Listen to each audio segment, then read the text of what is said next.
Tune in to nostalgia. Tune in to now. Golden Radio Hour.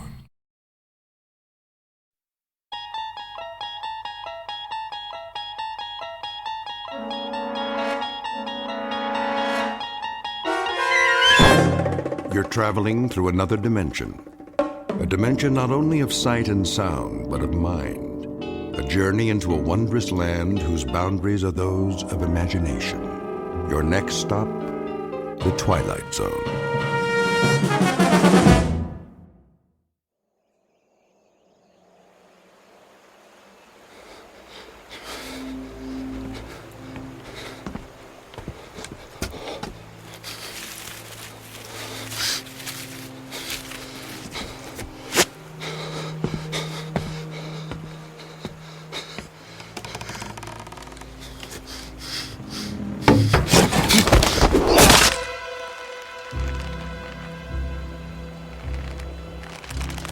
He's dead. Get him down. Yes, Captain. Clemens, what the devil do you think you're doing? Cutting him down, Captain. This is the last of the rope, Clemens. There's still one more to go. Just untie him. For pity's sake, catch him before he falls into the river. Traitor or not, he deserves a decent burial. Captain, the rope's looking pretty frayed. I'm not sure it'll take the weight of another prisoner. It'll have to. But, Captain... I said it'll have to. Yes, sir.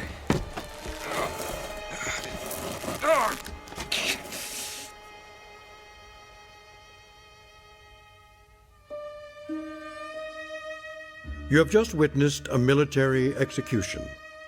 Death is a dignitary who, when he comes announced, is to be received with formal manifestations of respect, even by those most familiar with him. This particular execution occurred on Owl Creek Bridge in northern Alabama during the war between the states.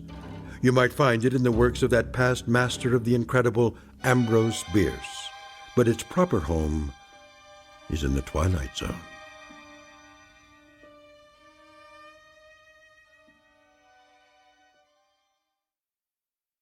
And now, the Twilight Zone and our story, An Occurrence at Owl Creek Bridge, starring Christian Stolte, with Stacy Keach as your narrator. Hurry up, Clemens. I want to get this last one hanged while it's still daylight. Almost got him, Captain.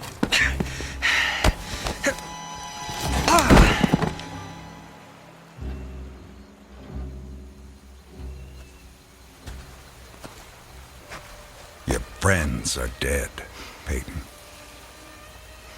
That's your name, isn't it? Mr. Peyton Farquhar.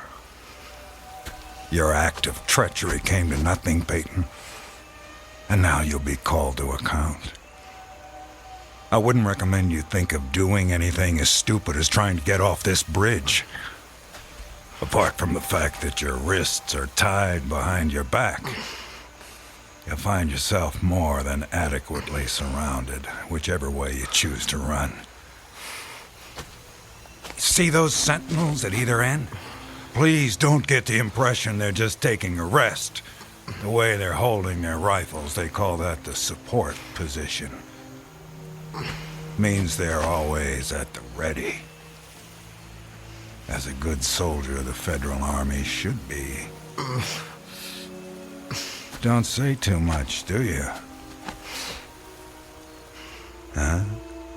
Peyton? Peyton Farquhar. Hello? Anybody at home? And here I thought you were a true Southern gentleman. I know what you're thinking, Peyton. That maybe you could make that 20-foot drop into the water.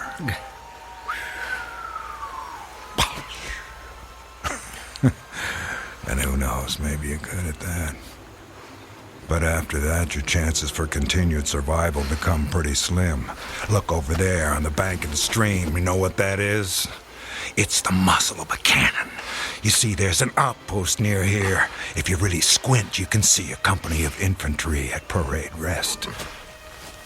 Think of them as spectators if you want.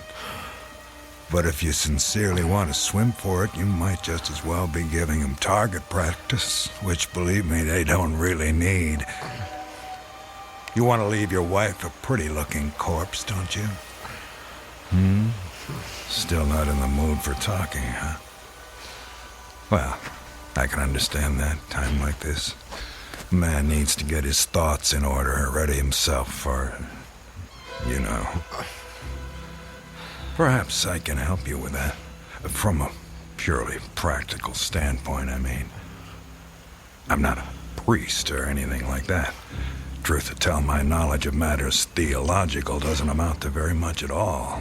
But I can tell you a little bit about how it'll happen.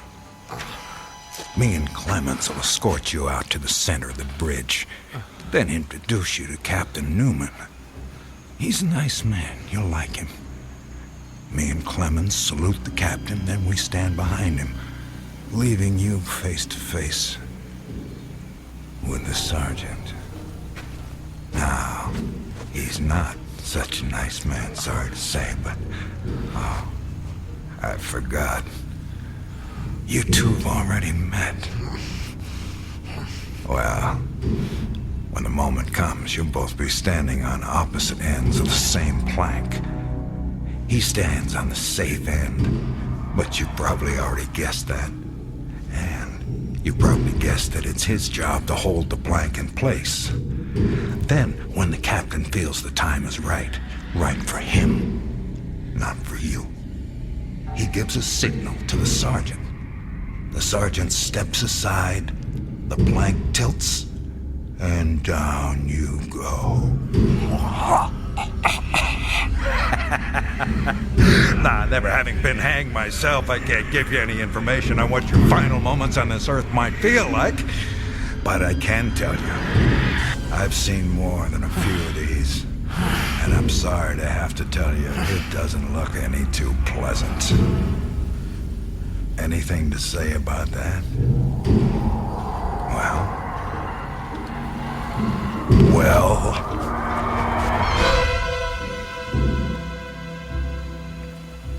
I am a living man. How's that? Speak up, Peyton. If you got any famous last words, we should hear them. Otherwise, they won't be famous. I am a living man! Not for much longer. No, sir, not for much longer. Captain says we're ready for him. Hear that, Peyton? We're ready for you. They say the Lord hates a coward, so take my advice and try and face it with a smile. Why do you have to do that, Levine? Do what? Taunt him like that. He shouldn't expect anything better. This is war. He was on the wrong side. The wrong side? Do you think he thinks that? I don't give a damn what goes on inside his head, neither should you, Clemens. And unless you want to end up with a noose around your neck, don't let anyone else hear you talking like that. Now, help me up with him.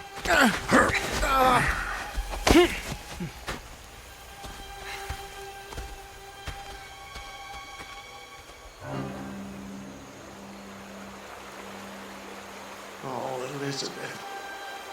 Elizabeth, my darling, what have I done? What have I done to you and the children? I promised I'd come back.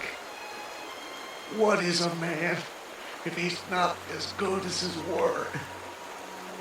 What am I? Secure the noose. The noose. If only I could free my hands. Perhaps I could throw off the noose. Perhaps I really could dive into the stream. I might evade the bullets, and if I swam vigorously enough, reach the bank, then take to the woods and get away. Get back home. Yes, home. And back to you, Elizabeth. Thank God home is outside their lines. My wife and little ones are still beyond the invader's farthest advance. That pounding. What is causing that pounding? It's like the stroke of a blacksmith's hammer on the anvil. Is it distant, nearby, or both? Perhaps it's my death knell. Feels like a knife being thrust into my ear. Damn them, what's taking them so long? If you're gonna do it, just do it! Sergeant, step away. Too late. My God, it's too late. Oh, Elizabeth.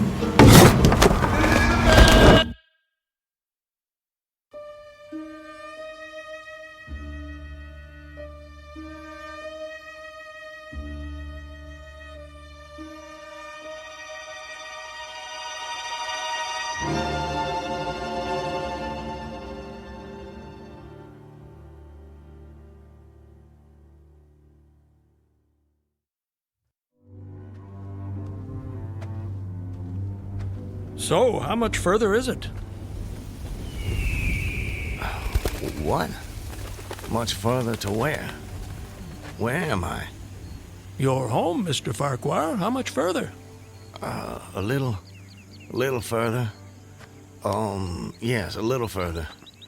Just keep along this road. I'm sorry, I'm somewhat confused. Hardly surprising. You've just woken up. It usually takes me a good half hour and a stiff drink before I know my own name. Say, you wouldn't happen to have a stiff drink on you, would you? I'm afraid not. Too bad. No, wait. I can't have been sleeping. Why not? Look at me, I'm walking. How could I fall asleep walking? Horses fall asleep standing up. But not walking. Well, I don't know about you, but I've got to the end of plenty of days without the faintest idea what I've done. Of course, as I explained to you, Mr. Farquhar, I drink a bit. You know my name? Mm-hmm. You're Mr. Peyton Farquhar. How do you know my name? You told me. I did. Sure you did. Right after I found you on the bank of the river. The bank? The southern bank. When I discovered you, you were digging your fingers into the sand, throwing it over yourself in handfuls, and almost blessing it. That doesn't sound like the sort of thing I'd do. You don't remember? No. Well, it's what you did. You said it reminded you of diamonds, rubies, emeralds. I said that? I got the impression there was nothing beautiful you didn't think it resembled. Naturally, I was quite convinced at that moment that you were insane. No offense, sir. Sounds like a very natural reaction. I would have come to the same conclusion. And then you said something that captured my attention. And what was that? Still don't remember? Please, refresh my memory. You said, now let me think. This was all good stuff. I don't want to get it wrong. Oh, yes. You noted a definite order in the arrangement of the trees. That a strange roseate light shone through the spaces among their trunks, and the wind made in their branches the music of aeolian harps. Well, sir, I've been from one end of this great land to the other, and I've met many madmen. Some of them confined for their own good, some of them elected to high office, but never a madman with such a poetic grasp of the language. That was when I knew you were just too interesting to leave where I found you. I do remember. Now it all comes back to you. Not all of it, not yet. But I remember lying on the bank. I was so content there. More than I've ever been in my... Right then and there, I had no wish to perfect my escape. I was happy to remain in that enchanting spot until they recaptured me. Recaptured, eh? You haven't mentioned that before. Of course, you haven't said much of anything since I found you. You're a man on the run, then. Forgive me, Mr. I'm sorry I don't seem to be able to recall your name. It'll come to you. Well, no offense, sir, but I'm not sure it would be wise to tell you the details. You're not a trusting man. Of late, I've become somewhat disappointed in human nature. I'm not sure why. This is a new world, Mr. Farquhar. It's understandable that you'd be cautious. But rest assured, I'm not what you might call political. But I do love a good story if you have one to tell. My story? I have no story. I have a life. A life that's become considerably more interesting of late, I'd venture to say. But beyond your name, I know nothing about you. What manner of man is Peyton Farquhar? Why do you want to know? The road I travel is long and lonely. I'm starved of intelligent conversation, and the only voice I ever hear is my own. Talking to oneself leads inevitably to madness. With you here as my temporary companion, I can stave off that unfortunate condition for at least another day. I see. And tell me, sir, where are you headed? Anywhere I'm welcome and nowhere I'm not. In short, nowhere in particular. So, you were telling me about yourself. Very well. My name is Peyton Farquhar. Peyton Farquhar. I'm a planter in these parts. A planter, eh? Good to have land. It is. So, I guess you have slaves. Naturally. No need to adopt that tone, Mr. Farquhar. I told you I'm not a political, just asking. Well, as it happens, I am what you would call a political. The Farquhars are an old and highly respected Alabama family. I'm naturally an original secessionist and ardently devoted to the Southern cause. Oh, your memory is reliable when it comes to the matter of who you are, if not where. I suppose so. And yet, if you'll forgive my temerity, for all your patriotic fervor, you clearly didn't take service with the gallant army of the South. May I ask why that was? Circumstances of an imperious nature prevented me from doing so, but I assure you I chafed under the inglorious restraint, longing for the release of my energies, the larger life of the soldier, the opportunity for distinction. And in good faith and without too much qualification, you assent to at least part of the dictum that all's fair in love and war. Are you mocking me by any chance? I would never, ever risk a fellow traveler's friendship for such a trivial gain. Please, continue, I beg of you. I imagine that the opportunity to serve your birthplace came at last, as it comes to all men in wartime. It did. It was one evening, as I was sitting under the magnolia trees near the entrance to my grounds. I was with my wife, Elizabeth. The children were playing nearby.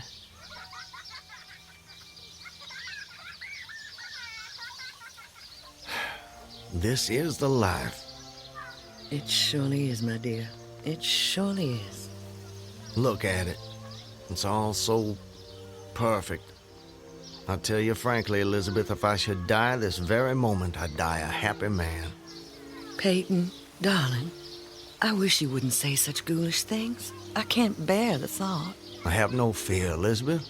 I have no intention of passing away from sheer bliss. I just wanted to make the point that, well, that on such a beautiful evening as this, it's almost impossible to believe there is a war. I wish there weren't. But there must be. Why, Peyton? For them. For the sake of the children. They deserve the best future we can give them. Isn't that worth dying for? I understand that, Peyton. I do. It's just that... I sometimes wonder if we couldn't... Peyton, look! That soldier. He's one of ours. Water. Please.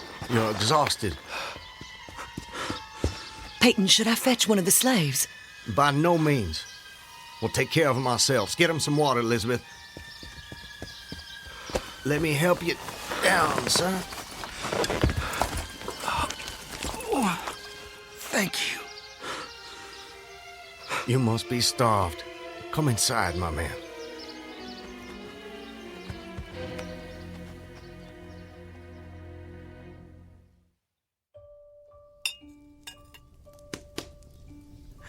Oh, this is a splendid meal. Thank you. Some more?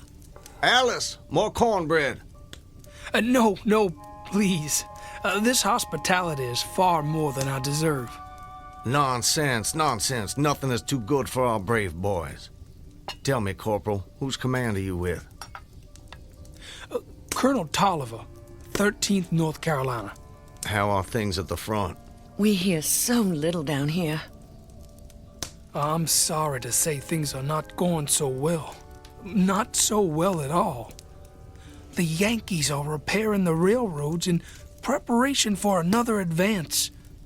They've reached the Owl Creek Bridge. Owl Creek Bridge? Yes, sir. They've put it in order and built a stockade on the north bank. I'm sure you know what that'll mean.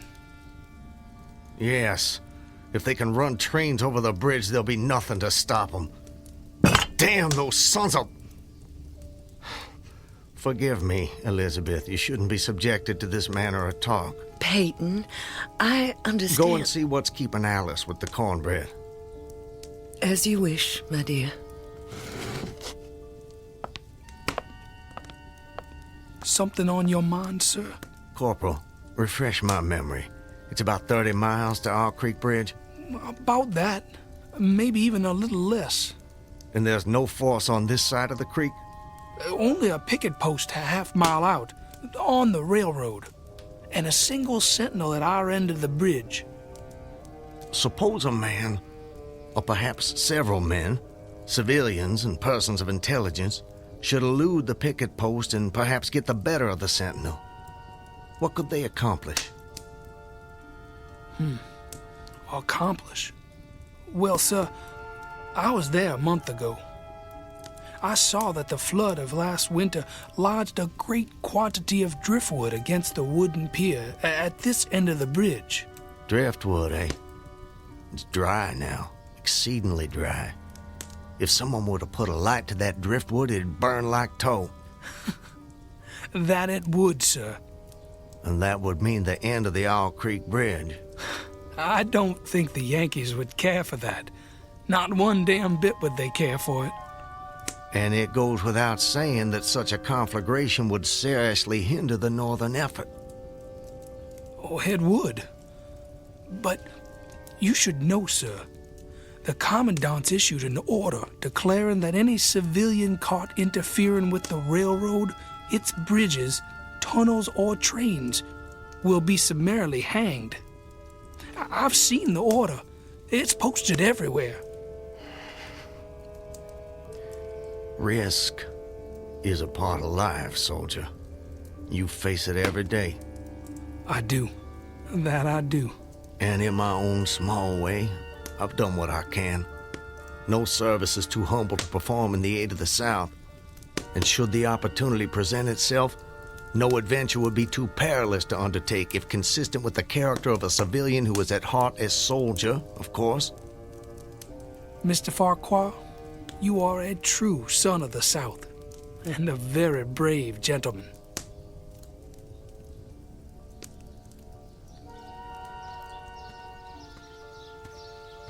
Elizabeth, I have to go away.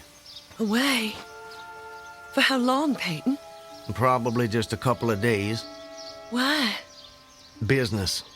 Larson will be going with me, maybe Zeller too. I don't know. I'll have to ask him. Peyton, don't go. I don't want you to. The children need you. It's for the sake of the children that I'm doing this, Elizabeth. Why can't you understand that? I do understand. I really do, but I'm afraid... terrified of losing you. If a man doesn't stand up for what he believes in, then we lose everything. Just promise me one thing. Promise you'll come back to me. I promise. And I'm a man who keeps his promises, my love. Setting fire to the Owl Creek Bridge. Sounds like a most audacious plan. It was. I must confess, Mr. Farquhar, I'm a little confused. How so? You strike me as a competent and determined gentleman. I imagine whatever you want out of life, you get it. That's fair to say. What of it? Simply that I'm surprised your endeavor came to nothing. And what makes you imagine that?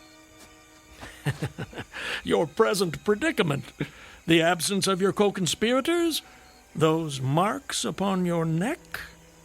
And if someone had set the Owl Creek Bridge alight, I'm sure I would have noticed it in some way. Let me check. Where there's smoke, there's fire, and... Nope, no smoke. You're a very thorough fellow. For a moment I thought you might know more of my situation than you let on. From the way you talk, do I take it someone in your party betrayed you? Not in my party. But you recall the corporal who appeared at my plantation? Of course. He was a federal scout. Then you were deliberately entrapped. It seems they wanted to weed out the civilians who might cause them some trouble. If I'd only stayed out a little longer that night, I'd probably have seen that same rider repass my plantation, going northward in the direction from which he'd come. From the Owl Creek Bridge. Precisely. And when you and your co-conspirators... Patriots. ...made your assault on the bridge, the military were waiting for you. They made me watch as they hanged my friends for an act of treachery. The sergeant who put them to death was the same man who lured us there. Is there no honor in conflict? I've never been accused of having much imagination, but I might have guessed it would be something like that. I would say, sir, that you have too kindly an expression for one whose neck is in the hemp. It isn't. Isn't what? In the hemp. Of course, of course. What I mean, Mr. Farquhar, is that you are clearly no vulgar assassin. Fortunately, the liberal military code makes provision for hanging many kinds of persons, and gentlemen are not excluded. As they fastened the noose around my neck, I tried to fix my thoughts on my family, but there were so many trivial distractions. The water, touched to gold by the early sun, a piece of dancing driftwood caught in the sluggish current, the brooding mists under the banks some distance down the stream. Then there was a sharp pressure around my throat, followed by a sense of suffocation. Agony shot from my neck downward through every fiber of my body and limbs like streams of pulsating fire, heating me to an intolerable temperature. There was no more thought, only sensations. The intellectual part of my nature was effaced. I had power only to feel, and feeling was torment. I was conscious of motion, encompassed in a luminous cloud, of which I was now merely the fiery heart, without material substance. I swung through unthinkable arcs of oscillation, like a vast pendulum. But you're here.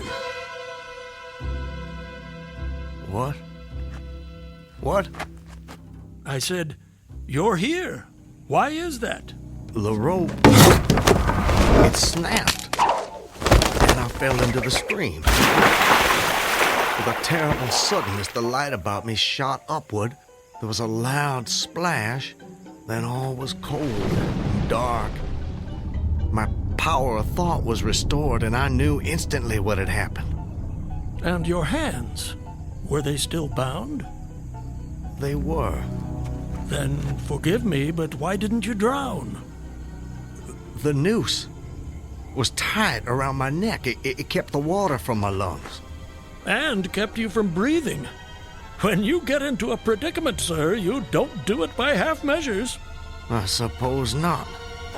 To die of hanging at the bottom of a river, even at that moment it seemed ludicrous to me. I opened my eyes in the darkness. I saw above me a gleam of light, distant, inaccessible. I was still sinking, and the light became fainter and fainter until it was a mere glimmer. Then it began to grow and brighten, and I knew I was rising toward the surface. Knew it with reluctance, for I was very comfortable. Comfortable? Oh, yes.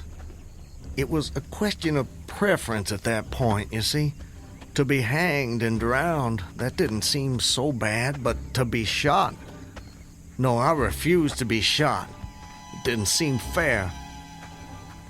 I'd say you have a quite singular set of values. Do they offend you? Not at all, not at all. It makes for a more entertaining story, and yours is the most fascinating I've heard in many a year on the road. Please, continue. You're under the water, slowly rising to the surface. Your hands are tied. A sharp pain in my wrists apprised me of the fact that I was trying to free my hands. I gave the struggle my attention as an idler might observe the feat of a juggler without interest in the outcome. Eventually, the cord fell away. My arms parted and floated upward, but I could only dimly make out my hands in the growing light. I watched with a new interest as first one and then the other pounced upon the noose at my neck. They tore it away and thrust it fiercely aside. Its undulations resembled those of a water snake, and my first thought was to put it back. To put it back? The undoing of the noose had been succeeded by the direst pang that I'd yet experienced. My neck ached horribly, my brain was on fire, my heart gave a great leap, and I felt as though it was trying to force itself out of my mouth. My whole body was racked and wrenched with an insupportable anguish. And I imagine the desire to rise to the surface was even greater, no matter what you might find waiting for you there. I wanted to stop myself, had to stop myself, but my disobedient hands gave no heed to my command. They beat the water vigorously with quick, downward strokes, forcing me to the surface. I felt my head emerge.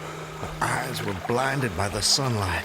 My chest expanded convulsively, and with a supreme and crowning agony, my lungs engulfed a great draught of air. So now you were in full possession of your physical senses. If anything, they were more keen and alert than before. I felt the ripples on my face, heard their separate sounds as they struck. I looked at the forest on the bank of the stream, saw the individual trees, the leaves, and the veining of each leaf, saw the very insects upon them, the locusts, the brilliant-bodied flies, the spiders stretching their webs from twig to twig, the prismatic colors in all the dewdrops on a million blades of grass, the humming of the gnats that danced above the eddies of the stream, the beating of the dragonflies' wings. They all made audible music. Remarkable. If you'll forgive my saying so, you missed your life's calling. You have quite a turn for descriptive language. I'm surprised you had the time to note your surroundings in such detail. It may only have been a few seconds, I'm not really sure. I seem to have lost the ability to judge the passage of time accurately. Or perhaps you've gained a greater appreciation of time. There's a whole world in every second. You have a singular turn of phrase yourself, Mr. I'll get it in a minute. No doubt. Did you acquire this philosophical outlook during your travels? Hard to say. See, it often seems like I've been traveling my whole life. But enough about me. I long to hear your story. You've painted a beautiful background for me, but it strikes me there are more pressing issues in this particular picture. For example, your executioners. My would-be executioners? That goes without saying, surely. Very well. I saw them, silhouetted against the blue sky. They shouted, they gesticulated. Their movements were grotesque and horrible, their forms gigantic. Suddenly, I heard a sharp report as something struck the water smartly within a few inches of my head, spattering my face with spray. One of the officers had his rifle. At his shoulder, there was a light cloud of blue smoke rising from the muzzle. I was surprised he missed. I read somewhere that marksmen with gray eyes are the keenest shots. This fellow was the exception to the rule, it seems. The marksman had gray eyes? Mm-hmm. How could you see that? I'm sorry? He was on the Owl Creek Bridge. You were in the water. And you must have drifted some distance. So, how did you know the marksman had gray eyes? I don't know how I know. I must have noticed it on the bridge. Just before your execution. My intended execution. As you say. Doubtless the detail was burned into my mind. Doubtless. I told you how much more alive my senses had become at that moment. Alive. Yes, indeed. That you did. At that moment, a counter-swirl turned me half around. I was looking into the forest on the bank opposite the fort.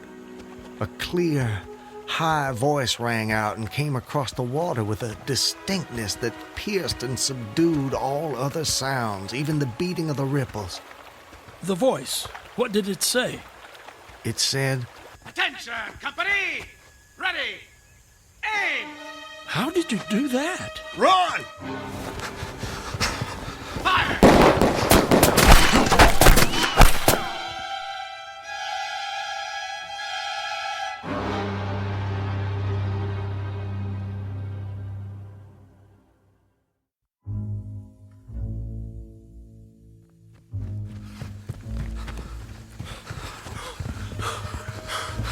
Are they still behind us? No, I don't think so. All right. That's enough for now. No more running for my life. Your what? Wait. I need to get my bearings. I have to know how close I am to my destination. Closer than you think, I'm sure. Eh? Does anything look familiar, Mr. Farquhar? Yes. This way. I think. Yes. This way. Can you see your home? Not yet. But it's not far now. I intend to be back in my wife's arms by close of day. You gave her your word. That I did. And that's important to you. It's a matter of honor. An honor, Mr. Honor means as much as love to a man of the South. A very moving sentiment. Now, where were we? Where were we with what? Your story. My story? Yes. You were just reaching a most exciting point when we were interrupted. I long to know what happened next. Are you quite insane, sir? I don't believe so. But I thought the same of you when I first met you, so I suppose it's a fair question. I am in full possession of all my faculties, Mr. Everything except the memory, eh? Don't try my patience, sir. I wouldn't dream of it. You asked me an important question, and I'm doing my best to answer it. But you'll appreciate it's difficult to judge these things when one spends so much time alone. If I had a constant companion, someone to tell me if and when I appeared to be losing my senses, that might be helpful, but that's not what fate has in store for me. And as I say, I try to avoid talking to myself because that seems to me the fastest route to madness. But, mad or sane, I know a good tale when I hear it, and yours is the most entertaining I have heard in all my years. Yes, sir, I shall cherish the memory of your experiences when I have long since ceased my wanderings. Please, go on. You'd escaped the noose by a most improbable stroke of good fortune, and then you found yourself in the stream and under fire. What was that like? Surely you can imagine that for yourself. We were just under fire a few minutes ago. But not in the water. Well, does it matter? Does to me. It's the setting that makes the crucial difference. Please. Very well. I suppose it might make the journey shorter, at least. Not mine. I dived to avoid the shots, dived as deeply as I could. Water roared in my ears like the voice of Niagara, yet still I heard the dulled thunder of the volley. Those heightened senses of yours. I rose again towards the surface and was met again by more shining Yankee lead. One shot nicked my cheek, do you see it? I see it. Well, the next time I dove, I was a long time underwater, and I made damn certain I swam farther downstream and nearer to safety. Just as well, since the soldiers had almost finished reloading. The two sentinels positioned at either end of the bridge fired again, independently and ineffectually. I saw all this over my shoulder. I was now swimming vigorously with the current. My brain was as energetic as my arms and legs. I thought with the rapidity of lightning. I reasoned, you see, that the captain had probably already given the command to fire at will. And you surely couldn't dodge all the shots. You're not invulnerable. No man is. Then an appalling splash, just 2 yards away, was followed by a loud, rushing sound which seemed to travel back through the air to the nearby fort and died in an explosion which stirred the very river to its deeps. A rising sheet of water curved over me, fell down upon me, blinded me, strangled me. The cannon had taken a hand in the game. Did I tell you about the cannon? You must have done. Well, anyways, as I shook my head free from the commotion of the smitten water, I heard the deflected shot humming through the air ahead. And in an instant, it was cracking and smashing the branches in the forest beyond. I was certain they wouldn't be so far from their target next time, and it was a good gun. The report lagged behind the missile. But surely the smoke would have apprised you of another shot. So long as you kept your eye on the gun, you had a certain advantage. Am I correct? You are? The problem was how to reach the shore without turning my back on the cannon. You have my complete attention, sir. How did you manage it? Well, I don't know. I'm not sure. I felt myself whirled round and round, spinning like a top. The water, the banks, the forest, the distant bridge, fort, and soldiers, they were all somehow commingled, blurred. I could no longer make out objects, only colors. Circular, horizontal streaks of color. It was all I saw.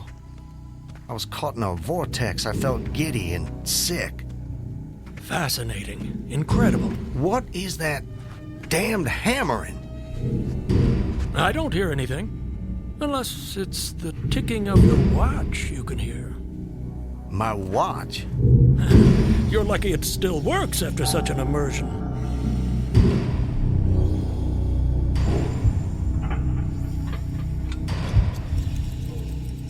It is my watch.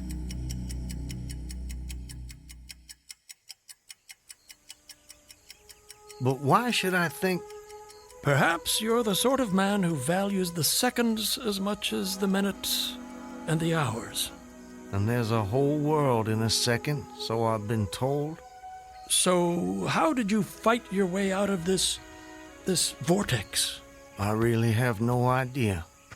The next thing I knew, I was on the road with you at my side, heading for home as I promised. Surely not. I mean, you obviously avoided the cannon and struggled to the bank. Obviously. But I have no memory of it. And of our meeting? I recall only what you told me about it. Most curious. Stop! What is it? This is it. We're here. This is the path to my home. Excellent. Well, I suppose this is where we part company, Mr. Farquhar. May I say, it's been a rare pleasure. You wouldn't care to come in? I'm sure the servants could prepare you a meal. That won't be necessary, my friend. I have many miles still to travel. But your journey is almost at an end. Yes. Well, goodbye, Mr... I'm sorry. I thought I could recall your name, but it just escapes me. Call me Ambrose. I wish you well, Ambrose. And you, Mr. Peyton Farquhar. And you.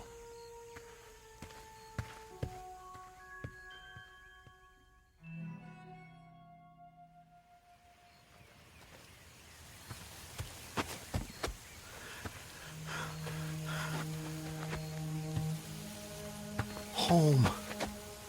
Almost home. How long? How long since that damn imposter rode down this road? How long since I was drawn to the Owl Creek Bridge? I would say, sir, that you have too kindly an expression for one whose neck is in the hem. Seriously. It is. Isn't what? In the hem. Of course, of course. I promised I'd return, Elizabeth. All so perfect. They couldn't keep me from Just you. before your execution. My intended execution. As you say. Not even a noose around my neck could stop me from coming back to you, to the family. Yes, indeed. I told you how much more alive my senses had become at that moment. Alive. Alive. Yes, indeed. Saw them. John, don't tease your sister. I want you Elizabeth! both on your best behavior when your father returns. Elizabeth! Elizabeth! You're not invulnerable. No man is. Elizabeth! Elizabeth! I swore I'd come back to you. I promised. Peyton! Elizabeth! Peyton! Elizabeth! Peyton! Oh, Peyton! Peyton, my love! Elizabeth, let me hold you. Let me take you in my... There's a whole world in every second.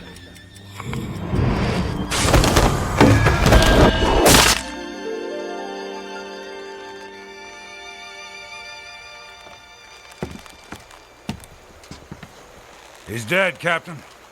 Good work. That's the last execution for today. Get him down! You know, Levine, for a moment there, I thought that rope wasn't gonna hold. It's strong enough. It did its job. Do you ever wonder what goes on inside a man's head in those last seconds before death? Like I said before, Clemens, I don't give a damn. And neither should you.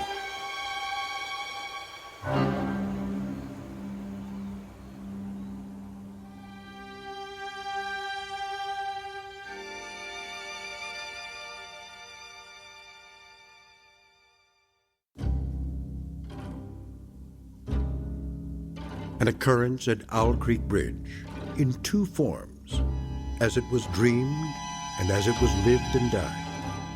This is the stuff of fantasy, the thread of imagination, the ingredients of the Twilight Zone.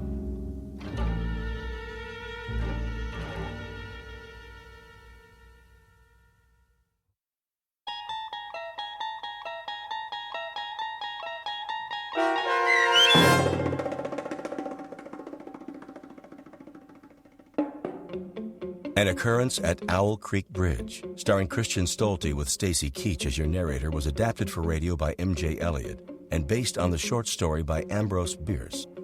Heard in the cast were Rob Riley, Danny Goldring, William Dick, Susan Hart, Gonzo Schexnader, and John Hoganacher. The producers of The Twilight Zone wish to thank CBS Enterprises and the Rod Serling Estate for making this series possible. This copyrighted radio series is produced by Carl Amari and directed by Joe B. Cerny for Falcon Picture Group. Sound design, custom Foley effects, recording, and editing are done in the Cerny American Sound to Picture Theater by sound designers Craig Lee, Todd Beyer, and Tim Cerny. To learn more about the Twilight Zone radio dramas and to contact us, visit our official website at twilightzoneradio.com. Doug James speaking.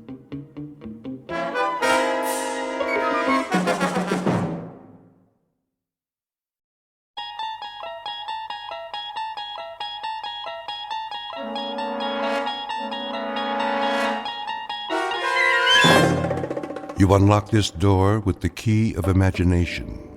Beyond it is another dimension, a dimension of sound, a dimension of sight, a a dimension of mind. You're moving into a land of both shadow and substance, of things and ideas. You've just crossed over into the Twilight Zone.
Probe 7. Log entry 1411. Another waking period.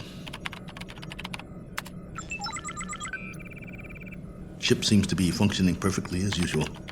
Wish they could make cars this reliable back home. Oxygen supply, right on the button. Food supply, a little over. Something wrong with my appetite. Not enough exercise, I guess. I know. More workout time. Gotta stay in shape. Never know who I might meet in space.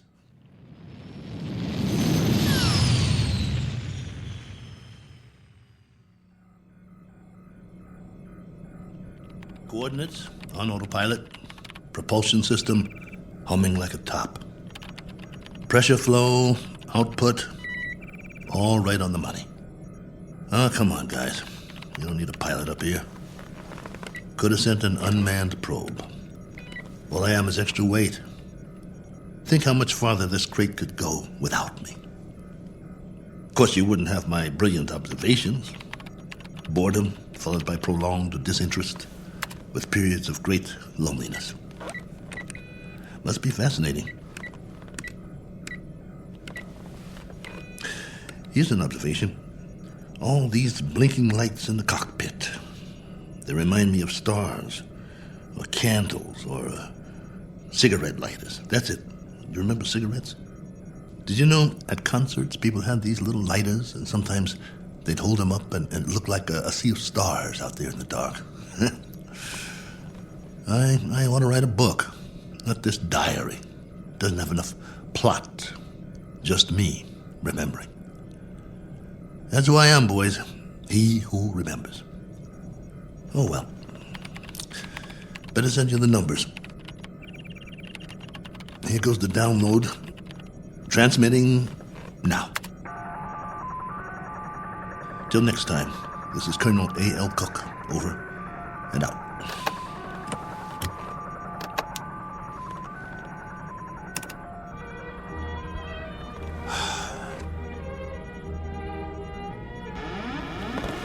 Hold on, I think we've got a malfunction here. Some kind of overload. Yep, there's the power drain. Initiating diagnostics. No time for that. Switching to manual override.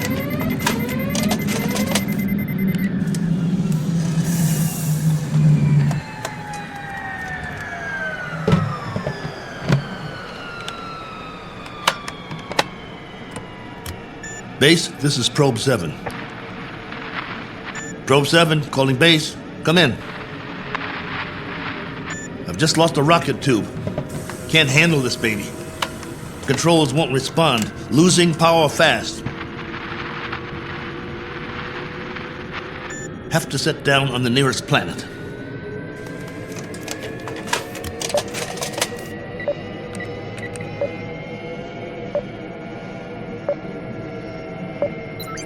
Got one in view now.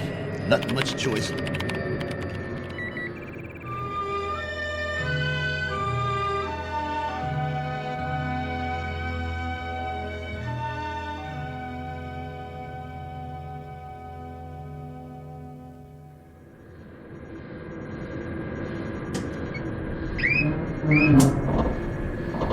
Entering atmosphere.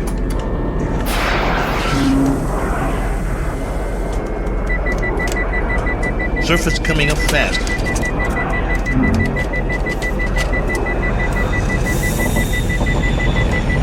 Can't slow down. No retro rockets.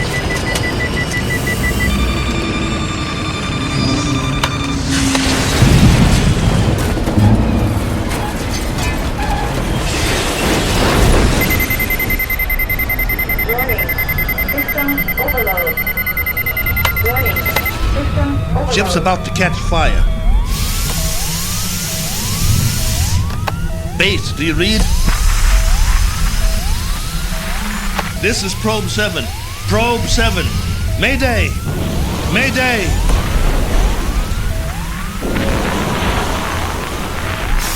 Mayday! Mayday!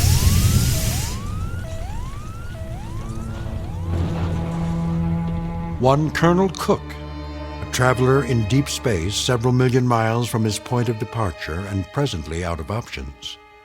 He set a course across an endless ocean in a one-man lifeboat, now scorched and broken on an alien shore. But even if he should survive, his greatest ordeal is yet to come, for he must face a far more dangerous challenge, an opponent more menacing than the cold, lifeless vacuum of space. He must face what awaits him on the other side of the bulkhead and do battle with the unknown. As soon as the dust settles, he will take stock of his plight with very little effort, a single 360-degree movement of head and eyes. For Colonel Cook has come to rest on a small, undistinguished planet not on any chart, one that is actually an outpost in the Twilight Zone. And now, The Twilight Zone, and our story, Probe 7, Over and Out, starring Lou Gossett Jr., with Stacy Keach as your narrator.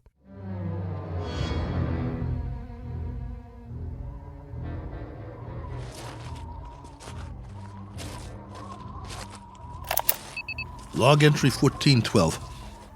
I'm alive. That's all I know for sure. The ship is wrecked pretty badly. It might be possible to realign the main drive, but not without help. So far, I'm holding up. One badly bruised head and a broken right arm for which I've made a sling. A few more painkillers in the first aid kit, but after that, I'm on my own. The planet has an atmosphere, so I don't need the pressure suit. That's another stroke of luck, if you can call it that. The terrain is desolate. Sand, rocks, some low-grade plant life. That means there's water. The question is, how much and where? The ship has cooled down now, what's left of it. Main instrument panel is intact, so I'll try to contact the base directly, if there's enough power. More later. Cook, signing off.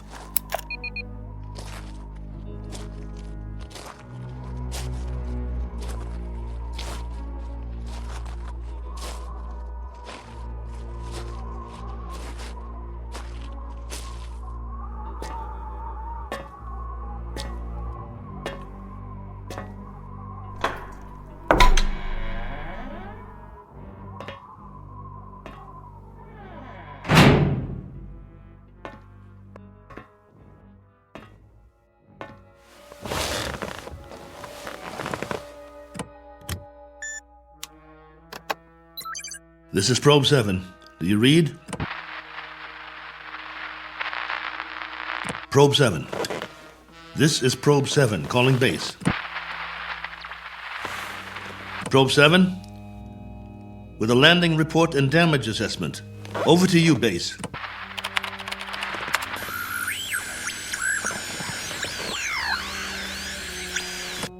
This is Probe 7. Come on, base. I'm waiting.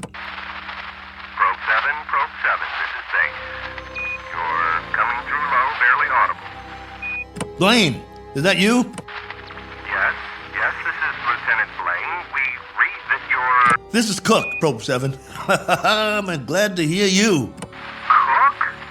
Cook, we thought we'd lost you. Your transmission Everything was interrupted.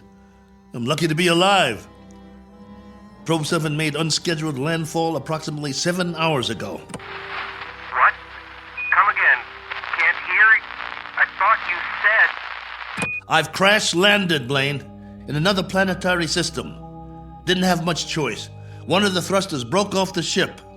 This planet is 92,900,000 miles from the nearest star. Good Lord, Colonel. We're having trouble seeing you on the monitor. Sorry, but I can't send or receive a visual. Most of my equipment was fried in the crash. Okay. How's your oxygen? And that's the least of my worries. There's an atmosphere here. I don't know its density or composition, but it's breathable. Probe 7? Probe 7, your signal's drifting. Can you increase power? Not much chance of that.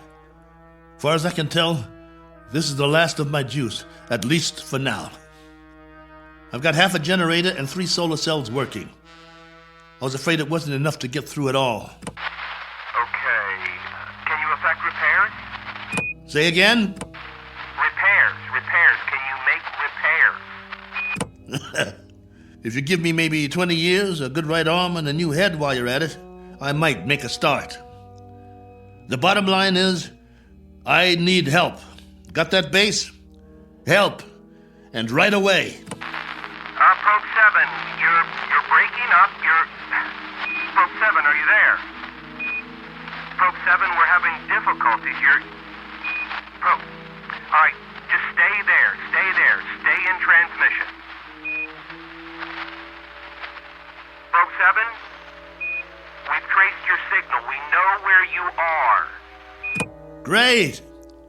How soon can you send a ship? Colonel, I'm sorry to say we have nothing here that can reach you. What?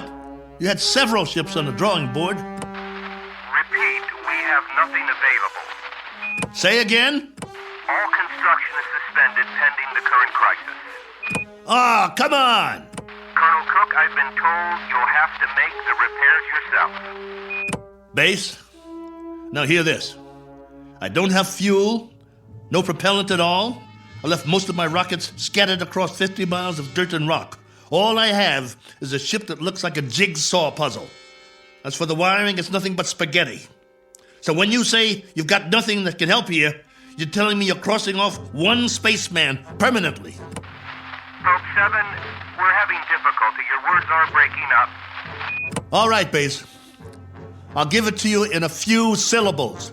This ship isn't going anywhere. Not forward, up, down, or back home. Is that plain enough for you? Now I'm asking you again. Isn't there anything you can do to help me out here? Or are you just going to write me off? Colonel Cook? There's the low power warning. I'm losing transmission. Got to sign off for now. I'll make contact again in 3 hours. Roger that, will you please, Base? We will stay on this frequency, Colonel, and wait to hear from you. Oh, just a minute. There's someone here who wants to speak to you, Colonel. Colonel Cook, this is General Larrabee. We understand the spot you're in. We wish we could help.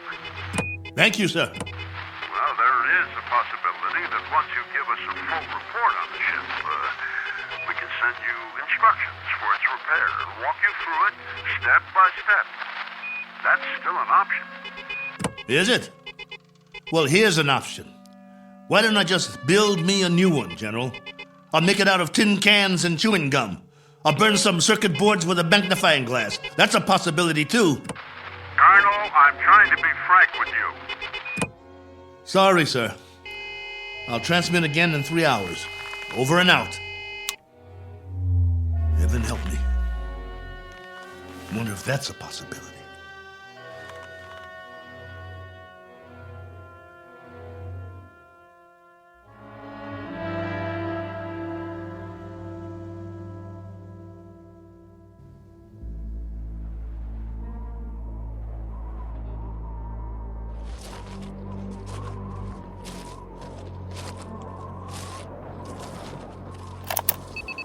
Log entry 1413. I'm standing on a hillside a few meters from the ship. You hear that? I think there's going to be a change in the weather. Back home, we'd call it a sandstorm. Better head back soon.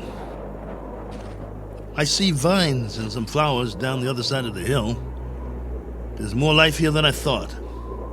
As to what stage of evolution it's reached, that's pure conjecture.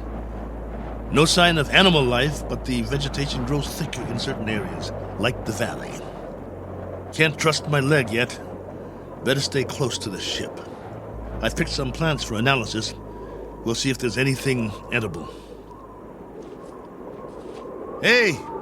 Anybody! Hey! Take me to your leader. I've got beads and wampum. Is anybody here?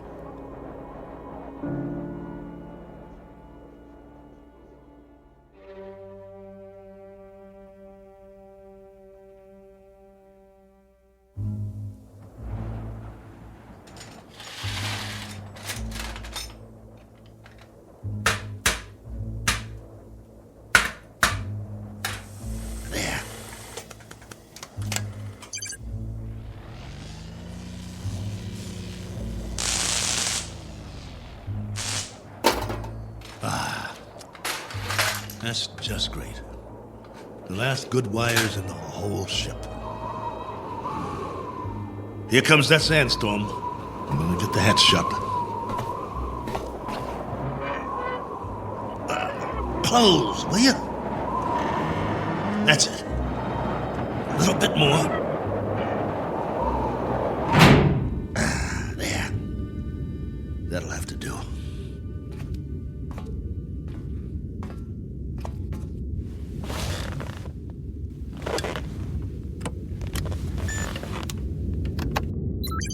This is Probe 7, calling base. Probe 7, calling base. Over to you. If you read. We read you very well, Colonel. Ah, you've got the video going. For now, General, I've wired all the solar cells in the series. At the moment, I'm running off the storage batteries, though. It's almost night here. All right, tell us your situation, please. My situation? Yes, any change, Colonel? I've done what I can, but I'd have to call it unchanged. The power level's higher as long as I charge up during the day, but I don't know how long that will last. At least, I've got you on the screen. Got to see another face, both of you. You should be used to solitude. You've been in space a long time. Yeah, I should, but that was different somehow. I was a big something in the middle of nothing. This, though, I've landed and it feels like I'm supposed to be somewhere, and I'm not. My memory of home is fading fast. Colonel, and the condition of the ship, still a total loss? Probe 7 is no longer probing, General, unless it's the few feet of dirt I tore up when I crashed. There is life here, like I said, vegetable life, pretty elementary. I've explored the surrounding area in all directions, but I can't get down to the valley with this leg. The gravity is roughly the same as ours. From what I can tell, the atmosphere is similar as well. At least, there's no pollution. I haven't started coughing yet. Describe what's left of the ship. What's left of the ship, General, is a few feet of bent-up metal. I told you, it's unrepairable. You're sure, Colonel? You're absolutely positive? There isn't one other section that's still intact. She'll do for a museum or a junkyard. Take your pick. As for me, I don't have the luxury of making a choice. Nor do we, Colonel. Nor do we. Right. The crisis. Listen to me, Cook. We've got a major problem here. Oh, you do? Since you left, we've had an international incident. A serious one. There's talk of war. The next 24 hours will be crucial. As long as I can remember, there's always been a crisis, and there's always been talk of war. Well, hasn't there?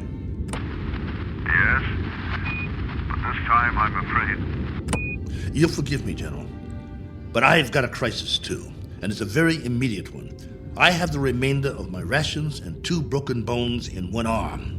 You have my location. I need to know that help of some sort is on the way, or would you call that unreasonable? Now listen up, Colonel. The rest of the fleet's been taken out. There isn't another ship, unless we build one.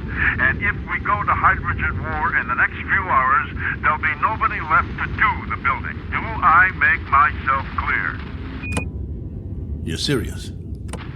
That's the realistic view, Colonel. It may go down hard, but I'm giving you the facts of life. 10 hours from now, maybe 6, maybe 4. We'll be fully committed.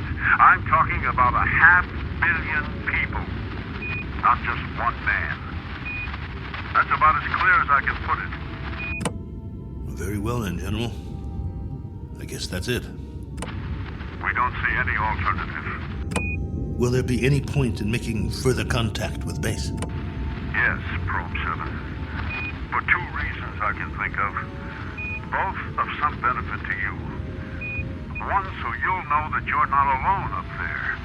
And 2, to confirm that your own world still exists. Though the latter is a moot question at this point. Over to you, Colonel. I can't think of anything else to say at the moment. Feel free to keep the signal open, if you like. Can't do that, General. I need to charge the batteries when it's light again. Here's that storm. Don't know how strong it'll be or how long it'll last. But I'll try to get through it. Nothing else I can do. Then, for whatever it's worth, know that we're still here. For now. Over to you, Probe 7. Roger, base. And out.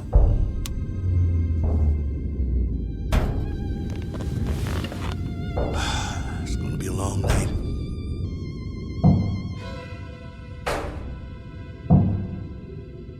Wait. What's that? Hold on.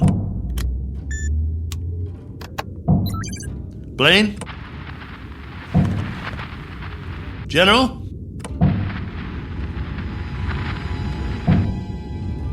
I wish you could hear this. There's something outside, I swear. Something or someone.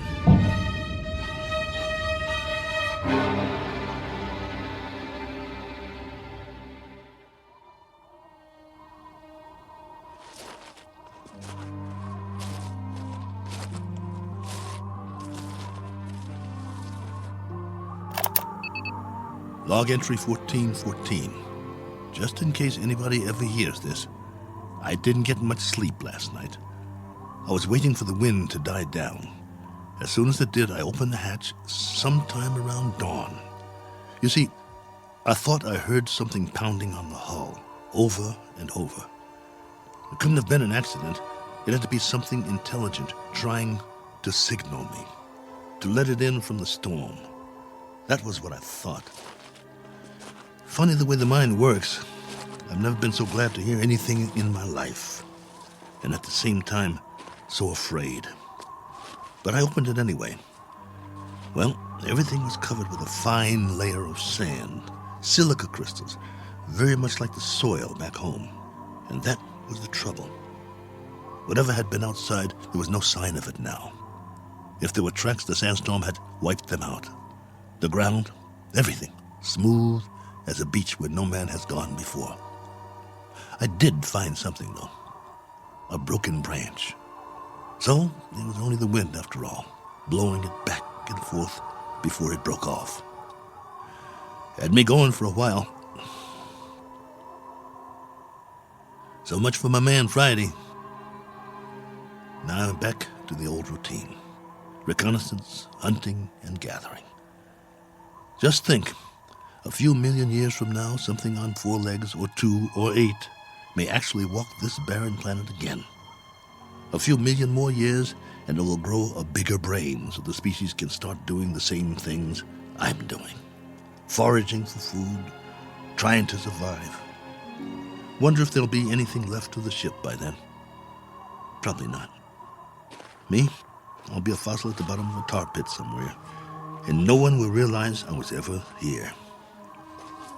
Well, onward he marched, for want of anything better to do.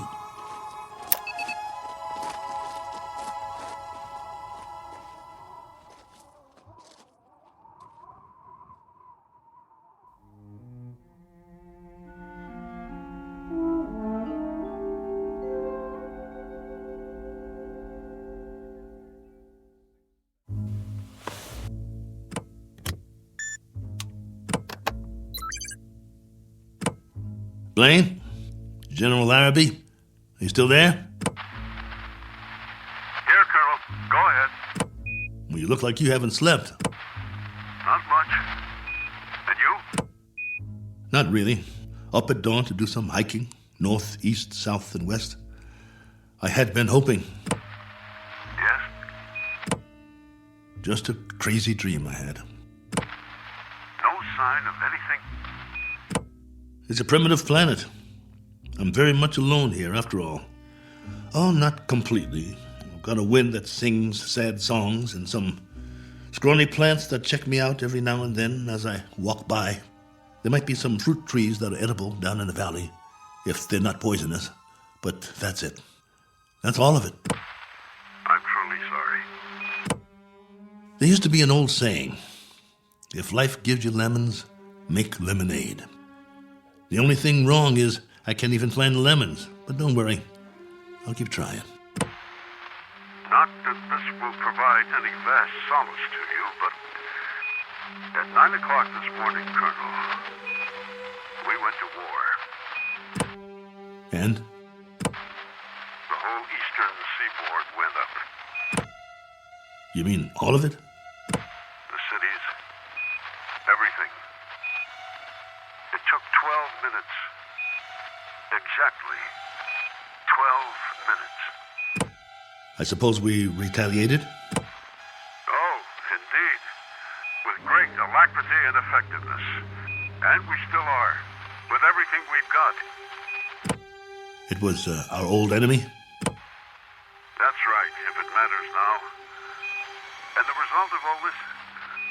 Our world is doing a little wholesale dying at the moment. And there's nothing to do but watch it happen. What about the base? Are you safe? For the time being, our location's classified. Only you and a few others know where we are. The signal's encrypted. That's good then. Trouble is, we can't stay here much longer. There have been bombs as close as 400 miles from us, falling through the night. It's now a question, Colonel, of the manner of death. Very fast or very slow. It's that kind of consideration, not one we thought would ever be a reality. General. You know, it's really quite a pity that we didn't send others with you. What you think of as a prison might have proved to be a haven of sorts for the survival of the species. Don't have any illusions about it, General. What you think of as a haven is only a very sizable dungeon. A good-sized dungeon with a breathable air. But that's what it is, and there's no way out. I don't much care for solitary confinement, and neither would you. Unfortunately, both of us have very little choice in the matter.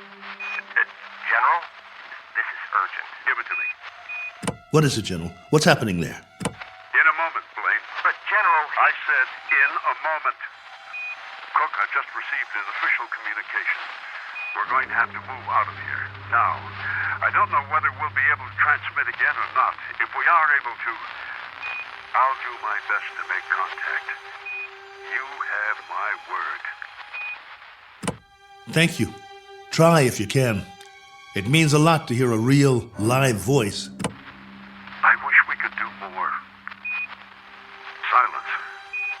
Or cries. That's the story from our world.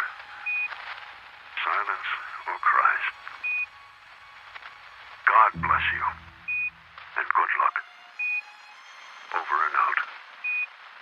Probe 7. Yeah. Over and out. Not with a bang, but a whimper.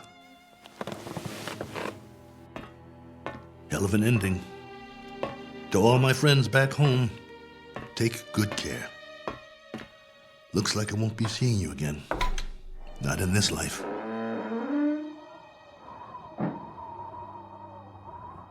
Time to start a new project. Chapter 1. The Memoirs of Colonel A.L. Cook. And I've got a very good memory. You wouldn't believe the stories I could tell. Who knows? After I'm gone, maybe someone else will crash here and find it. A lifetime of memories. Every sight, every sound, all the way back to the beginning. The kids I knew, the girls I dated, my friends, mom and dad, the first job, all of it. Every detail recorded for posterity. Has anyone ever done that before? Maybe people who keep diaries their whole lives, except that no one ever got it all down. Didn't have the time, but I do. All the time in the world.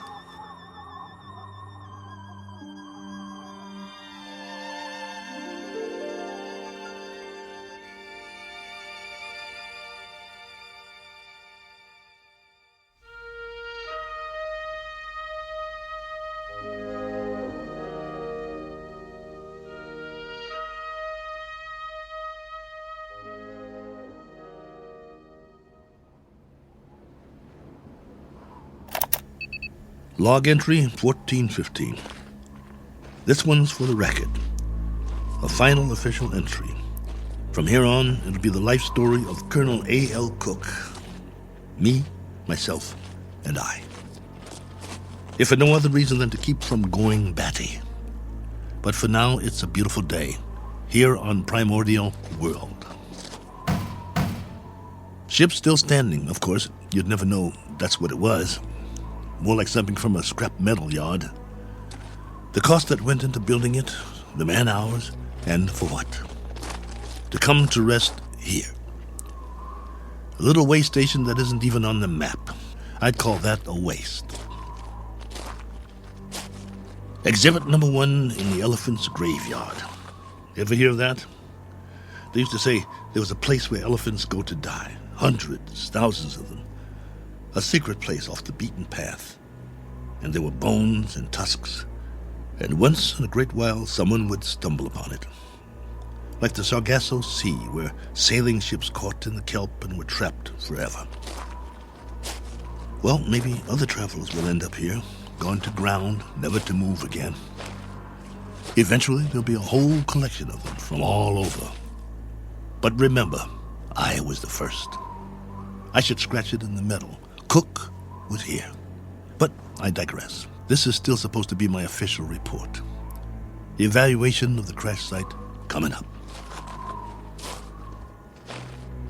The tail fin is all but covered by sand. Have to dig it out before the next storm. Then build some kind of windbreak or the whole ship might get buried. I could gather some branches, make one. There's more vegetation in the valley if I can get up and over. Now, that's odd. If there are no other trees in the immediate vicinity, where did this branch come from? The one that was banging against the hull last night. Unless something carried it here. The wind or Oh well, maybe I just didn't notice before. That must be it. Rocks to the left of me, rocks to the right of me. One very dry, broken off branch in the sand. And what great sand it is. None better in the known universe. On sale at closeout prices. Note the fine crunch under my boots as I walk the proud land. The rare texture, the superb body. Why, it's positively... What in the name of... It can't be. It looks exactly like... No, I must be hallucinating. But this... impression... I could swear it's a footprint, A boot print, to be precise. A lot like my boot, in fact. But it's not one of mine, about 4 inches shorter. But that's what it is. It is! Now hear this. Now hear this. I've got company. I've got company. Hey! Whoever you are, come on down. It's open house at my humble abode. It isn't much, but it's home. Drinks on me. Meet your genial host. Please. Please let me see you. Here's another footprint. And another. And another. Where do they lead? Up the hill? Has to be since the storm, so there was something here. I knew it! Hey! I don't care who you are or where you're from. Let's shake hands and be friends. Don't you need a friend? I do. Come on, friend. We can talk. I've got some stories, believe you me. Where you hiding? Behind that bush? Ugh!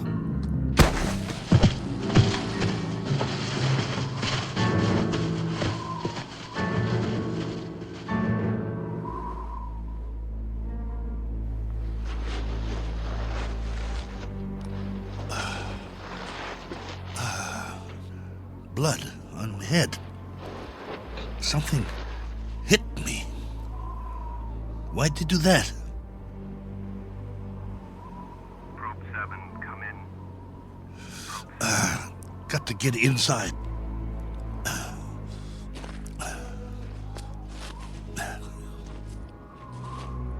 Probe 7. Probe 7. Space. Get the hatch closed before they come after me. Probe 7. Space. Can't let them get in. This is Base. With our last transmission, we got ours a few minutes ago. A 500% increase in radioactivity. Not much hope for us. Colonel, this is General Larrabee. I wanted to wish you well.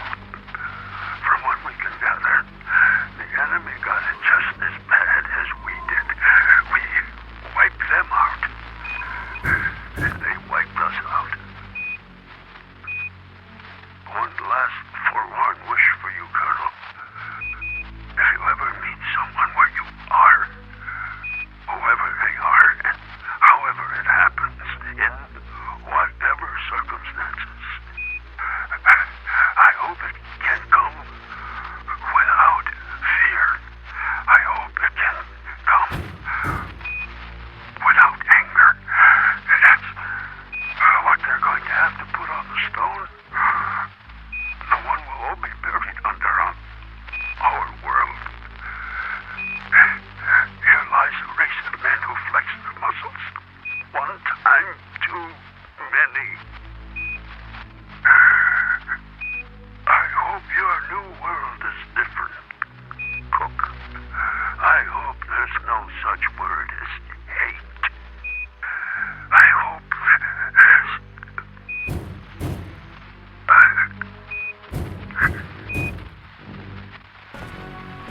All right. All right. I'm ready for you. You want in? Maybe I'll let you, and maybe I won't. It's up to you.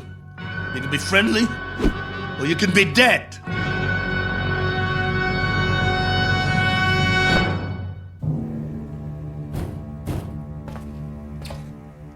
Hey, friend.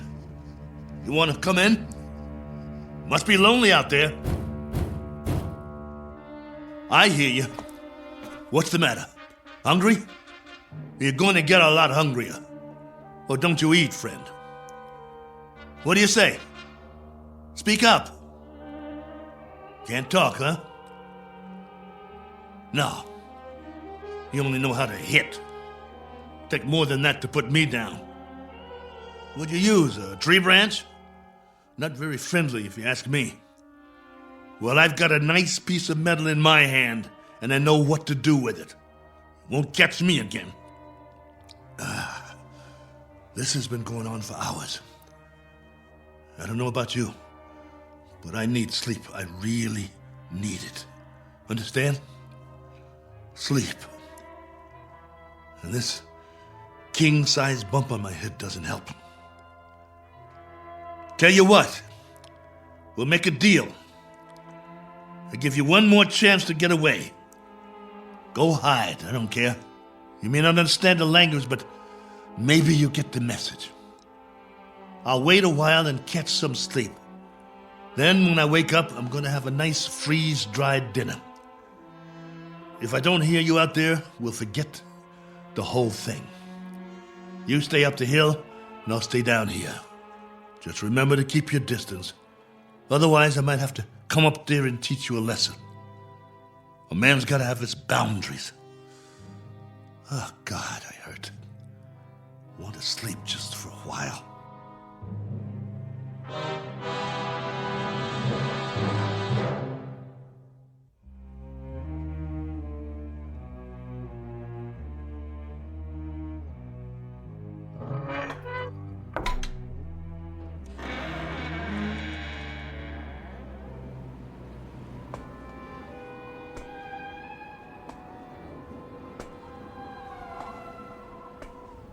Hey, friend.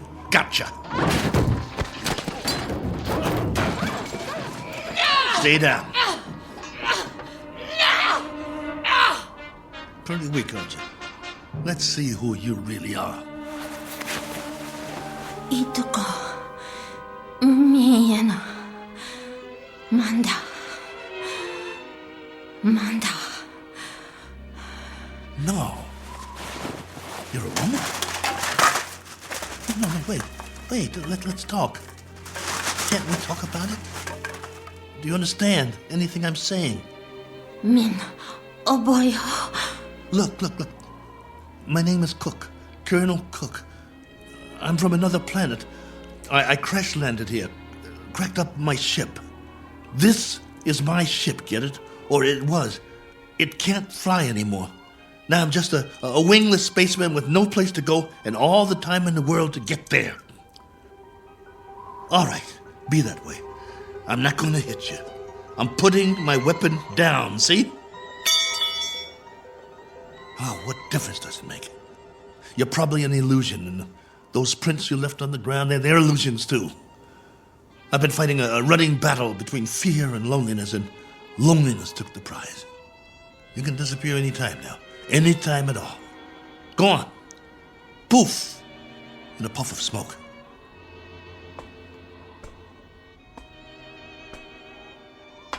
No, wait, please. Are you real? This knot on my head certainly is.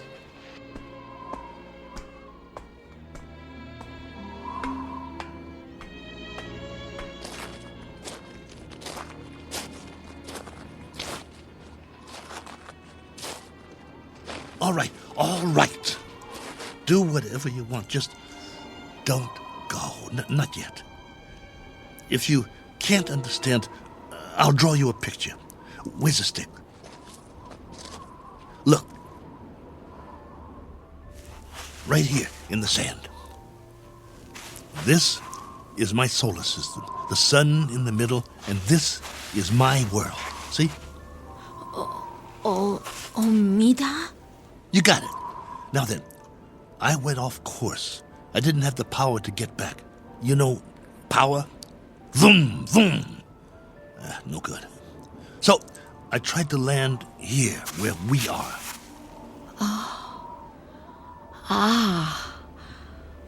Omida korum. Go ahead, you draw. Korum mistum. Oh, that's your solar system and your world. You came from there. Let me see now. It went out of orbit. Is that it? Your planet left its orbit and moved away from the sun. And the line, that's where you went and where your world went, right? I'm sorry. What about now? Where's your planet now?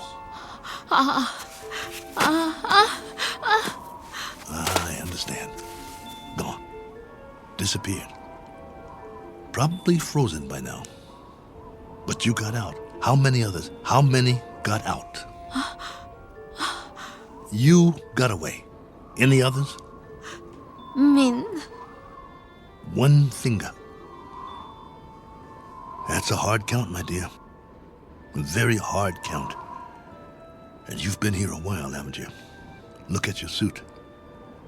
Your galaxy might be light years away. It would have taken years to reach here. Where's your ship?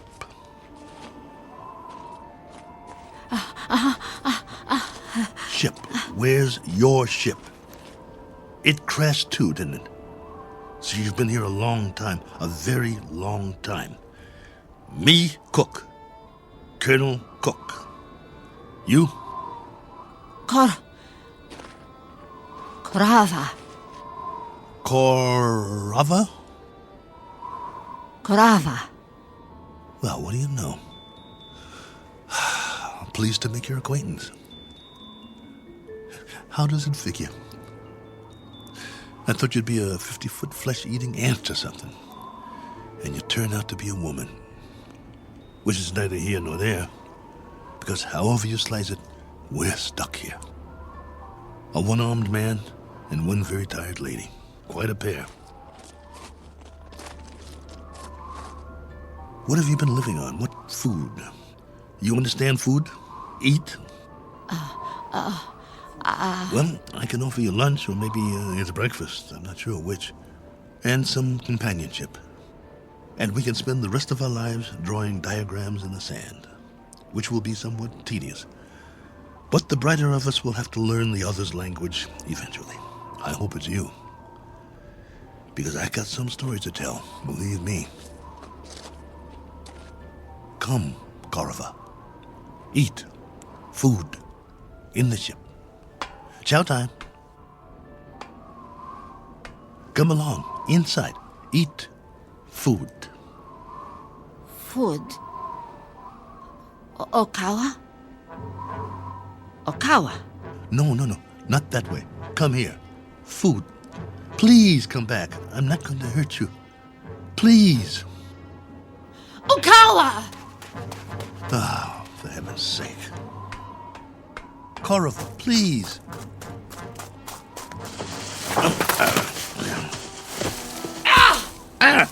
You scratched me. What did you do that for? That's all you know how to do, isn't it? Draw blood. Well, go ahead. Get away from me. It's not just language, is it? It's our animal nature, the way we instinctively respond to one another. In that case, there's not much hope. Go on. Go. If that's the way you want it, go.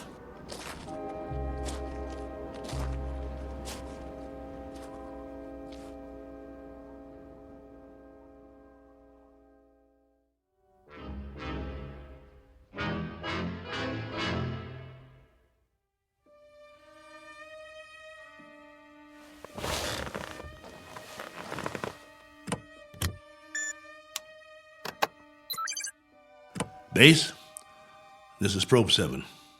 The following is sent on faith, which is appropriate since this transmission is in the nature of a fairy story. I don't know under what heading you would classify it. Very likely space medicine or space opera.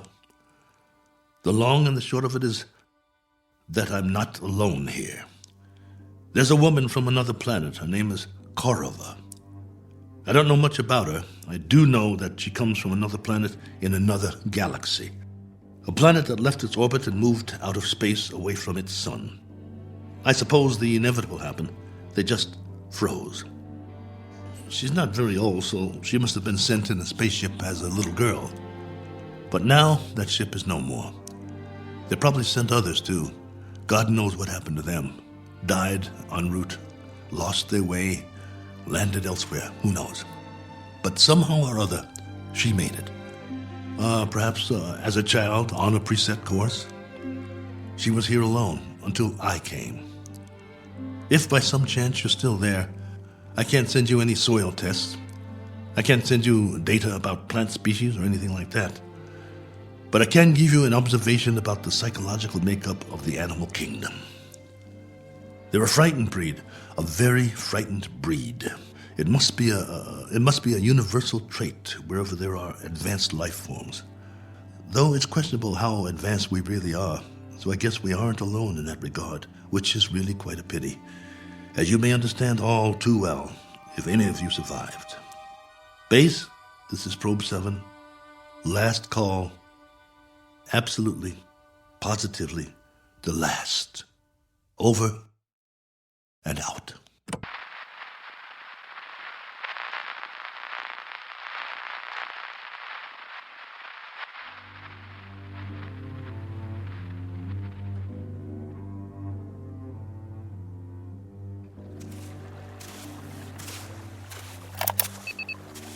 Log entry 1417. Well, the ship is history. I've left it for good. I finally made it up the hill and down the other side. And guess what? There's much more vegetation here. Fruit trees. Flowers as big as your head. And through it all, a stream of running water. I swear, it's like a garden. I brought what I need in a backpack. I'm going to set up shop on the banks of the river and try to live here, for better or worse. It will be the last great adventure. I only wish I could share it. Oh well, there's always posterity. If anyone should ever find this and play it back.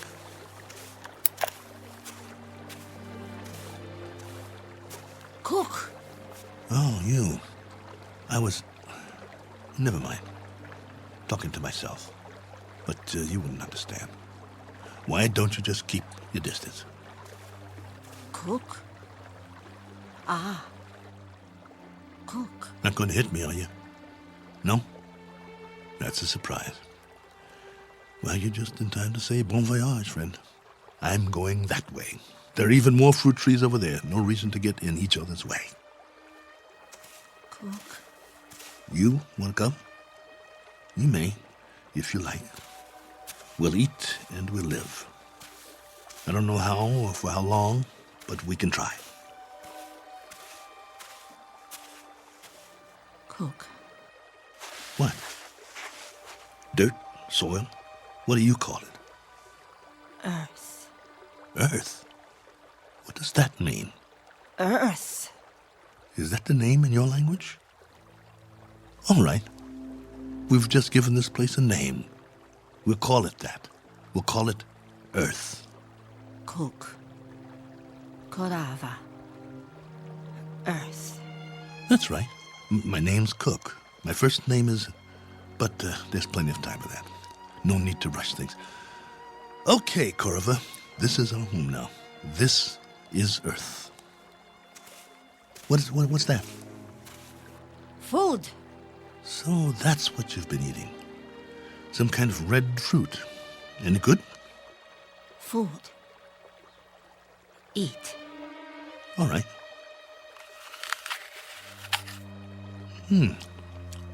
Not bad. We'll take some with us. If you think it's all right. Come on. I wanted to tell you something, but now I've forgotten. I guess we'll have plenty to talk about, though. This place, a new life after all. And after a while, we'll have new memories to talk about. Things we can share. Come along, then. Let's go.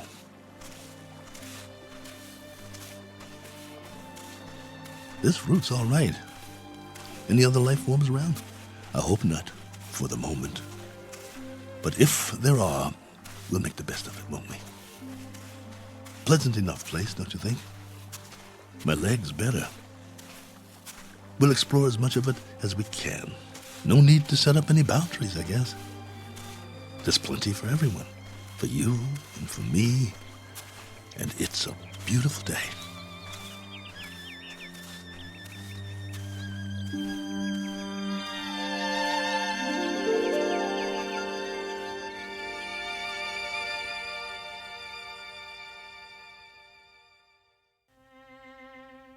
Do you know these people? Their names might be familiar were you to hear them. They lived a long time ago. Perhaps they're part fable, perhaps they're part fantasy, and perhaps the place they're walking through now is not really called Eden. That's for you to decide. we offer it only as a possibility and a presumption in the Twilight Zone.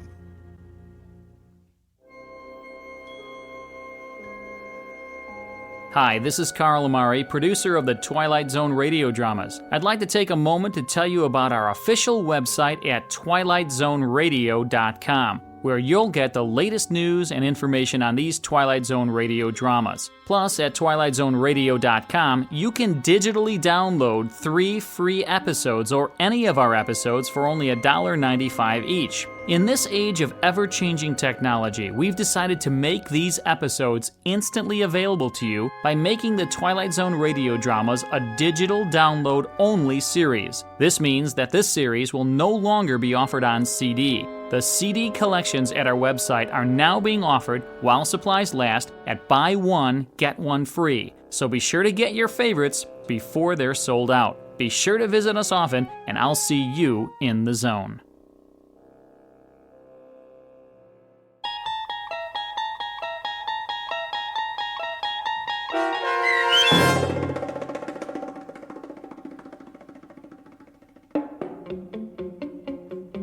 Probe 7, Over and Out, starring Lou Gossett Jr., with Stacy Keach as your narrator, was adapted for radio by Dennis Etchison and written for The Twilight Zone by Rod Serling. Heard in the cast were Tony Maka Sr., Sam Darrence, and Oksana Fedanushin. The producers of The Twilight Zone wish to thank CBS Enterprises and the Rod Serling estate for making this series possible. This copyrighted radio series is produced and directed by Carl Amari and Joby Cerny for Falcon Picture Group and Westwood One. Sound design and custom Foley effects for The Twilight Zone by Cerny American creatives Bob Benson, Craig Lee, Matt Sorrow, Tim Cerny, and Todd Beyer. To learn more about The Twilight Zone radio dramas and to contact us, visit our official website at twilightzoneradio.com. Speaking.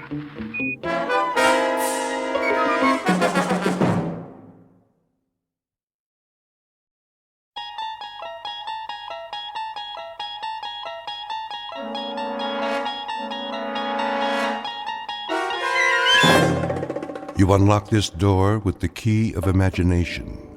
Beyond it is another dimension, a dimension of sound, a dimension of sight, a dimension of mind. You're moving into a land of both shadow and substance, of things and ideas. You've just crossed over into the Twilight Zone.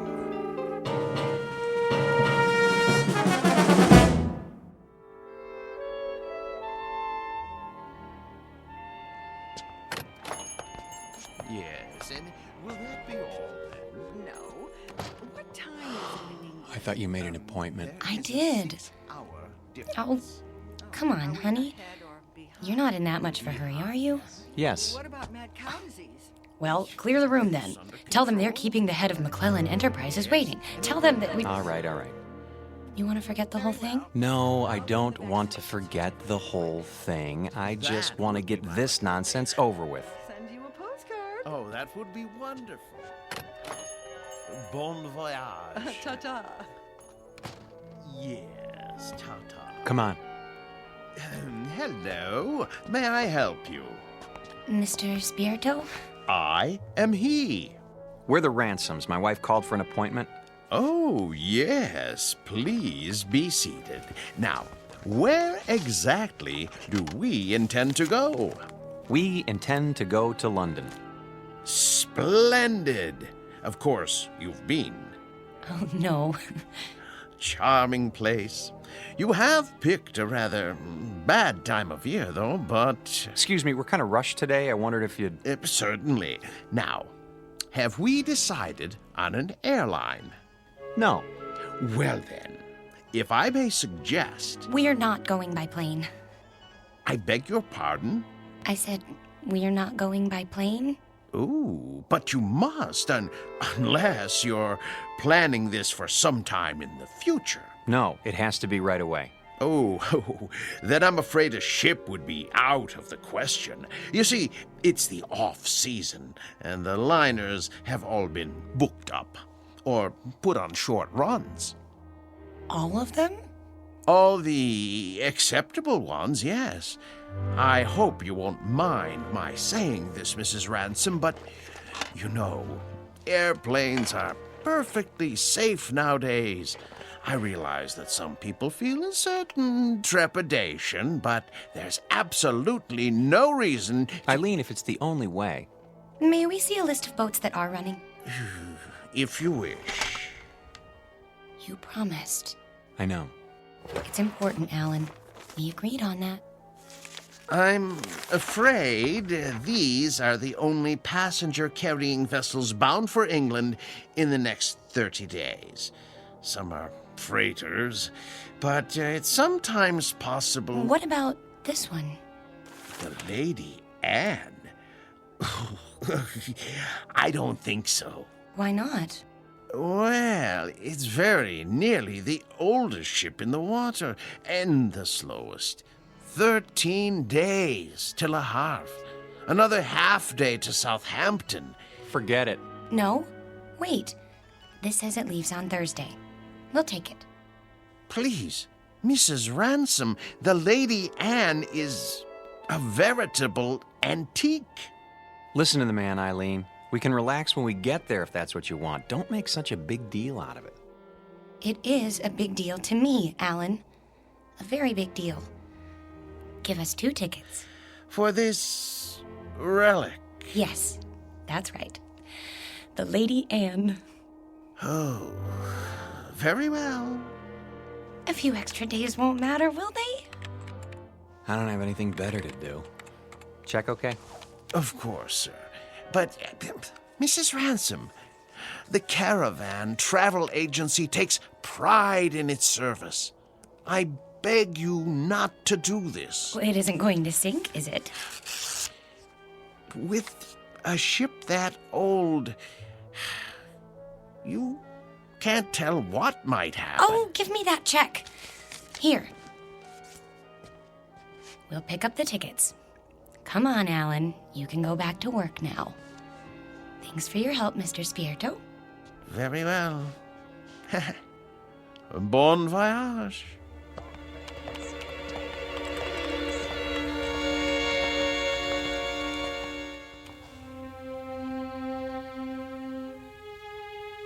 Portrait of a honeymoon couple about to embark on a journey.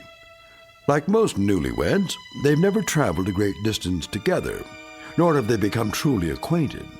But there is a difference. These newlyweds have been married for 6 years, and they're taking this honeymoon not to start their life together, but to save it. Or so Mrs. Ransom believes.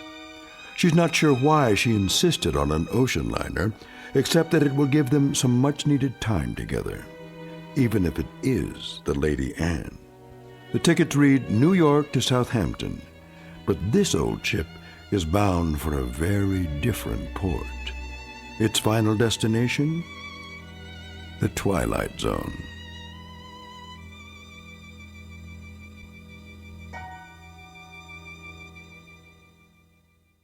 And now, The Twilight Zone and our story, Passage on the Lady Anne, starring Martin Jarvis and Rosalind Ayres with Stacy Keach as your narrator.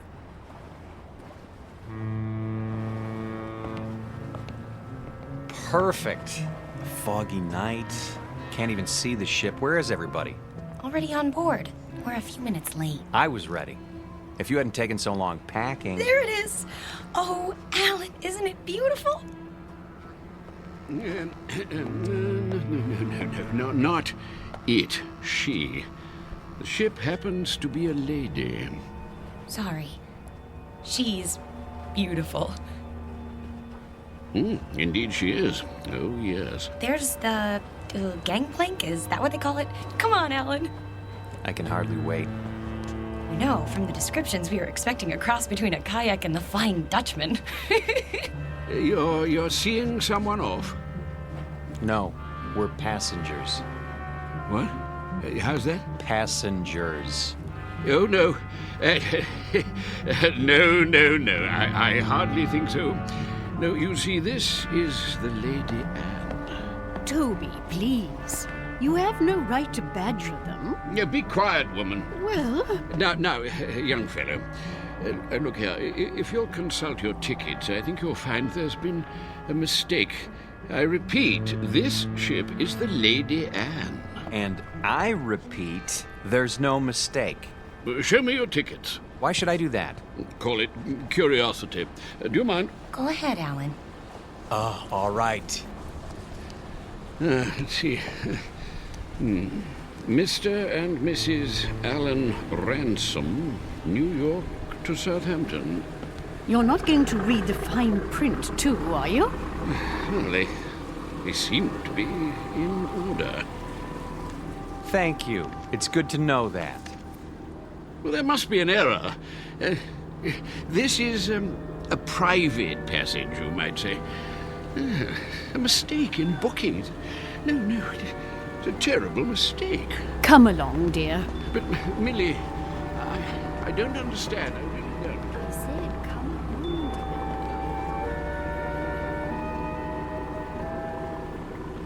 dear. Well, I guess that's how the British say welcome aboard. Oh, don't get your back up. You'll be twice as cranky when you're his age. Bet we can beat him up the ramp. Not too late to turn back, you know? I mean, think of being cooped up with me for 14 days. I made a promise and I'm going to keep it. Isn't that good enough? Sure. Not very steady. Really gives you confidence, doesn't it? At least try to enjoy this. One moment, please.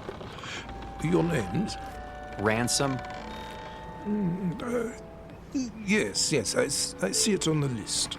Do you want to see our tickets, too? Everything seems to be in order, sir. Stateroom 24, down that flight of stairs. Thank you.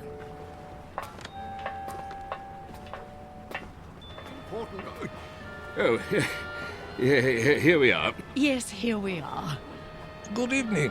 I say, you're not going to let them do this, are you? I'm afraid it's out of my hands. Out of your hands?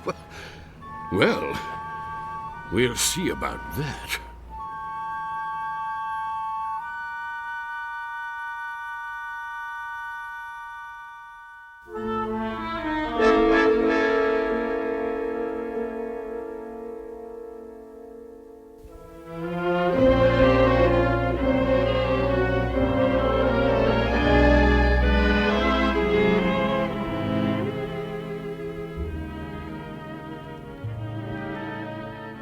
I hope they got the luggage on board. It'll be waiting in our room. You'll see. It better be. We're due to take off in 10 minutes. Take off? Sail. Disimport. I think it's disembark. Alan, you have to admit, it's a real showpiece. Did you notice this carpeting? And the oil paintings? And brass everywhere. Great, where's the bar? I could use a drink. Number 24. This is it. What in the... Alan, look! It's like an old-fashioned drawing room with a tapestry and gold everything. Pigeon's blood vases. I don't believe it. Are those plaster cupids on the ceiling? Oh, it's marvelous! And the canopy bed. Shaped like a swan. It's got a goose feather mattress. Oh, Alan, isn't this fabulous? It's probably the most ridiculous room in the entire world. You realize that? Probably? It is! And you actually like it. Don't you? Look at this chest. It must be 100 years old. A bowl of fresh flowers on top. And even a box of candy, shaped like a heart. At least the luggage is here. No kidding. You think we can take it for 2 weeks? I mean, with all this... There's the whistle. Come on, let's go up on deck. Why? Why? That's what you do. Haven't you seen any movies? Hurry.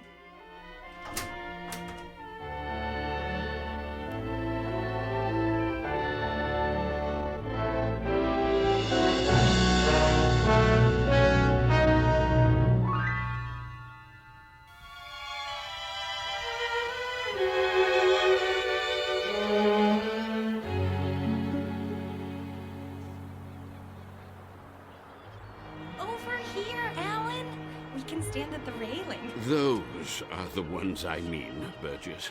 Not the ones going with us. Yes, I tell you. Nonsense. Obviously a silly blunder. No. They have tickets. Calm yourself, Mackenzie. This needs to be settled at once. Very well. Here they come. Hello. Hello. How do you do? Oh, very well, thank you. Now then, no doubt you young people aren't aware that this is a rather, well, how shall I say, private sort of cruise, you see. Very tight. Dear me, yes, unquestionably a slip-up on the part of the, Look, mister, we're getting a little tired of this routine. Try to understand. There hasn't been any slip-up. This is our ship, and we are sailing to England on it. Her. What did I tell you? They're determined. This is bad news, very bad indeed. Oh, really? For you or for us? Don't argue with them, Alan. See here, please, this may seem odd to you, but we are actually trying to be of help. Yes, exactly so. You see, there are things you don't know about this ship. Yes. But what does that mean? Well, for example, it isn't common knowledge that... Burgess. No, Mackenzie. We've got to tell them. But... this vessel is over 50 years old. We knew that. Oh, but there are other things you couldn't possibly know because you haven't had time to look. Such as? Well, she's falling apart everywhere. The deck chairs wouldn't support the weight of a baby. Yes, that's true. And the staircase is about to collapse at any moment. And the food, it's food. Dreadful. It's positively poisonous. Ptomaine, you know. Yes. But the worst of it is the danger at sea. Those boilers, not to be trusted. They've been ready to burst for years. Oh, yes, for years. So you can see how impractical the whole idea is. There's just one thing. Yes? If it's such an awful, dangerous ship, what are you doing on it? What? Well, we're old and eccentric. Well, yes. Well, we're young and eccentric. We like impractical things, the challenge and all. Besides, we think it's an absolutely charming boat. Last warning. They'll be pulling away the gangplank at any moment. Look, you'll be quite bored. We never get bored. Do we, Alan? Nope, not at our age. You're sick, then. Yes, you'll get sick. No stabilizers. She rides like a washing machine, I can tell you. Sounds like fun. I think I've heard about enough. Wait. I have my checkbook. What's that for? I am prepared to pay you double the amount of your tickets. This is ridiculous. No, I want to hear it. Pay us to do what? If you will abandon your plans, I'm sure you'll find another booking, something more suitable. That's a very generous offer. Yes, very much more suitable. Alan, you're not considering it, are you? Well, what do you say? Not a chance. Triple the amount, then. Yes, triple. No. Very well. I am forced to extremes. Sir, madam, if you will leave the Lady Anne at once, I will give you the equivalent of, let me see, 50,000 American dollars. 50,000 American dollars, yes, which I will match. Well, I haven't got it all on me, but Making it a total of 100,000. Yes, 100,000, well. You're talking my language now, gentlemen. Alan! Let's say pounds sterling, shall we? In pounds? Or better yet, an even $250,000 U.S. currency will be fine. No, that amount is completely unreasonable. I'm sorry. No. In that case... But... Sorry. Let's go, honey. You must reconsider. You don't understand the implications. Look, fella. Ever since we picked this tub, people have been doing their best to discourage us. I don't know why, and I don't care. But if you're worried about brash Americans crashing your cozy little tea party... No, it isn't that at all. Forget it. From now on, leave us alone. I'm proud of you. Thought I'd take the money, didn't you? Well, for a minute there, I didn't know. Oh, look! We're moving! Off to a great start. I could use that drink now. Me too.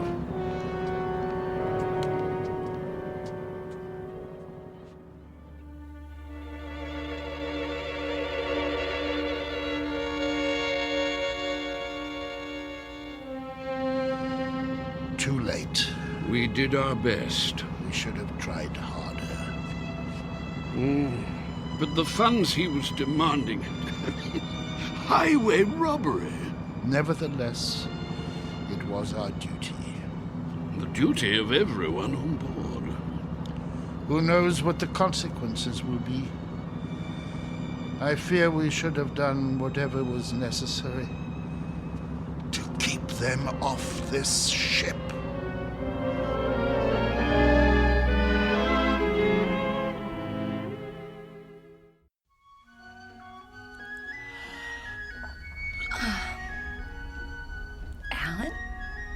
Yes? You're already dressed. Why are you up so early? It's almost 11.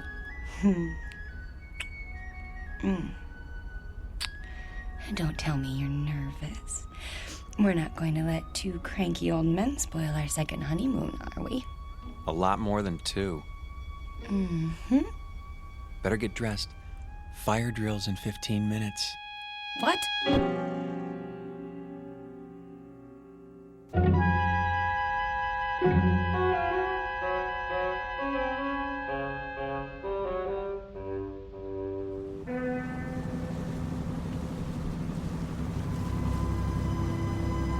Honestly, you could at least tell me what this is all about. You act as if we're going to an execution. There. See for yourself. Look at all of them. And all wearing their life preservers. Oh no. Alan, some of them are even on crutches. And wheelchairs. Pretty hard to stand for inspection.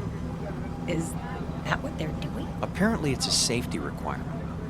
Well, there was the Titanic.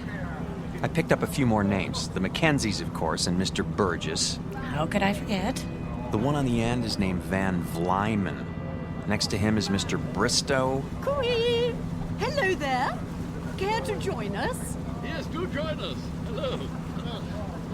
In a moment, Mrs. Mackenzie. You don't suppose that everyone else on this ship is... Everyone. I checked this morning. The youngest person I saw was 70. Oh, but that's silly. It must just be the first class section. There aren't any other sections. The entire ship is first class. You mean they're all? Show some respect. This group alone represents several thousand years. All for fire drill practice. Remember, Eileen, getting there is half the fun. Chin up. Your life jackets. Oh, thank you. Now then, as soon as you're all ready... I think the straps go over your shoulders. Like this? That doesn't look right. Psst. Do you need help, dear? Good morning, Mrs. Mackenzie. As a matter of fact... You should put your arms through the hole. No. Let them learn for themselves, dear. I was just trying to make it easier. See you later, then. Yes. Do the best you can. We look like a couple of clowns at a funeral. Now then, in the event the balloon should go up, the alarm will sound. Proceed to the Imperial deck in a calm, orderly fashion and await further instructions. The groups will be divided in the following manner. Group A, Mr. and Mrs. Huntley Small. Mr. and Mrs. Mackenzie and Mrs. Scott Aylesbury.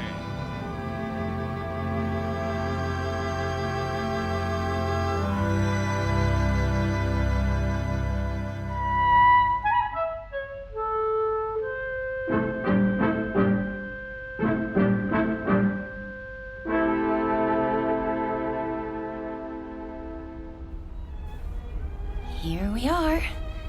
The Imperial Lounge. Looks like we're in time for the noon orgy. Alan, I think it's elegant. Like a private club. That's the problem. We're not members. This isn't a ship, it's a floating rest home. Shh. You wish something from the bar?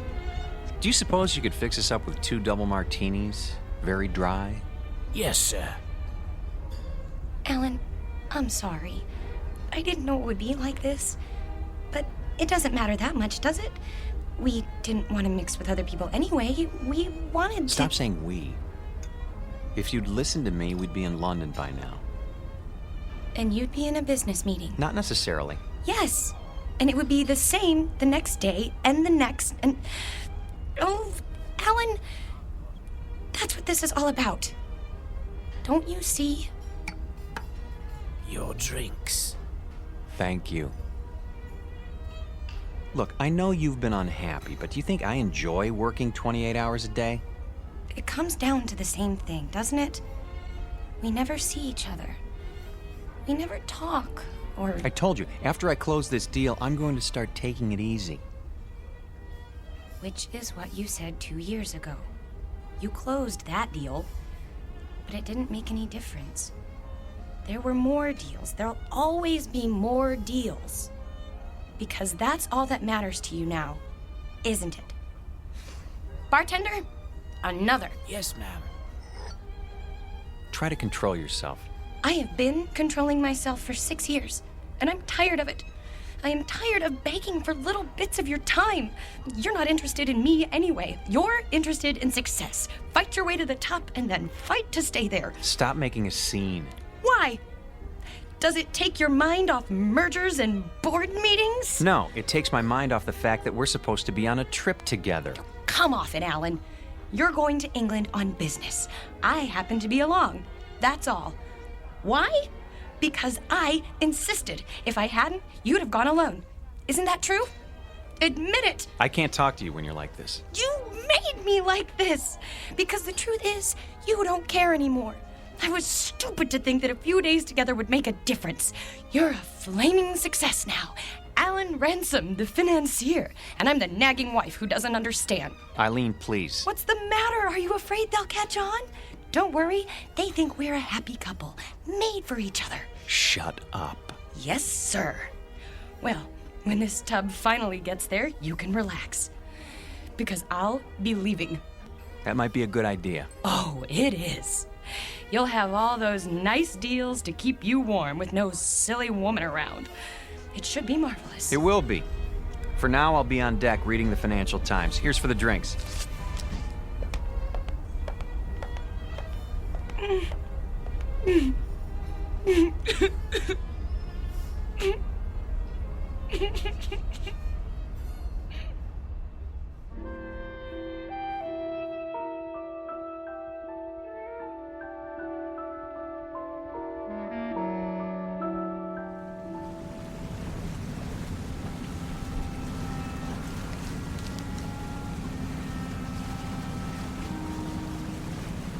I say, you two, excuse us. Not you again. Well, yes. Not really. How do you do, dear? Nice to see you, Mrs. Mackenzie. If you don't mind, I'm trying to read the paper. My wife, Minnie, yes.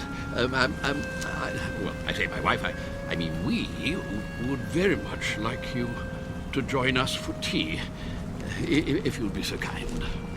Because I'm wearing my tweed jacket? Eh? Hmm? No, no. Not tweed jacket. I see. That's a very, yeah, I think we're very British. No. We simply want to chat. Is it a date then? I don't. We'd be delighted. In about an hour, Yes, in the Imperial Lounge. We'll see you there. And thank you. Not at all. An hour, then. Jolly good. Looking forward. Why did you do that? Because you and I don't have anything more to say to each other. You know it's true. We're finished. But you said it yourself, we're stuck here. So we might as well call a truce for now and make the best of it. Agreed.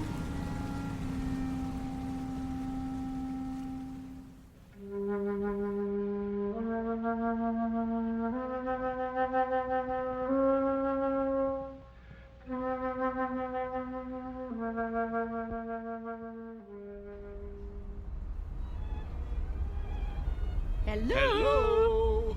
Over here. Hello again. My dear. So glad you could make it. Charmed, I'm sure. Do sit down. Do sit down. Not at all.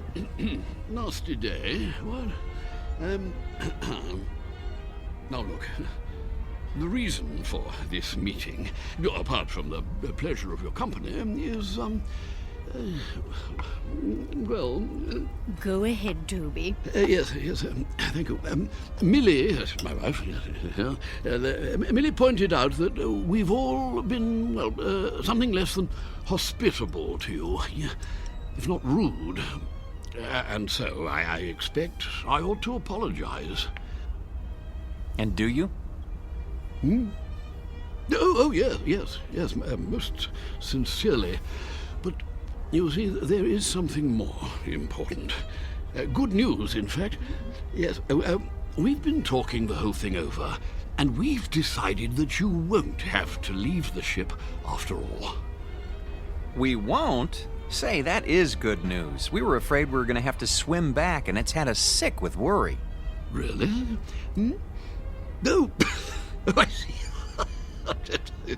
I see. Very good. No, I'm sorry about that, my boy. But we were quite concerned, all of us, as I dare say you gathered.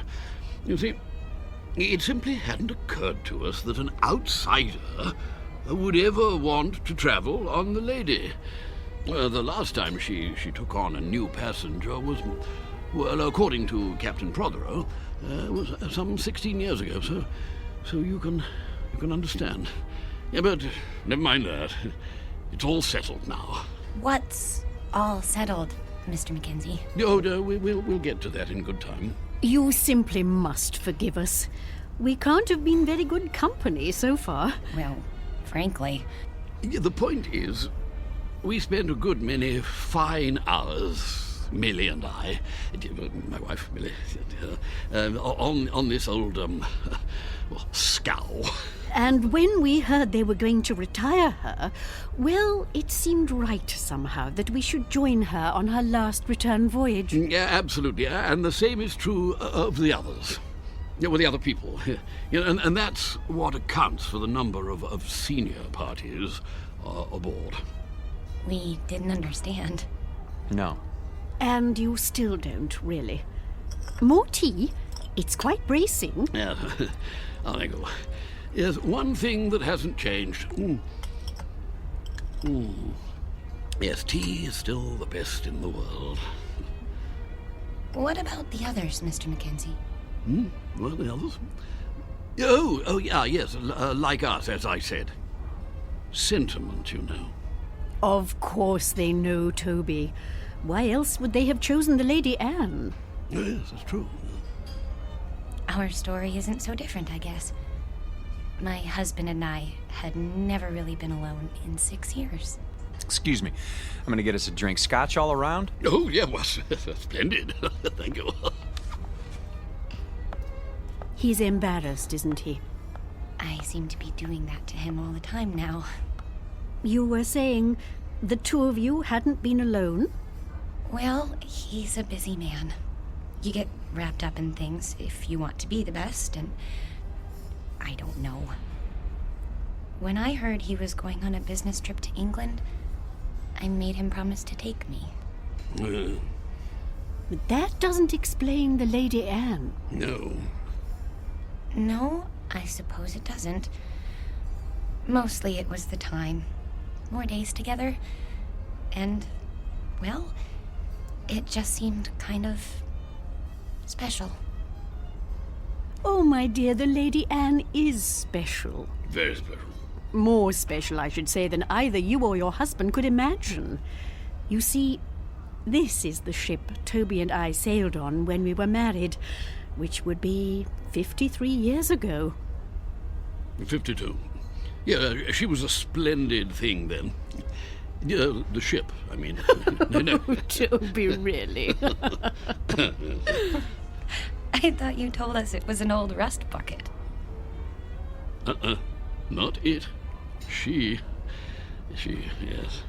Oh, I should have been struck down by lightning for such a fearful lie. Mrs. Ransom, mark this. The Lady Anne was the finest ship that ever crossed the sea. Queen of the fleet, she was. Oh, yes, indeed. Is, Mackenzie, is. No other ship can touch her. Quite right. Sit down, Burgess. This is an old companion of mine, Ian Burgess, Mrs. Ransom. Ah, yes. Congratulations. I don't follow. I hear there's been a decision made in your favor. Not now. Nonsense.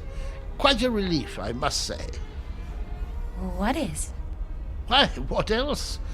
My good lady, you are in luck. How so? Haven't you told them? It's about you and your husband. It seems you won't have to die after all. Oh, I'm so sorry.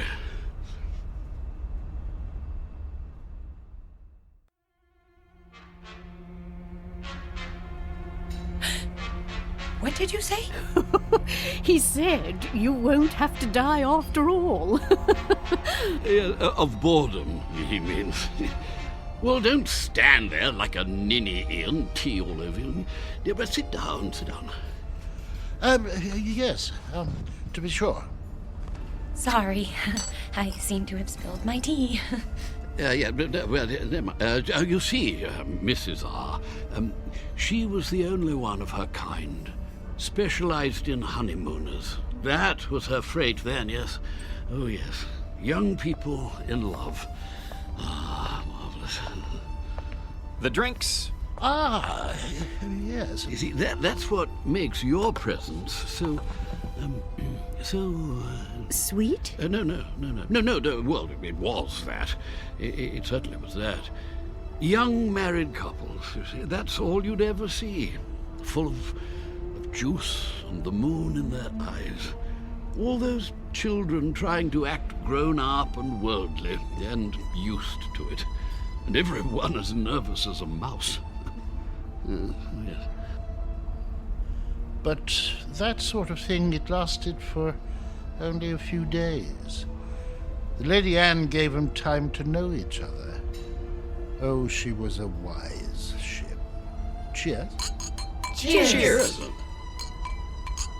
Everything was arranged for young people. Love has its own point of view, you know. It sees things larger than life. Nothing is too ornate or too fancy or too dramatic. If it is a good love, it demands the theatrical and then transfigures it, turns the grotesque into the lovely, as a child does. With it, we can see what we wish to see in people. Without it, we cannot see it all. We can search forever. How a shipping line ever found that vision, I cannot imagine. But they made the Lady Anne into an enchanted gondola and took that moment of happiness and pure sweet pain all lovers have and made the moment live for 2 unspeakably pleasant weeks. Well, they get the drift, my dear. There's no need to go gooey. But I feel gooey. The same is true for all of us, actually. Bolshia Jones and his wife over there, the bald chap, Engineer in his day, and a good one. The Whiteways. Next to them, Lord Bristow, with his cigar. Nice enough, but he's getting on. And there's old Champion. Innes Champion, the writer, adventure stories, that sort of thing.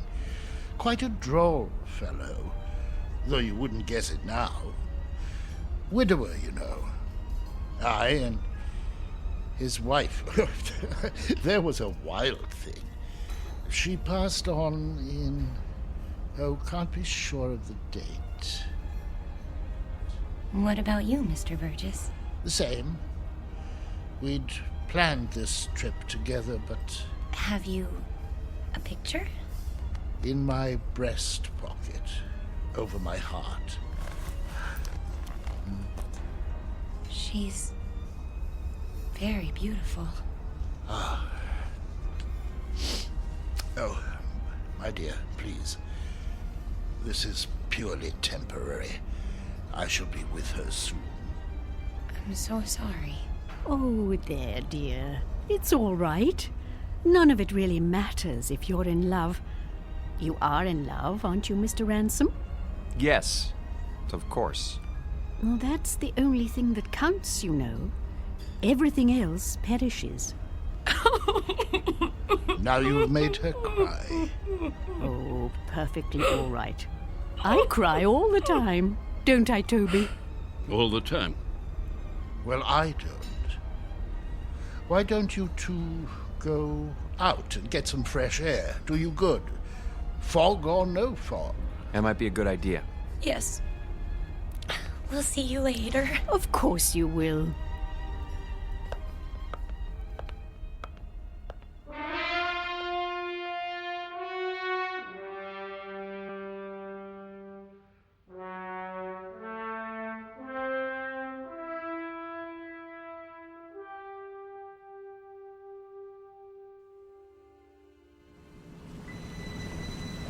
I think they're all very, very nice.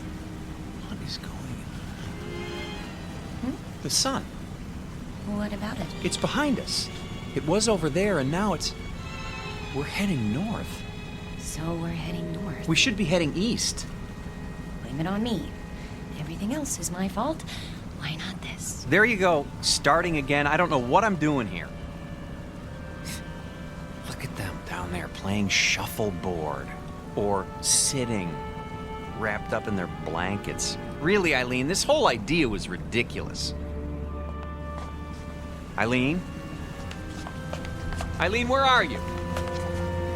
Eileen? Eileen!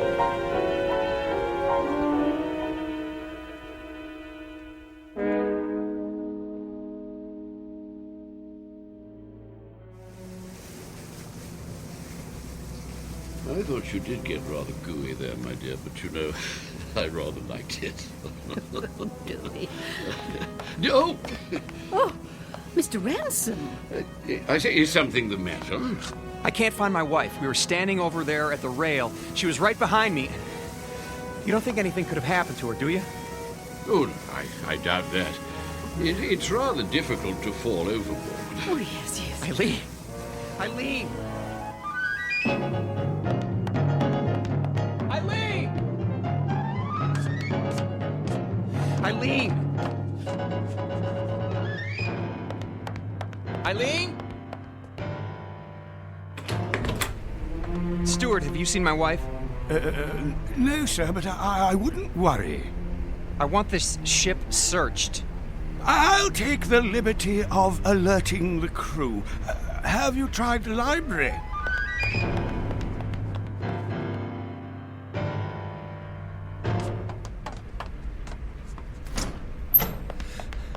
Eileen? Not here, sir. She's got to be somewhere. Still looking, sir. Haven't you found her yet? Easy, sir. We'll let you know. Eileen? Eileen, where are you?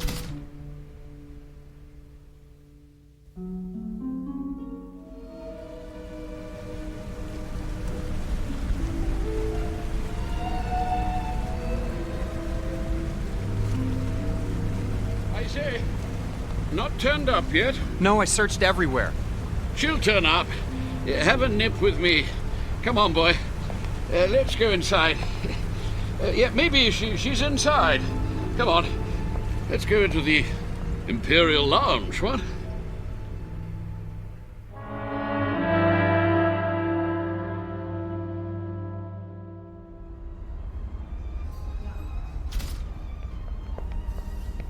Two whiskeys. Make 'em strong. I can't believe it. She's gone.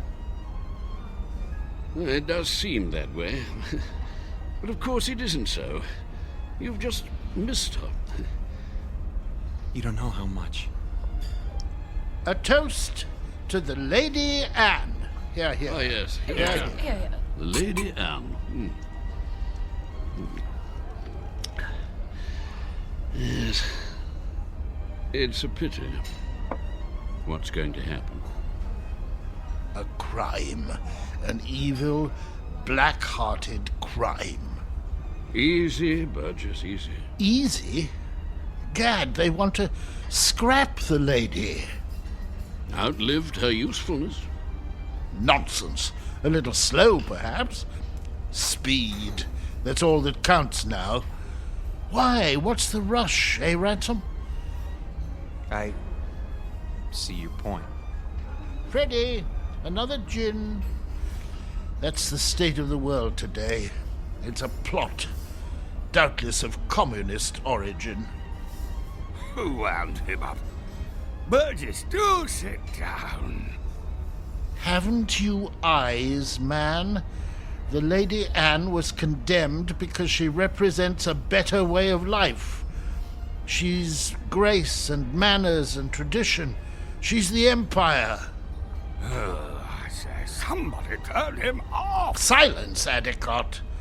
The beasts are at the gate, and we stand about like statues, with our medals gone to rust and our swords broken.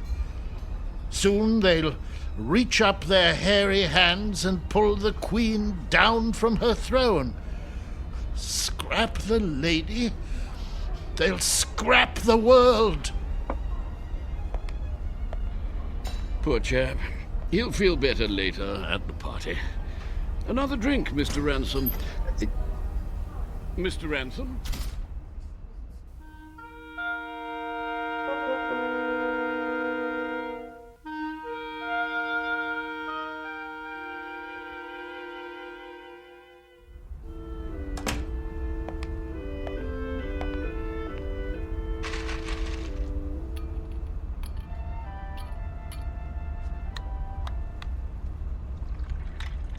Pour me one, too. Honey, where have you been? I decided to take a nap on our swan bed. You mean you were here all the time? But I've been searching for you. I'm here. I've always been here. Oh, Eileen. Are you drunk? Maybe so, or maybe this is the first time in 6 years that I've been sober. What's that you're wearing? The nightgown? Oh, Mrs. Mackenzie gave it to me. She wore it on her honeymoon. It's beautiful. You're beautiful. This whole stupid world is beautiful. What happened to you? I don't know. But I'm going to try not to forget. I'm going to try very hard. Oh, Alan?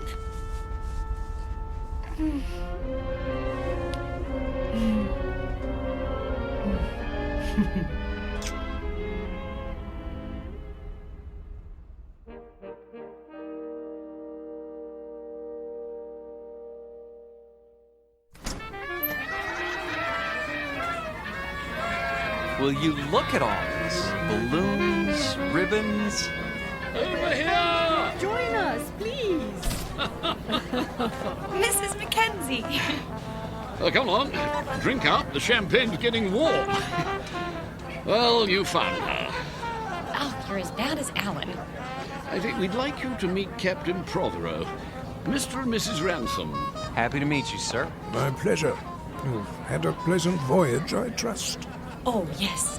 We're grateful to be a part of it. Indeed. Your presence has been good for us as well. You packed your things? Shh. They don't know yet. Oh, well, I suppose it doesn't matter. Know what? Nothing important. If you'll excuse me, I have to make some preparations. Be back shortly. You look positively radiant, my dear. The Lady Anne has worked her magic on you. She... and you. All of you. I'd forgotten some things. How to relax. I was so busy, I lost sight of what's important. It won't happen again. I say, let's drink to that.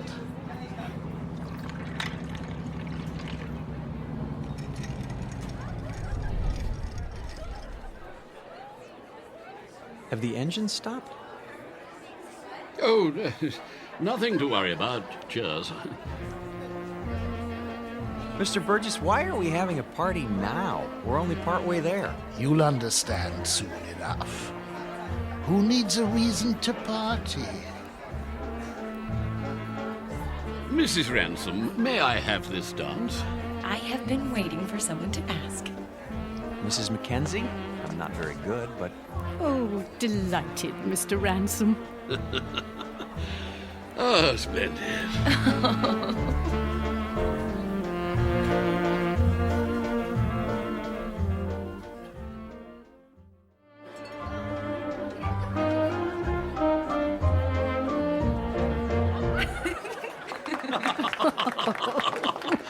Oh, very nice.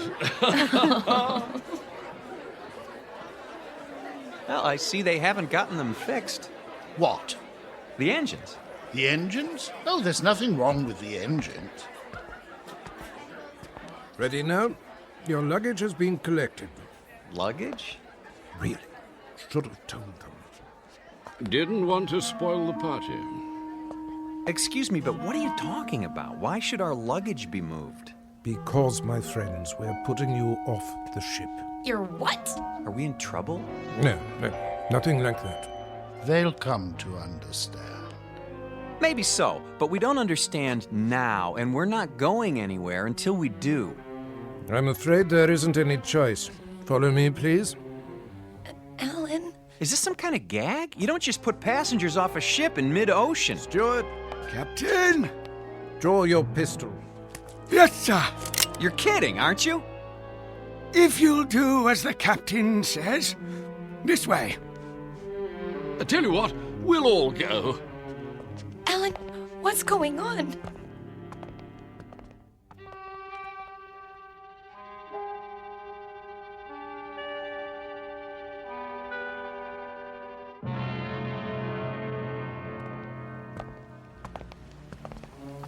You can't be serious. There's nothing to worry about, my boy. Your exact position has been radioed. Even now, help is on the way. Alan, you're not kidding. Captain, this is outrageous. Your luggage is in the boat. There's a tin of biscuits. Champagne? I thought of that. The lifeboat sends out a signal so you'll be picked up straight away. Everything you need, really. Except a reason. It's time we were off. Into the boat with you. No, please, But why? Is it something we've done? Not a bit of it. Then tell us. You can't do this without a reason. Cause, my boy, you can't go with us. Not yet. Yes, come along. Not where we're going. No. Step carefully, please. We liked you people. We thought you liked us. They do, Alan. Don't you see? They do. Lower away. Don't forget the blankets. Alan, look. Everyone's at the rail. Goodbye. Bye. Goodbye. I say, what are those papers, dear? They're your letters, Toby. Don't you remember, dear? I've kept them for so long. You're throwing them overboard? They deserve a proper burial at sea. I won't be needing them now, will I? No, dear. Not anymore. Listen, the engines are starting again. So are we.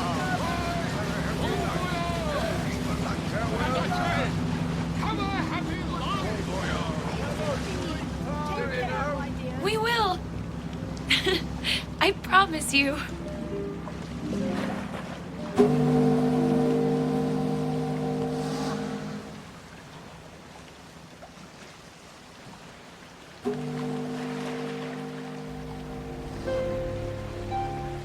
Here's a blanket. I don't need it. Aren't you cold, darling? Not with your arms around me. I don't think I've ever felt so warm in my life. Do you think we'll see them again? Yes. In fact, I'm sure of it.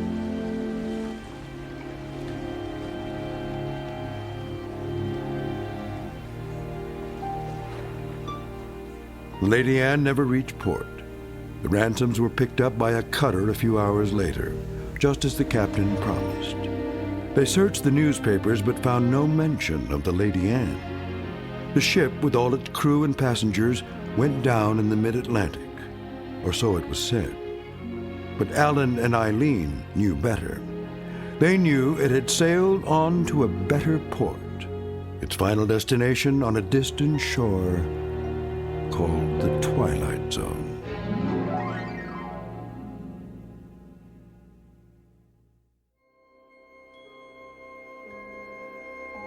Hi, this is Carl Amari, producer of the Twilight Zone radio dramas. I'd like to take a moment to tell you about our official website at twilightzoneradio.com, where you'll get the latest news and information on these Twilight Zone radio dramas. Plus, at twilightzoneradio.com, you can digitally download 3 free episodes or any of our episodes for only $1.95 each. In this age of ever-changing technology, we've decided to make these episodes instantly available to you by making the Twilight Zone radio dramas a digital download-only series. This means that this series will no longer be offered on CD. The CD collections at our website are now being offered while supplies last at buy one, get one free. So be sure to get your favorites before they're sold out. Be sure to visit us often, and I'll see you in the zone.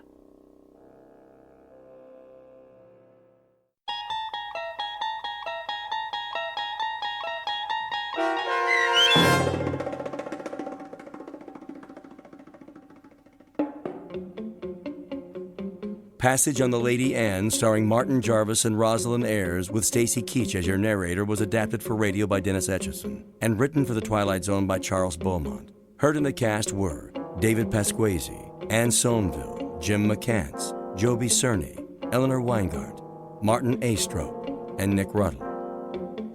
The producers of The Twilight Zone wish to thank CBS Enterprises and the Rod Serling Estate for making this series possible. This copyrighted radio series is produced and directed by Carl Amari and Joby Cerny for Falcon Picture Group. Sound design and custom Foley effects for The Twilight Zone by Cerny American creatives Bob Benson, Craig Lee, Matt Sorrow, Tim Cerny, and Todd Beyer. To learn more about the Twilight Zone radio dramas and to contact us, visit our official website at twilightzoneradio.com. This is Doug James speaking.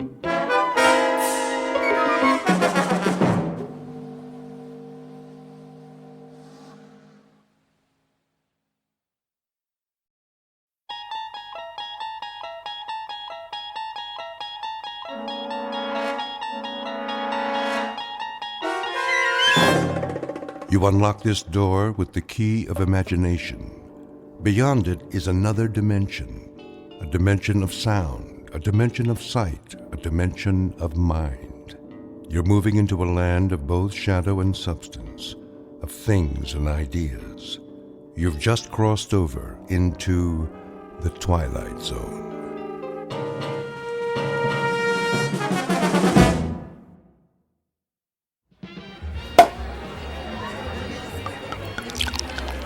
Here's to Michael Franklin, in honor of the most stunning, ruthless stewardship of a corporate takeover I've ever seen. Thank you. Thank you, Alan. Thank you, everyone. And may I just say, I absolutely deserve it. I know you've had your eye on that corner office for some time. Well, it's yours. Actually, Alan, I have my eye on the corporate suite. Why, that's my office. Exactly. Careful, Michael. Your ambition is showing. Well, my ambition is what made this deal happen. My ambition is what allows our billable hours to skyrocket every quarter. And my ambition is what will eventually lead me to not only your office, Alan, but to your company-paid condo, your company-paid Mercedes, and your company-paid weekly $200 haircuts and manicures. Just kidding. I have to admit, you had me going there, Michael. I have no doubt that someday you will occupy my seat in the company. We'll have to wait and see what the future holds. Tut tut, no harm in celebrating. Speaking of the future, check out that wild-looking old woman sitting behind the table. Wearing that colorful headscarf with all the jewelry? She looks like a contestant for Best Halloween Costume. No, I think she's telling fortunes. See how she's looking at that guy's hand? Let's go see what she has to say. Alan, you don't believe in this stuff, do you?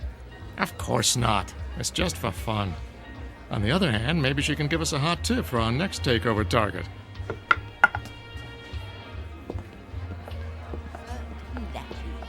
The warnings of the tea leaves, for they are never wrong. I see there are 2 more supplicants who wish to learn about their futures. Make that 1 supplicant. I'm not playing. Oh, go ahead, Michael. What can it hurt?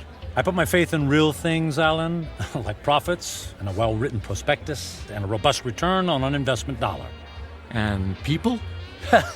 People are the least reliable things on the planet. Well, anyway, I'll spring for your reading. How much is it, please? For this most rare and deep connection to the mystic masters of the cosmos, the charge is $5. $5? Ooh. It's highway robbery. All in good fun and worth $5 to find out what's next for the amazing Michael Franklin. There you are, my good woman. The mystic masters thank you. Yeah, I bet they do. Please be seated and give me your right hand. What's wrong with my left hand? The right hand crosses the body's meridian, connecting directly to the humors of the heart through the intercession of the soul. Oh, I'll say this for you. You've got the sales pitch down pat. Please close your eyes and focus your thoughts on your inner golden light. I would have guessed that green is your color. Michael, quiet. All right, I'm quiet. I'm focused. Watch as the golden light moves toward you.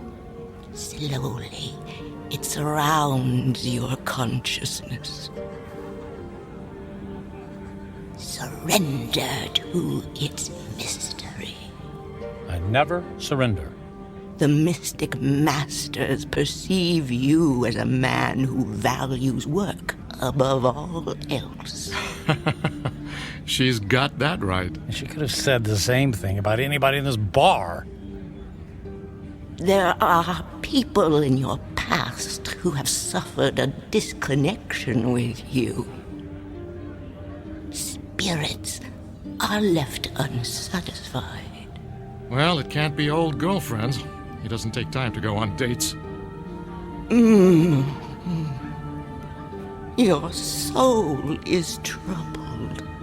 My soul is just fine. Thank you very much.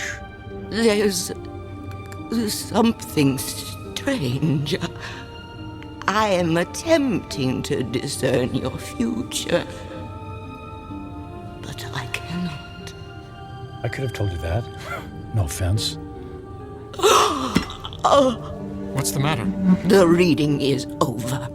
What? Hey, we paid you to tell us fortune. Here is your money back. I cannot complete the reading. Now look, lady, I don't believe in all this hocus pocus, but a deal's a deal. Just tell me I'm going to be the richest man in the world, and you can keep the $5. I do not take lightly the readings of the soul. I'm going to go complain to the manager. Alan, hold on, Alan. Look, we don't want to cause you any trouble, lady, all right? Just say what's on your mind, and we'll leave. Very well. I will tell you what the mystic masters have divined. May the Lord have mercy on your soul. What is it?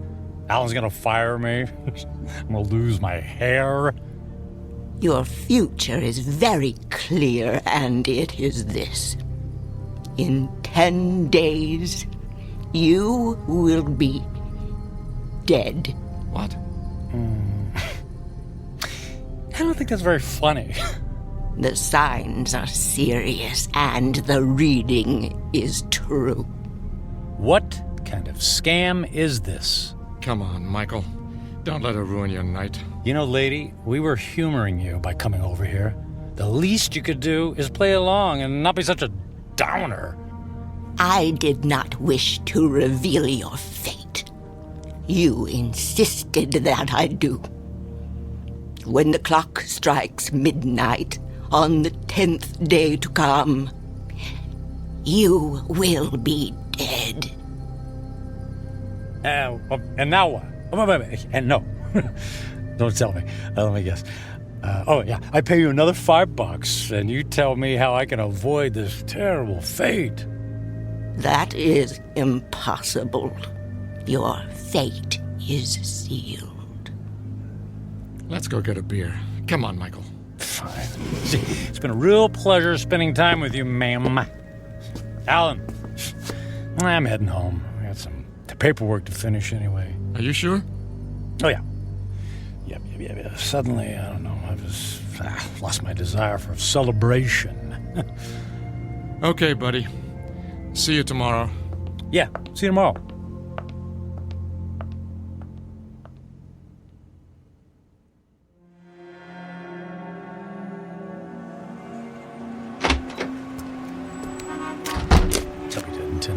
I'll be dead in 10 days. Jeez. God. Con artist. Hey.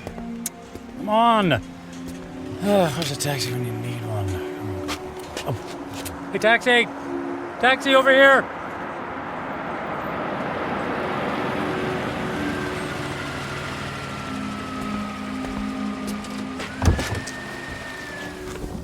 Hey, where to, buddy? Take me to... Hey, pal, you okay? Feel dizzy. You don't look so good. I need... Hey, buddy. Oh my gosh, he passed out. Gotta get him to the hospital.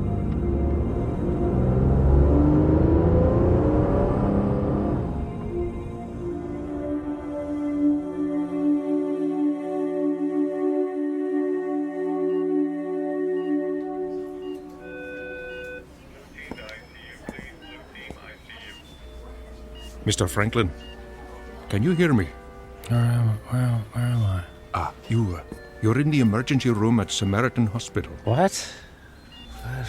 What happened? What's going on? Easy, please. Don't try to sit up right away. You're still recovering from the anesthesia. Anesthesia? Yes. For what? You were brought here because you passed out in a taxicab. Do you remember that? Vaguely. We performed some tests on you. Blood pressure, heart. Everything was normal. Well, then, I don't get it. Then why am I... In an abundance of caution, we gave you an MRI. I'm afraid we found something unusual. Oh. Well, what does that mean? There's a dark spot on the X-ray of your brain. We don't know what it is until we perform more tests, of course, but I must impress on you. This is a very serious situation. Well, what happens next? Well, I'd like to check you into the hospital for further procedures. We can consider options for chemotherapy and radiation right away. But I feel fine. I'm in great shape. cancer has no respect for those issues, I'm afraid. How long do I have? A few years? Given the size of your anomaly, I suspect that your prognosis is dire. And how long? 6 months? It could be a matter of days. I'm very sorry, Mr. Franklin.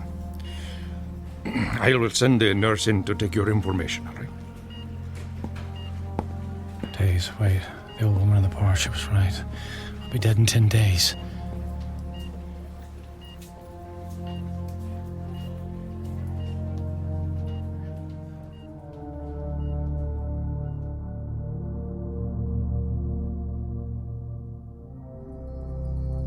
Portrait of a man frozen in the amber of fear. Michael Franklin, workaholic captain of industry, ruthless to his enemies and dismissive of routine human interaction. Given a prognosis that would send a chill of terror down the spine of the most stalwart of men, he is faced with the rising specter of his own mortality. But even worse, he stares into the rear-view mirror of a life only half-lived. Devoid of true friendship, with only a string of consummated business deals to mark his measure, Michael Franklin is about to embark on a frightful journey of self-examination that can only be experienced in the land between regret and insistent memory, a land we like to call the Twilight Zone.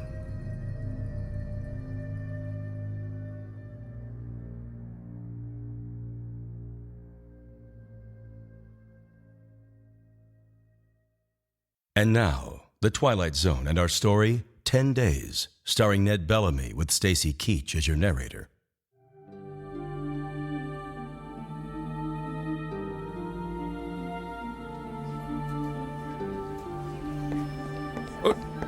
Nurse! What happened to the patient who is in this bed, Mr. Franklin? I just saw him a moment ago, Doctor. I have no information about his condition. Oh, I certainly hope he isn't about to do something foolish.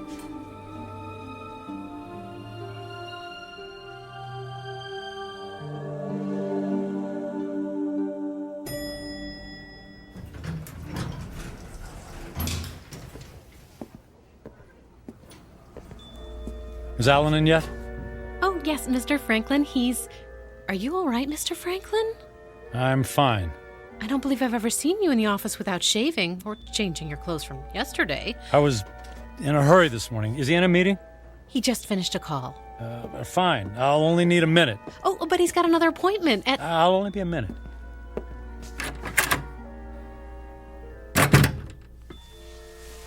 Michael, you look like you haven't been to sleep all night. Isn't that the suit you wore yesterday? Don't tell me you went out to celebrate without me. Alan, I quit. Yeah, me too. Alan, listen to me. I'm quitting. This is some kind of joke, right? I would appreciate it if you would expedite the disposition of my account. I want to close out my portfolio. I'm cashing in my stocks. I need my retirement funds and my annual bonus, every bit of it. Michael, you're talking crazy.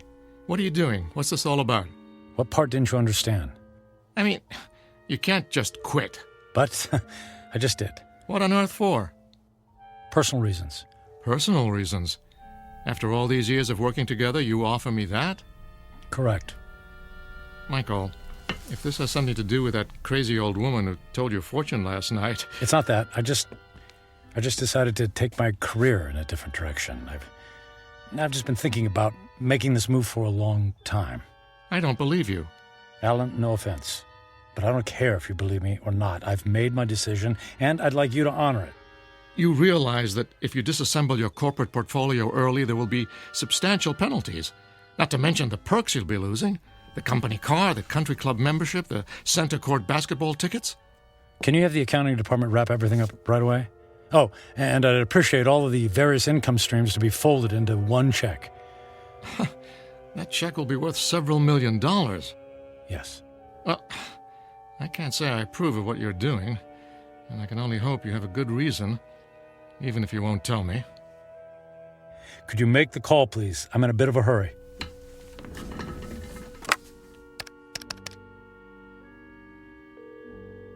After 12 years, I don't see why there's such a... yes, this is Alan Fisher in corporate. I have it's an unusual request. Michael Franklin has decided to leave the firm, and he wants all of his outstanding monies gathered into one check for immediate pickup. Yes, I understand the amount is substantial. Very good. He'll be right there. All right, Michael. The check is being... Michael?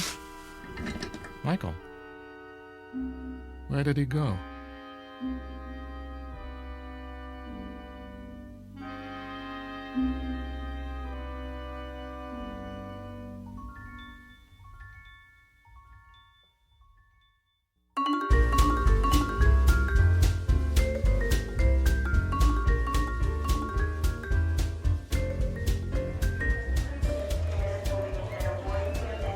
May I help you, sir? I'd like to buy a ticket to Rome, please. Leaving today? Very good, sir. And on what date would you like to return? Just a one-way ticket, please. I just love Rome. The sights, the food, the museums. It's a banquet of... Yeah, I'm in a hurry. Please. If you'll just sign here. Will you prefer a window or an aisle seat? Surprise me.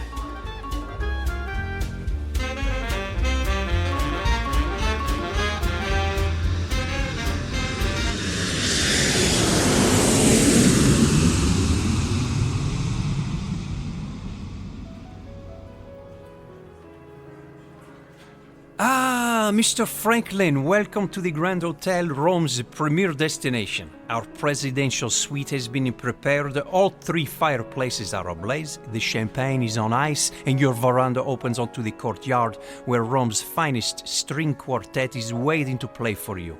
And of course, an entire staff of valets are at your disposal. And the concert tickets for this evening?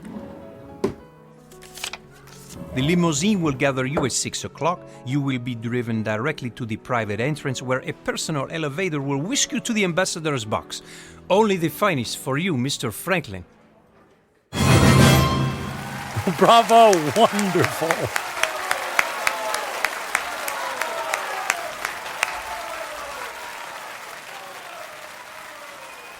Excuse me, Mr. Franklin. The young lady in the next box has sent this fine wine to you. Well, please ask the lady if she would care to join me. Right away, Mr. Franklin.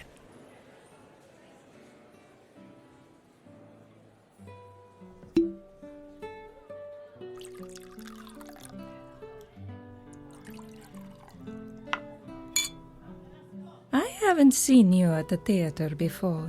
Do you come to Roma very often? You might say this is a once-in-a-lifetime vacation. I want to see and do everything. All the finest foods, all the finest wines. I want to hear the best music and experience all the riches the world has to offer. All at once? Why settle for the ordinary when we can fill our lives with the amazing? Oh, you are a man of action.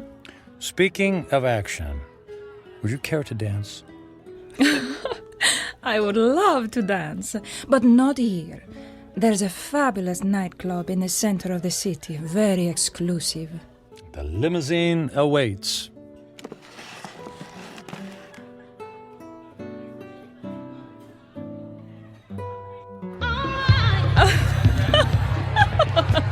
What a wild dancer! It's not me. It's a champagne. You're so funny.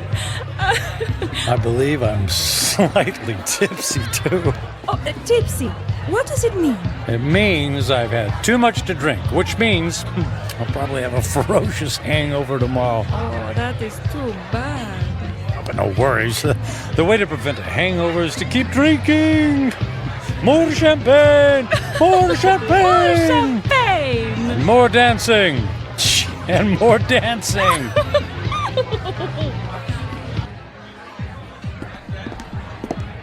Michael, are you sure you can afford to buy drinks for the whole restaurant? That's only money. And look how much fun they're having. Look how much fun I'm having. Waiter! Another round for my friends. 3 cheers for a friend Matthew. It's Michael. Okay, cheers for Michael.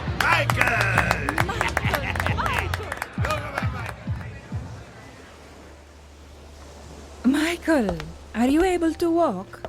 It's not me. It's the streets that keep moving. You danced the night away. And we'll do it again tonight. The sun rises over the ocean. If I see a million mornings, I never grow tired to seeing that sight. Imagine if you only had a few more to see. I'm sorry, what did you say? I said, would you care for some breakfast? I'm starving. Then let's go to the best restaurant in the city and order everything on the menu. I've never met a man like you, Michael. If you want something, you just take it. Of course. What's that old saying? Eat, drink, and be merry, for tomorrow we die. Michael, what's wrong? You look sad. Did I say something wrong? Maria, I wanted to ask you something. What is it, Michael? Would you care to join me on a small trip? Where to? Oh, I know a charming village near here. We could have a picnic. Actually, what I had in mind was Paris. Paris, France. And then London. And then Monte Carlo, or Moscow, or Hong Kong. I mean, we could go anywhere in the world. But what will we do when we get there? Whatever we want. I'll buy you diamonds, or a new car. Would you like a new car? Michael, you're making my head swim. I don't need a new car or diamonds. What then? A yacht? My life is here, in Roma. I can't just pick up and leave to go hopping from one country to the next. Why not? You just said you admired me for that very thing. I admire your freedom, but I have responsibilities. My parents are here, my friends. Well, they'll be one phone call away. I can't just leave. You can do anything you want to, just like me. Don't you have anyone you feel responsible to? We were discussing breakfast. Breakfast, that's what we need. Michael, I asked you a question. Come, we'll order the most expensive breakfast in town in the most expensive restaurant. We'll have them serve us eggs on plates made of gold. I'm not really hungry. Where are you going? Where are you going? I have things to do. But what about Paris, London? You're willing to give all that up? If I left with you, then I would be giving up something. Like what? My life here. It's who I am. The people I love, the friends I have. So window dressing. None of that is important. And what do you think is important? I am. And what I want. I see. Goodbye, Michael. Fine. I'm going to Paris by myself. There's lots of beautiful women there, too.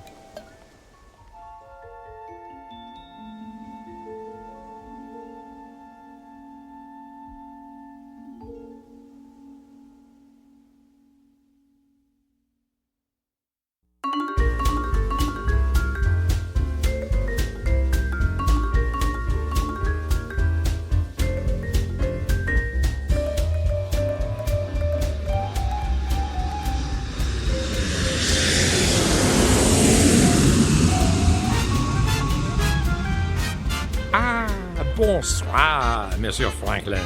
Welcome to Paris. Your suite is prepared for you with a view of the Seine and a bottle of champagne on ice, right? Mais oui.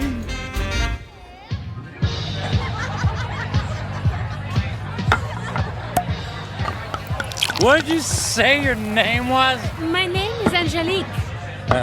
I'll call you Angel, my beautiful French angel. What about you, my dear? I am called Giselle. Ah, Giselle. Giselle, I knew her well. Oh, you are so silly. I'm Michael.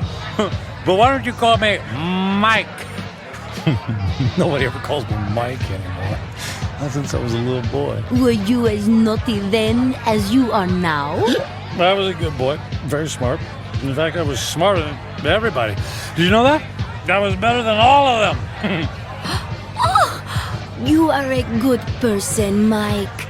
Nobody ever bought me a pearl necklace on the same day I met them. I'll buy you another one tomorrow. Hey! We need more caviar here, garçon! More caviar, s'il vous plaît. But Mike, we have 2 bowls full on the table already. They're 10 minutes old. We need fresh caviar. Freaking caviar. Let's dance. Mike.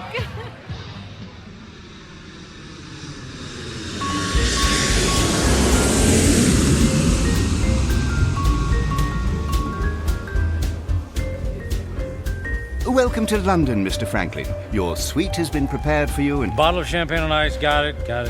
Let's say, on second thought, cancel my room. Book me on a flight to Monaco. I got an itch to gamble. Right away, sir.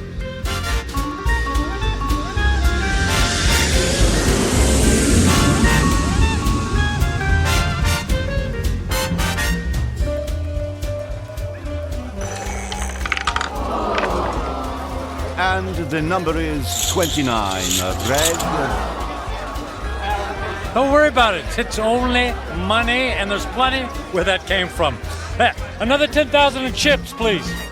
Is the gentleman sure he has already lost several $100,000? If the gentleman wanted to hire a babysitter, the gentleman would have done so. You understand? As the gentleman wishes.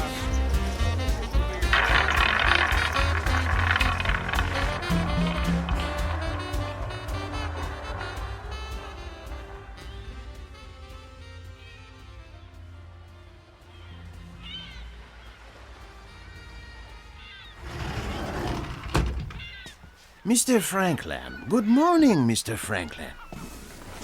Mr. Franklin? Hello? Mr. Franklin, your branch is here, sir. Shall I place the champagne bottle next to the bed? Shall you... Who are you? Where am I? I am Captain Philippe Duchette. This is the Fandango Dancer, the luxury yacht you rented last evening. I rented? Was I alone? The gentleman was escorted by several very attractive ladies, and there was a request for the boat to take you to Australia. But, as you may know, that trip is beyond the range of this vessel. Wanted you to take me to Australia. After we received the Alaskan crab, Russian caviar, and of course, the champagne. I hope I never see another glass of champagne. What shall I do with the cases that are on the deck? How many cases did I order? 10. They're yours. Merry Christmas. Do you wish to proceed with the cruise? No, I don't think so. Very good, sir. All right. For a week, I've eaten the finest foods, drunk the most expensive champagne. I've slept in the most exquisitely comfortable beds with the most luxurious silk sheets. I've held beautiful women in my arms. I should be the happiest man on earth. I should have a permanent grin tattooed on my face. Why am I so miserable? I'll have a few days left to live. A few days. I need to be somewhere where someone knows me, where I don't have to pay for the company of people. I need to go home. I need to go home.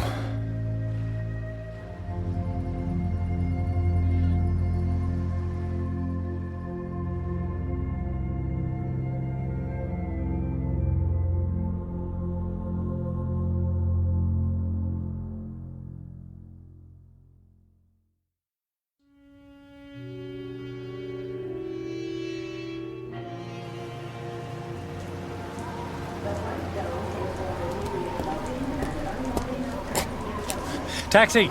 Taxi, over here!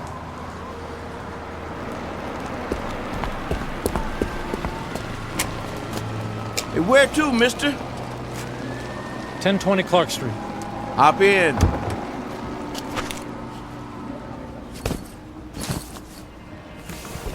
Looked like that wind was gonna take you away, mister. We flew in through the storm. It was quite a bumpy landing.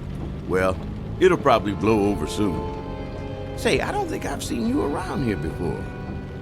Well, I haven't lived here for quite some time. That must be it then. Oak Grove being such a small town and all, I know just about everybody around. Yeah, well, as I said, it's been a few years. Just visiting? That's right. Family?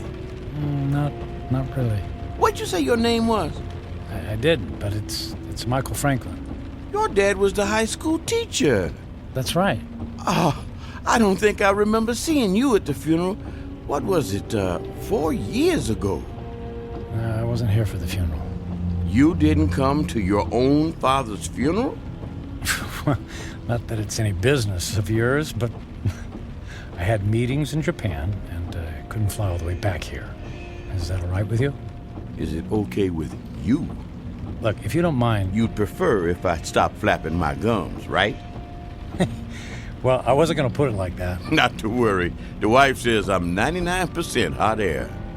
It's just that I've been flying for the better part of 24 hours. Jet lag and all that, you know. Well, say no more. My lips are sealed. Anyway, here we are. 1020 Clark.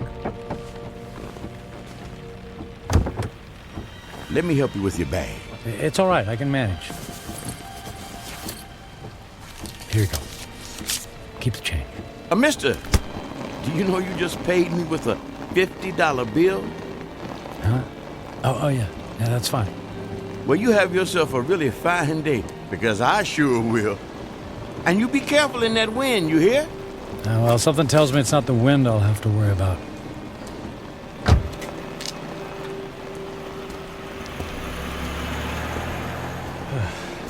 Here goes.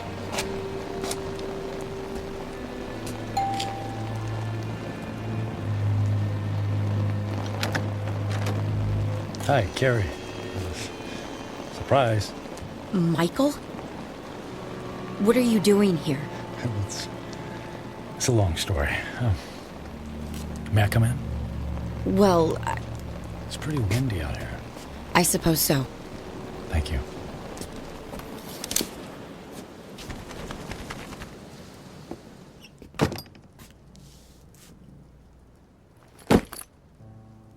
Michael, what's going on?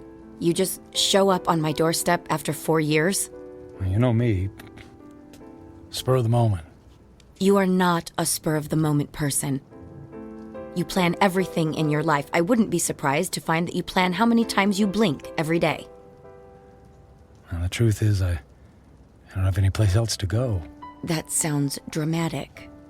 It's true. What about the penthouse? It's gone. The beach house? Gone. They're all gone. I sold everything. I thought you went through your midlife crisis when you left me. Apparently, it's still going on. Please, Carrie, I don't want to fight. Then what do you want? I just wanted to see you again. You just wanted to see me. Okay, you see me. Now what? Do you mind if we sit down? Michael, I have to be at work in an hour, and I'm in the middle of a term paper. You went back to school. I'm getting my master's. That's wonderful. Congratulations. Thank you. I mean, you planned it for years. It's great that you finally decided to do it. Yeah, well, if there's nothing else on your mind... So, how have you been? Busy. I don't have a lot of downtime, but that's how I like it. You redecorated things here. You redecorated the house. I needed a fresh start after you left. Well, Carrie, about that, I'm so... If you're about to apologize, please don't. I've already more than paid you back by thinking the most horrible thoughts any person could think about another person. I guess I deserve that. Oh, you have no idea.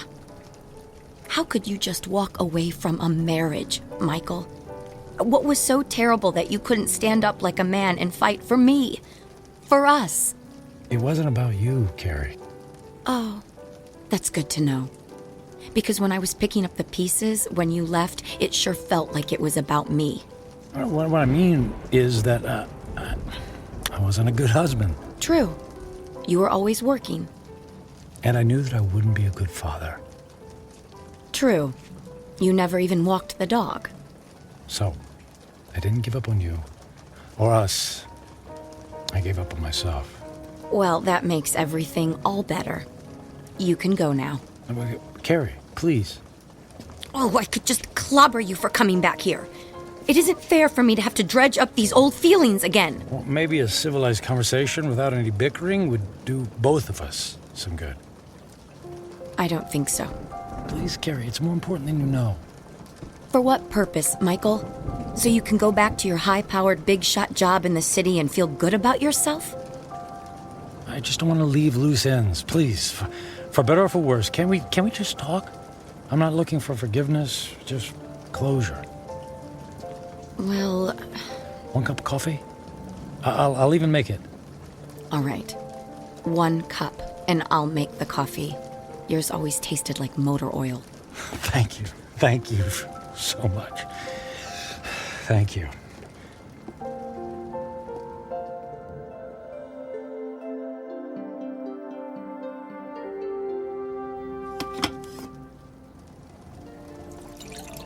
So you quit your job, sold your homes, and now you're here. It doesn't make sense. Yeah, about that. I guess I just realized that being a workaholic isn't very much fun, after all. But that's all you know. When we were married, you barely slept at night. You were up early to track the Asian stock market. You stayed up late to finish paperwork. I can count on one hand the number of times we actually went out on anything resembling a date. And even when we did go out, you acted like it pained you to be away from your business calls. That is all over now, Carrie. Money doesn't mean a thing to me. I find that hard to believe. Believe it. It's true. So, what? You're gonna take up oil painting? Or become the stand-up comedian you always wanted to be? Nothing like that. Actually, it's quite serious. Last week, What was that? It came from the living room. Oh, the tree! The wind knocked the tree into my house! Carrie, wait a sec, Carrie, don't go over there. It might be dangerous. That's a tornado warning! Oh my god! The house across the street! The roof just caved in! All right, look, let's get into the basement. The power just went out! I have flashlights downstairs. Wait, outside, look. What? Michael, come on, there's no time! Oh, look, in the street, there's a kid in a bike. Oh no! That's Jimmy from next door! He doesn't know which way to go. Oh, Michael, he's going to be hurt. I'll get him. Michael! What are you doing? Michael! Jimmy, keep your head down. Jimmy, I'm coming for you. Help me! I'm right here, buddy. I'm right here. I'm gonna carry you into the house, okay? What about my bike? I'll get you a new one. Let's get out of the storm, okay? Okay. Put your arms around my neck and hold on. I'm trying. Squeeze real tight, Jimmy. I'm scared. And I'll be brave for the both of us, Jimmy. Okay? Got to get this door open. Michael, I can't budge it. Carrie, push.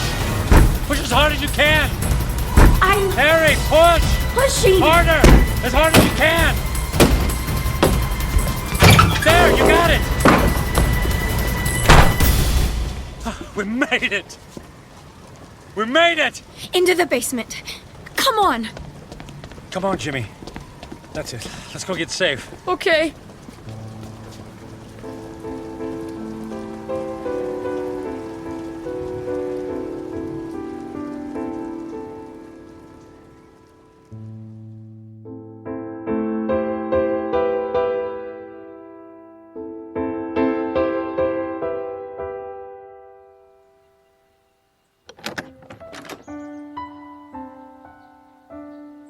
storm's cleared. It's over. Is the wind gonna get me?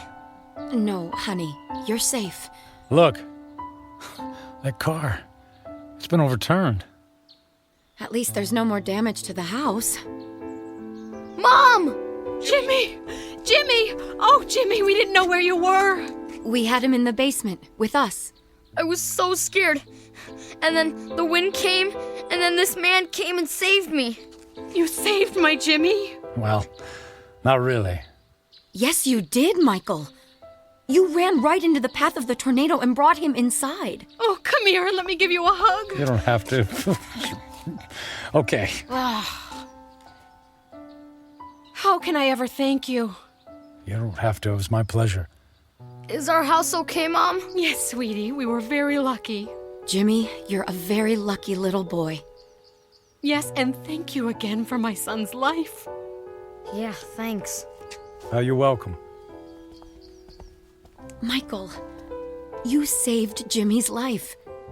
You're a hero. I didn't even have time to think. I just saw him and ran. It was still amazing. When the chips were down, you really came through. I'm proud of you.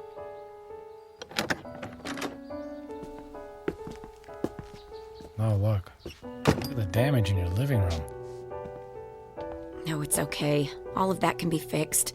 The main thing is that we're all safe and healthy. Right. Listen, Carrie. Those repairs, they're going to be expensive. I have insurance. Yeah, but that will only cover the basics. Let me take care of the costs. Michael, you don't have to do that. No, but I want to. And I can afford it. But you can't just drop that kind of money on a problem that isn't yours. And listen, all I know is that when I helped Jimmy just now, it felt good. It felt better than anything I've done for a long time. And the idea of helping you out with bills feels good, too. So please, just let me do this. Well, I'm not in a position to turn down a gift like that. But what about you? Before the storm hit, you were about to tell me something. You said it was serious. It doesn't matter now. Are you sure? Yes, I'm sure. Here, let me write you a check before I leave. Are you going so soon? You just got here. Yes, I think I got what I was looking for. Here you go. Now listen, don't you look at it until I leave, okay? I promise. Where are you going? I have some business to finish. Goodbye, Carrie. Goodbye, Michael.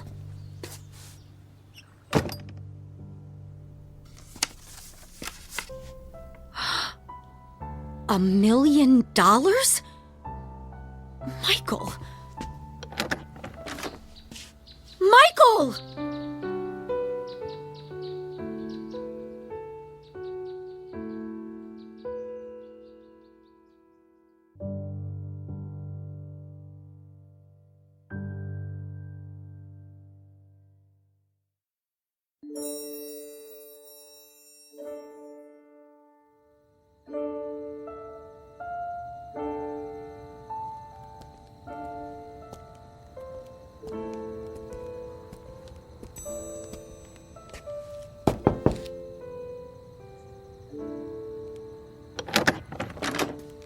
Yes?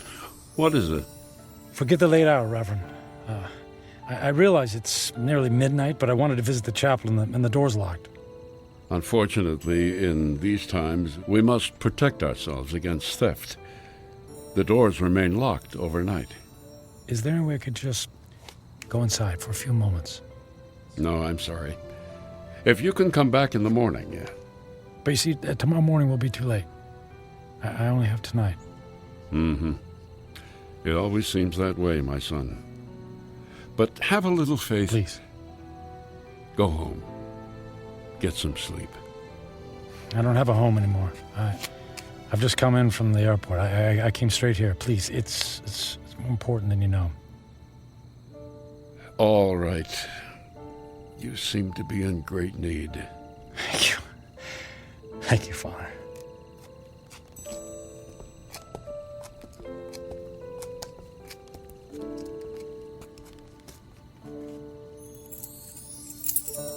It's one of these. Here we go. I'll come back in 10 minutes. I won't need more than 5.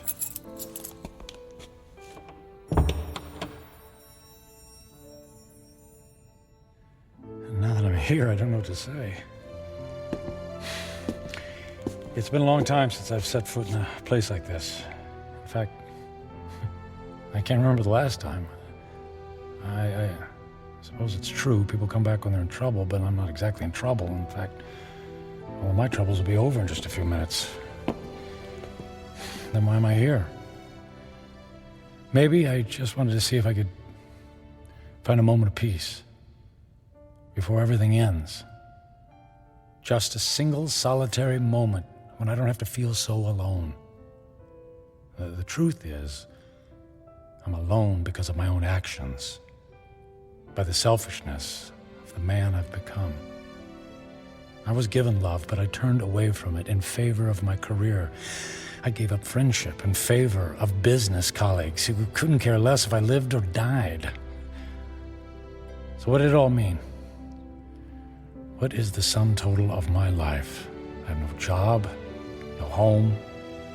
I'm gonna die without a single friendly voice in my ears. I did have some good times with Carrie. Thank goodness for Carrie. I don't blame her for being angry. And despite her anger, she took me into her home. She forgave me. And Jimmy, I saved his life. He'll have a chance to grow up, to have a family and a little boy of his own. I gave that to him. I did make a difference after all. Maybe I had to go through it all so that I could be there to save his life. If that's true, then it's worth it. I'm glad things turned out the way they did. I did something worthwhile. My life mattered after all.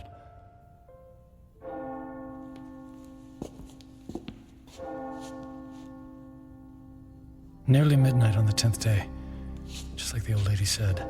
When the clock strikes midnight on the 10th day to come, you will be dead. I'm not afraid. I thought this moment would be terrifying, but I actually feel ready. No regrets. I'm prepared to say goodbye to everything.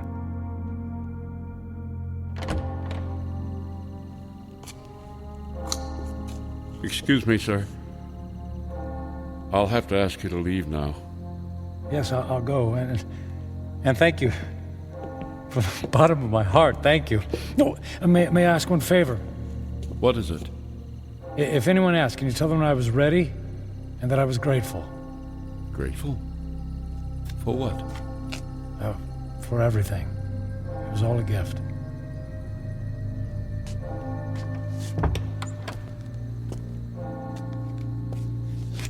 Okay, it's time. I don't know what to do. If I should... How do I... Church bells. They stopped.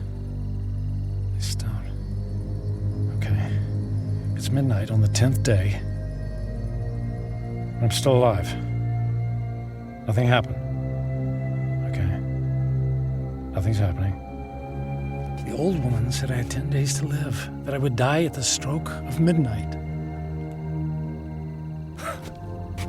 She lied. She lied.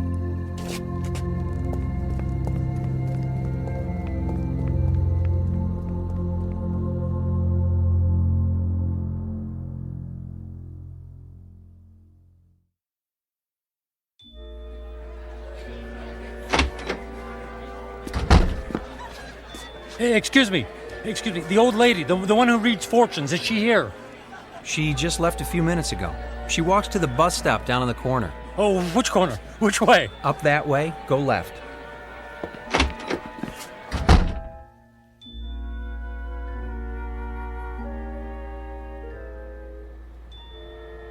Where is she? Don't let her be. Ah, there she's there. Hey, don't get on that bus. Wait. What is it? Who is calling? You lied to me. Who is it?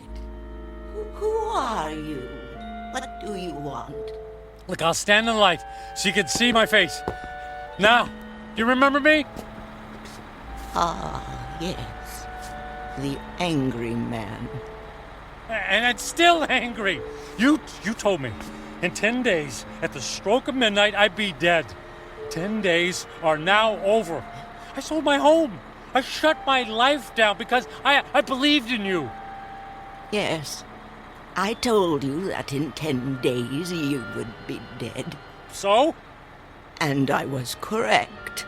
The man I spoke to 10 days ago is dead. What? What do you mean? That man was selfish and cruel. That man was friendless and meaningless. Can you say the same things about yourself today?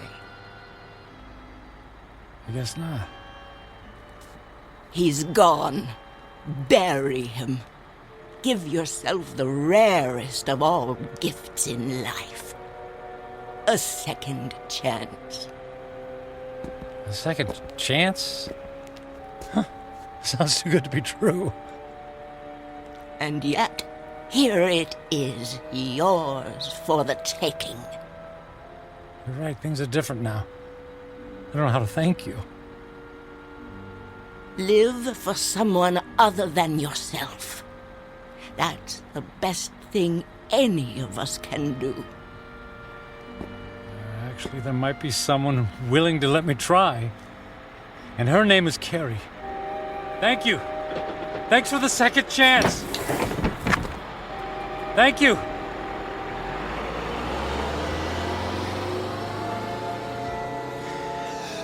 Thank you. Thank you so much.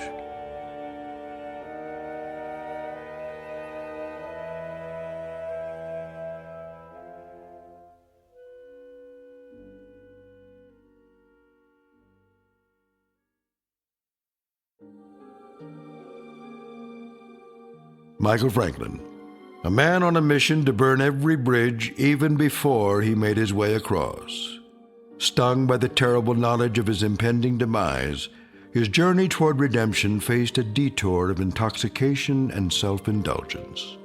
As he now knows, such things are not the stuff of satisfaction, only empty calories and heartache.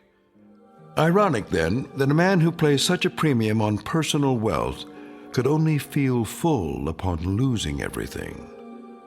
A stark, lonely truth, but an eternal one.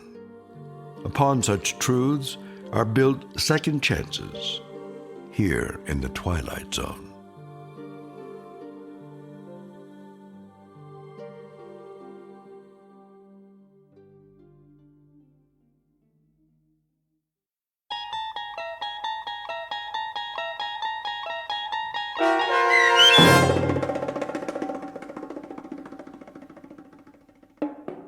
"10 Days," starring Ned Bellamy with Stacy Keach as your narrator, was written for The Twilight Zone by Mark Valente. Heard in the cast were Linda Reiter, David Darlow, Ernest Perry Jr., Roger Mueller, Tony Makis, Saskia Bellori, Joby Cerny, Elizabeth Lido, Martin A. Strope, C.J. Amari, Molly Glynn, and David Pasquesi. The producers of The Twilight Zone wish to thank CBS Enterprises and the Rod Serling Estate for making this series possible. This copyrighted radio series is produced by Carl Amari and directed by Joby Cerny for Falcon Picture Group. Sound design, custom Foley effects, recording, and editing are produced in the Cerny American Sound to Picture Theater by sound designers Craig Lee and Todd Beyer. Music for The Twilight Zone is provided by CBS and American Music Incorporated, New York. To learn more about the Twilight Zone radio dramas and to download episodes, including 6 free episodes on our homepage, visit our official website at twilightzoneradio.com. Doug James speaking.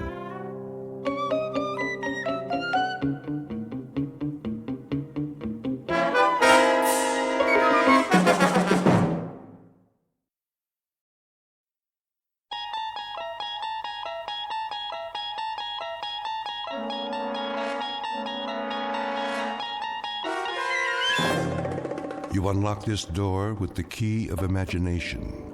Beyond it is another dimension. A dimension of sound, a dimension of sight, a dimension of mind. You're moving into a land of both shadow and substance, of things and ideas. You've just crossed over into the Twilight Zone.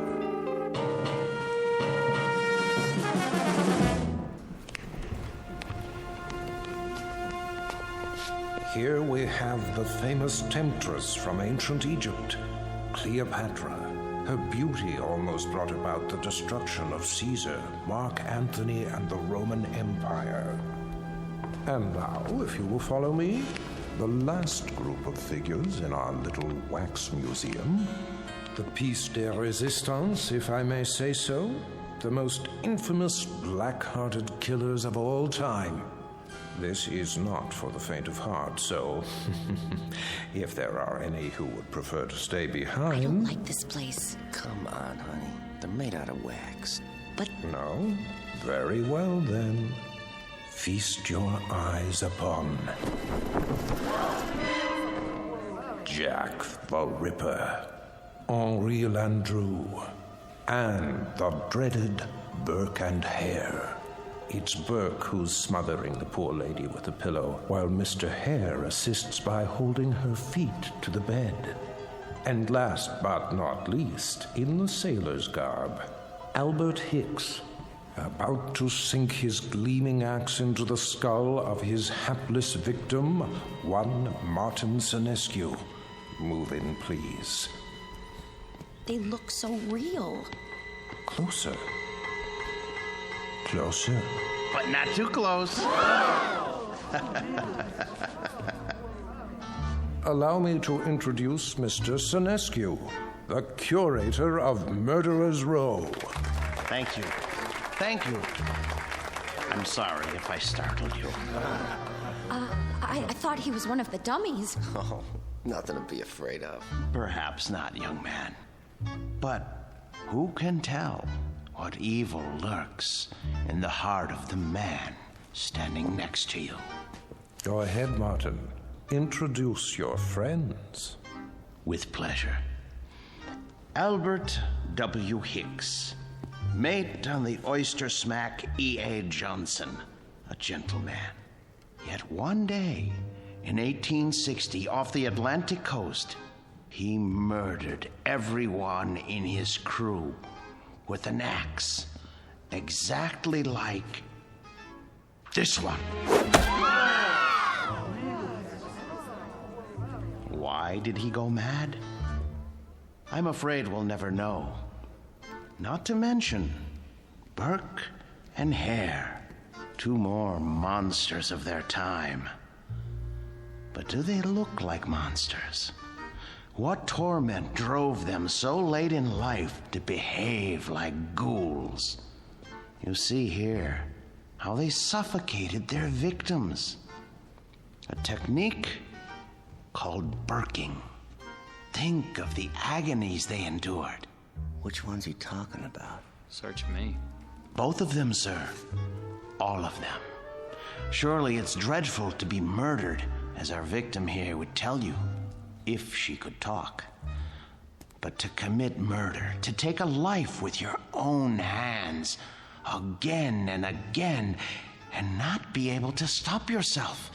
Can you begin to imagine the horror? Nope, but why don't you tell us about it? I wish I could.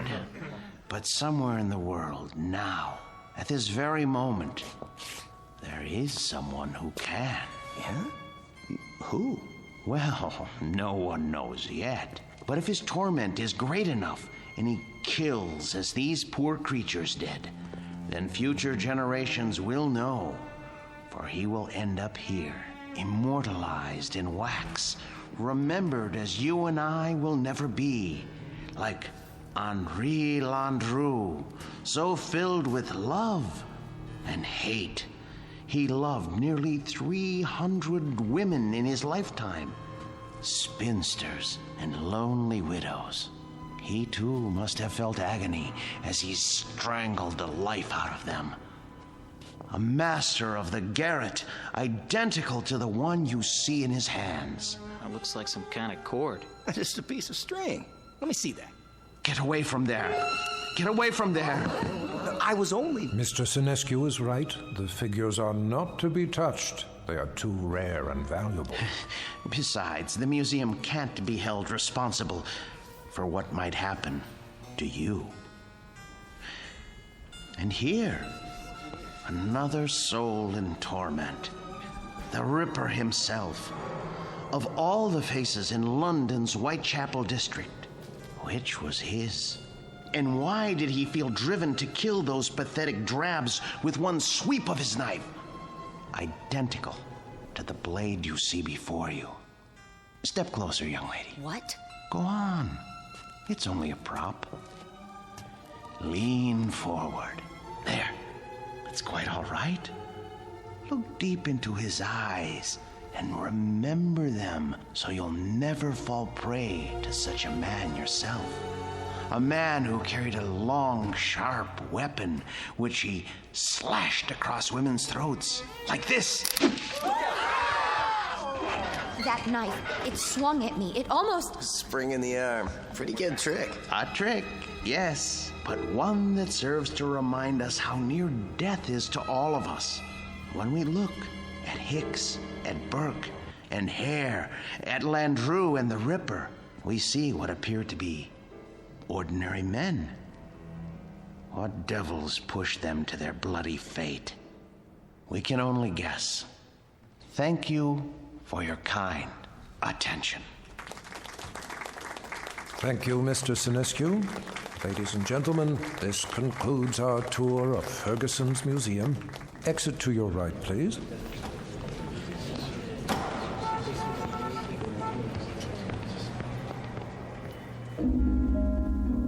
Mr. Martin Sinescu, a gentleman and the curator of Murderer's Row in Ferguson's Wax Museum. He looks after these replicas with care and dedication, and he ponders why ordinary men are driven to commit mass murder. What Mr. Sinescu does not know is that the groundwork has already been laid for a special kind of madness, a torment found only in the Twilight Zone.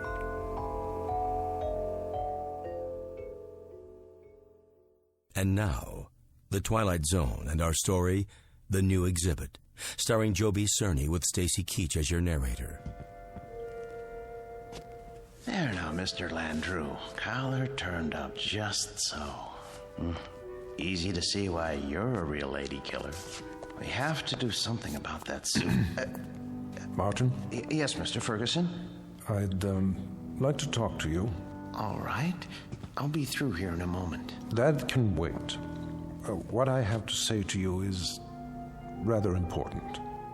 You know, sir, I think Landru needs a new suit. This one is 10 years old and shows it.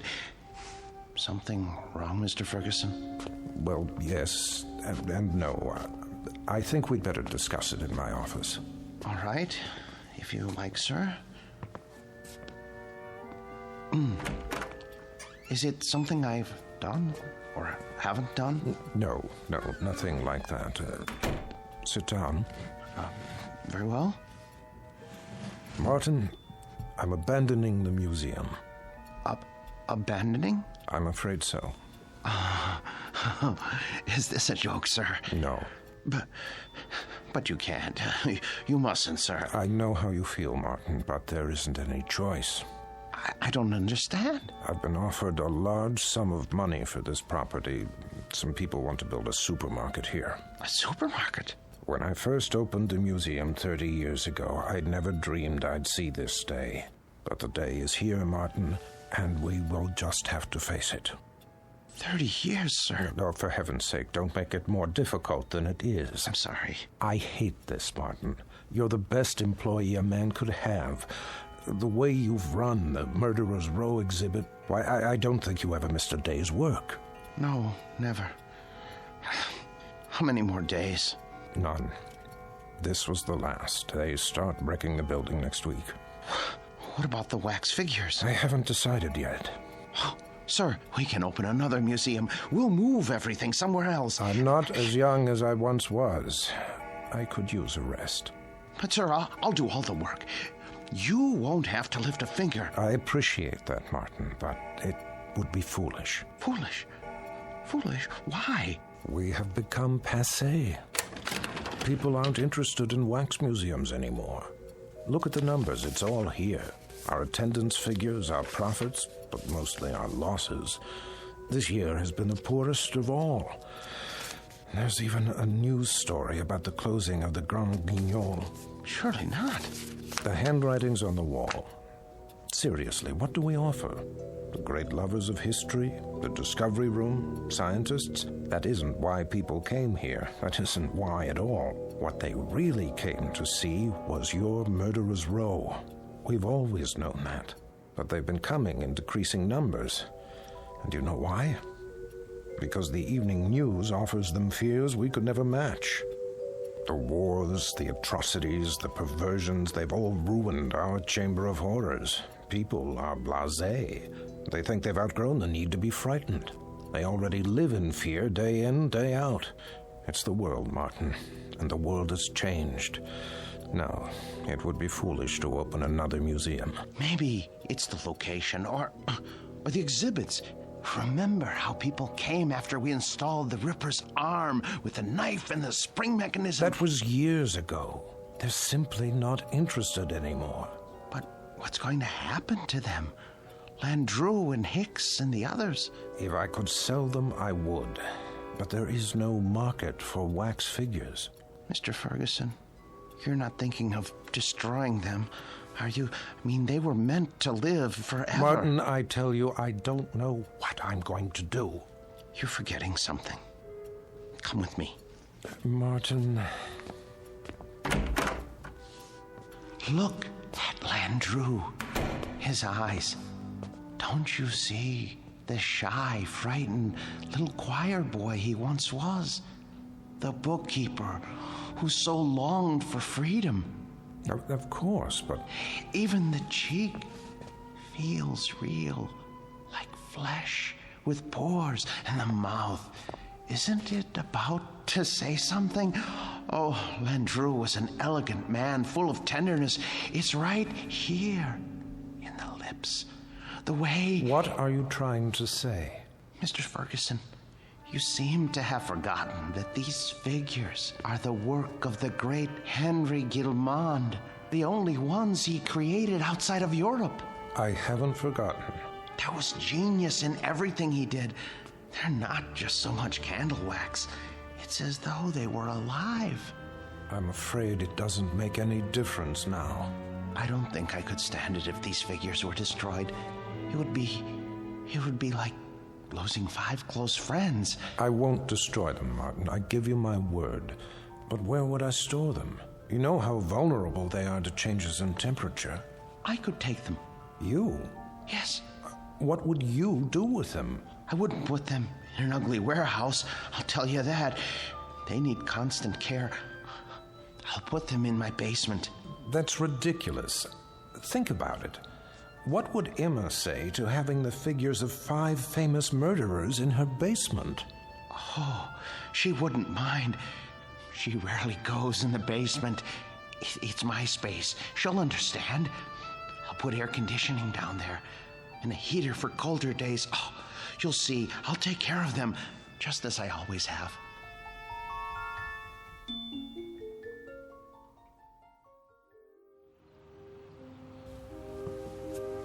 You haven't eaten your breakfast. I'm not hungry. They should have arrived by now. They'll get here when they get here. Now, how long do we have to store them? Not long. What time is it? You asked me that 5 minutes ago. Oh, maybe something happened. It's not like moving furniture, you know. They should have let me ride in the truck. What if they dropped one of the crates? There they are now. Just relax. You Martin Sinescu? Yes, are they all right? The boxes?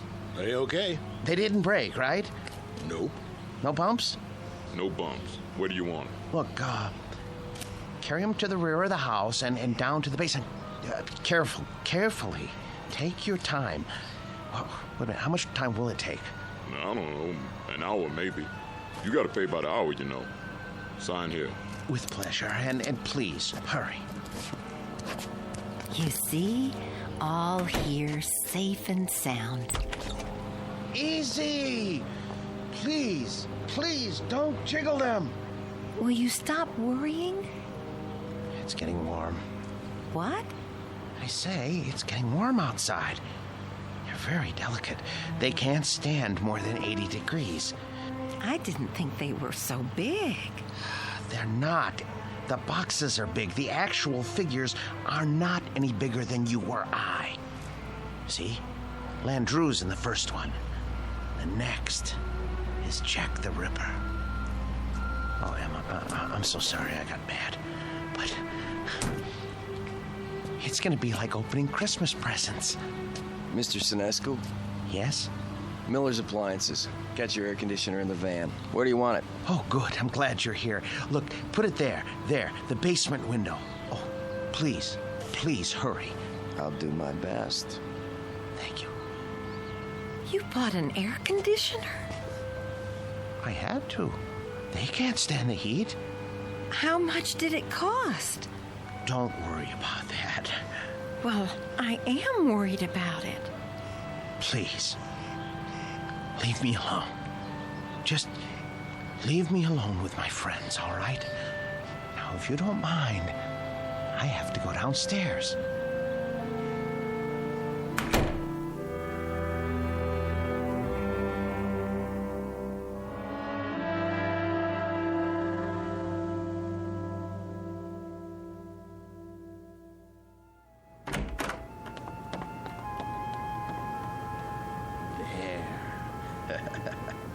Ooh, feels cool enough. Now then, gentlemen, Bloody Jack, Jack the Ripper, how are you today? None the worse for wear, I see? Oh my. Cape's a bit shabby, though. Martin, are you down there? Yes, sir. Positively threadbare. Martin! Yes? Are you fussing with the Ripper's cape again? No. Yes. No. It's his hat. His hat is going to need cleaning and blocking before long. In fact, all their clothes could stand it. It's been almost a year since Mr. Ferguson let me do that. Martin! Emma, listen to me. The truth is, these men need clothes.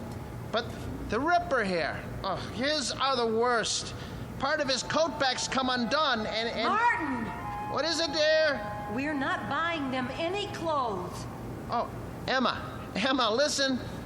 It's not just buying. It's tailoring to fit their bodies. I don't care, Martin. Oh, you don't mean that. Yes, I do. No, you don't. Honestly, Martin, you pay more attention to those murderers than you ever did to me. Oh, Emma, listen, that's not true. You practically live down there. Emma, they're a trust, a sacred trust. These figures were made by Guy Lamont. They're masterpieces. All right, so they're masterpieces. But you told me it would only be for a few days. Now, they've been here for weeks. I've been nice about it, Martin. You can't say I haven't. How long is this going to go on? I'm sorry, dear. I didn't lie. I thought they'd be here only a little while. I really did. But, well, I can't find anybody to finance the museum. How can you find anyone if you spend all your time down there? Well, I phoned, but everyone I talked to never even has heard of Henry Guillemont. Can you imagine that? What's that? The electric bill. You see how much this air conditioner is costing us, running around the clock? Well, you know how hot it's been. Oh my. That is high, isn't it? I'd like to know how we can go on paying it. Martin, there's no more money in the bank. I know. But you mustn't worry. I promise you, I'll think of something. There must be somebody somewhere. Mr. Ferguson. No. Why not? You've told me he loves these things as much as you do. Besides, isn't it up to him to take care of them? Emma, I don't know anyone in the world I respect as much as Mr. Ferguson. And I would never trust these figures to him. I couldn't be sure they were cared for properly. I don't even think I could sleep if I... So we're stuck with them. Stuck? Emma, it's an honor, a privilege. For you, maybe. But how do you think I feel? I am afraid to go into the basement because of these monstrosities. I mean, I just about get a heart attack, Martin. The way they stand there and stare at me, they're frightening. They're supposed to be frightening. Live with them as long as I have, and you'll come to love them. Love them? One day, they cease to be strangers to you, and you want to say good morning to them and ask them how they passed the night. And when that happens, Emma, I tell you, Emma, where are you going, Emma?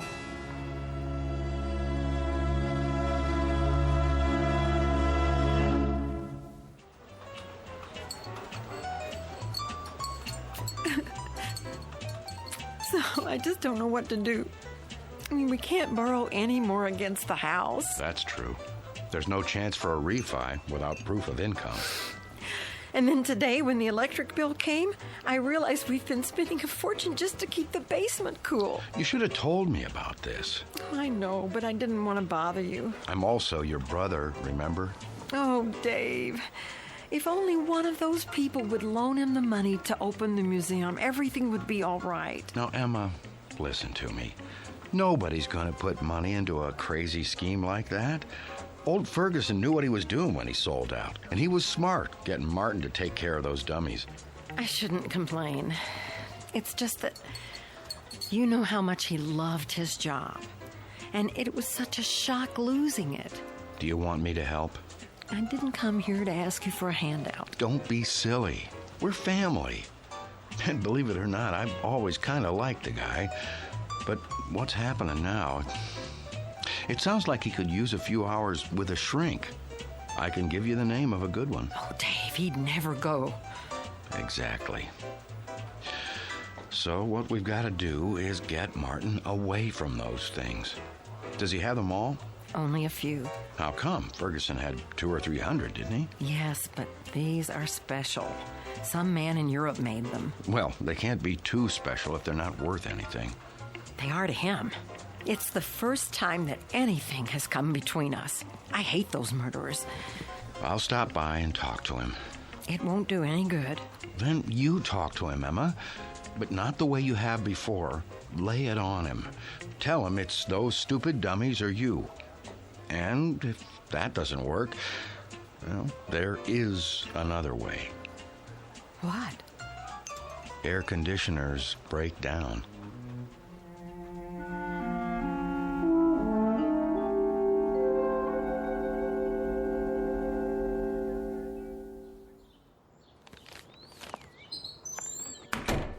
Emma?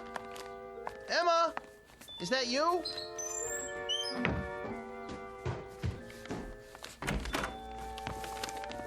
Where have you been? Do you care? I know you're angry, but what can I do? I have to keep the figures in perfect condition. I can't let them go, or... Where did you get those groceries? I thought you said we didn't have any money left.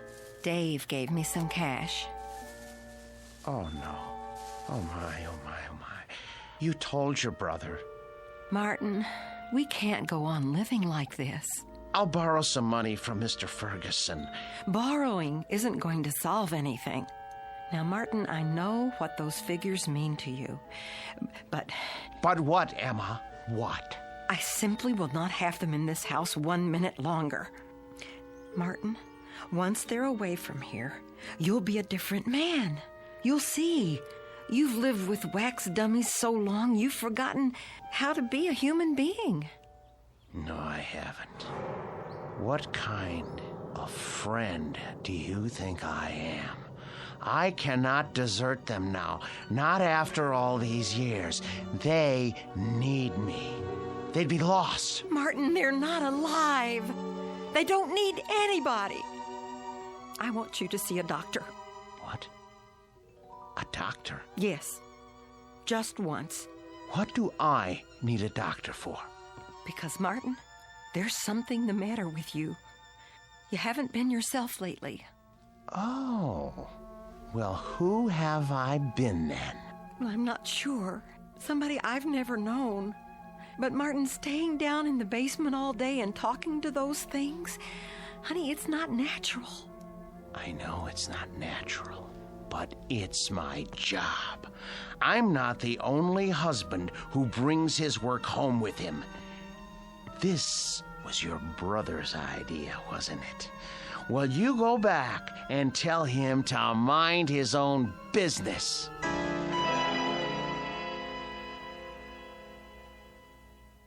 So it's hard to know where it's heading. Chances are we're in for another ride tomorrow. And that concludes our broadcast day. This channel will return to the air at 6 a.m. with the early report. Until then, we bid Are you asleep? Good night.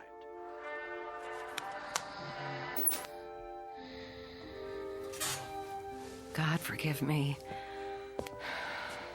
It's time for the air conditioner to break. Oh, it's so dark down here. And cold. Well, it won't be for much longer. Oh, where's the fuse box?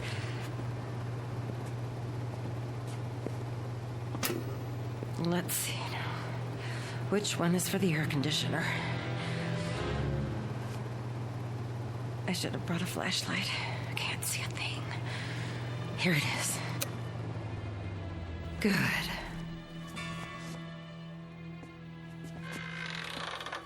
What? Who's there?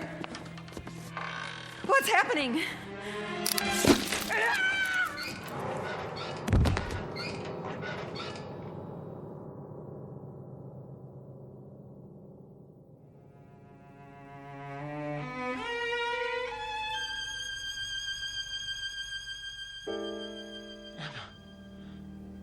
Where are you?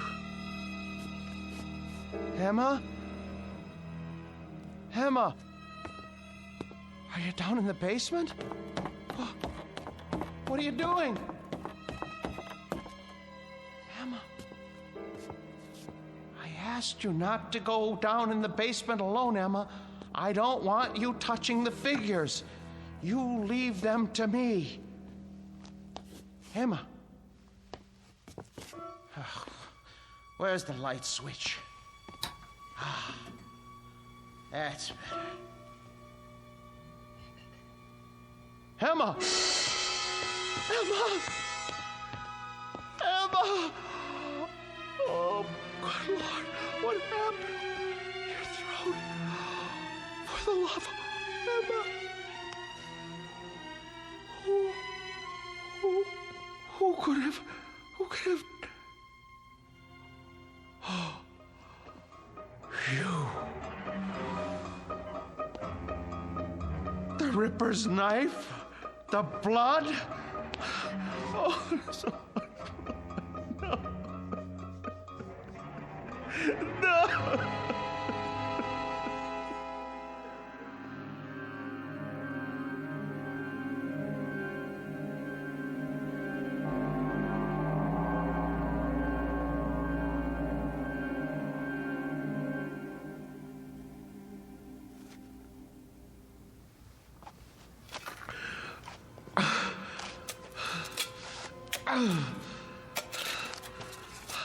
I hate to bury you down here, Emma. I know how much you hate the basement, but I don't have any money. I know I should report it to the police.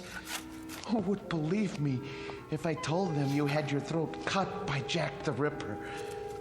You just bumped into the Ripper in the dark and his spring arm went off. It was an accident. Besides, if I go to prison, who will take care of the figures? It's better this way.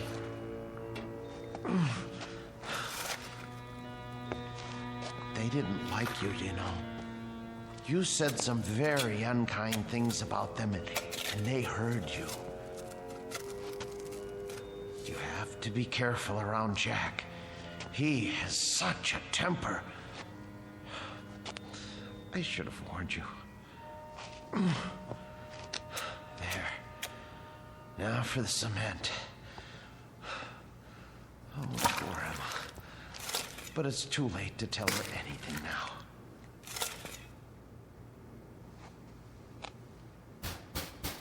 Yes, man. Come back later.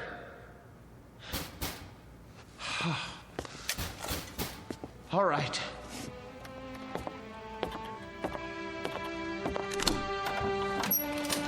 Hi, Mr. Snesku. I gotta read the meter. Hey, careful of the cement. It's wet. Oh, yeah. Doing a little patching, huh? Floor must have been pretty bad. Yes, it was cracking. I had to do the same thing. These old houses, holy mackerel! Something the matter? Woo! For a minute there, I thought they were real. How'd you ever get statues like that? Yes, well, they're wax, actually. From the museum, I'm taking care of them. Boy, they're the most realistic things I ever saw. You sure they ain't alive? Well, not altogether. Well, you could have fooled me. Should be a fine thing come Halloween. Something like this will really throw a scare into people. Man, oh man. Even close up, they... What's this? What? Whoever made these thought of everything. Even put blood on a knife. Well, I gotta go. You've got quite a layout here. Hey, tell me something. Yes? Don't they ever give you the creeps? Not when you know them as well as I do. You're a real joker, Mr. Sinescu. Wait till I tell the wife about this. Hey, do you think it'll be all right if I bring her over for a look?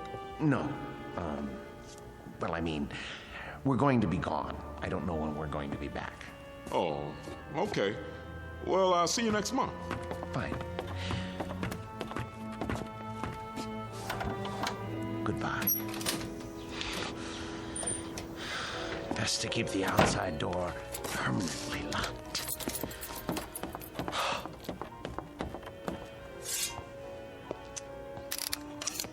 Jack, I'm surprised at you.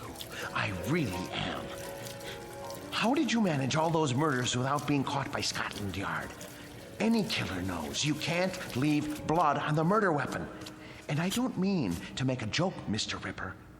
It's a dead giveaway. There. Knife's good as new. Now behave yourself. Emma? Oh, no. It's her brother. Martin, you in there?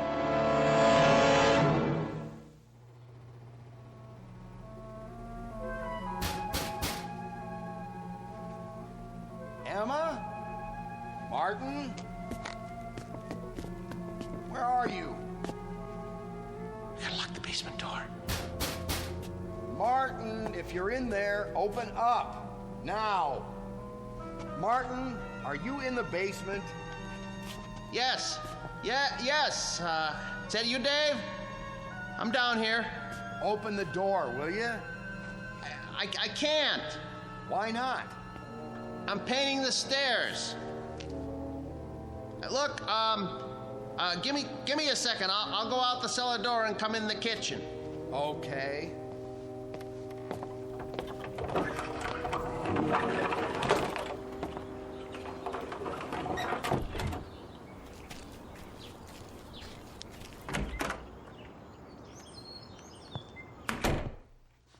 Where's Emma? She went out to get some air. Just as well. Mind if I sit down? Why? What do you want? You sit down, too. Dave, look, I don't have time. I'm in the middle of something. Now, just tell me what you want. Emma came to see me yesterday. I'm very embarrassed. She told me about it. She did, huh? Well, that'll make it easier. Perhaps. Oh, you two have an argument? Yes. But look, everything is settled now. Glad to hear it. She was pretty upset when she talked to me. I know. You didn't treat her square when you brought those dummies home. That's been changed. Huh. Well, now, I guess I had you pegged wrong. You got rid of them. Yes. Must have been pretty hot in here last night, huh? What? For a bunch of wax dummies. Hey, what's that humming noise? I don't hear anything. It sounds like it's coming from the basement. No, is that the air conditioner? I don't know what you're talking about. What are you driving at? Why's this door locked? I told you, the steps are wet from paint. I don't smell any paint. And why is the air conditioner still going if you got rid of the dummies? Well, I thought it might help the paint dry. Yeah? I thought it might get rid of the fumes. Is that all right? This is my house, isn't it? I think you locked it because you don't want me going down there. You better open up. Are you threatening me in my own house? You didn't get rid of those things at all. Where's Emma? Look, I am tired of answering questions. I've had a busy day. I'll thank you to leave now. All right. I don't want to cause trouble for Emma, so I'll go. But have Emma call me when she gets back, here? I will.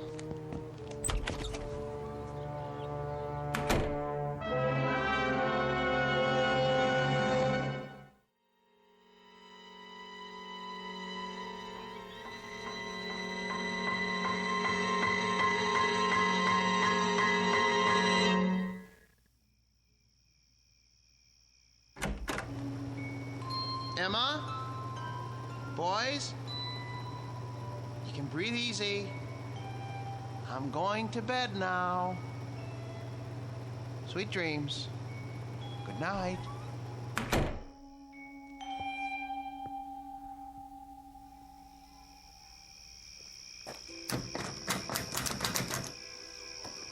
Huh.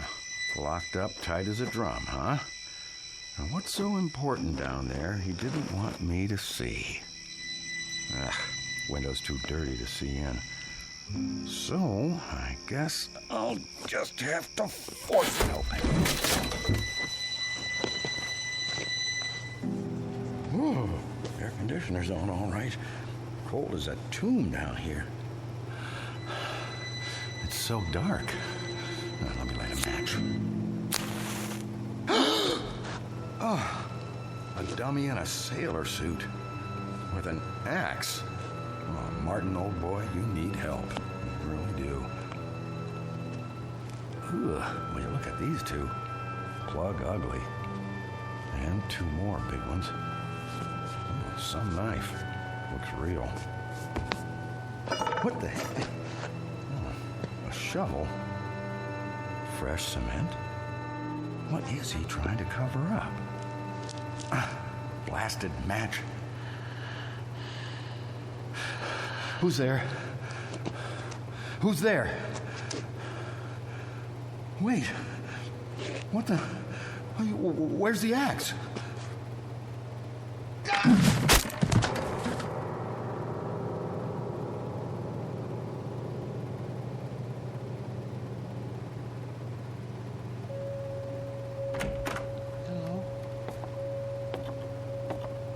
Hello? What's going on? Who's here? Hicks. Where's your axe? Dave. Dave. Oh no. Mr. Hicks. When I took your axe away from you and put it up in the rafters where you couldn't reach it, I tried to make sure that nothing like this could happen. How did you get it down from there? Why did you take it off the rafter?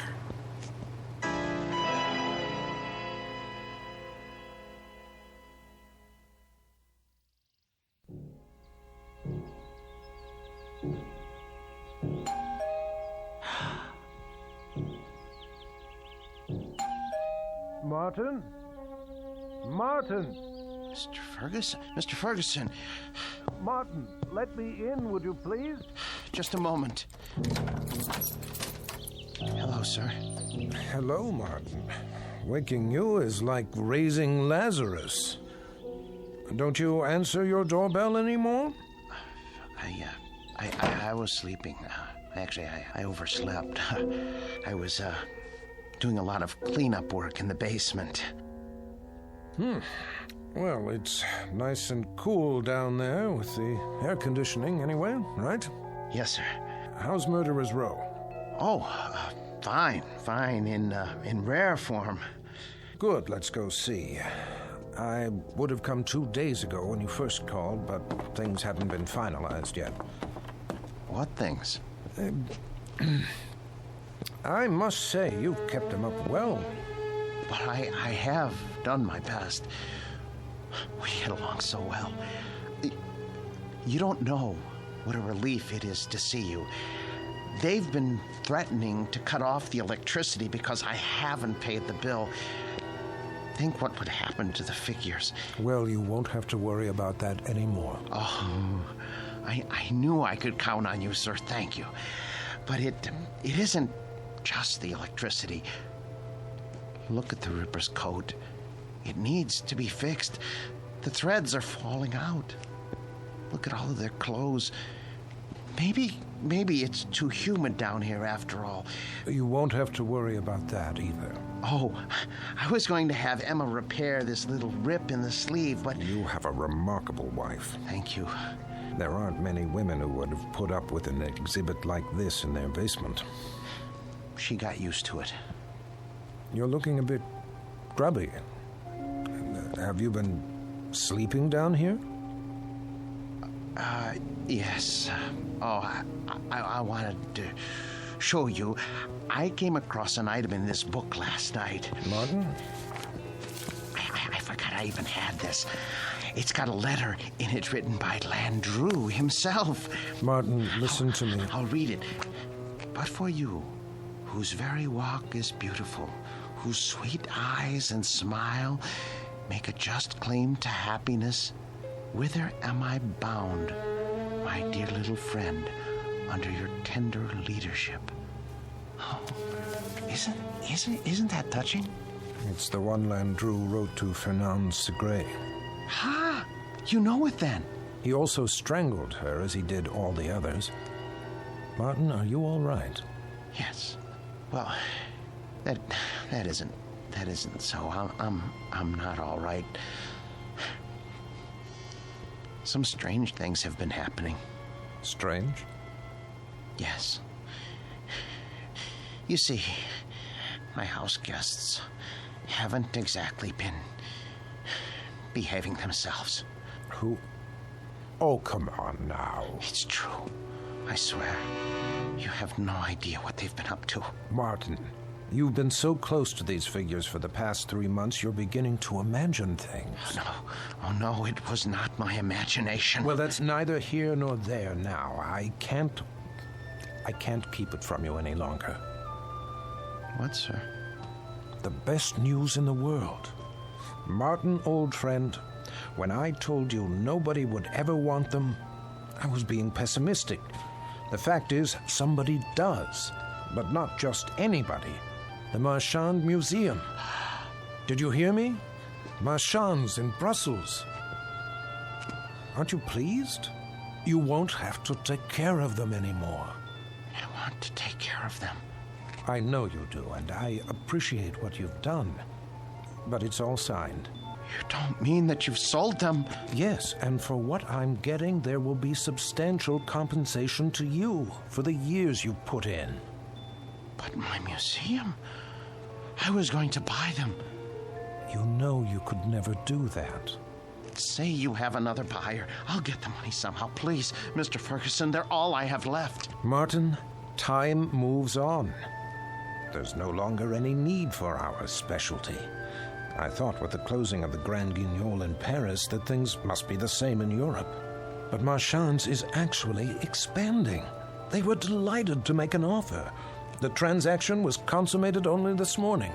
But what am I going to do without the figures? I'd die without them. Oh, come on now, man. You'll get over it. why don't you go upstairs and prepare us a cup of tea or something while I take some measurements? The Marchand people want the exact dimensions. All right, Mr. Ferguson. If you're sure that that's how you want it. I'm sure. Very well. Very well. Let's see now. Hicks. 6 feet, 1 inch. And Birkin hair. Hello there, Landrew. Still holding your waxed cord, I see. Be with you in a second. Now then, Mr. Hare, 5 feet, 10 inches.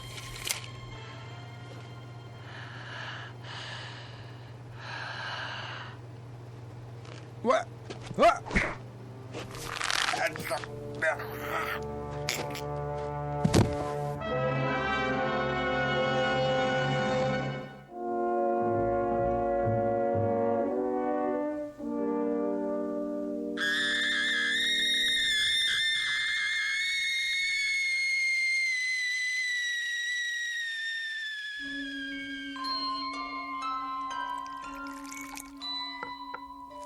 There, 2 cups of tea.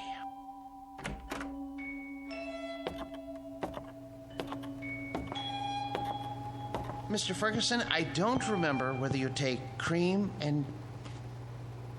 Mr. Ferguson? Mr. Ferguson! Your throat. The cord.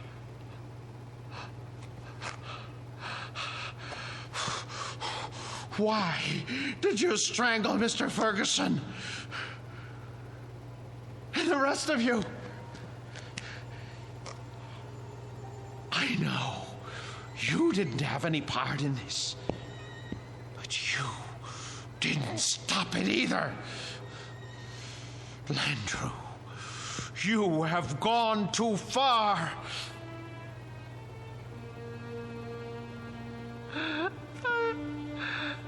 I gave all of you my best years. You wanted for nothing. I washed you. I cleaned your clothes. I waxed your shoes.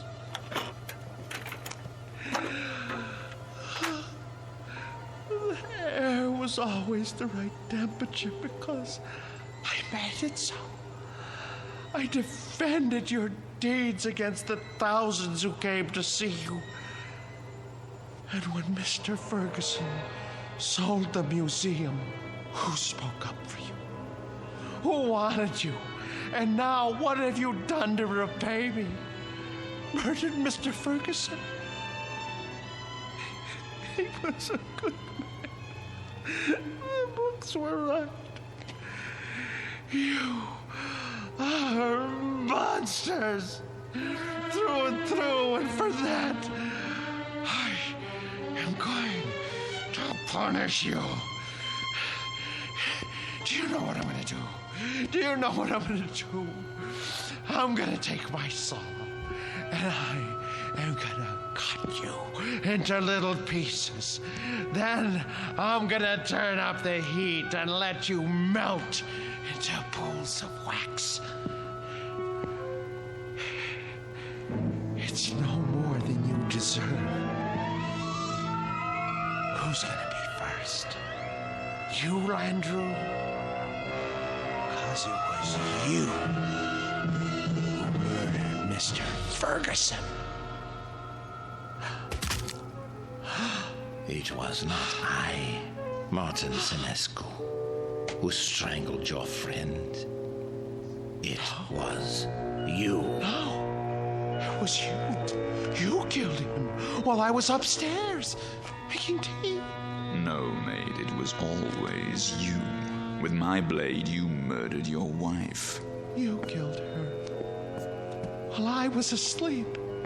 You used my axe to kill your wife's brother. Get away from me, Hicks. Get away from me.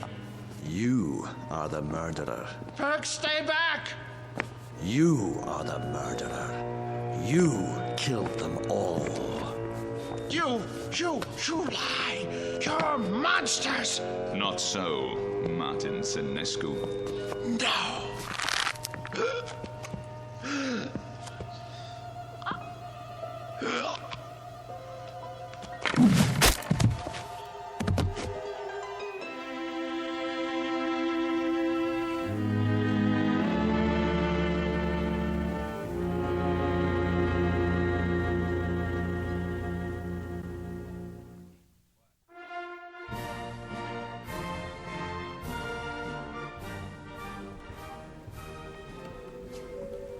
And here is the latest addition to Marchand's Wax Museum, Murderer's Row, complete with its newest cast member, Martin Lombard Senescu.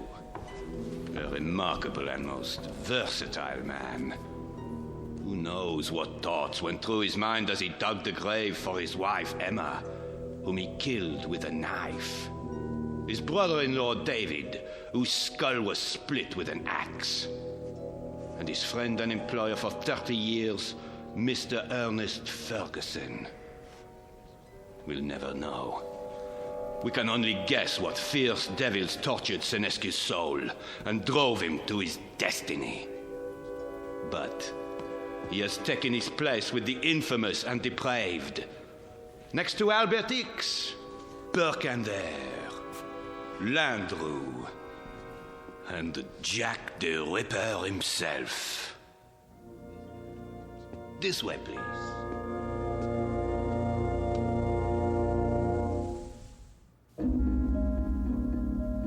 The new exhibit became very popular at Marchand's, an instant hit. But of all the figures modeled so lovingly in wax, none was ever regarded with more dread than an American named Martin Lombard Senescu. There was something about the eyes, people said, dazed, vacant, as if he had seen too much and come to understand it a moment too late. But they shouldn't have been surprised. It's the look one often gets after a quick walk through the Twilight Zone.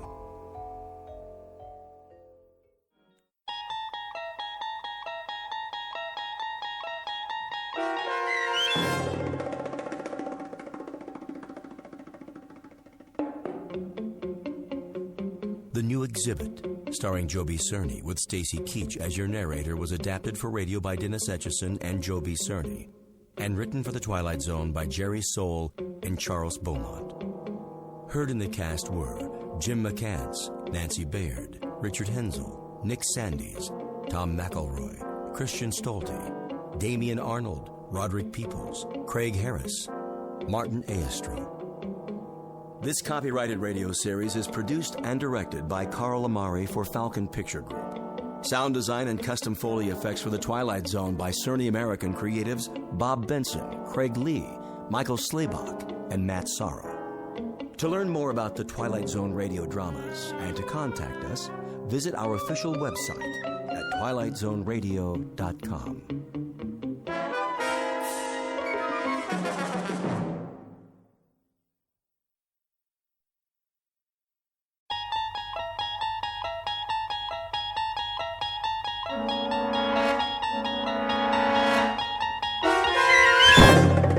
There is a fifth dimension beyond that which is known to man. It is a dimension as vast as space and as timeless as infinity. It is the middle ground between light and shadow, and it lies between the pit of man's fears and the summit of his knowledge. This is the dimension of imagination. It is an area which we call the Twilight Zone.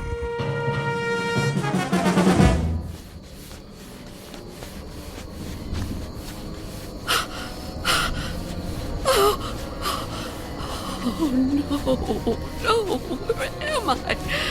What am I doing outdoors? I don't remember leaving my... Oh, it's so dark. I don't live here. Or here. Oh, it is my house. Oh, I must get home.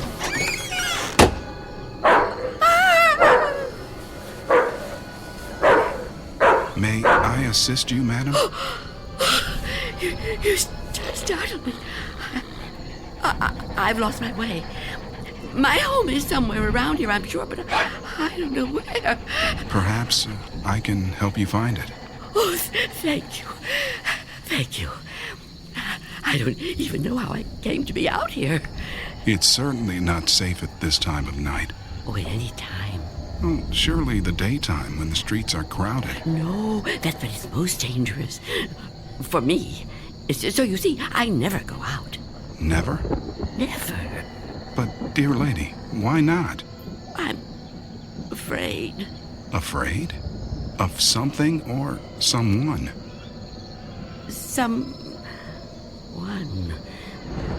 It's difficult to explain. Please, try me. Oh, I'm not sure you'd believe me. You'd think I'm just a senile old woman. I'd believe you, Wanda. What did you call me? Wanda. That is your name, isn't it?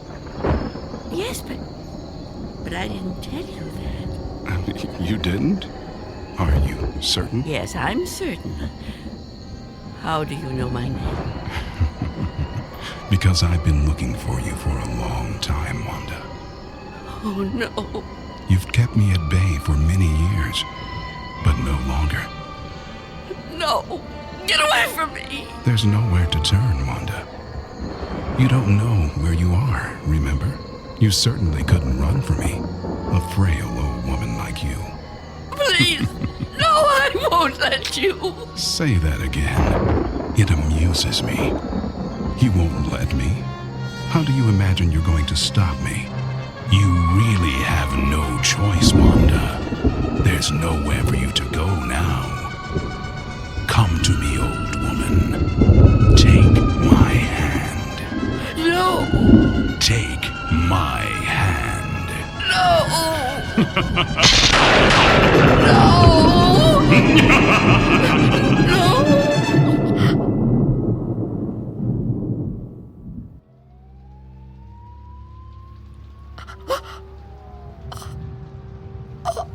Oh,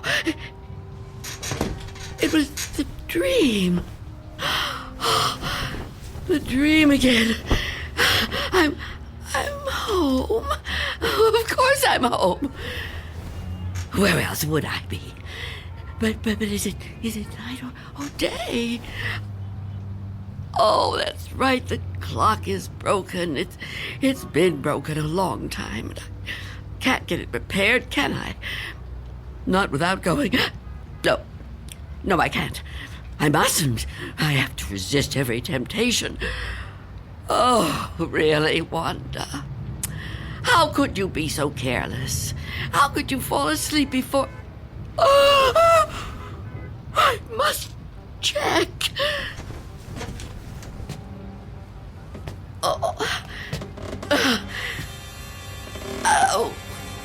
Yes. The boards and the windows are still secure. Is that... Can I feel a breeze? Is there a gap?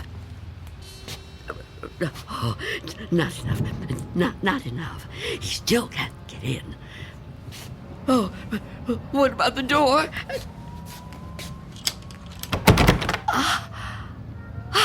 Chain is on. And the door is locked. Good. He can't come in that way either. Yes, I'm safe. Safe for another day. But I've been careless. Really, falling asleep before checking. I mustn't take chances. I can't take chances. Not while he's out there. And he's always out.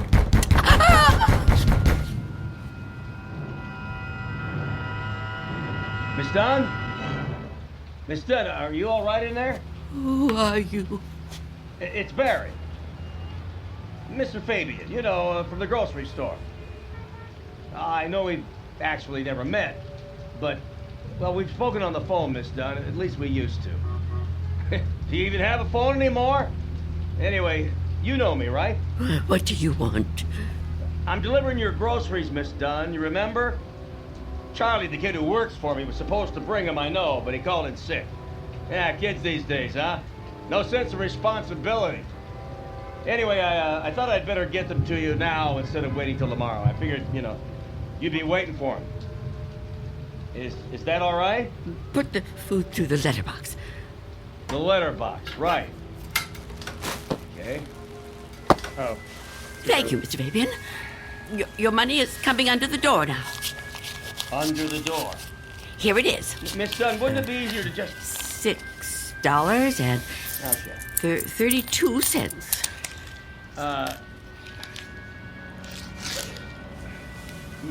Many thanks, Miss Dunn, but... Good day to you, Mr. Fabian. Miss Dunn, are you still there? Yes? What is it? I've been thinking. I just wonder... Miss Dunn, does anybody else bring you food? I really don't see what business of yours that is, Mr. Fabian. Well, no, it's nothing like that, I promise you. This isn't anything to do with business. I'm just concerned for your well-being. It seems to me a person can't live on food big enough to fit through a letterbox. I can assure you, Mr. Fabian, I'm in no danger of dying as long as I observe this strict regimen. Oh, well, I'm glad to hear you talk like that, but I don't know. Maybe if I could come in for a minute. Come in? Yeah, I just want to talk, Miss Dunn. I can't do that so well out here. I really think you need to see a doctor. Out of the question. No one is coming in here, Mr. Fabian. Not a doctor and not you. Miss Dunn, could you open the door, please? Go away! Miss Dunn, I just want to help you. I know what you want. Leave me alone. Miss Dunn, I know who you are. You do? Well, that's good. That's very good. Myself, I have a very bad memory. Every morning, my wife gives me a pen. Every day I lose it somewhere. So, will you let me in? Stop trying to get in here. You won't get me. Just go away and leave me alone. Come on, Miss Dunn. Look, I've got other deliveries to make. I just want to help you if I can.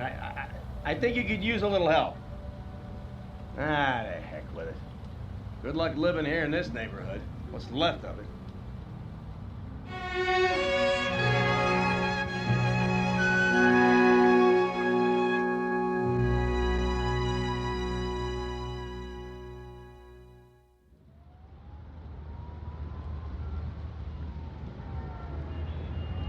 Go away. I won't let you in. I won't let you get me. Leave me alone. I don't want to die. I don't want to die. Please! Freeze!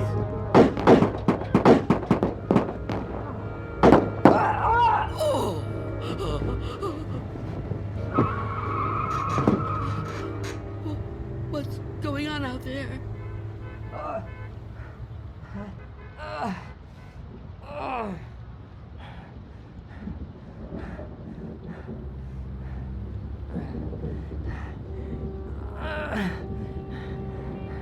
Help! Is anyone in there? You gotta help me. What is it? Go away! I've been shot. I need help. Please. Please do something to help. Who are you? Officer. I'm a police officer. Please, you have to open the door. I need help. I've been shot. You're lying to me. I know you. You can't fool me. No, I'm not trying to fool you. Please. I think I'm dying. You can't trick me so easily. You're no policeman. Why can't you just leave me alone? I know who you are. I know what you are.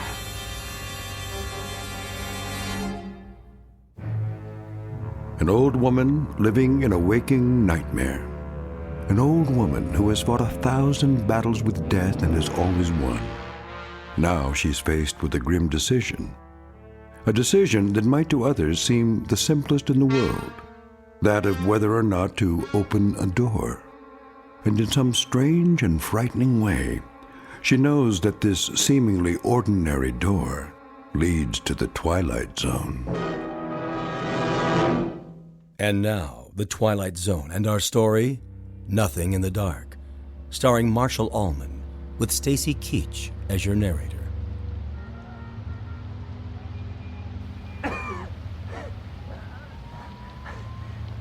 Please. Why won't you help me? Stop this! Why must you do this to me? I'm losing a lot of blood. It's so cold out here. Listen to me. I'm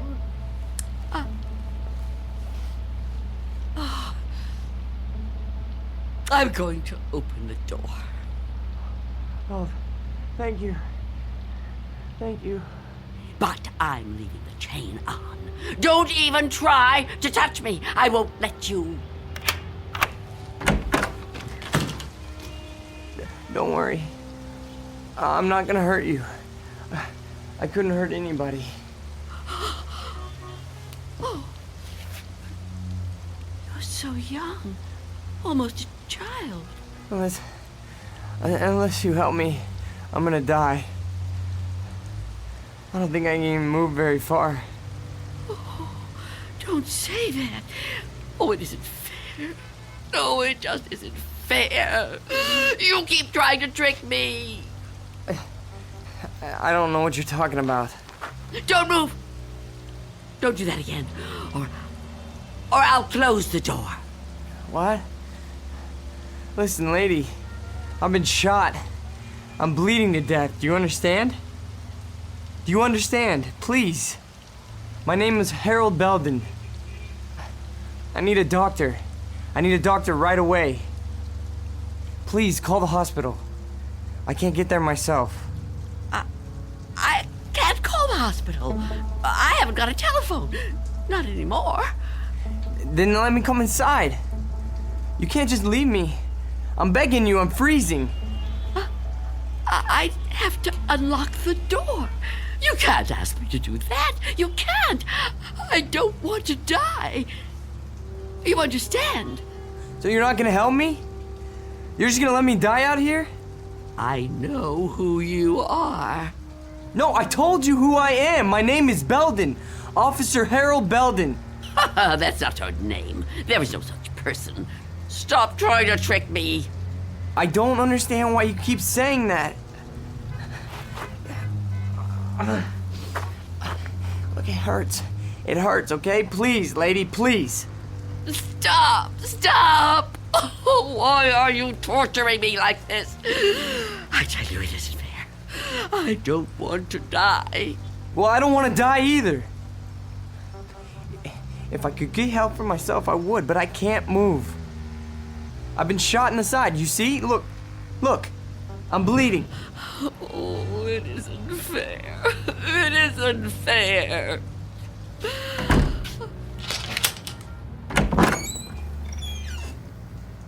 Will you help me? Yes. Yes, I'll help you. Thank you. Take my hand. What? Take my hand. Pull me inside. No, I won't. I mean, I can't. Oh, can't you? Can't you crawl in? Well, I don't think so. Please try. Quickly. I don't want to leave the door open.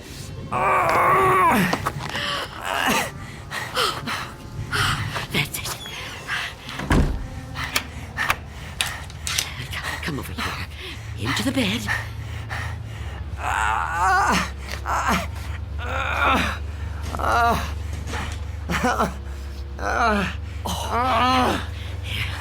You just rest.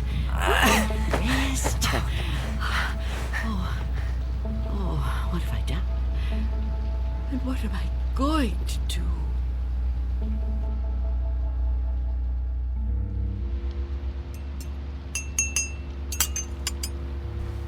Officer? Officer? Officer? Oh, I'm so sorry. What a...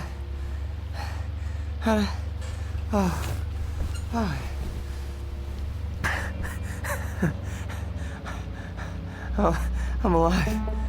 Yes. Yes, you are. Yeah, you're the lady that helped me. Yes. Eventually. Now, drink this. What is it? Tea. There's no milk, I'm afraid. No, don't get up, officer. Conserve your strength. Yeah, thank you. Thank you. Please, call me Harold. You saved my life. I owe you at least that much. Is it good? It's fine. Thank you. How long have I been out? Hours. What time is it? I'm not sure. Morning, I think. What do you think? I don't have a clock. I guess it is morning. It's hard to tell. What happened to your windows? Who boarded them up? Well, I did. A long time ago now. But they're still as strong as ever. What? Why would you do that? Oh, I have my reasons. Well, we all have our own reasons for doing things. Why would you want to be a policeman? To be in a job where people try to kill you? Well, why would you want to court death like that? Court death? I don't know that I'd put it that strongly. I do what I do because there's just some jobs that have to be done. You mean it's a sort of vocation? Yeah, I guess you could say that. Listen, Mrs. It's Miss Dunn. Listen, Miss Dunn. You should try to get some rest yourself. You need it more than I do. No, really, I feel much better. When the doctor gets here, he'll take me off your hands for good. The doctor? Yeah, sure. He'll check my wound, take me to the hospital. You didn't call the doctor? No, I didn't. Why not? I told you last night. I haven't got a telephone. Don't you remember? No, I don't. I was kind of out of it last night, I guess. Oh, of course. Perhaps you could use your radio to ask someone to come get you. Oh, you could wait outside for them. No, I busted my radio when I fell on it. You see?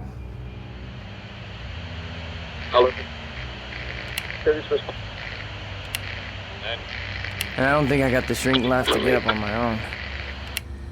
Look, couldn't you go to one of the neighbors? Oh, there aren't any. What are you talking about? There aren't any neighbors. There must be. Everyone has neighbors. Well, I don't. Not anymore. Why? What happened? They've all moved away. Not all of them. That's impossible. All of them. Trucks came and took away their furniture. First one, and then another. Is something happening to these buildings? I wouldn't know. I'm sorry to ask, but how can you not know something like that? I mean, if it was my home... I don't have a great deal of contact with the outside world. I haven't for quite some time. I couldn't even tell you who the president is. Wow. But there has to be somebody around who can help, you know? Or maybe a phone booth somewhere where you could call a doctor. Perhaps. I don't know. But even if I could call the doctor somehow, I couldn't take a chance and let him in. Why not? It's too dangerous. Dangerous for you? Yes. You let me in. Oh, I didn't have a choice. You were going to... I didn't know if I could trust you, but I'm still alive. Of course you're still alive. What do you think I was gonna do? I mean, but the doctor, he's not gonna be any harm to you. I keep telling you I can't let the doctor in. I can't let anyone else come in. Don't you see? It might be him. It might be him. Who? Him who? Mr. Death. Mr. Death? What? I know he's out there. He's trying to get in. He comes to the door and knocks. He begs me to let him in. Last week, he said he was from the gas company. The gas company? Oh, he's clever. After that, he claimed to be a contractor hired by the city. He said this building was condemned, that I'd have to leave. But I knew who he was. I kept the door locked, refused to let him in. Eventually, he went away. Condemned, huh? I mean, that explains why there's no one else in the neighborhood. No, he knows I'm on to him. Yesterday, he said he was Mr. Fabian from the store. But all he really wanted was to come in. That's all he ever wants. Wait a second. No, it's no use. You wouldn't understand. I knew you wouldn't. How could you?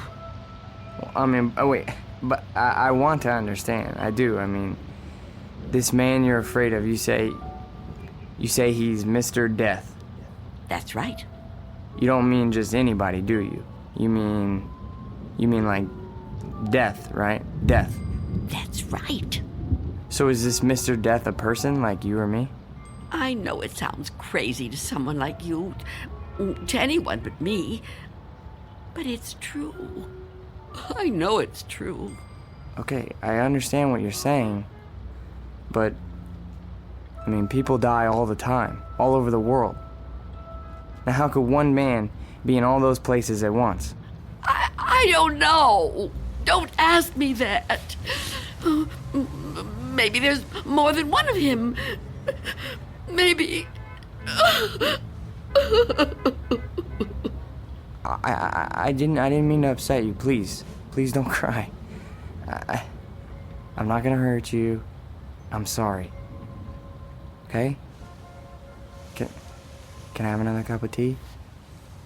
Please? Of course. Tell me about Mr. Death. Your tea. Thanks. Please, Mr. Death. I would like to know about him. All right. At first, I couldn't be sure. It was a long time ago. Everything is. It's been so long since anything happened to me. But I was on a bus. There was an old woman sitting in front of me, knitting a scarf, I think. There was something about her face. I felt I knew her. Then a man got on the bus. He wasn't special in any way. Not short, not tall, not fat. Just a man. I remember that there were empty seats, but he sat down right next to the old woman. He didn't say anything to her, but I felt that his being there upset her in some way. I couldn't understand why. He seemed like such a nice man. When the old woman dropped her ball of yarn, he bent down and picked it up, right in front of me. He held it up to her. I saw their fingers touch. He stood up and got out the next stop. I couldn't move. It was as if I knew what had happened. But I couldn't do anything. I was just so frightened. When the bus finally reached the end of the line, the driver came over to the woman. He thought she was asleep. But I knew she was... What, dead? Dead. And right then and there, I knew it was his touch that killed her. Okay, but you said it yourself. She was an old woman. Okay, just because this man touched her... Mr. Death. just because he touched her hand, it doesn't mean he killed her. Maybe what you saw was just what it looked like. A man trying to be helpful. I mean, the real cause of her death might have been, I don't know, a heart failure or a stroke or something. I don't know. No, he killed her. Okay, I'm a cop. I've seen dead bodies. I've seen people that were killed by guns, knives, but never by a touch, okay? The man being there when she died, that's just a coincidence. But I've seen him since then, several times. I've seen him in crowds. I've watched for him. Every time someone I knew died, he was there. He, the same man, the one on the bus. No. Once he was a young soldier, then a salesman, a taxi driver. Someone you wouldn't notice unless you were watching closely. But you could see him. Oh, yes. And I wondered why that should be. Why I could see him when no one else could. And then I knew. Why? It was because I was getting older. And my time was coming. I could see clearer than younger people like yourself. Now, do you understand? Oh, I know you don't believe me. That would be too much to ask of anyone. But do you at least understand? Please. I have to know. All right. Maybe. Maybe, okay? But if there is some Mr. Death who's able to visit all the people in the world like Santa Claus... Don't mock me. I'm not meaning to mock you, okay? I would never do that. I swear. But if he's real... He is. If he's real, then I don't see what the problem is. You don't see what the problem is? Oh, you must be joking. No, I mean, if you know what he looks like, what have you got to be afraid of? If you're right, and you can see death, I'd say you're kind of fortunate. Fortunate? Sure, yeah. I mean, you'd be able to see him coming. You could just avoid him. Oh, didn't I tell you his face is always different? He's different sizes, different ages, different races. I couldn't be sure. Well, how about when you go out? Out? Sure. Well, I know you said you don't have much contact with the outside world, but you have to go out sometime. I mean, to the shops or something, you know? Now, couldn't he touch you then, if he wanted to? No. Why not? I never go out. Never. Never. Oh, I haven't been out for years. I don't know how many. I don't keep count. That would be too depressing. But I suppose you can guess from the smell.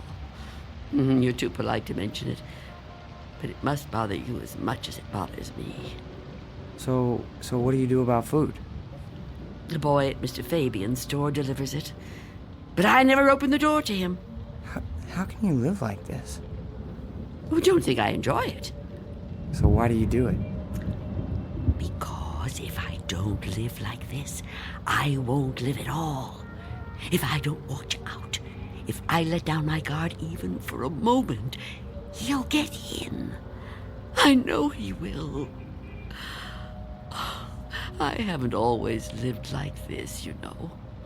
I was young once. People said I was pretty. I lived out in the sunlight. I hated to be inside, even for a minute. My mother always said I'd spoil my fine complexion, but I didn't care. I loved outdoor things. I lived out in the sunlight, so warm, so beautiful. Beautiful, like I once was. You're still beautiful. Oh, no, I'm not. I'm old and cold. I miss the warmth of the sun so much.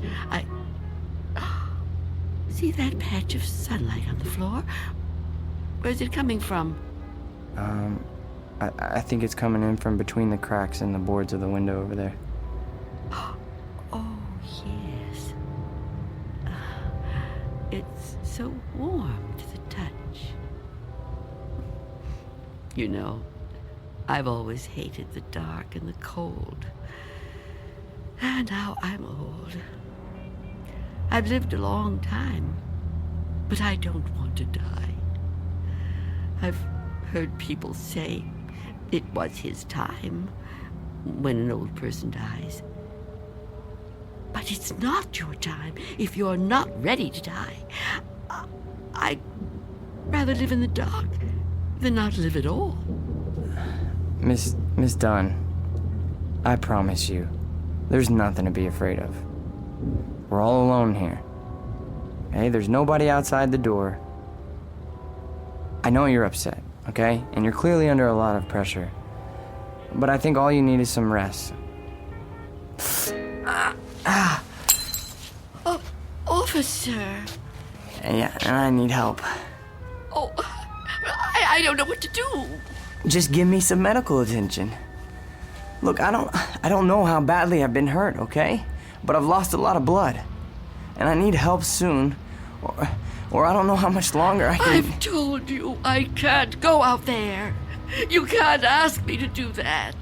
Look, this whole Mr. Death thing, I promise you, you don't have anything to worry about. Shh. Someone's coming. Well, get them to help me. No! There's nothing to be afraid of. Please, answer it. Go on. That's right. Go ahead. You're doing fine. Answer it. Go on. I'm keeping the chain on. That's fine. Do whatever you want. Just see who it is and get them to call for help. I'm sorry, lady, but I got my orders. No! Get away! Officer Belden, help me! I can't fool around any longer. Step aside, I'm coming in.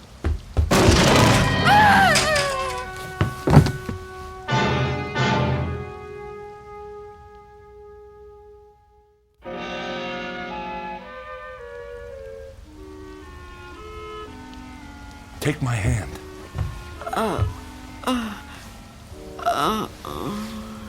Easy, lady. Just lie quiet there till you get your strength back. What? You gave me quite a scare there when you fainted like that. Sorry I pushed you when I put my shoulder to the door. You started to faint and I offered you my hand, but you passed right out. For a second I thought that... Well, I don't even want to talk about that. But I'm glad you're okay. And still I live. Huh? I told you I didn't mean to hurt you. It was an accident.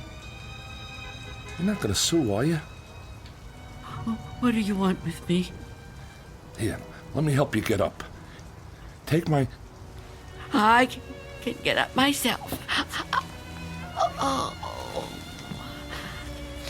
Look, you gotta understand, man. I don't get no pleasure out of busting indoors. Who would? Except maybe some thug, but I'm no thug. I'm just a guy doing a job. Your job? Look, you don't seem to realize how important this is. I've got a crew and equipment coming in an hour to pull this tenement down. Begging your pardon, man, but looking at this place, I say it's long overdue. Frankly, I'm kind of surprised it's still standing. And you're really not Mr. Death? Mr. Who? I don't know what you're talking about, ma'am. My name's Armstrong. Bud Armstrong. I don't know about any Mr. whatever you said. All I know is I got a contract to demolish this row of buildings. That's what I got to do. Everybody else moved out a long time ago. Until the other day, I thought this whole building was deserted. I seen them windows boarded up, and I figured you moved out when the rest of them did. Thank goodness I met that guy from the grocery store, that Mr. Fabian. Oh, Mr. Fabian. Then he was real, after all. Real? What are you talking about? I told him about my job down here, then he told me all about you, that he was worried about you. Told me he had a kid bring you your stuff. That was the first I knew about you, and it's darn lucky I found out. Well, you'd still be in here when the wrecking ball hits. Now, come on, we gotta get out of here. You want me to go outside? Sure. Didn't you just hear me? This place is coming down. You can't stay in here. You want me to leave here? You have to. I can't. It's Miss Dunn, right? Well, Miss Dunn, you were notified about the demolition job months ago. Look, I'm not out to bully you. I'm just trying to do my job here. These buildings were condemned by the city. Can't say I blame them. And I'm the one who's got to tear them down. Tear them down? Wow, can you? Look around you, ma'am. This building has had it. You can see that. I can see that. Anyone could see that. It's all worn out, dilapidated. All these buildings have got to come down. You seem like a nice person. A nice person shouldn't have to live in a place like this. Now let's the two of us just... Get away from me! Don't touch me! Please don't act like this. I ain't a monster, lady. I've got a heart just like anybody else, and I can see how you could get attached to a place, but, not want to see it wrecked. But when a building's this old, it's not fit to live in no more. It's dangerous. It's got to come down to make room for a new one, a stronger one. That's life, lady. Old make room for the new, you know? No. People get the idea that I'm some kind of destroyer. They think I get kicks out of tearing stuff down. But that ain't the way it is. No, that ain't the way it is at all. I just clear the ground so other people can build on it. In a way, I guess I kind of help them do it. Can't have one without the other, am I right? Look around you. It's just the way things are, like when a big tree falls in the forest and a new one grows right out of the same ground. Old animals die and young ones take their places. It's just nature. That's how it is. Even people step aside when it's time. I won't. When I finally kick the bucket, or when I get too old to contribute, my son-in-law will probably take over The door! What about it? Oh, yeah. Sorry about that. I didn't realize the chain was on when I put my shoulder to it. Door's okay, but the chain's had it. You left the door open! Hey, there's no need Get to... out of my way!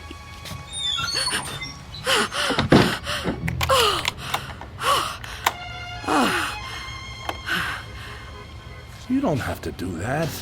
What's the sense of locking a door that won't even be here in an hour? I'm on the clock here, and we've waited long enough. If you've got any possessions you want to keep, Miss Dunn, I'd move them out while there's still time. I'll help you. You think you're helping me? I'm not going to leave here. Not with you. Not with anyone. Don't try to touch me. I don't want anyone near me. Now look, ma'am, I've been nice to you. I've been trying to go easy. I know this must be tough for you. Any kind of move is a big upset, especially to an older person like you. But if you insist on staying here, I'll have to call a cop. A cop? A police officer? It's just for your own good. Please, cooperate, lady. Hey, where you going? Of course, Mr. Belden. Explain it to him. Tell him the reason I can't go out there. I know you understand. I've told you everything. You'll help me, won't you? You'll help me stay. Well, say something. What are you doing? Who are you talking to? Oh, Mr. Belden is a policeman. Mr. Belden? Who the heck is Mr. Belden? Is he your pet? You got a cat in here? Please tell him. Lady, I think maybe you're sick. You should come with me. I'll get you to a doctor. I don't need a doctor. Mr. Belden, won't you tell him? Okay, I get it. I see how it is. Hey, I'm sorry, but if you're still here when the crew arrives, I'll have to call a cop. I'm sorry. I wanted to make you understand, but... Okay.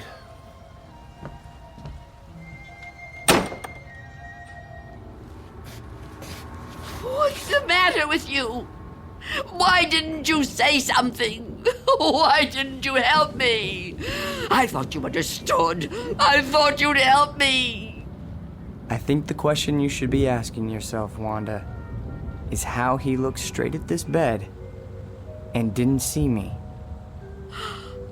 You called me Wanda, but I never told you my first name. Oh, no. No. It's not true. It's not true. Yes, it is. The mirror, Wanda. Look in the mirror. What do you see? I can't. I won't. Look in the mirror, Wanda. What do you see? I see nothing. Nothing but an empty bed. Turn around. Now what do you see? I see you, Mr. Death.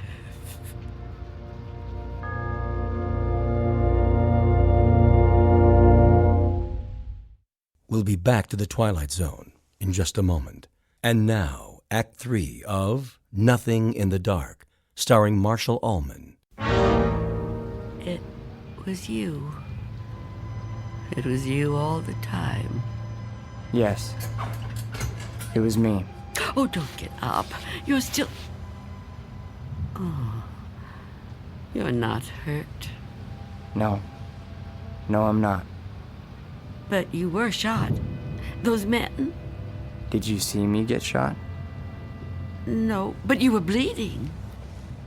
Do you see any bloodstains now? No. And the men? Did you see them? You were never hurt, were you? I can't be hurt. You tricked me. Yes, Wanda. I tricked you. It was all an illusion. One I created just for you. If it helps, I'm sorry. I would have preferred to avoid it if I could. But why? Why did you do it? The moment I let you inside, you could have taken me any time. Yes, I could have. But you were nice. You made me trust you. But I had to make you understand, Wanda. You see me now, and you've seen me before. Many times before. Starting with that day on the bus. Oh, I was right. It was you. The old lady's name was Iris. I knew then that you were upset. Upset? I thought it was important that you got to know me. What I said to you before, it was true. What you said? When you thought I was a policeman. You asked me why I did what I did. And you said there were some jobs that had to be done. That's right. That it was a kind of vocation. Actually, Wanda, you said that. But I suppose you're right in a way. Now ask yourself, am I really so bad? Am I really so frightening? You've talked to me. You've confided in me. Have I tried to hurt you? Well, no, but... Do you really believe I would ever hurt you? You don't look like someone who would want to hurt me. You see? It isn't me you're afraid of, is it? You know me now. You understand me. What you're afraid of, what you've really been afraid of all these years, is the unknown. That's right, isn't it? Yes. Don't be afraid. But I am afraid. You must be very tired, Wanda. I am. But the running's over now. It's time to rest. I'd like that, but... Give me your hand. I don't want to die. Trust me. No. Mother, give me your hand. I will.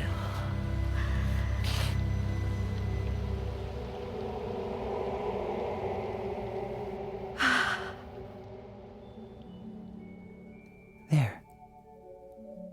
You see? See? See what? No shock, no engulfment, no loud thunder. What you feared would come like an explosion is like a whisper. What you thought was the end is the beginning. When will it happen? When will we go? Go. Yes. I'm ready now. Look over there, on the floor. What is there to... Oh. Now do you understand? It's me. It's you. My body. I look so calm. You see? We have already begun. Come with me. Yes. Please. I'd like to.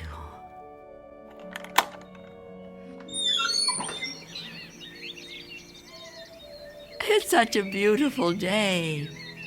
It is. It surely is. You know, Mr. Armstrong was right about a lot of things. What things? Well, for one, his son does take over the business when he dies. Will that be soon? Another 16 years. Oh, dear. It'll be quick. I'm glad to hear that. I'm afraid I was a little harsh on him. Now the son-in-law, he lives to be 102. 102? Oh, goodness. I know. It's remarkable, really. Of course, the oldest person I ever met was a lady in Tibet. Well, how old was she? Take a guess. Oh, I'm no good at guessing. Come on, take a guess. You'll never believe it.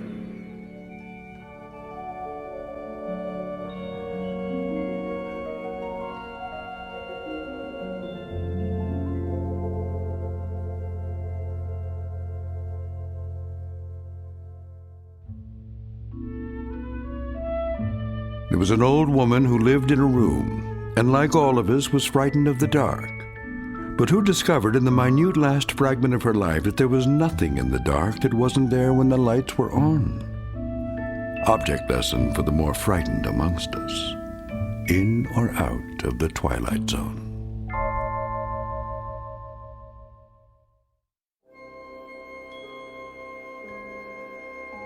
Hi, this is Carl Amari, producer of the Twilight Zone radio dramas. I'd like to take a moment to tell you about our official website at twilightzoneradio.com, where you'll get the latest news and information on these Twilight Zone radio dramas. Plus, at twilightzoneradio.com, you can digitally download 3 free episodes or any of our episodes for only $1.95 each. In this age of ever-changing technology, we've decided to make these episodes instantly available to you by making the Twilight Zone radio dramas a digital download-only series. This means that this series will no longer be offered on CD. The CD collections at our website are now being offered while supplies last at buy one, get one free. So be sure to get your favorites before they're sold out. Be sure to visit us often, and I'll see you in the zone.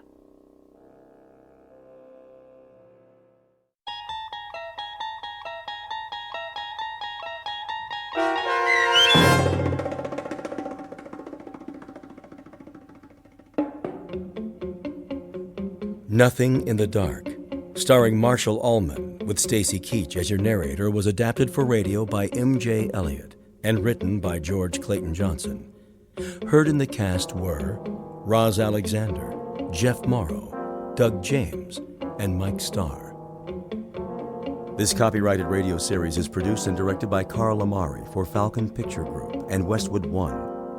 Custom Foley effects, sound design, and mixing are done in the Cerny American Sound to Picture Theater by Cerny American creatives Matt Sorrow, Bob Benson, Todd Beyer, and Tim Cerny. To learn more about the Twilight Zone radio dramas and to contact us, visit our official website at twilightzoneradio.com. Miss Dunn, it's Doug James speaking.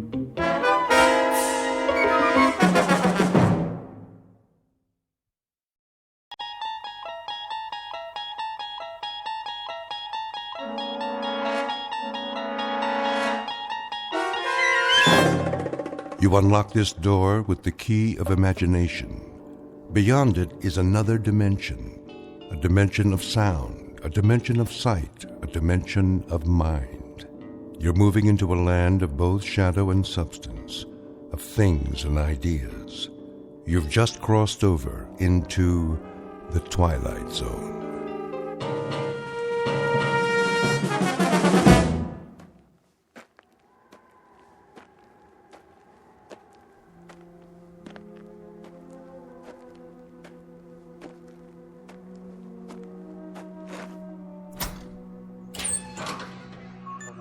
Hank? Hank! Oh, morning, Captain. Anything on the radar? Not yet. No signal at all. Try 4.0, true. It'll probably come from that direction. I had her on that all morning, sir. Still nothing. You're past your time, aren't you? Who's your relief? Al Baines, Captain. Baines? I'll see what happened to him. Yes, sir.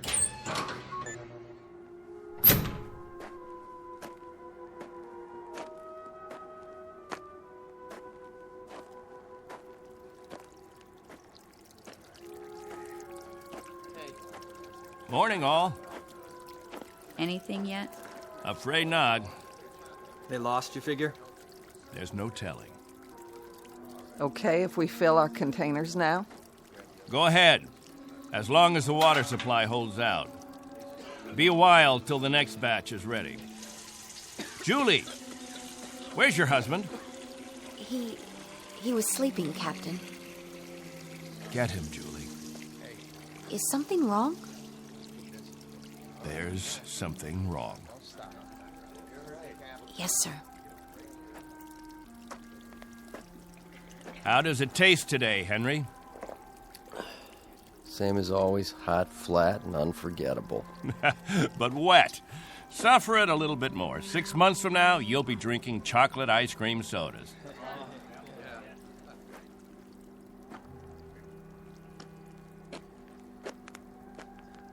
You want to see me, Captain? There's a man in the radar tower who'd like to see you, Al. He would have liked to see you 2 hours ago when you were supposed to relieve him.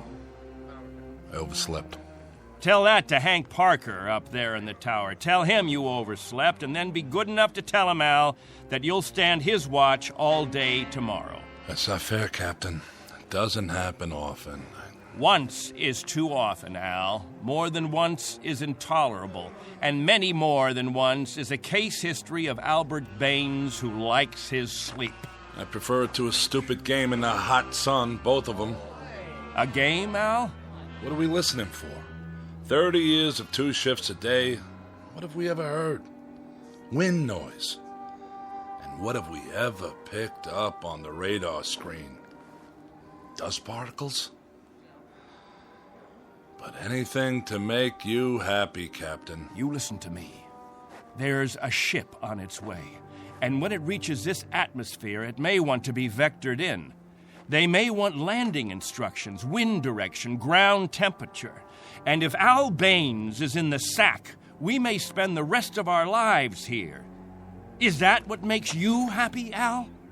How do we know there's a ship out there, Captain? A lot of garbled static 2 months ago that you told us was a message, and then nothing. 2 whole months, and you decide there's a ship coming here to take us back. You make the rules and set the watches and plan the days, and now you tell us the Messiah is coming. And you tell us to pray? The difference between you and me, Captain Benteen, is that I do my dreaming when I'm asleep. You do yours on your feet. There's a ship coming, Al. All of us believe it. Because he tells you to. And we believe him. Whatever Captain Benteen says, that's what will happen. Sure you believe him. He tells you this is the best of all possible worlds, and by God, you break into song. You're sweating your lives away on this rock, but the captain says it's paradise, and we have to clap our hands. Rule by hypnosis. Al, there's a ship coming. This happens to be a fact. There's a ship coming. Believe it. I tell you, it'll happen. And you know it's real, just as you know this is real. You haven't forgotten our ship, have you? The Pilgrim One? The first spaceship sent up to colonize the outer regions? And this plaque, placed here by the 130 men, women, and children who established the first off-Earth colony. We owe them our belief, because they had faith. Don't ever forget that. Now, if you'll excuse me, I better go check on the generator.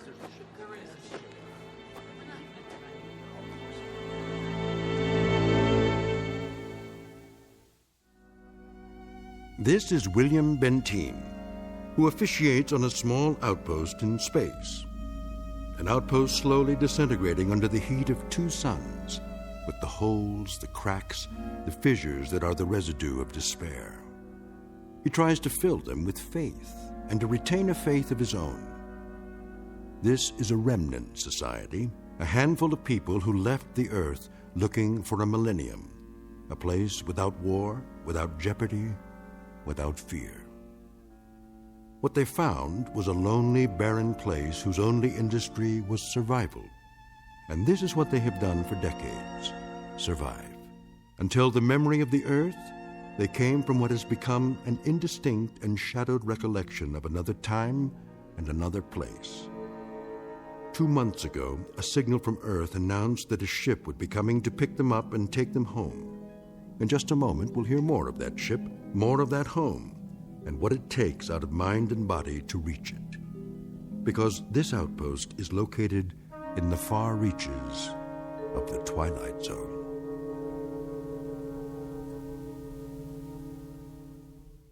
And now, The Twilight Zone, and our story, On Thursday We Leave for Home, starring Barry Bostwick, with Stacy Keach as your narrator.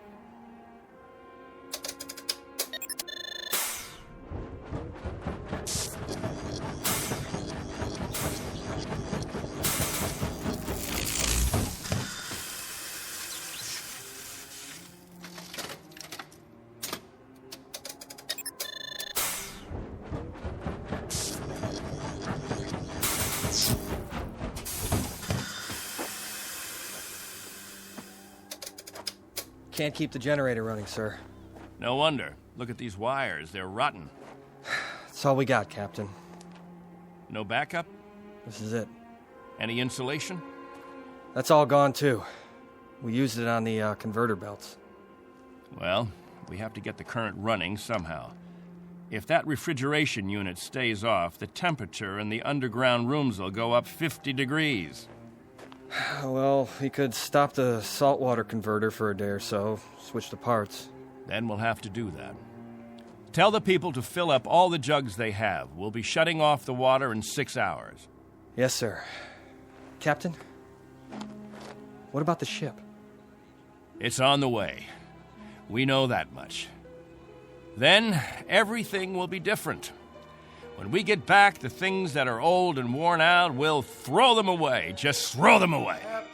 Captain Benteen. What? The main square. Come quick.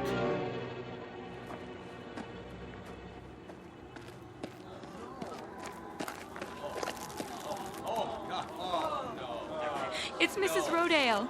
She's hanged herself. Cut her down.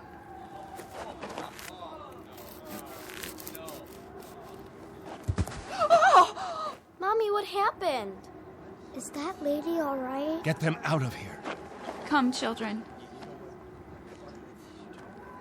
God have mercy on her. You men there prepare her. We'll bury her in an hour. Yes, sir.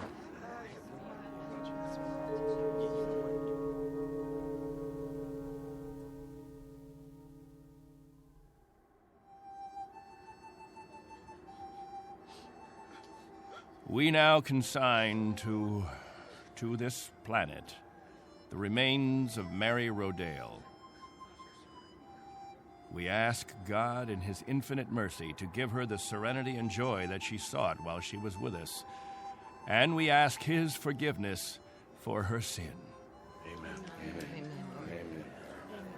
We ask that this good woman be allowed to rejoin her beloved husband who preceded her in death 11 years ago. Bid your farewells now.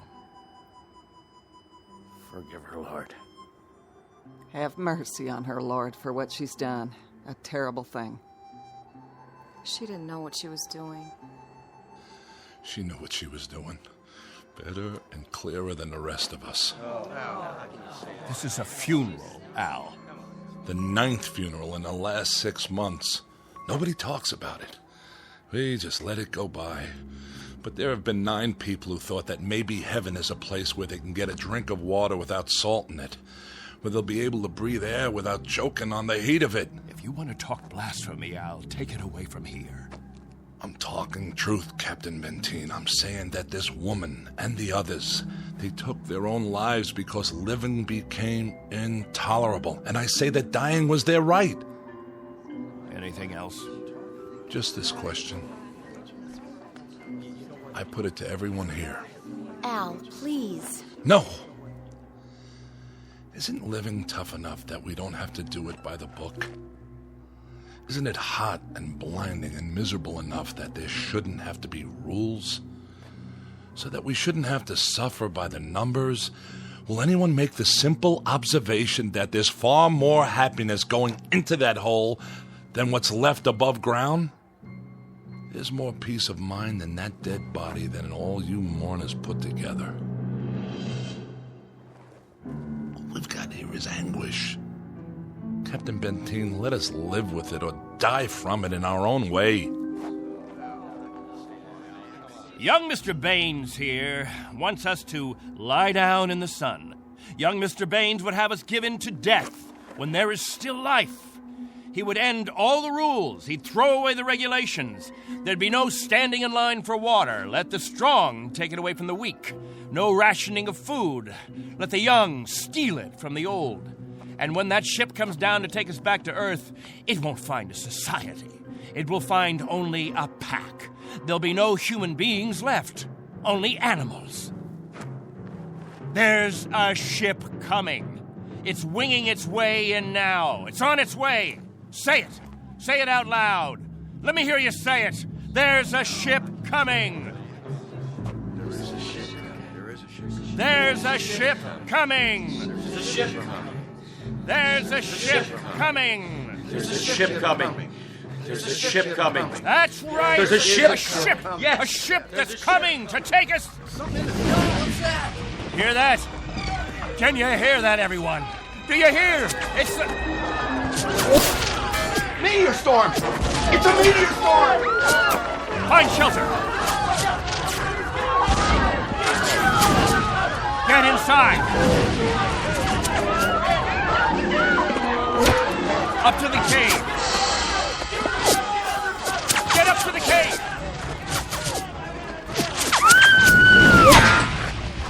Julie! It's Julie.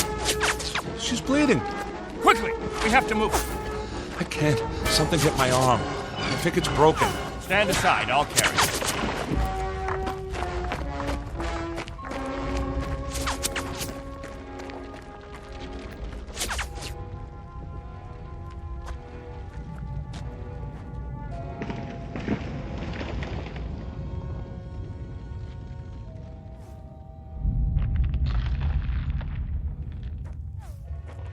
How is she?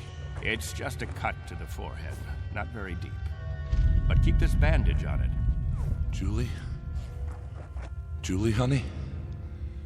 Can you hear me? Al? Don't let her move just yet. She may have a concussion. How's your arm? It's not broken. Must have been a rock that hit it. Captain, thank you. For a little first aid. No thanks necessary. I deliver babies, too. you might want to keep that in mind. Now, I'd better go see to the others.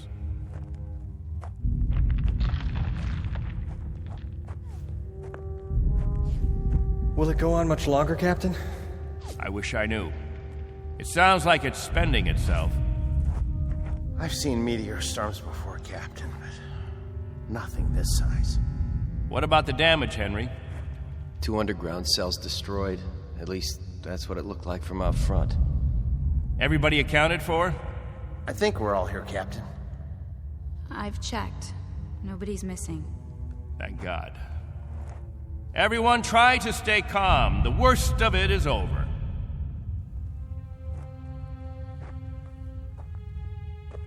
Jojo? Yeah, Captain? You're not scared, are you? Well, kinda. Now, we can't have that. Mind if I sit for a minute? We'll talk, you and me. Captain, tell me about the Earth. Would you, Captain? Tell us what you remember. Yes, do. Well, all right, I guess I can do that. We'd like to hear. You, over there, is that you, Fran? Yes, Captain. And you, Buck. Yes, sir. You fill in the holes if I leave out anything. Straighten me out if I'm wrong about any of my recollections. Jojo, I was a boy of 15 when we arrived here. But I remember Earth. I remember it as a place of color. I remember that in the autumn, the leaves changed. They turned different colors, red, gold, orange. And I remember streams of water that flowed down hillsides, and the water was sparkling and clear. And I remember clouds in the sky, white, billowy things that floated like great, majestic ships. They looked like sails. What are sails? Don't you know what sails were? In ancient times, that's how ships moved across the water. There was so much water. The men unfurled large sheets of canvas against the wind, and it was the wind that moved them. And I can remember night skies.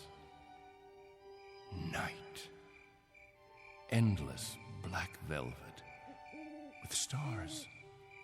And sometimes a moon that seemed to hang there as big as the face of an old man, looking down on us all. Captain, what's night? Why, that was the quiet time, Jojo. Night was when the earth went to sleep. It was the cover it pulled over itself. Not like here, with 2 suns always shining, always burning. It was a darkness that felt like a cool hand brushing over tired eyes. And there was snow on winter nights.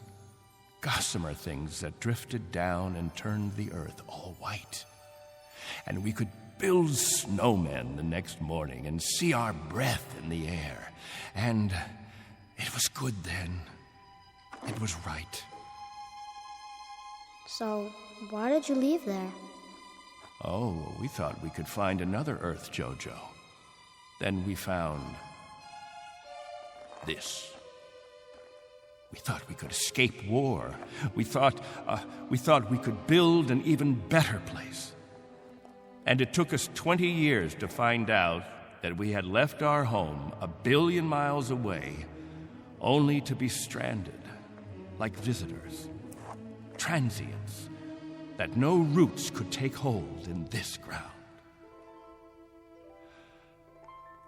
But it was too late. So we spend the next 30 years watching a clock and a calendar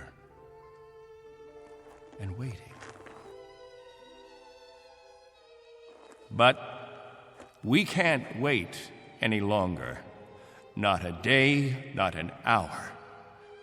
We have to get back home. There's no more time. I'll go outside and survey the damage.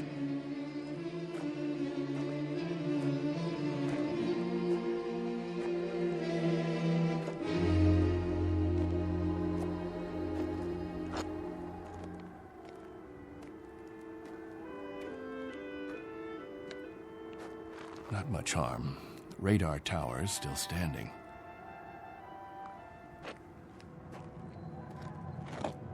What? Why, it's... Al! Al Baines, do you hear that noise? All of you, come out here. Do you hear it? What is that?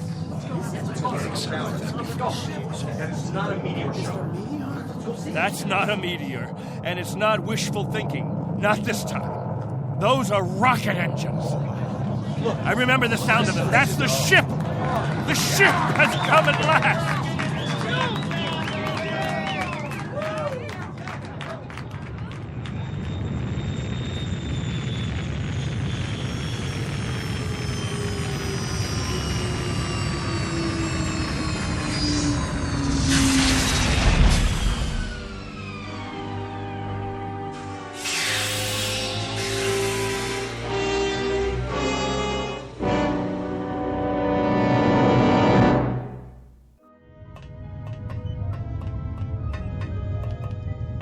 Wow, what a ship.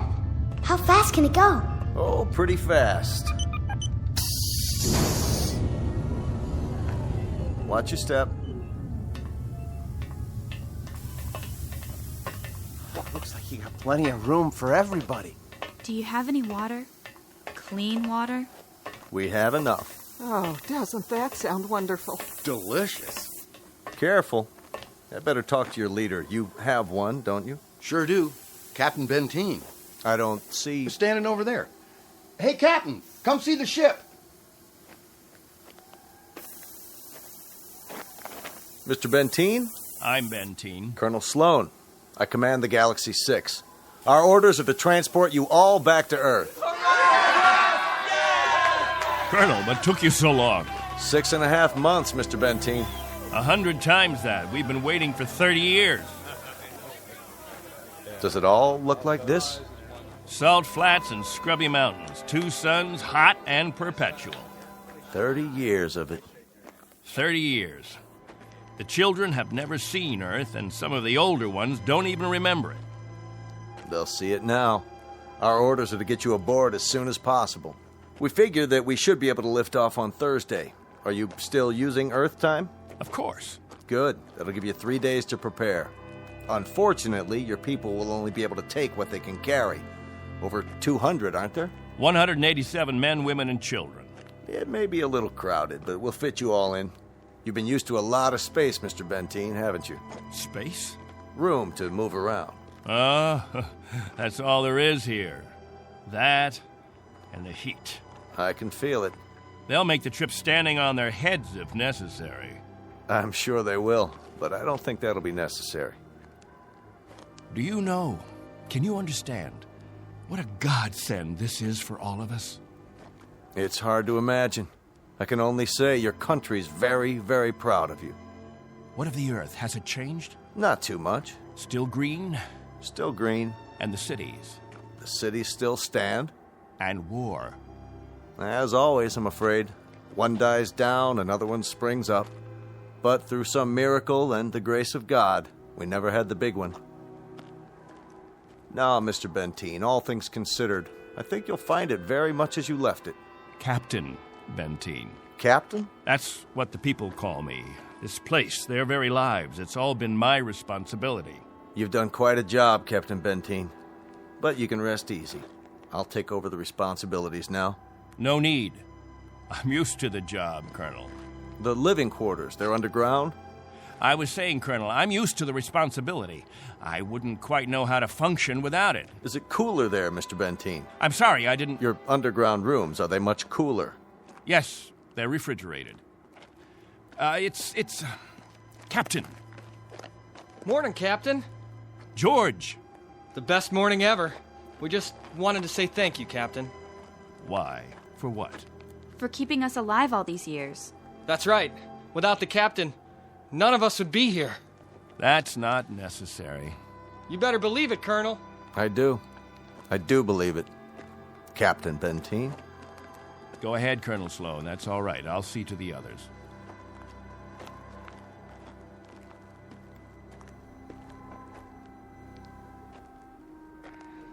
You know, I don't need this. I'm not gonna take this. Hi, Captain. Julie, where's your bandage? Oh, I don't need it anymore. But we put one around your head so the cut would heal. What's this? Isn't it incredible? It's called a medicinal patch. You wear it for 24 hours. It accelerates the growth of new skin. Look at her forehead, Captain. You can hardly see the scratch. Better put the sling back on your arm, Al. I don't need a sling. Just this metal band. It's magnesium. Colonel Sloan said my arm would be perfect by the end of the week.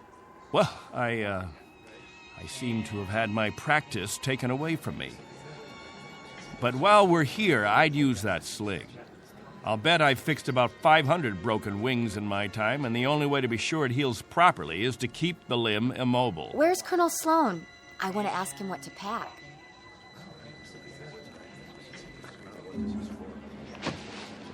Eleanor, let me help you with that bundle of clothing. Thank you kindly, Captain. I'll carry it for you. No, thank you, crewman. I've got it. Here you go, ma'am. I don't know how to thank you. Are all the crew as strong as you? That's our job, ma'am. Nothing to it.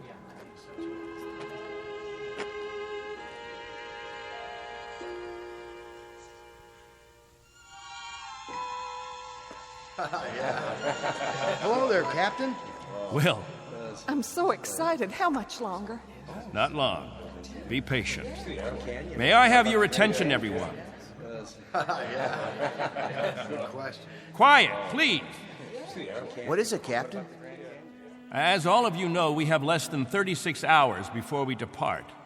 And as I told you earlier, there is a maximum allowance of 14 pounds per person. Soon we'll begin weighing your belongings, and if we're over the limit, I'll make up a list of necessary items. I hope I'm not intruding, Captain. I was just telling them about the weight requirements. We'll handle all that tomorrow. I heard you'd called a meeting here in the cave, so I brought Lieutenants Engel and Rafferty with me. Everyone has so many questions about Earth, I thought perhaps this would be a good time. More questions? Actually, Colonel, the purpose of this meeting is simply to make some last-minute arrangements. Colonel, I used to live in San Diego. Is California still the same? Sunny and warm most of the time, but not this warm. Los Angeles has become the biggest city in the world. These kinds of questions, we could just as well handle them when... Colonel Sloan? Are there still major leagues? My dad used to tell me about baseball and the World Series. The leagues are just as before, American and national. What about the Dodgers? They came in 10th last season. I'm told they need pitchers pretty desperately. I'll tell you what, when we're finished here, we'll improvise a ball and bat and have ourselves a game. How does that sound? Yeah, that'd be great. Let's do it. I think it's a little hot for that kind of activity. What we could do is have some group singing. We haven't done that for a while. I got an old sack. That'll be the ball. Who's got a stick? What are we waiting for? Let's go. Please, wait. We haven't finished yet.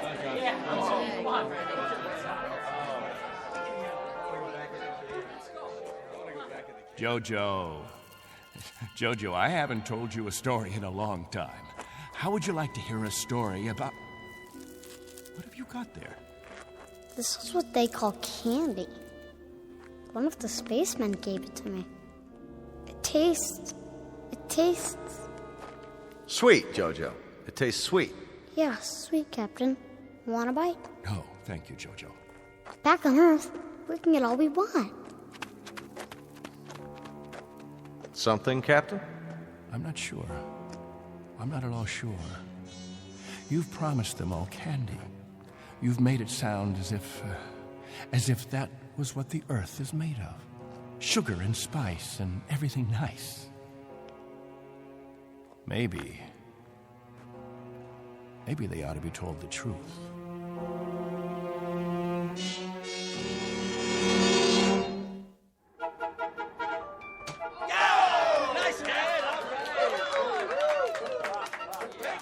The universal language. Baseball. You have a limited vocabulary, Colonel. Do you have any idea what the temperature is? At this hour, it's about 110. I don't know whether your crew can take it, but I know my people. They're going to pay for this little athletic event. Some of the older ones, it might even be serious for them. It's just a game, Benteen. My guess is that it's worth it. Now, I'd better get back to the ship. Colonel Sloan. Something else, Mr. Benteen? Colonel, when we get on the ship, you can tell us what to do and we'll all fall into line. But here, in this place, I'm in command. I'm not trying to usurp authority, Mr. Benteen, but I really don't see what harm a little game... It's still Captain Benteen. For now. Galaxy crewmen, back to the ship. That's an order. It's time for rest now. All of you go back to your homes. I'll announce when the new day will start. I don't know. I guess it's suddenly illegal to have fun. You happy now, Captain? I was never unhappy, Colonel. I just happen to know what's right and what's wrong. I ask you to keep your crew in the ship during the rest time. I don't want my people distracted. You rule with a heavy fist. If it were 1 ounce lighter, no one would have survived. I've held these people together by will. They'd have died, Colonel, without someone they could hold on to. They'd have withered away. Not anymore, Captain. Relax. That's a luxury I've never been able to afford, Colonel. I've never been able to marry, to think only of myself, because of them. I've been a father figure, a governor, a confessor. I've been all those things. And if I hadn't been, there'd be no life here. These are my people. Understand? My people.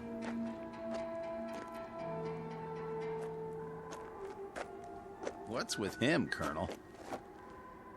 I'll bear with him a little bit longer, fellas. He's really quite a man. He's got just one minor aberration. And what's that? He believes he's God. As far as he's concerned, we're booting him out of heaven.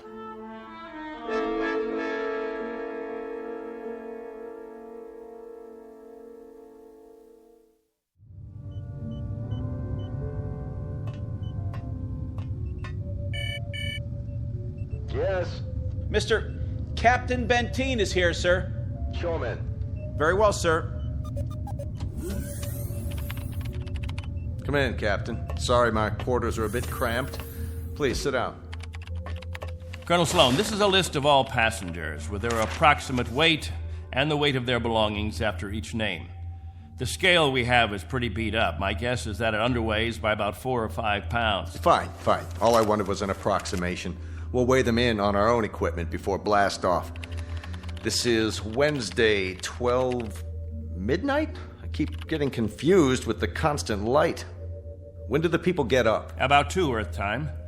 The hours from 7 until 1:45 are the hottest. That's when we try to stay indoors. Then we have our meetings at the cave about 2 hours afterwards. We've had to improvise our own schedule. You've improvised very well, Captain. I looked at the saltwater converter, your electro plant, the sun shields you put up over the crops. Very inventive. Necessity hasn't been the mother of invention here. It's been the father and the whole family. Well, you'll be able to give way to progress now. Though I wonder if all of it'll be to your liking. The way you'll be lionized when you get back to Earth. You're referred to in the press as the Lost Pioneers. They're going to make quite a thing of you when we land. Oh? Wherever any of your people settle, there'll be keys to the cities, brass bands. I expect they'll scatter all over the U.S. The government's had inquiries by, well, it must be thousands of relatives. My guess is that they'll just about have time to look into a television camera and then get whisked off. Well, they won't be scattered, Colonel. They'll go as a group. We'll find a place where we can settle, and that's where we'll stay. I'm talking about when we get back to Earth, Captain. That's what I'm talking about. They won't be splitting up. Not my people. Captain, as a point of interest, did you ever ask them? Ask them what?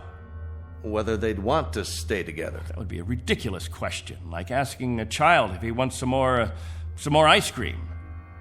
They're children, you see, Colonel. Oh, chronologically, they range from 6 months to 60-odd years, but socially, psychologically, they're children. I've kept them alive and functioning all this time. Once we're back on Earth, I'll simply continue the process. Captain Benteen, Have you told them that? Have you told them that after 30 years of waiting, 30 years of living in a compound, they're going to travel 1 billion miles just to walk into another one? Have you? There's no need. They wouldn't have it any other way. To leave them to their own devices, that would be an act of cruelty. Captain, do me one favor. Just ask them.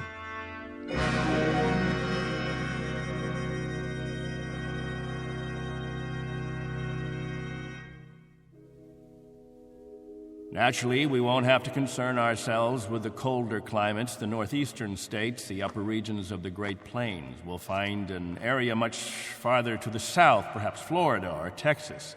Southern California has a temperate climate. Captain, you better tell us about frostbite treatment, because I'm moving to Wisconsin. That's where my family settled originally. What about Oregon, Captain? That's where Joan and I plan to settle.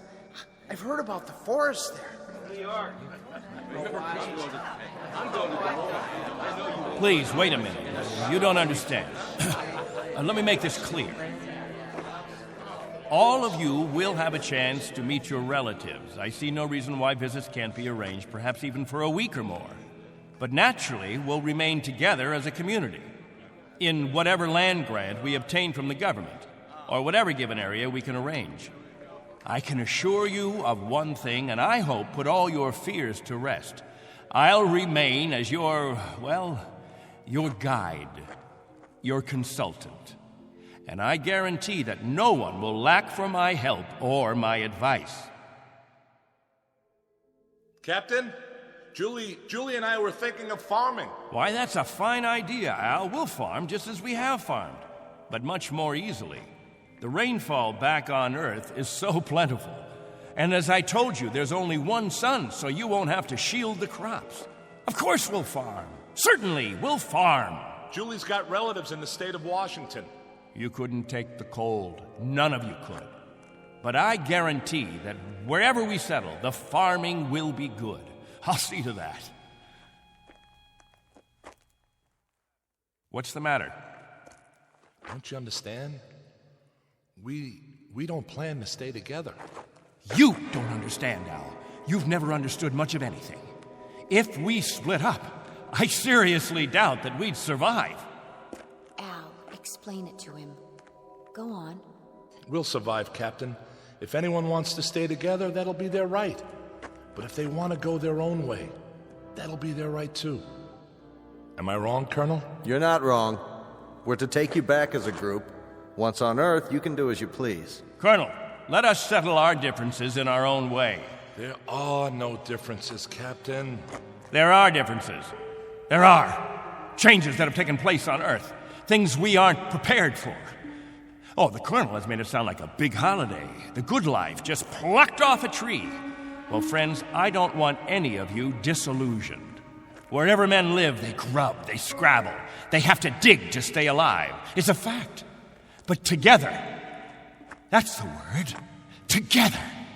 We've got to stay together. Think of that word now. Let's say it out loud. Everybody, now. Together. Together. Together. Together. Together. Looks like the congregation isn't with you anymore, Captain. What's the matter with all of you people? Wait.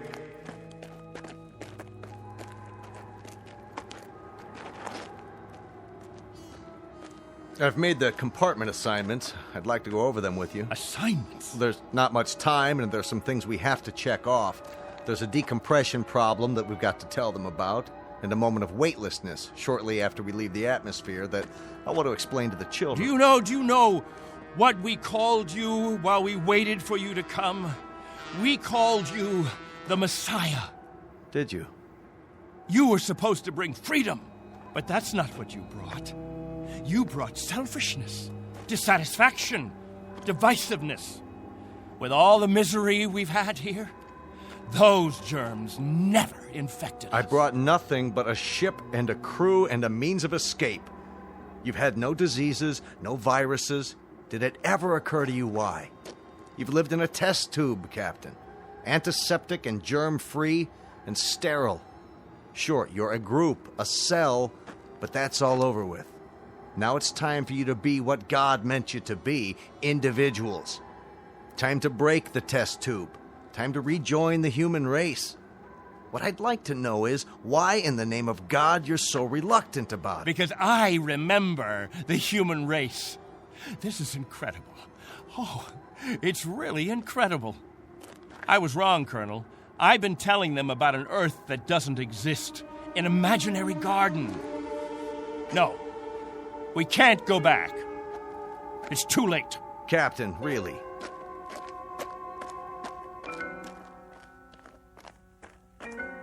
Everybody, gather around.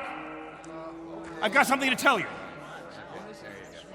Listen to me, all of you. I want to tell you all. Listen to me, all of you. I want to tell you about the real Earth. Captain, are you all right? Let's talk about the diseases. What? The viruses, the cancers, the floods and the freezing, the wetness and the cold. And there are other miseries, worse than anything we've experienced. Hatred, jealousy, violence. Listen to me. It's an Earth we don't know. We can't leave here. We'd be committing suicide. We'd die of things we've never been exposed to before. We'd die of the loneliness that animals get in a zoo. Because we don't belong. We don't belong to his kind. Do you understand me? We don't belong there. Captain Benteen, why don't you let your children vote on it? Only if they know what's waiting for them. Only if they understand that Earth isn't any garden. It's never been, and it never will be. That's fair enough. I'll tell you what Earth is. The same as it's always been. It's a race struggling to survive, just as you have survived. Captain Benteen is right when he tells you that it isn't all a place of beauty. There may still be wars and prejudice and strife. I suppose there will always be jealous men and angry men and unforgiving men. But it has one thing you don't have. Every man is his own master. There won't be anyone telling you when to eat and when to sleep and when to meet, what to sing and how to play. Instead of heat, you may feel cold, and instead of thirst, you may feel hunger. But you'll be men and women. You won't be sheep. You won't be a kindergarten.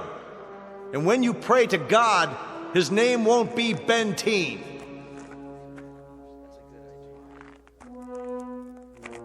A vote now, Captain, and the majority wins. Those of you who want to be on the ship 10 hours from now, heading back to Earth, step forward.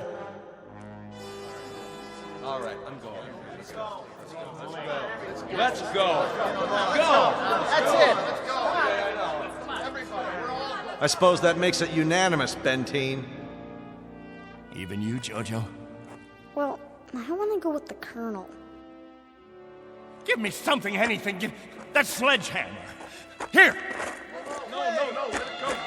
Angle, Rafferty. There, sir. Stop him. He's running from the ship. No. Captain, no, please.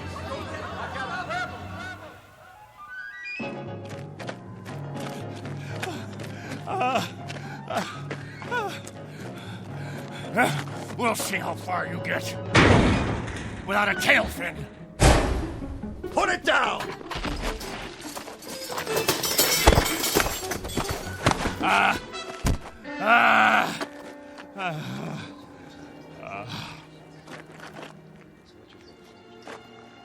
You all right, Colonel? I'm fine. What about the ship? Just a couple of dents, nothing serious. Lucky you stopped them when you did. Captain Benteen, let go. For everyone's sake, loosen your grip and let go. God help you. God help you all. Tomorrow you think you're getting on a ship headed for paradise. What you don't realize is you're heading for hell. What about you? I'll stay here. That's right. This is my home. This is where I belong. This is where you belong. You just don't have the brains or the guts or the sense to know it. This ship leaves at 0800 tomorrow. If you're not on board... I want no special privileges, Colonel Slow. No special treatment. If you're to blast off at 8, you blast off at 8. As for the rest of you, you can go on the ship or you can remain here with me. I'll be at the cave. Any who want to remain can meet me there.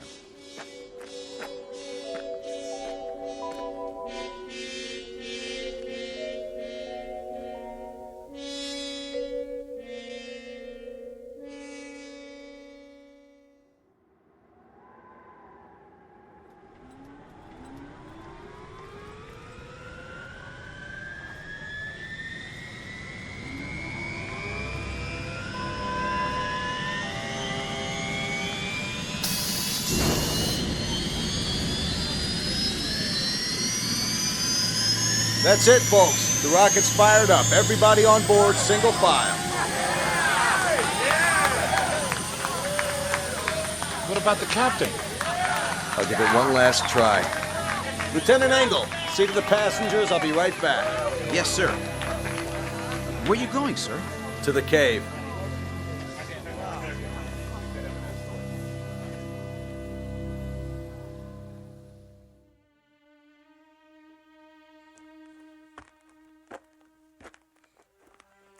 Captain? Benteen? Benteen, we know you're in here. Please, let us talk to you. He's not going to show himself, Colonel. We're leaving now. We have to blast off in 5 minutes. If we don't, we'll have lost our orbital position. Benteen, it has to be now. Captain! Captain, please, come out! Remember this. If we leave without you, there'll be no other ships. This is where you'll live the rest of your life. And this is where you'll die. All right, Benteen. As you prefer. Let's go, Baines. Goodbye, Captain.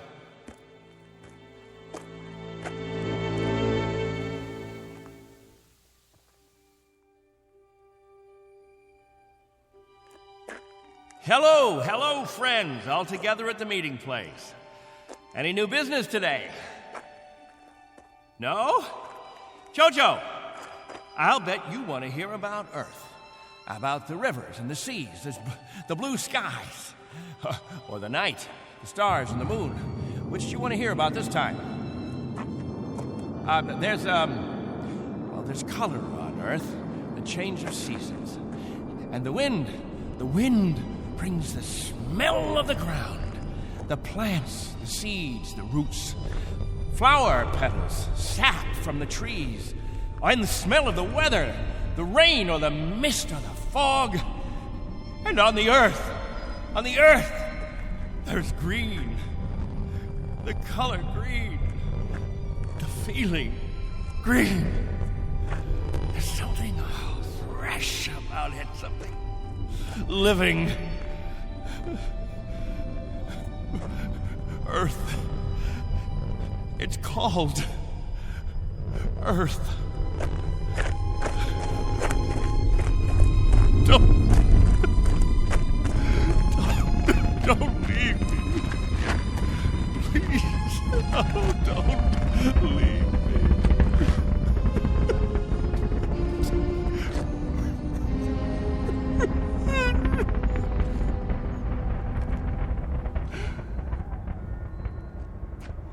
No! Don't leave me behind! Don't leave me.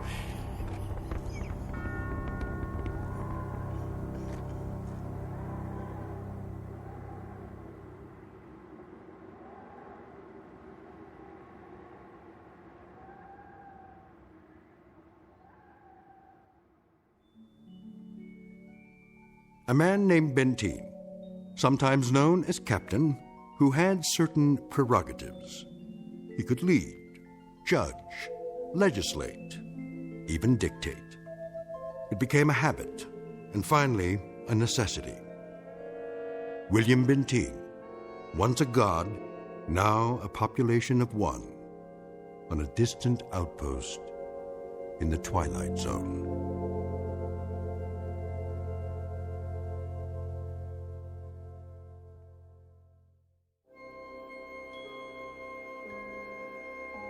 Hi, this is Carl Amari, producer of the Twilight Zone radio dramas. I'd like to take a moment to tell you about our official website at twilightzoneradio.com, where you'll get the latest news and information on these Twilight Zone radio dramas. Plus, at twilightzoneradio.com, you can digitally download 3 free episodes or any of our episodes for only $1.95 each. In this age of ever-changing technology, we've decided to make these episodes instantly available to you by making the Twilight Zone radio dramas a digital download-only series. This means that this series will no longer be offered on CD. The CD collections at our website are now being offered while supplies last at buy one, get one free. So be sure to get your favorites before they're sold out. Be sure to visit us often, and I'll see you in the zone.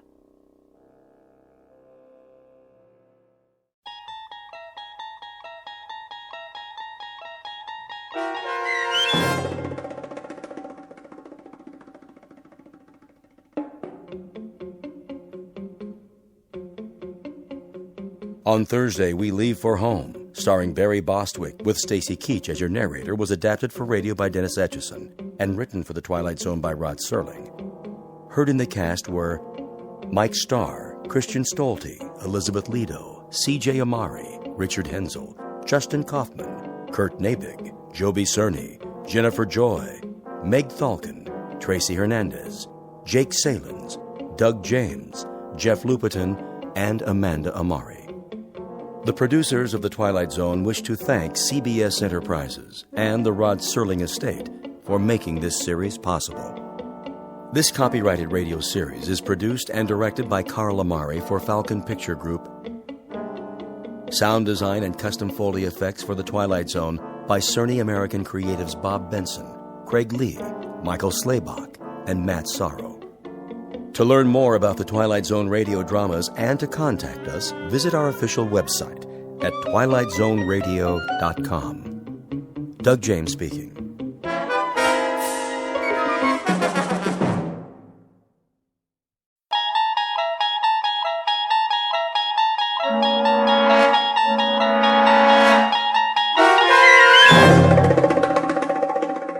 He's Alive, starring Peter Mark Richmond and Marshall Allman, with Stacy Keach as your narrator, was adapted for radio by Dennis Etchison and written for The Twilight Zone by Rod Serling. Heard in the cast were Roger Mueller, Jason Bradley, Christian Stolte, Doug James, Jeff Lupetin, Amanda Amari, Elizabeth Lido, Vince Amari, Alex Sopner, Frenette Lebo, Carl Amari, Kurt Nabig, Peggy Roeder, and Jason Mallow. This copyrighted radio series is produced and directed by Carl Amari and Jason Mallow for Falcon Picture Group. Doug James speaking.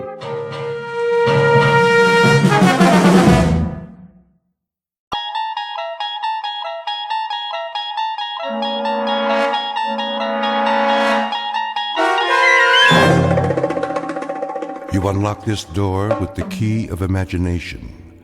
Beyond it is another dimension, a dimension of sound, a dimension of sight, a dimension of mind. You're moving into a land of both shadow and substance, of things and ideas. You've just crossed over into the Twilight Zone.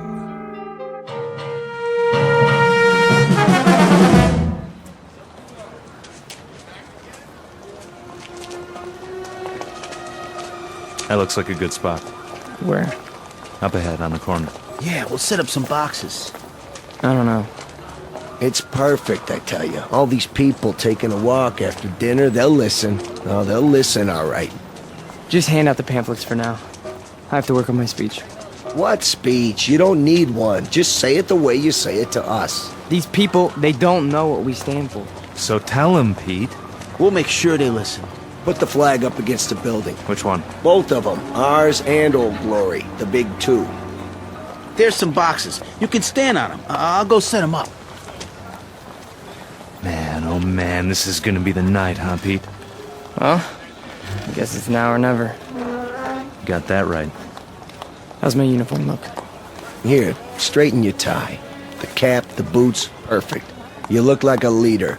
Big time. Go, Pete. Give him a dose of the truth. Hey, mister. Excuse me, little girl. Are you in the army? No army you ever heard of, sweetheart, but you will. My daddy's a lieutenant. Are you a lieutenant?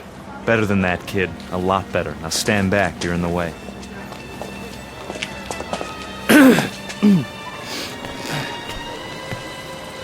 Good evening. Good evening, neighbors. I have something of great importance to tell you. If you'll all gather round. Neighbors? Who's neighbors? Yeah, we're not your neighbors. I never saw him around here. Yeah, me neither. Look at those crazy outfits they're wearing. Yeah, they look like real idiots. I bring you a message that you'll all want to hear. What are you selling? Vegetable choppers? Because I already bought one. It's... Well, hear me out, folks. Hey, what's with the goopy flag? Yeah, it's got lightning bolts on it. Well, maybe they're looking for a few good men for Halloween. I want to talk to you about international communism and the secret masters of the World Bank. I'm not joking, neighbors. Do you know who's really behind it? Look at our economy. It's falling apart. It's because of the bankers. That's right. The economics of the world, now, then, and forever, have always been the breeding ground for a certain type. An insidious type. The worshippers of the golden calf, whose religion is gold, whose loyalty, first and foremost, is to money, and only money. And we know who loves money more than anyone else, don't we? We know what tribe. He's just getting warmed up. Yep, in a minute he'll have him in the palm of his hand. The tribe of traitors. And they're here, in our homeland. They're in Washington. Those swine have captured the reins of government. Yeah, they're rotten apples, and I got an apple for you. Hey, knock it off, people. Yeah, show some respect. I'm talking about traitors. Listen. Boring.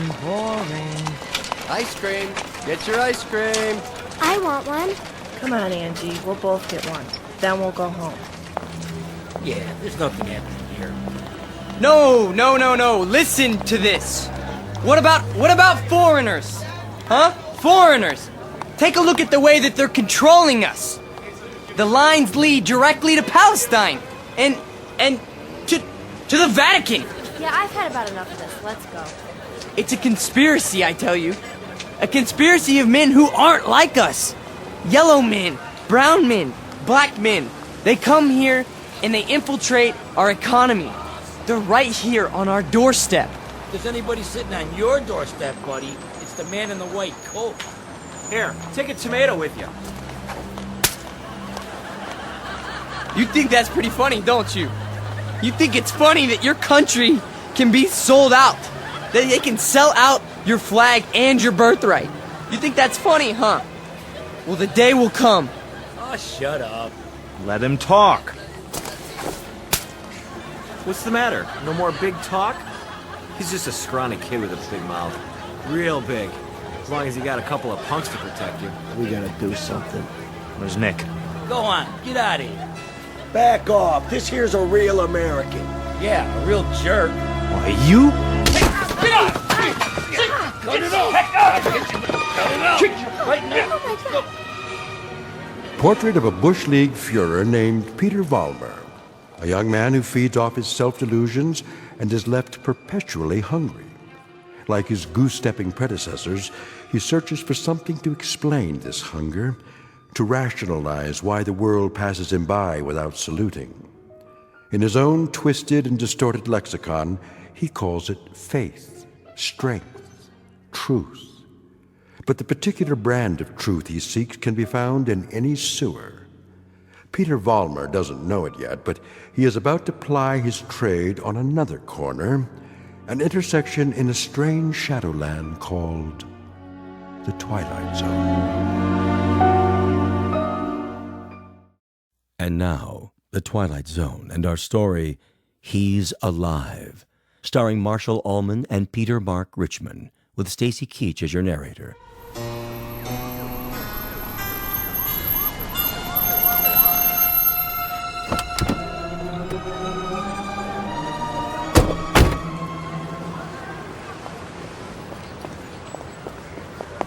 All right, folks, break it up. Party's over. Yeah, what's happening here? Looks like the boys in the brown shirts took a licking. No, we got him. We got him good. Said, what are you lying on the ground for? Problem, fellas? It was the communists. The communists did this. What? Which ones are those, Jack? All of them. They ran away like cowards. We want to press charges. What about names? We need names if we're going to charge anybody. Look, forget about it. We can take care of ourselves. Sure you can. You need some medical attention? No, we don't need your help. Come on, Peter, I'll help you out. Let's get out of here. Hey, Jack, you forgot your flag. Yeah, your mama made it for you. Give it to me. Sure. There'll come a day when guys like you will crawl on your belly to salute this. There'll come a day. Yeah, well, let me know the date, Jack, so I can stay home sick.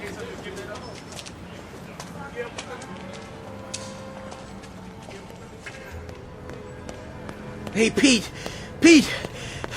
Are you okay? Yeah, we're fine. What are you doing in the alley? They cornered me.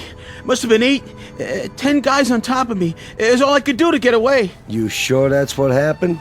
Sure, I'm sure. Oh, mean crowd, Pete. You get a hot night, and you always get a mean crowd. Remember when I was telling you that? Remember when I was telling you that every time you get a hot night... All right. Okay, Pete. Okay. Why? I tried. I tried hard out there tonight, but I couldn't get through. I couldn't get them to listen. Words never come out right. You did good. Real good. Someday they'll listen. They'll have to. They'll listen and they'll cheer. Someday they will, Pete. You'll see. Someday.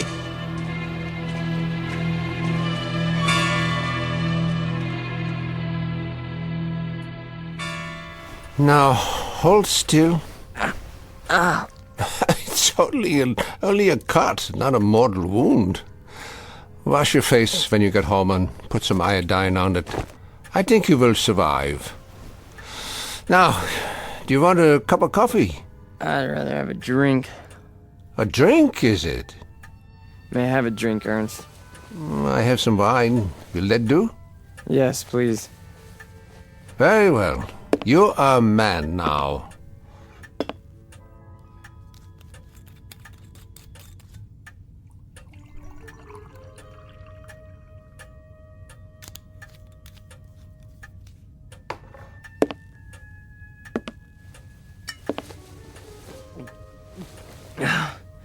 Thank you. Peter, one sips wine. That's not beer from a beer garden. Sorry. I'll remember that next time.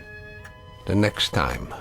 Just how many next times do you suppose a human being has in the scheme of things? Oh, come on, don't lecture me, Ernst. I'm sick, I'm tired, and I took a beating out there. Did you? Yeah, can I stay the night? Yeah, the couch remains in the corner, as usual. You're a good friend, Ernst. You understand. Sad to say, I do. A man does what he believes in. A man usually does. I believe in certain things. Is that right? You know I do. I mean, we're friends. You've known me since I was a kid. When you were a little kid, Peter, and I used to find you crying at my door late at night, I could pity you then. And now? What do you think? Now you peddle hate on street corners as if it were popcorn. It's not hate. It's a point of view. A philosophy. Oh, I know the philosophy. I know it quite well. 9 years in a place called Dachau. And you know who put me there? Peter Vollmer. What? A lot of Peter Vollmers. Frustrated men, sick men, hungry men. But the result, the effect, never mind the cause, was 12 million bodies in shallow graves. And it all started with young men in uniforms, talking on street corners. Hey, you let me come here. You never sent me away. No, I never did. I never do. That's the weakness that you scream about on your street corner. The sentimentality, the softness, the weakness that makes a man his brother's keeper. So I must be one of the worst of your criminals, Peter. Sentimental, soft, and very preoccupied with my brothers. I should close the door on you, but perhaps this is my sickness. I only see the boy, not the man. Go ahead. Sleep on my couch. Look, why don't you understand? You're the only person in the world I ever had. What else have I had? What? A drunk father who used to throw me against the wall? An old lady who drank till she had no marbles in her head? She didn't even recognize me half the time. That's why I used to come over here to your apartment, because, I mean, you were gentle with me, you know? You'd talk to me. You'd feed me. You'd take care of me. Ernst, you're my real father. Ah, this is the boy speaking again. The little boy with so much fear in him. Yeah, you rest now, Peter. You rest well.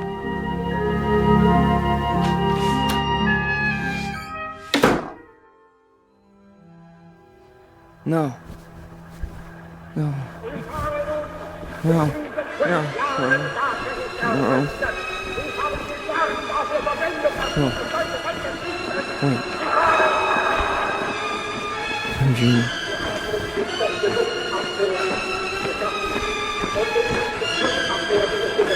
What? What? Peter! Who's that? Peter?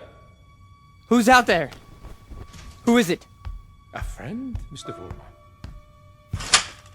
A friend? You have need of friends, yeah. Allies. Yeah, come downstairs, Mr. Vollmer. Come down and we'll talk, you and I.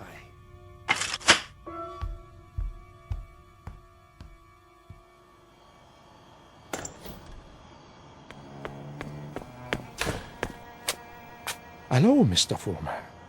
I heard people out here. Oh, did you? And your voice. Well, a dream, perhaps, of better days to come. Who are you?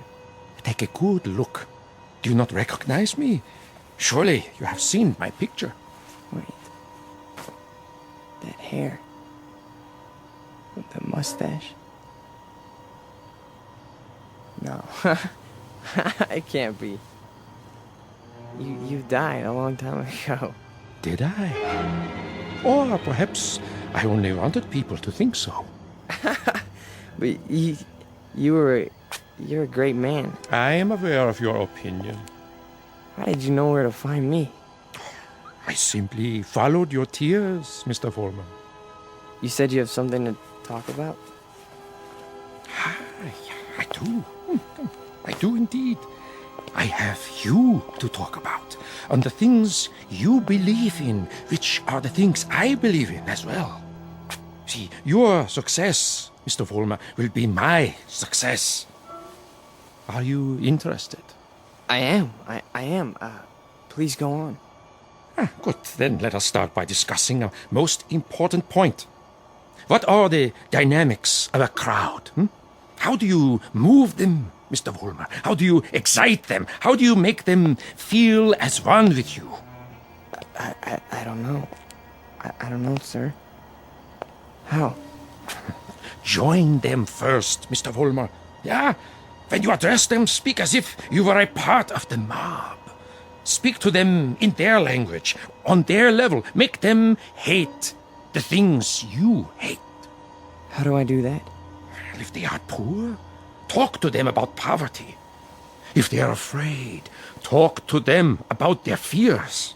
And if they are angry, Mr. Vollmer, if they are angry, give them objects for their anger. But most of all, what is most of the essence is that you make the mob an extension of yourself. Say to them things like, things like this. They call us hate mongers. They say we're prejudiced. They say we're biased. They say we hate the minorities. The minorities. Understand the term, neighbors. Minorities. Should I tell you who the minorities are? Shall I? We are. We are the minorities. That way, Mr. Warner. See, you started that way. I think I understand. That's right.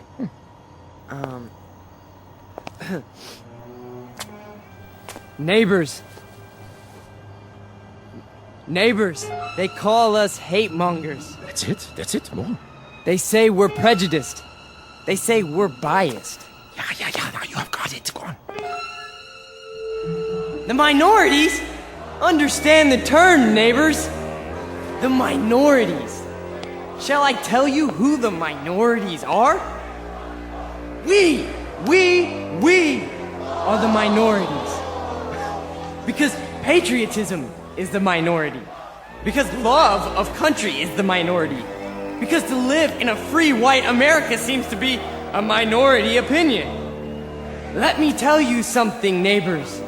I want you to dwell on this. Just dwell on it. Once we had an atom bomb, and suddenly the Russians had it. We wanted to send men into space, but it was the Russians who got there first. We had a hydrogen bomb. It was the Russians who exploded theirs.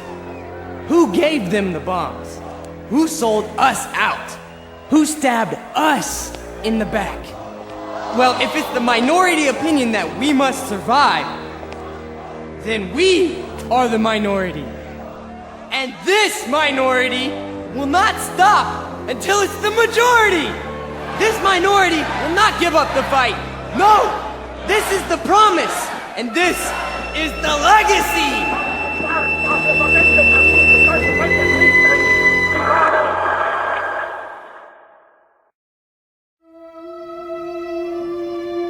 Look, I'm not gonna wait much longer, you understand? Gibbons, cool it.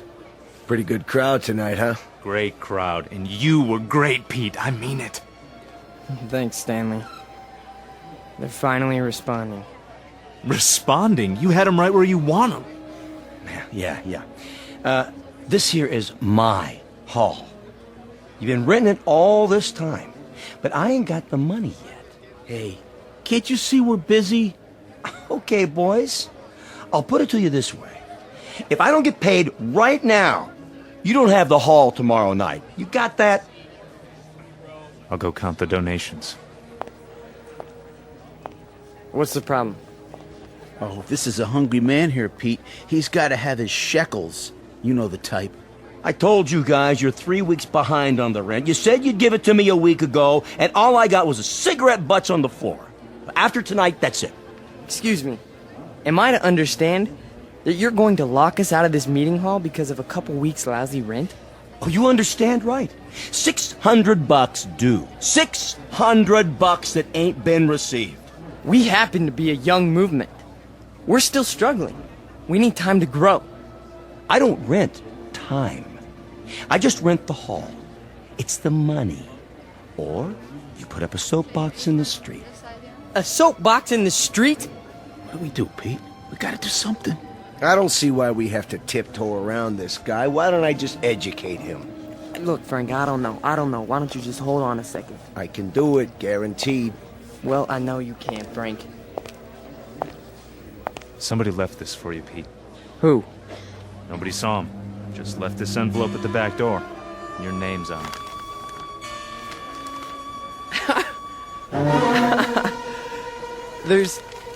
There's money inside.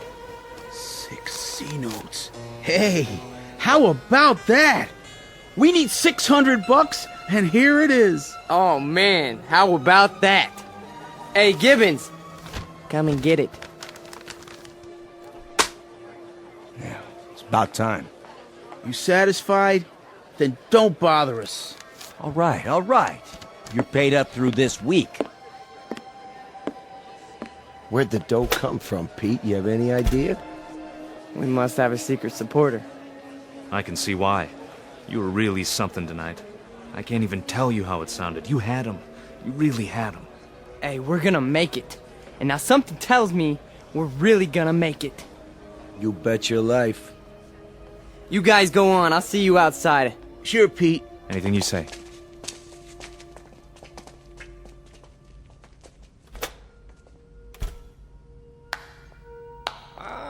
Excellent performance, Mr. Vollmer. Yes, very effective. Very effective. You learn quickly. Well, thank you. I didn't know you were here. I am always here. Pleased to be of help. You learned the style very well. You delivered it precisely as I told you. Well, I'm very obliged. And the money? Oh, it was the least I could do. We couldn't have you thrown out into the streets, yeah?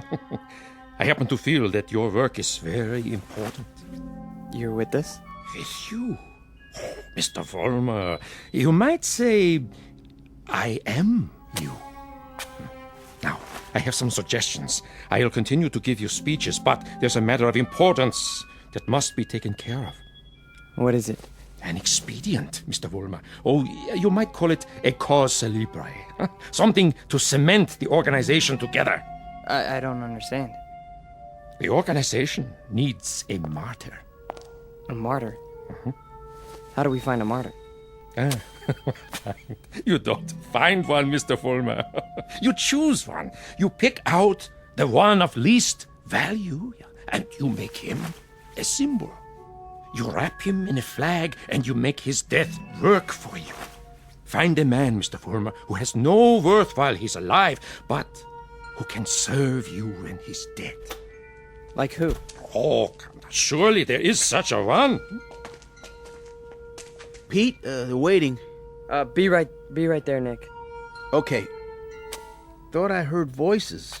You talking to somebody? No. I'm just practicing my next speech. Look, hey, tell Frank to come in here, would you? Right away. Alone. Sure thing, Pete.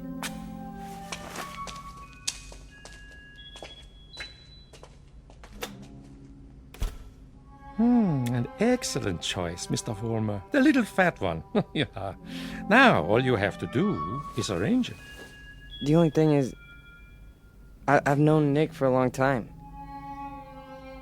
Isn't there some other way? Other way? There is no other way, Mr. Vollmer. And if you weaken now, there's no point in going on. When Frank comes back, tell him you've discovered an informer. Tell him the informer has done you irreparable damage.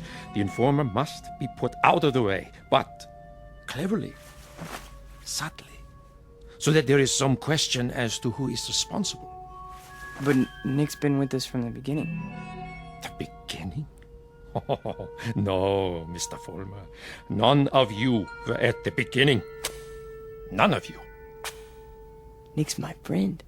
And this is an act of friendship.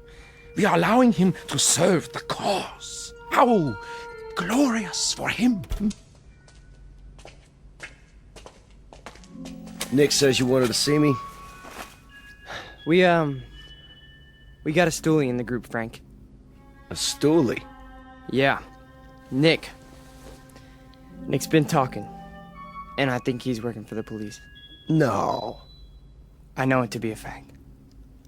Everything we've done, everything we've said, Nick snitched on us. Are you sure? Beyond a shadow of a doubt. Well, what do you want to do, Pete? Get rid of him. Get rid of him so that it looks like somebody else did it. Make it look like someone who hates us. I understand. I understand, Pete. You call it, you got it.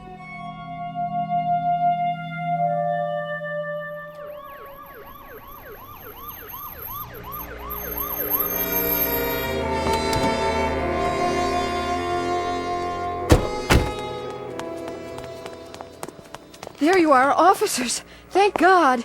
Stay calm, ma'am. Now just tell us, where's this body? Over here, in the alley.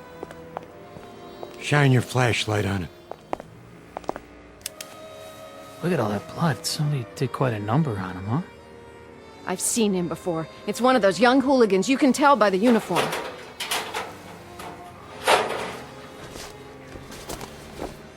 He's dead, all right. Call a meat wagon. What was this one's name? Wait a minute. There's a note pinned to his chest. What does it say? A good fascist. What do you suppose that means? One of their enemies must have put it there after he beat him to death. Yeah, but which enemy? There's a lot of them around here. Fewer and fewer every day.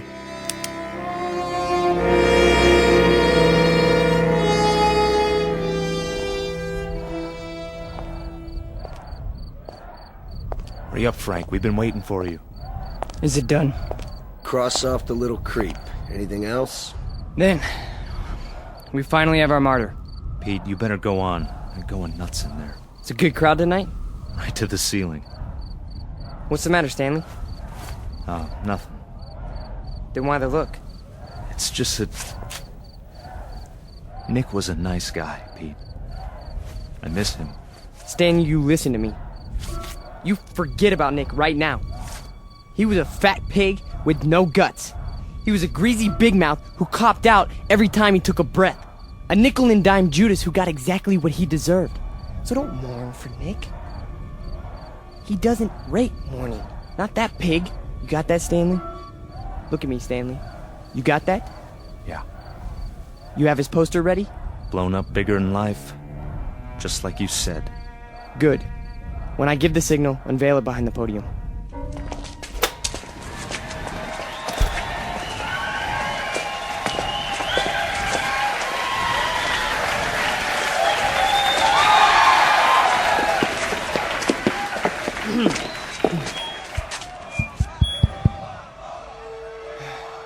All right, everyone.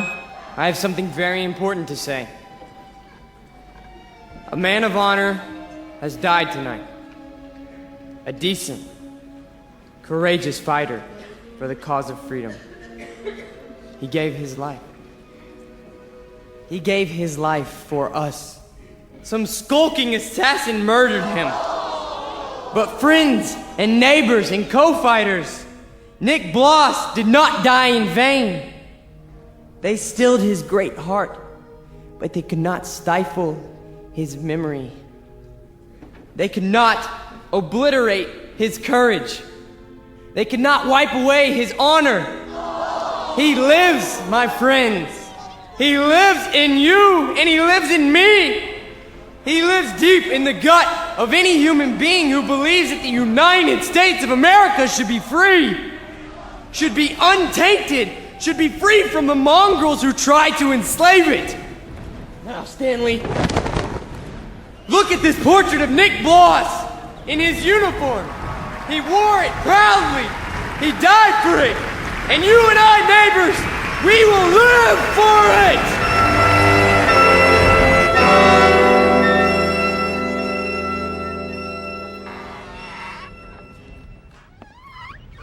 Oh, hiya, Mr. Gans. How do you do? How are you tonight?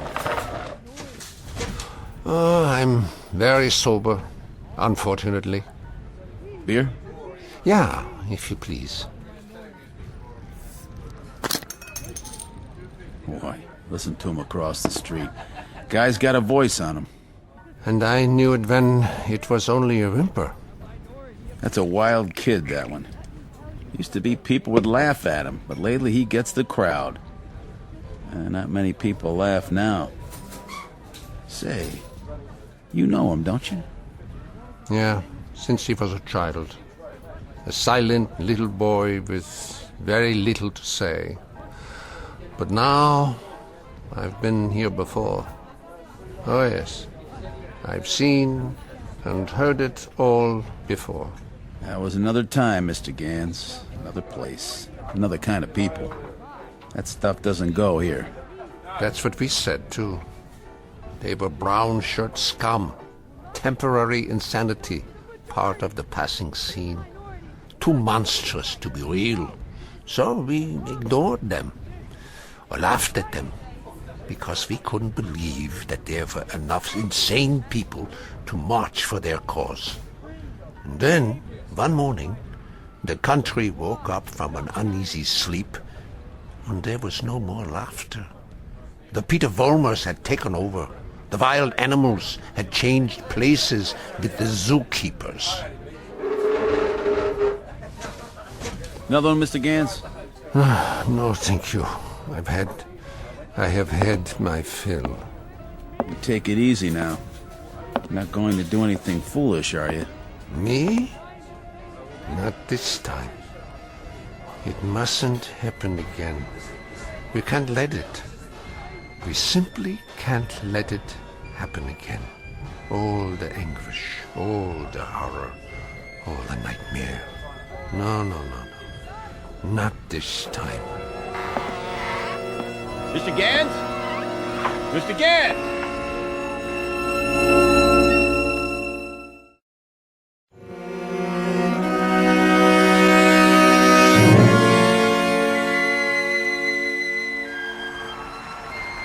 And so I tell you, my friends, we will take it to the streets. There's going to be a big meeting tomorrow night with searchlights and banners and drums and armbands. For every one of you who wants to join us, we have armbands. And soon, very soon, we will have uniforms for all of you. When we march! Who's that? Search me. Go on, Mr. Volmar. You were saying? Ernst, what are you doing here? I can tell them what you were saying. I have heard it all before. I have heard it 1,000 times before. In Munich, in Berlin, on 100 different street corners. It was drivel then, and it is drivel now. Ernst, you've got to stop. And what is this one here? The latest model? A new Führer right off the assembly line? Well, this one isn't so new. He is just a cheap copy. Oh, let me tell you about this one. About the breed, the species. They are all alike. Problem children with illusions. Sick, sad neurotics who need applause like a needle. That's enough, Ernst. Please. Please. Listen to me, Peter, and let them listen, or I will tell them about a quaking, whimpering boy who cried on my couch, who still cries on my couch. Ernst, don't! They need parades and torchlights and slogans like therapy. They need uniforms and armbands, because without them they are naked and pitiful. This one grew too old to bite his nails, so he made believe he could lead others. Pete, don't let him have the mic. Put him down, or I'll put him down.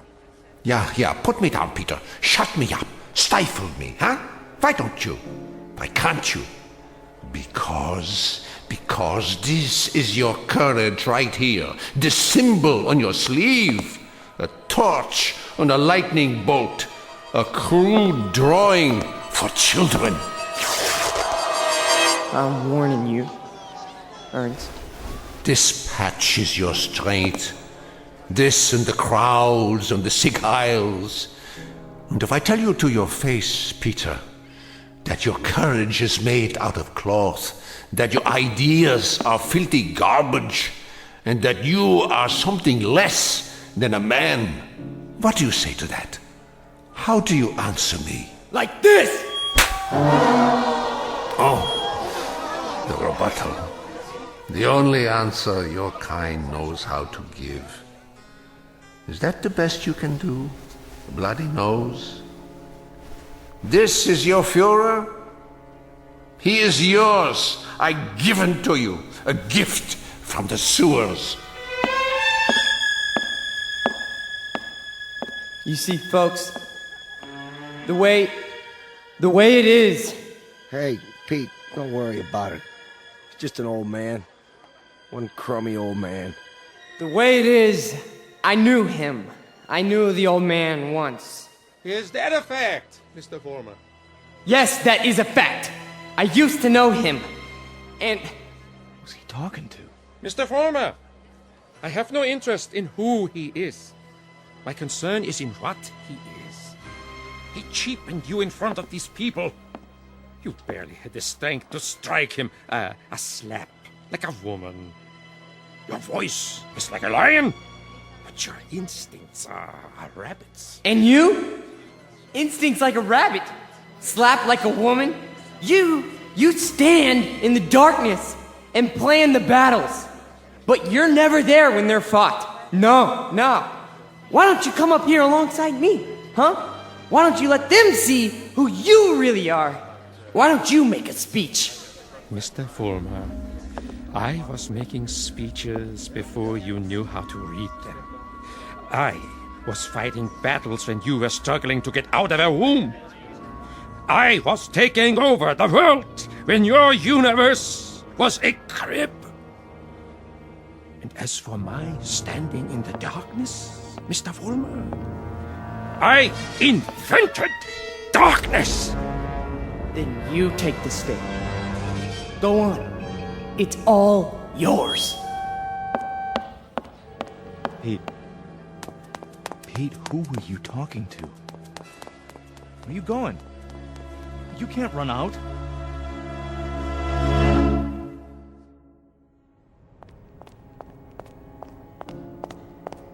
Ernst! Where are you? Let me explain. You! Why? Why did you pick me? I didn't pick you, Mr. Fulmer. You picked me. You chose my ideas. You invoked my name. So now, you must take whatever comes with it. What? In the past, I've given you suggestions. Now, I give orders. Orders? What do you want me to do? From now on, you must be built of steel. No soft gaps of sentiment. Steel, Mr. Fulmer. The way we handled Nick, and the mobs, and the speeches. And gradually, bit by bit, we shall forge something strong, something powerful. Just as I did before, with my own hands. With my own hands! The old man, the Jew, he'll be back again tomorrow night, the next night. I know him. I know the type. We sent them into the ovens. But always there was a handful left to point a finger. His kind, Mr. Fulmer, his kind are dangerous. See, they talk, they think, they plant seeds, they hold us back. Here, take this. What is it? What do you think? A Luger 9mm pistol. My personal sidearm. Kill him. Kill the old man. Kill Ernst? Tonight, he will be in his room. If you are man enough. If you are steel. All right. I'll do it. I'll do it now. Then, Mr. Fulmer, when you come back, there's much we have to talk about. Plans, campaigns, ideas, the next steps. This is only the beginning, the dawn. It will be a long, long day.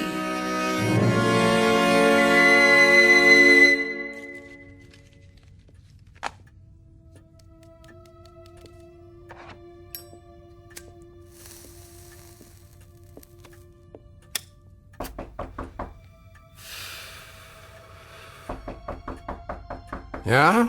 Oh, come in. Ah, I thought it was you.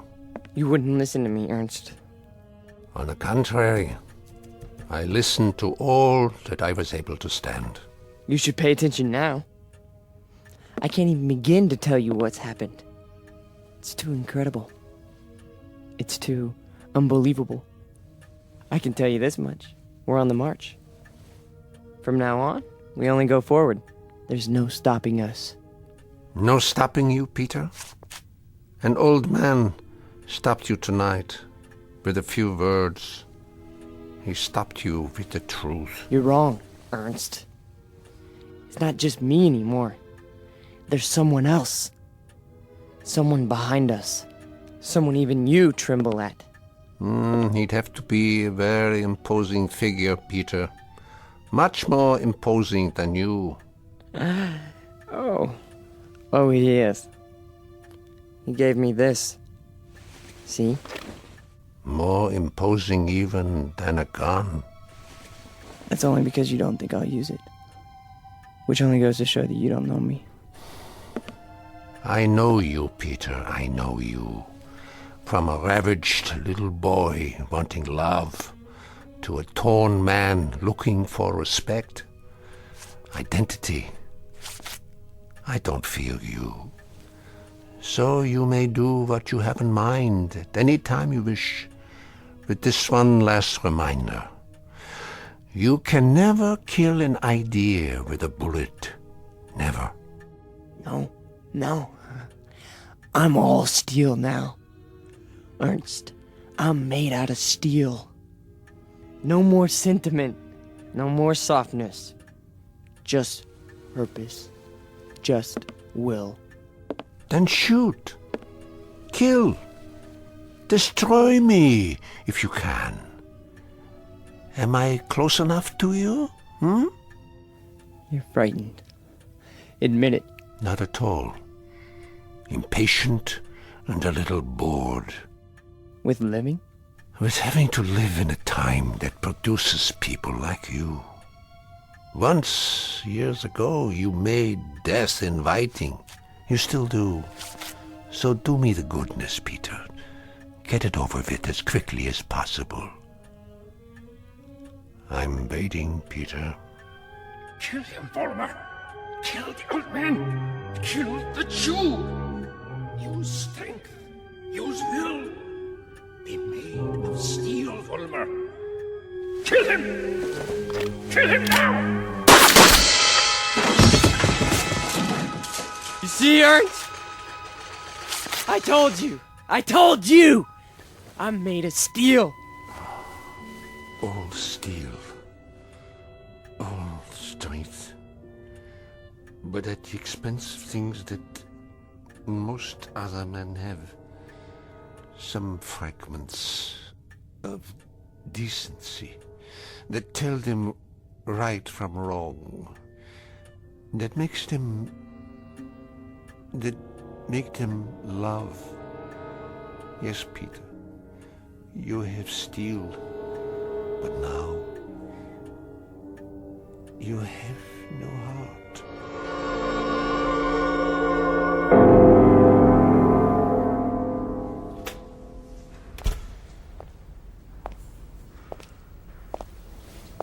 Where is everybody? Pete? We were just cleaning up. What happened to you? Nothing. Nothing happened to me. You tell them. You go out there and you tell them. But they've all gone home. Tell them I'm still in charge. I'm number one. You serve, I lead. Understand? You serve, I lead. Come on, Pete. Let's go.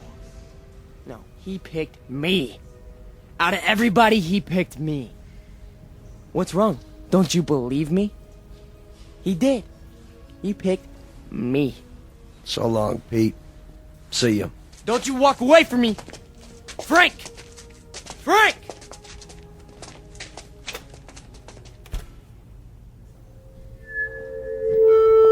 Who's there? Who is that? Vollmer? You. I did what you said. Sentimentality, Mr. Vollmer? None! Steel? Steel. And no regrets? None! What did you destroy tonight? Only a disease. A growth on our flesh that had to be removed. Not a man, then? No. Hardly a man. How did it feel? It felt like I was immortal. Mr. Vollmer, we are immortal. Yes. Yes.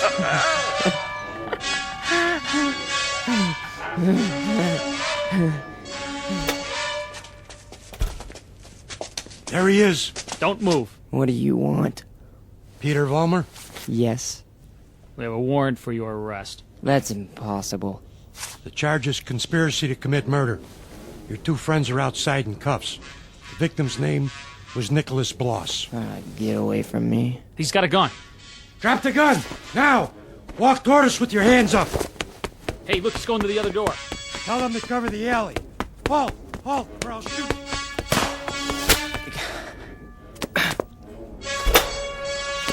Hold it right there. We got him. He's hit.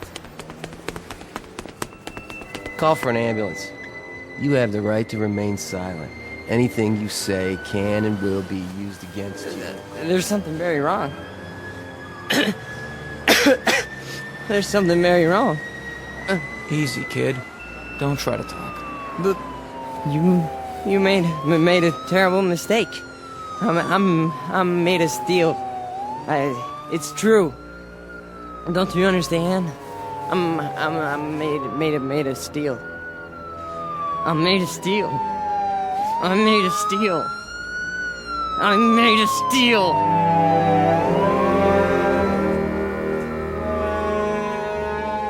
Where will he appear next? This phantom from another time, this resurrected ghost of an old nightmare. Chicago? Los Angeles? Miami, Florida, perhaps. Vincennes, Indiana. Syracuse, New York. Any place, every place where there's hate, where there's prejudice, where there's bigotry. Because he's alive. He's alive so long as these evils exist. Remember that when he comes to your town. Remember it when you hear his voice speaking through the mouths of others, no matter who they may be. Remember it when you hear a name called a minority slandered. Any blind, unreasoning attack on a people or any human being. He's alive. Because through these things, we keep him alive.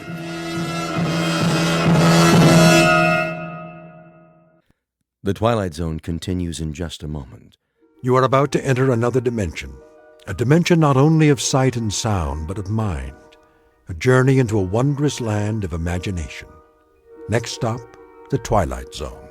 Hi, this is Stacy Keach. I'd like to take a moment to tell you about our Twilight Zone website at twilightzoneradio.com. At twilightzoneradio.com, you'll find the latest information on these Twilight Zone radio dramas, including behind-the-scenes photographs, plus the newest product releases, trivia contests, ways to contact us, other Twilight Zone-related info and merchandise, plus links to other fascinating websites. So make your next stop twilightzoneradio.com. Visit twilightzoneradio.com to purchase these Twilight Zone radio dramas on cassette and CD, or call toll-free 1-866-989-ZONE. That's 1-866-989-9663.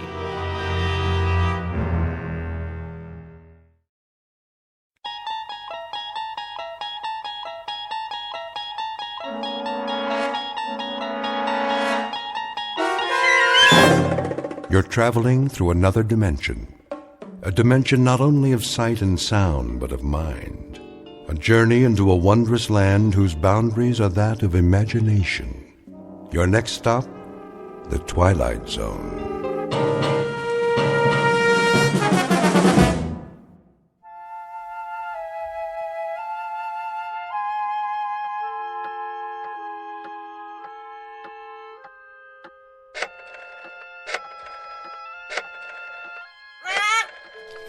Yes, Pete, here's a nut for you. Now, don't bother me, if you please. I have work to do.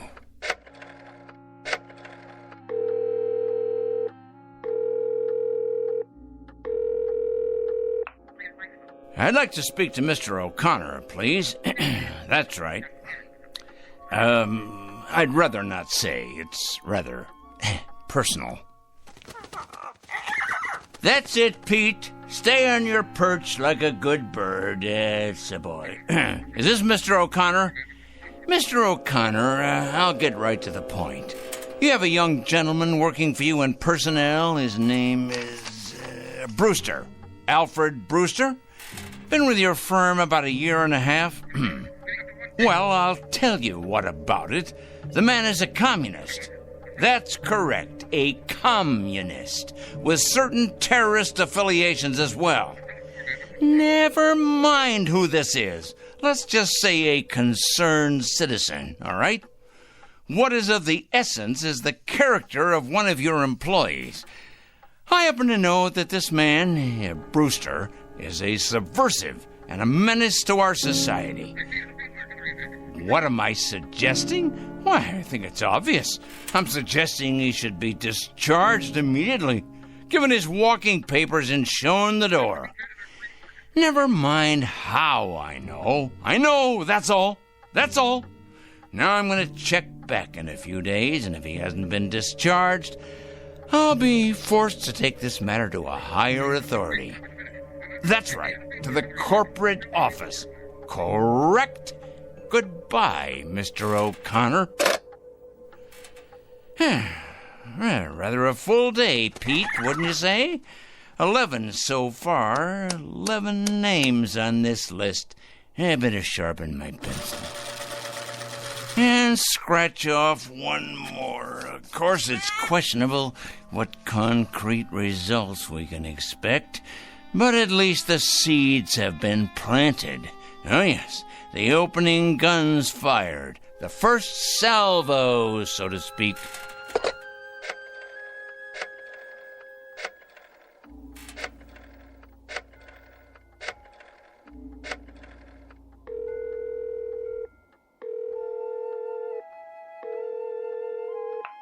Hello, Board of Education? Well, please connect me.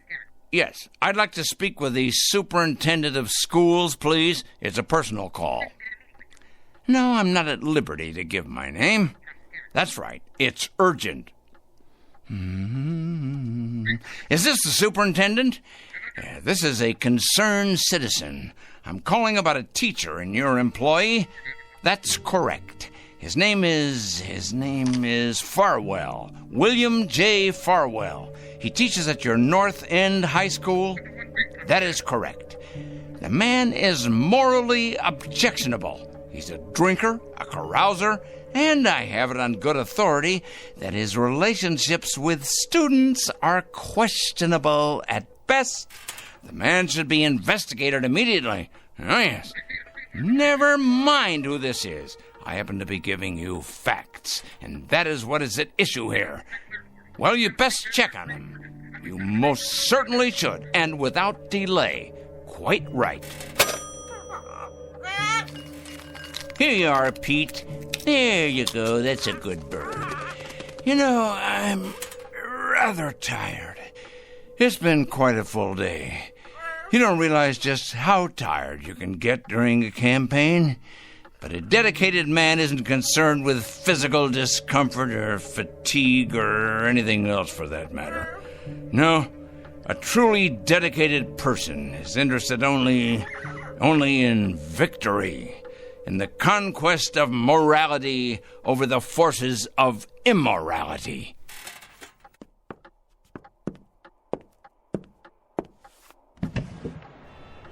Hey, look at him out there, the dregs, carrion, leeches sucking us dry. Oh, yes, carrying evil around with them like infectious germs.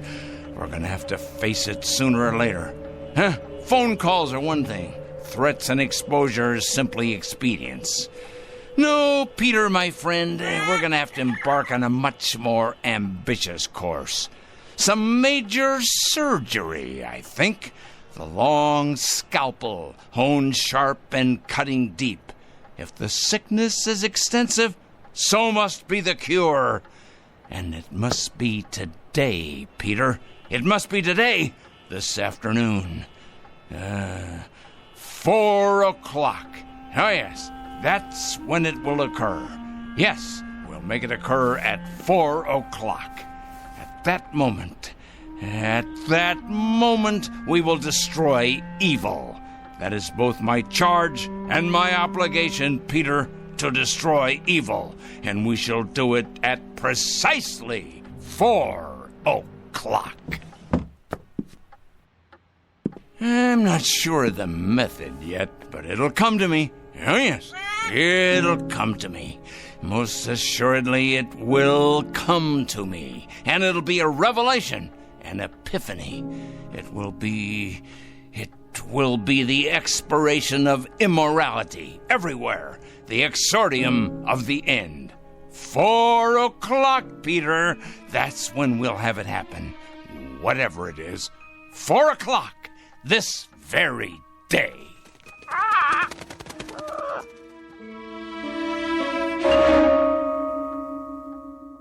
This is Mr. Oliver Krangle, a dealer in petulance and poison, a self-appointed, self-designated, self-ordained vigilante whose jaundiced eyes peer out at an unholy world and find it undeserving of anything but judgment and punishment. And Mr. Oliver Krangle is both the judge and the executioner.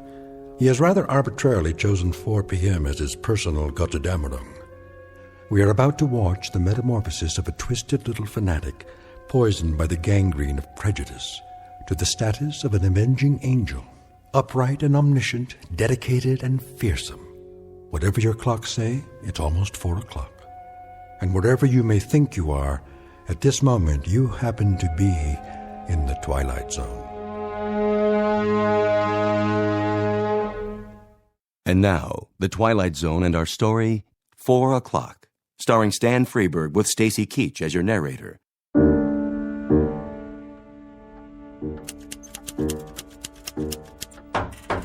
Yes? Mr. Krangle? What is it? Well, there's a special delivery for you. Just a minute.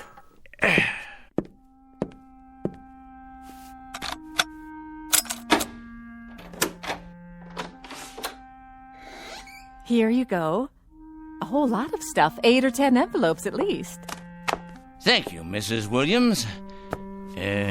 Something else, was there? Something... Oh, no, nothing else. Then in that case, why do you stand there trying to read the contents of these envelopes as if you were an X-ray machine, Me? Read your mail? Oh, I can assure you, Mr. Krangle, I have many more things to do than trying to read my tenant's mail. Your mail in particular. I feel reassured. You sure get enough of it. Somebody'd think you were running some sort of mail order business or something. Just look at that desk of yours. So much mail and papers and I don't know what all. What is your business, Mr. Krangle? What I do is none of your concern. I pay my rent on time, and I keep to myself. A respect for privacy you should learn, Mrs. Williams. Well, I never... You never? That's good to know. Now, have you any more comments to air? Because if not, I would greatly appreciate your leaving me alone. I have a great deal of work to do.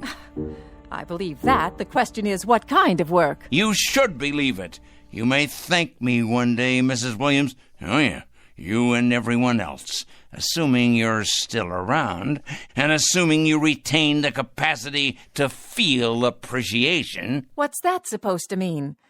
Assuming I'll be around. Are you threatening me or something, Mr. Krangle? Threatening you, Mrs. Williams? I don't threaten people, my dear lady. I compile files on them.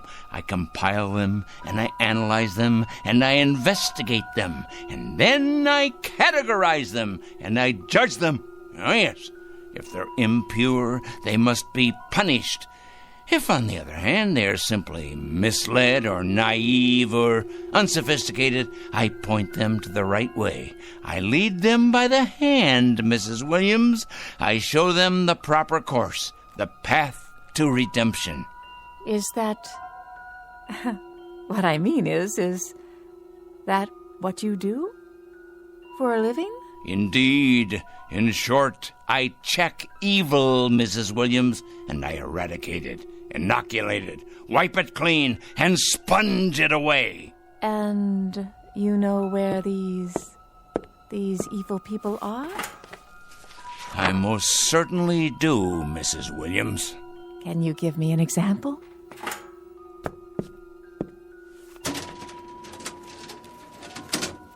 How about this one?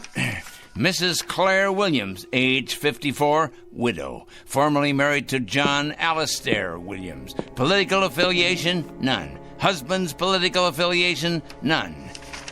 evidence of subversion? None. Negative personality traits? Curiosity and ignorance. Of course, that's just a preliminary report, Mrs. Williams. The in-depth research is in the master file cabinet right over there. Well, aren't you the strange one? You ain't nothing if you're not a strange one. I'll be going now, Mr. Krangle. Had your nap, Pete? All rested up, are we? Well, that's a good young parrot. It's going to be an exciting afternoon, Pete. Big things are going to happen at 4 o'clock. Yes, they are indeed. 4 o'clock? What's going to happen at 4 o'clock? Interesting question, Mrs. Williams. A very interesting question. Very much to the point. What's going to happen indeed? At 4 o'clock, we're going to expose evil, strip it bare, push it out into the light, dissect it, pinpoint it, and eliminate it. You are? Exorcise it, denude it, confute it, destroy it. Oh, now, careful, Mr. Krangle. You're gone and broken your lamp. What? Oh, the lamp. I see. Sorry. Well, no matter. Would you like me to clean that up for you? No, I'm quite capable of cleaning up after myself, madam. That's one thing I'm very good at, cleaning. Something else, was there, Mrs. Williams? No, I don't believe so. If it's all the same to you, I'll be on my way.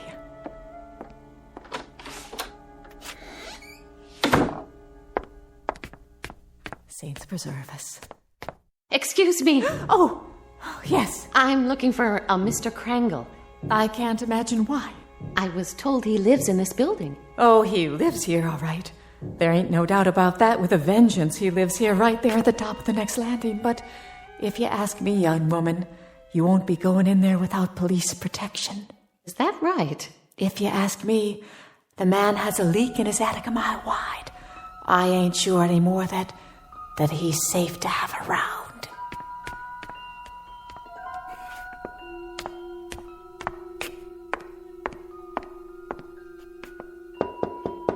Mr. Krangle? Mr. Krangle? Well? My name's... Who else is with you? Why, no one. Are you sure? Yes, quite sure. My name is Lucas. I wonder if I could speak with you for a moment. Lucas. Ah, yes, Lucas. Kurt J., age 27, intern, East Side Hospital. That's my husband. Is he indeed? Well now. Your husband, you say. Come in, please. Come.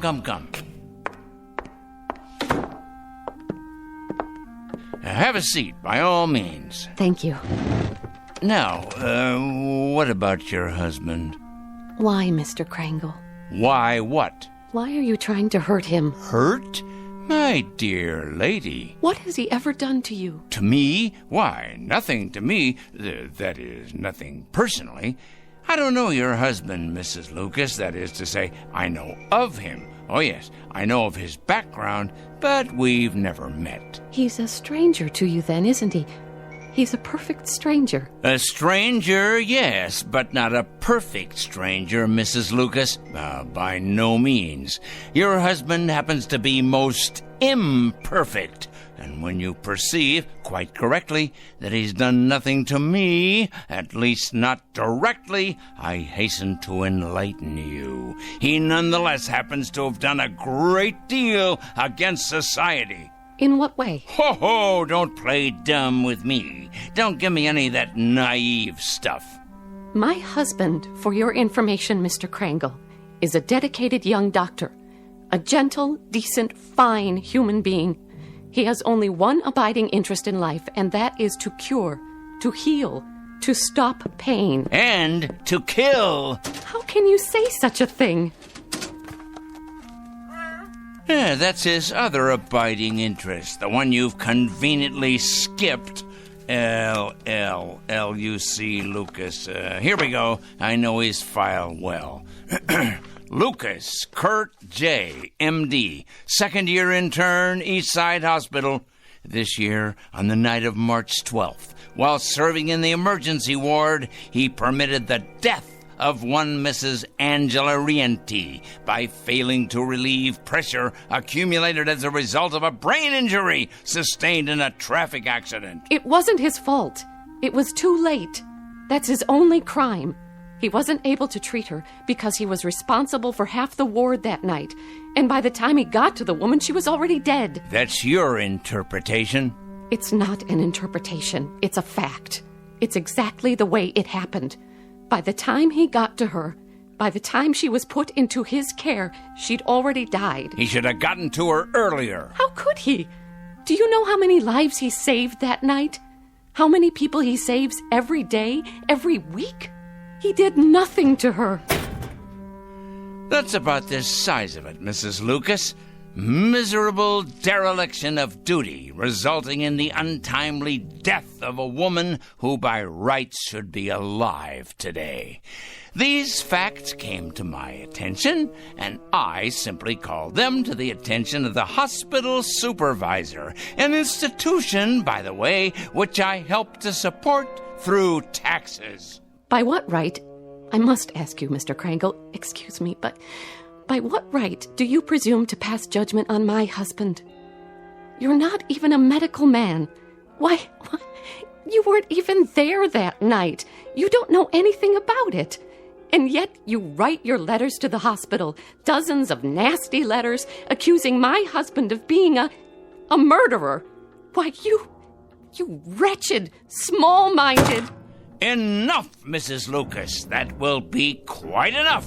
I've suffered your presence here, but I'm not required to tolerate your abusiveness, although I don't wonder you're the type of woman you are. Oh, and what type is that? You're obviously greatly attracted to your husband, and there's no secret that birds of a feather, well, you know the rest.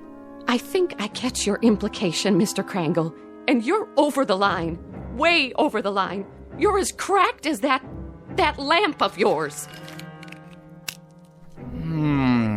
Tell me, has the hospital discharged your husband yet? Discharged? That's right. Let him go. Cashiered him out. Eradicated him from the payroll. Given him the sack. I've been expecting it momentarily. They have not, Mr. Krangle. They have done no such thing.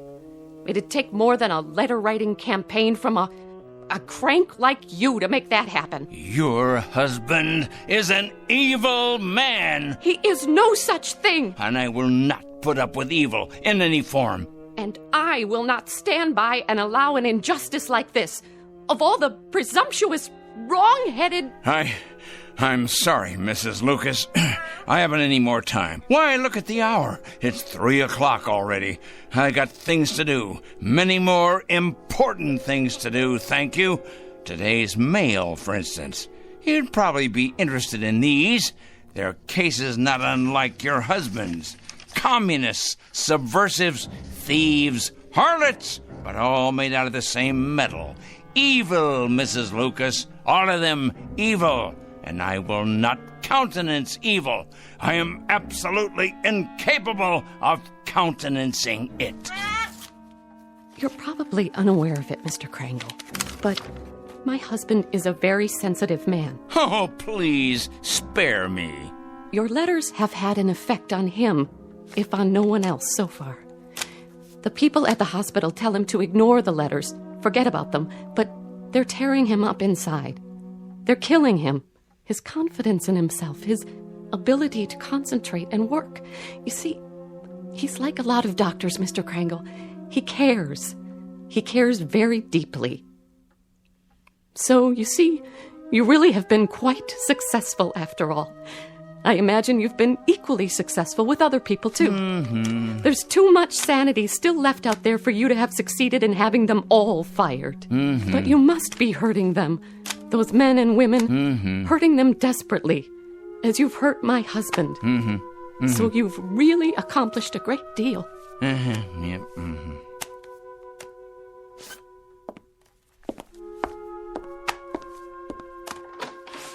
Tell me, Mr. Krangle, if you can, that is. Why? What's that? Why do you do it? I really need to understand. Why? You ask me why? Why? Because they're evil. That's it precisely. Nothing too complicated about that, is there? They're evil, plain and simple. Here, take a look out the window. All those little bugs down there, you see? Bacteria. That's what they are. That's what your husband is. All those little... That's it. That's precisely it.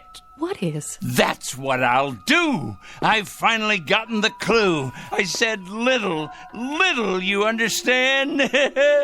That's what I'll do. I'll turn all the evil people into little ones, understand? I'll make all the evil people, let's see, 3 feet. No, 2 feet. 2 feet tall. That's it. At 4 o'clock this afternoon, at precisely 4 o'clock, every evil man and woman will become a mere 2 feet tall. A revelation, an absolute revelation. Peter, my lad, did you hear what I come up with? Did you? That's it. Do you see the beauty of it, Pete? That's it. It's brilliant, absolutely brilliant. 2 feet tall, Pete. 2 feet tall.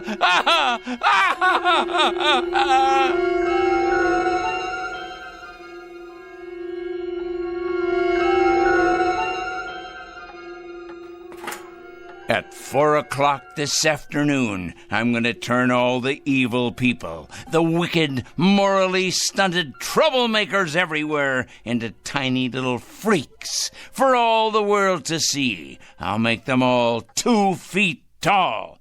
2 feet tall, I say. Yes, it'll be better than if they wore badges on their clothing. Impossible for them to hide the purest form of poetic justice. Evil will be made an object of universal scorn, laughter, humiliation. Yes, you're not. You're hungry, aren't you, Pete? Here you go, boy. I won myself. We must be strong, the two of us. Strong for what's about to happen.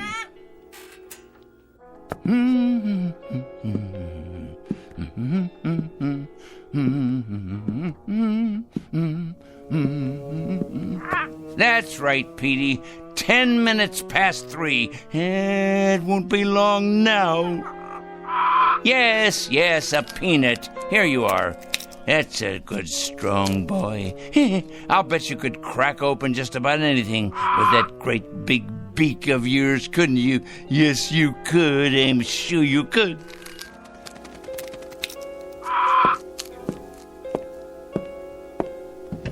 Look at them down there, all those wicked little people. They don't know just how little yet. No, of course not. But they will. They will. It's their day of judgment. Oh, yes. Time to finish our preparations, Pete. There's much to do. Less than 50 minutes left now. Must be sure all our pencils are sharp. We have a great many names to cross off the list. Cross off the list. Soon now. Very soon. Yes. Oliver Kringle? Come in.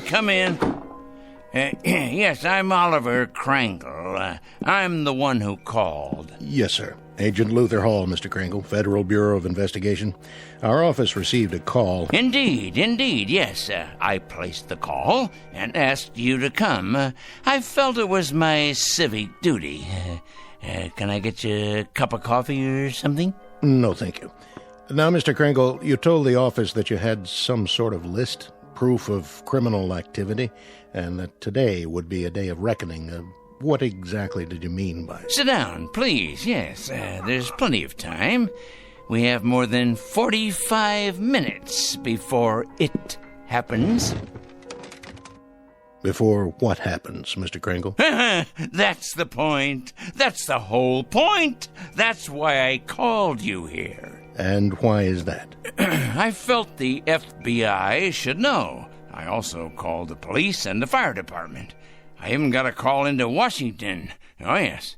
Although the latter message probably won't go all the way to the top, it's my understanding that the Reds are in complete control in Washington now. I imagine they've taken over the switchboards, too. The Reds, Mr. Kringle. Oh, yes, indeed, the Reds. It's a complete conspiracy, you know, Mr. Hall. All the evil people are banding together now, all the subversives, the commies, the terrorists, the thieves of the American dream.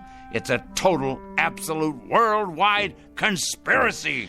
You said on the phone that you had a plan of some sort. Oh, my, yes. It all takes place at 4 o'clock.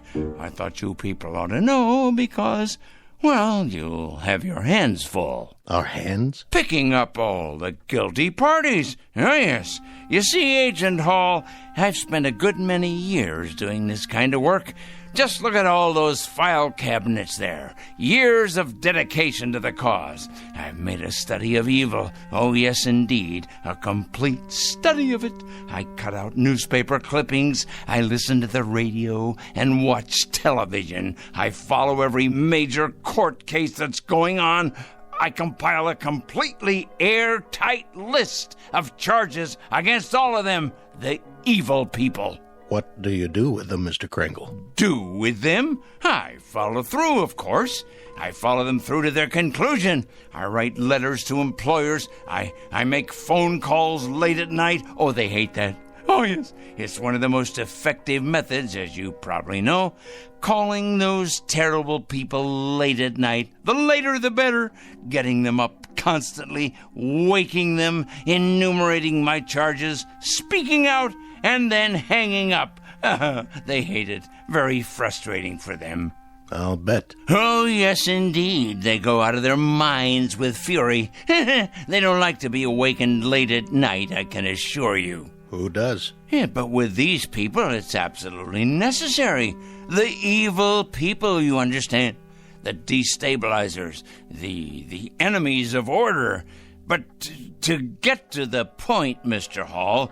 The point... And what is the point? The clock on the shelf there tells the story. The entire and complete story. It's 3:20 now.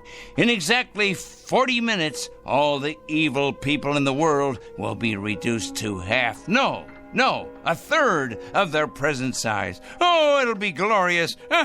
All the unpunished murderers and the tyrants, the proud and the sinful, the schoolyard bullies, the cruel teachers and faithless friends, the wrongdoers, blackmailers, and the nicotine fiends, too, and the thieves, and the harlots, and the transgressors, all of them, every one. How does that sound, Mr. Hall? How do you propose to go about doing this? I mean, shrinking people. I merely will it, that's all. I will it.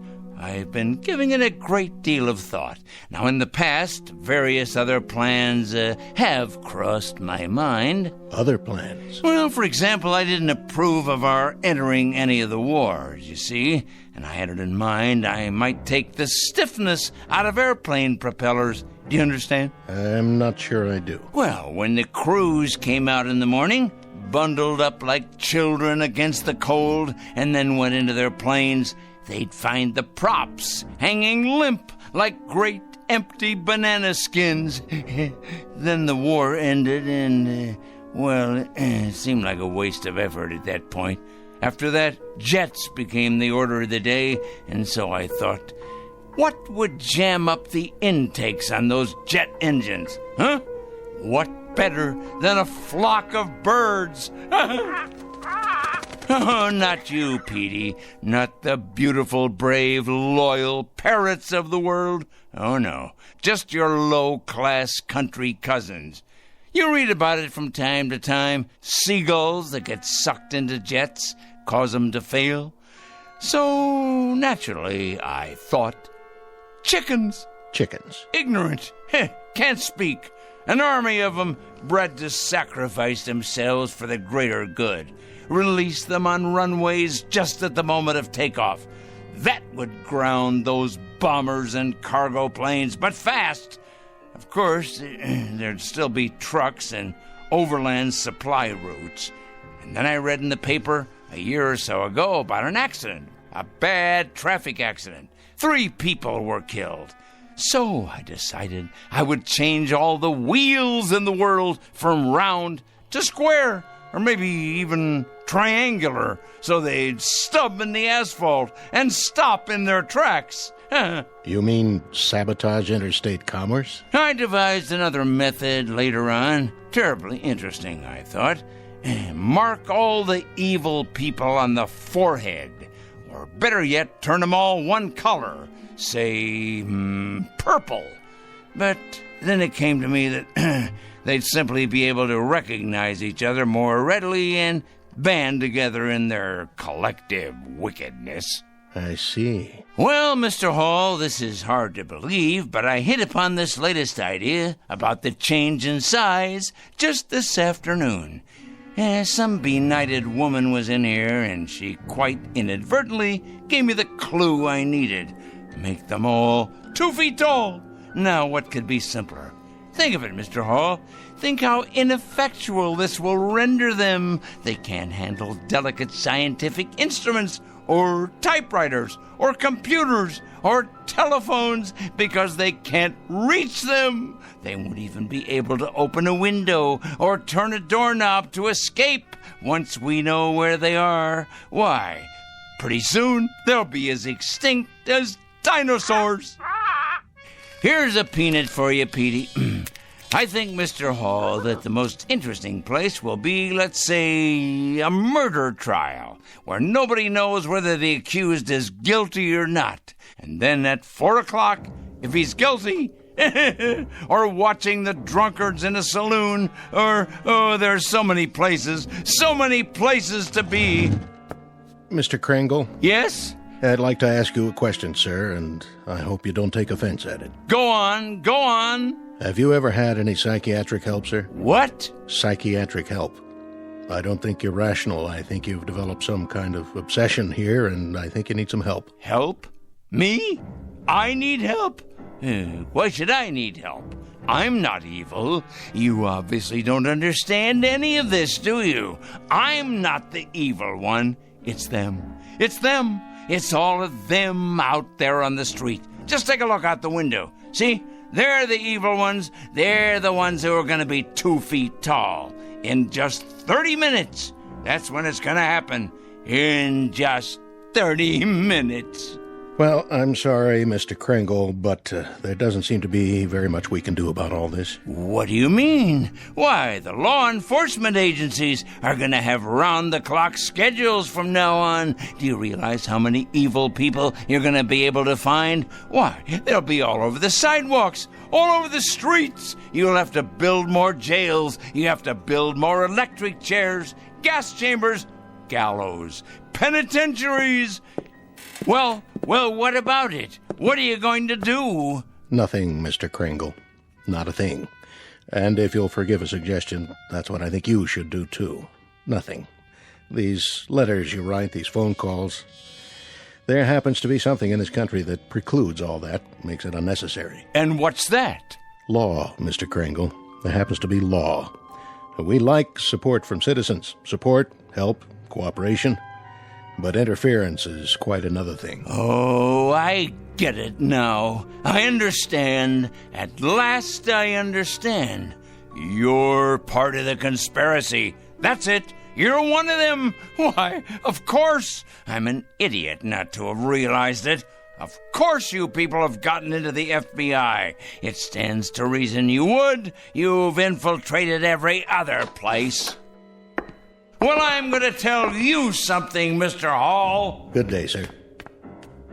You'd better enjoy yourself for the next 20 or 30 minutes. You hear me? You'd better enjoy yourself to the utmost, because you're going to be 24 inches tall. You and everybody like you.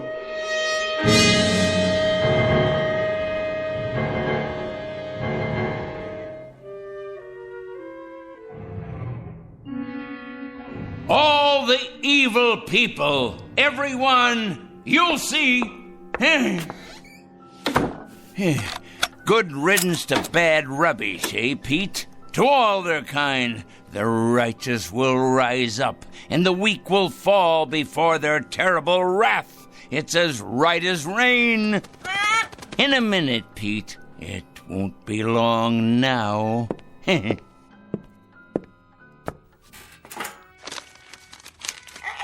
Yes, here's your nut. It won't be long now at all. We must have everything in order, all our pencils sharpened, weapons that are truly mightier than the sword. And our desk, we must have lots and lots of clean paper to make another list of the newly exposed.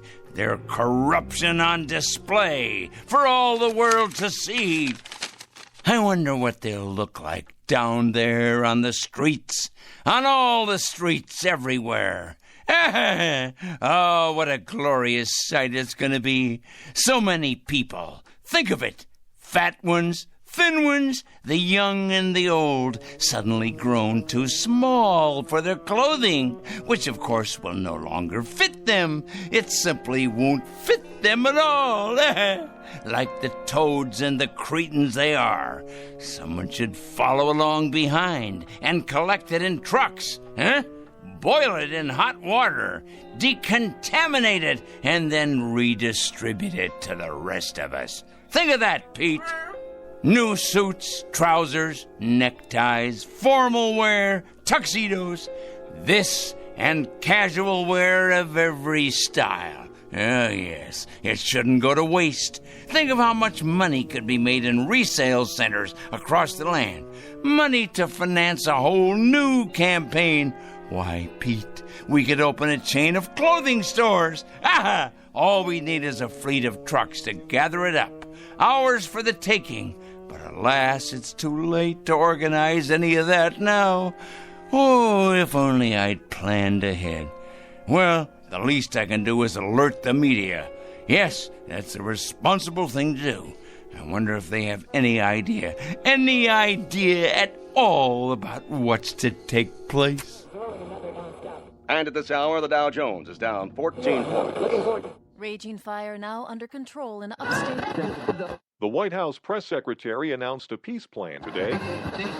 4-car pileup on the bridge. Motorists are advised to use alternate routes. Come on down to Crazy Joey's Fashion Warehouse. We've got sportswear, clothes for the workplace, back-to-school duds, all at out-of-this-world prices. You'll think you've died and gone to heaven because my name's Joey and I'm crazy. Another lost opportunity, Pete.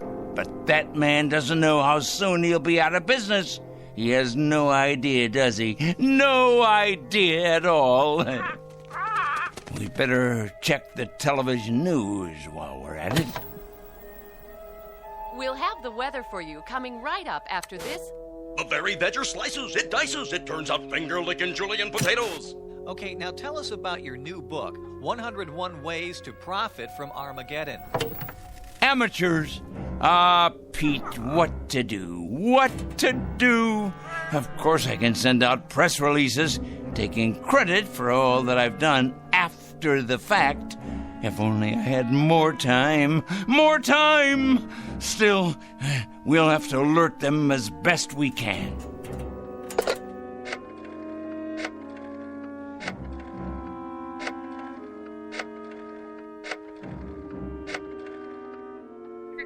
Yes, put me through to the news department, please. Never mind who this is. Wait. This is Oliver Krangle speaking. Crangle.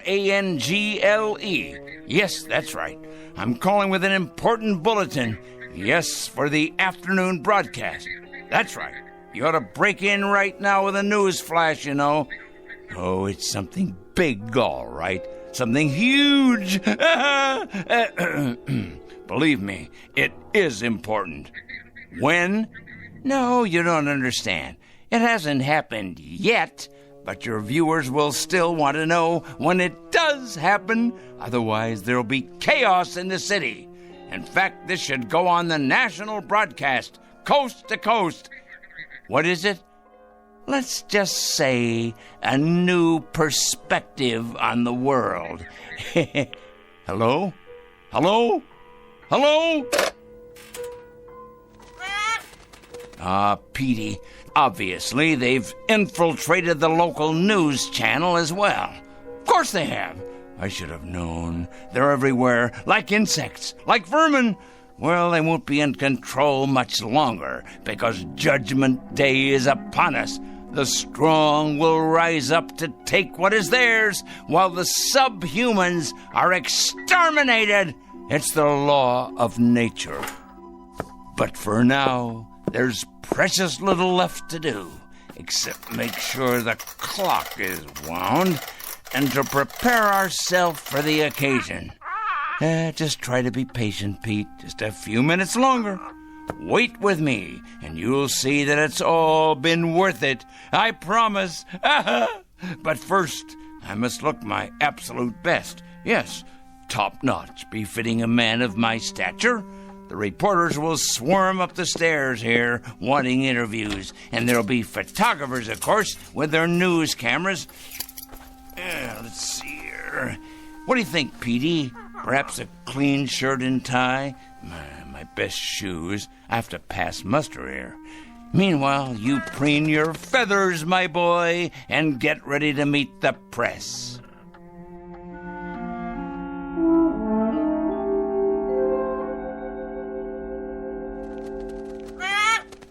There! It's happened, Pete. It's happening right now. This very second. Can you feel it? Something in the air. The next phase of evolution for the human race.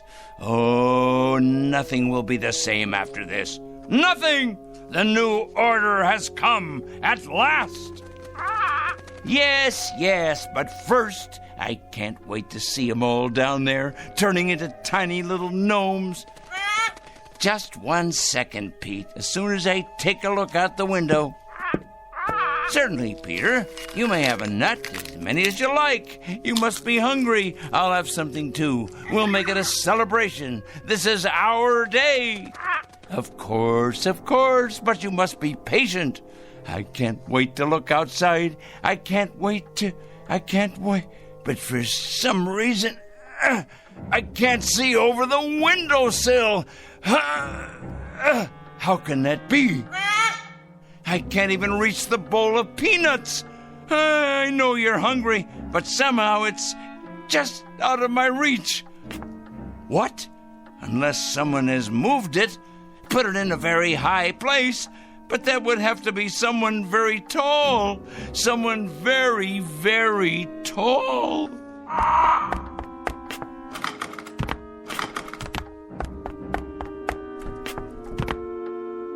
Pete! What's happened? You've grown so large, and I'm so close to the floor. These shoes don't fit me anymore. And these clothes, whose are they? Must get out of this ridiculous costume. Pete, why are you looking at me like that? Your eyes and your beak. Close it. Please close it. You're not still hungry. You can't be. Pete, you're frightening me. You know me, Petey boy. You must. That's a good bird. Yes. Calm down now. No, Pete, no. Get away. Let me get out of here. I can't reach the door now. The locks. Let me out.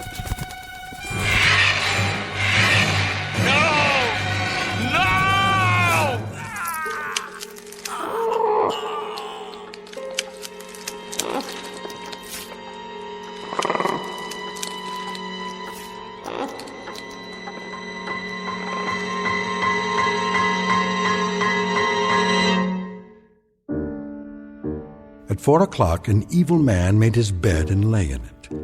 A pot called a kettle black, and a stone thrower broke the windows of its glass house. Not a pretty picture, perhaps, but for this poor, misguided fellow, quite unavoidable. A simple matter of supply and demand. He was right about one thing, though. In a world where the strong get stronger and the mighty feed upon the weak, you can run, but you can't hide. Look for this one under F for Fanatic and J for Justice in the Twilight Zone.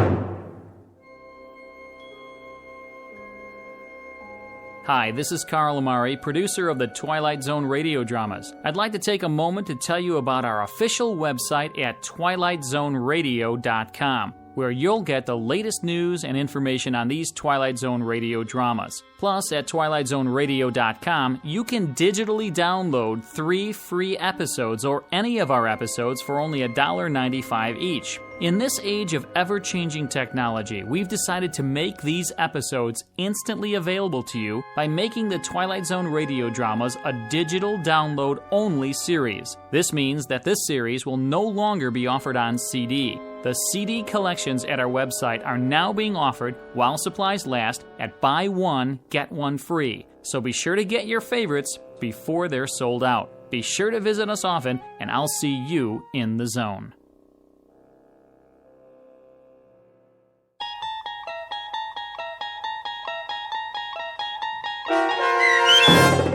"4 O'Clock," starring Stan Freberg with Stacy Keach as your narrator, was adapted for radio by Dennis Etchison and based on a script by Rod Serling. Heard in the cast were Taylor Miller, Maggie Carney, Rick Peoples, Doug James, Paul Patch, and Carl Amari. To learn more about the Twilight Zone radio dramas and to obtain audio cassettes and CDs of these programs, visit our website at twilightzoneradio.com.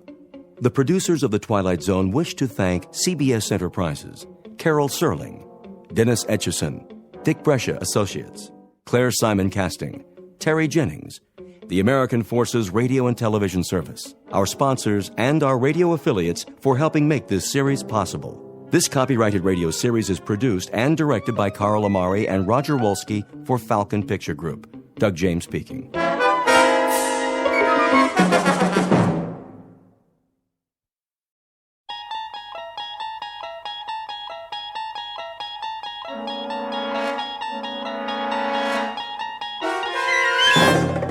You unlock this door with the key of imagination. Beyond it is another dimension, a dimension of sound, a dimension of sight, a dimension of mind. You're moving into a land of both shadow and substance, of things and ideas. You've just crossed over into the Twilight Zone.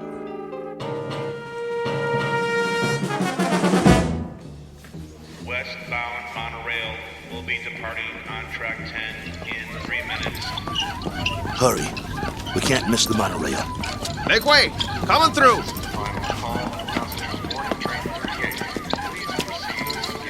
Keep pushing. I'm doing my best. Ah, wait a minute. One of the wheels fell off again. Get it while I hold him up. Okay, I got it. Here. Let me slip it back on. Westbound monorail Hurry. will be departing on track 10 in 2 minutes. All points west. Excuse me, conductor. Yeah? Is this the monorail to Kansas? Sure is. Better get on board, though. But you know, you should have checked your cargo. This ain't cargo. It's a B-2. A what? A B-2. Whoa! What is that? Is that a man? Is he alive? That, sir, is a B-2 boxing robot. Wow. He sure looks real. Yeah, he looks even better in the ring when we activate him. Westbound monorail will be departing on track 10 in 1 minute. Conductor, we bought a ticket for him. Here you go. He's fighting tonight. We have to keep an eye on him so he doesn't get damaged. Well, he's got a ticket, so get him on board. We're pulling out. Sure thing. Okay, I got this end. Okay, ready? 1, 2, 3, lift. Come on. Oh, my goodness. How much does this guy weigh?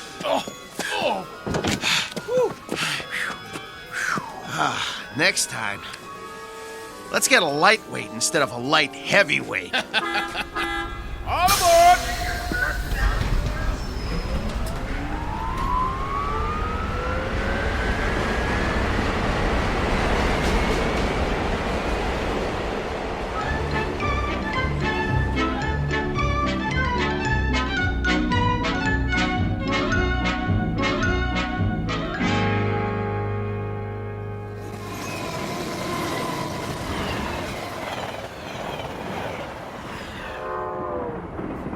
Ladies and gentlemen, kindly observe the no smoking sign and ensure that your seatbelts are securely fastened. Thank Well, here's our seats.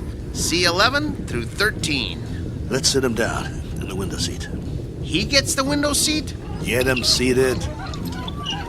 Hey, you hear him squeaking? Not only is he saying he doesn't want the window seat, he's saying he doesn't want to sit down, period. He needs his silicone Teflonic joint lubricant changed. We'll pick up some as soon as we get paid. Well, first we gotta find some. Shouldn't be no problem. Come on, I told you.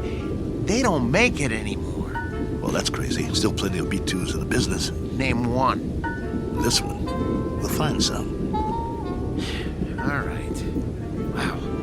Sure is hot. It'll be hotter where we're going. Wish I had a beer. Well, it wouldn't do you any good. I already had 3 and I'm still thirsty. Not Maxo, he don't need a thing. Never complains. Then, why does he squeak so much? You think he'll be all right? Yeah, if he doesn't get hit. Can it, Pole? Hey, come on, no use glaring at me, Steele. You know he's shot. That ain't true. A little overhaul is all he needs. Well, yeah, a little 10 grand overhaul with parts they don't make anymore. When you talk, you think he was ready for the scrap heap. Ain't he? No, he ain't. Just because he's a little old? Well, try ancient. Plenty of fight left in him. Well, you think he's okay or not? Steele, I don't know. And that's a fact. He needs work. Like what? Well, for starters, the trigger in his left arm. It's been rewired so many times it's just about had it. He's got no protection left on that side. Plus, his eye lens is cracked. Leg cables are worn out, no tension left in him. Even his gyro's off, not to mention he needs silicone Teflonic joint lubricant. We'll get him some. Where? I'll find it. Yeah, after the fight. What about during? He'll be creaking around that ring like an antique steam shovel. This ain't 1940. It's 2040. Be a miracle if he goes 2 rounds. It ain't that bad, Pole. Actually, it's worse. Wait till the promoter gets a load of battling Maxo from Philadelphia. We'll be lucky to get monorail fare back home. The contract is signed. You can't back out. Well, the contract is for battling Maxo in fighting shape, not this bucket of antique hardware. Just you wait. Maxo's gonna do all right. Against a B7? It's just an experimental B7. It ain't got the bugs worked out yet. That's why they took a bout with us. Well, after tonight, battling Maxo's new nickname will be One Round Maxo. That's enough. He's been doing okay for 5 years and he'll keep doing okay. So what if he needs a little work? So what? If he wins some money, we can get him all the silicone Teflonic lubricant he needs, and a new trigger for his left arm, and new leg cables, and everything. He's gonna do all right. You'll see. Maxwell's gonna do just fine.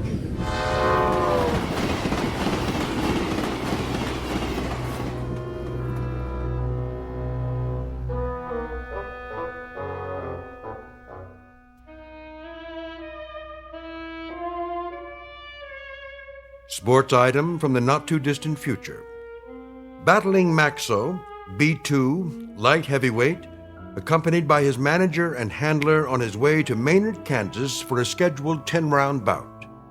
Battling Maxo is a robot, or to be exact, an android, resembling a human being. Only androids have been permitted in the ring since prize fighting was legally abolished.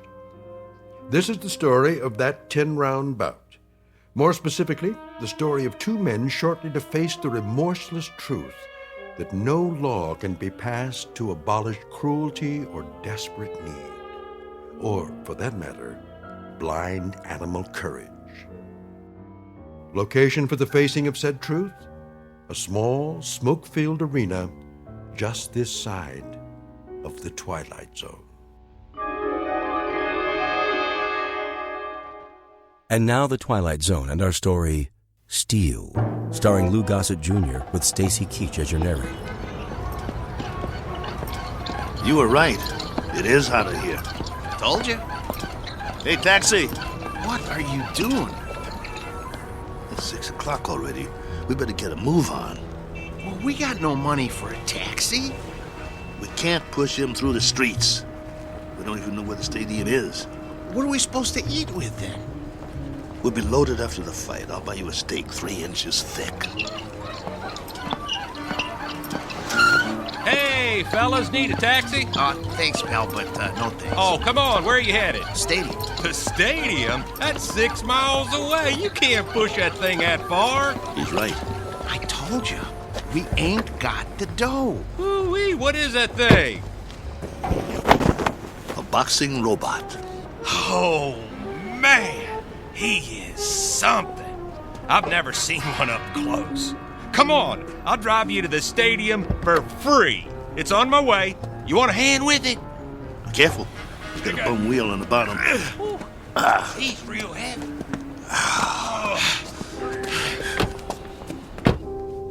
Oh boy, this is a real honor taking a fighter to the stadium. Well, thanks. Hey, which robot is that? This is Battling Maxo from Philly. Maybe you heard of him? No, but, you know, I'm no expert. He was almost light heavyweight champ once. No kid. Yes, sir. You ever heard of Dimsy the Rock? Don't think so. Why don't you give it a rest? Dimsy was number 3 in the light heavy ranks, on his way to the top. Well, my boy took him out in the 4th round. Left cross, bang! Almost put Dimsy to the ropes. It was beautiful. No kid. Yeah. Used to be in the game myself. Light heavy. Before they passed the law. Called me Steel Kelly because I never got knocked down. Not once. I was number 9 in the ranks before they outlawed human boxers. Wow. That's something. Anyway, tonight is going to be a good fight. Driver, have you ever seen a fighter from here called The Flash? Oh, yeah, you bet. Man, that is one good fighter. Won 7 straight. He's riding a bullet to the top of the rankings. You just wait. Matter of fact, he's fighting tonight, too. They're bringing in some heat from back east to fight. Flash is gonna slaughter him. Oh, where'd you guys say you were from? Philly. Oh, man, you're not. We are. Oh, look, I didn't mean nothing. I didn't know. Skip it. Forget it, pal. Doesn't matter. You're right. Why don't you shut your trap for once? Look, fellas, I'm sorry. Well, you guys need anything else? Anything? Do you know where we can get some silicone teflonic joint lubricant? Oh, do they still make that stuff? No, they don't. Just trying to be funny. They haven't made it in years. Hey, look! They got the fight card posted for tonight. You guys are the 3rd fight out of 7. Woo! Your fighter must be pretty good. Oh, the Maynard Flash, B7 versus Battling Maxo, B2. You got a B2? Yeah. Well, at least you're not at the bottom of the card. We do have that going for us. Drop it, Bo. You'll see. You'll all see. It's nothing personal, Kelly. It's just the way it is. Well, it'd be a miracle if he wins. Hey, if he does, can I have his autograph? Sure thing. Thanks for the lift. Good luck, fellas. You're gonna need it. Steele, you know, Maxo's not programmed to sign autographs, right? I know. Let's roll him inside.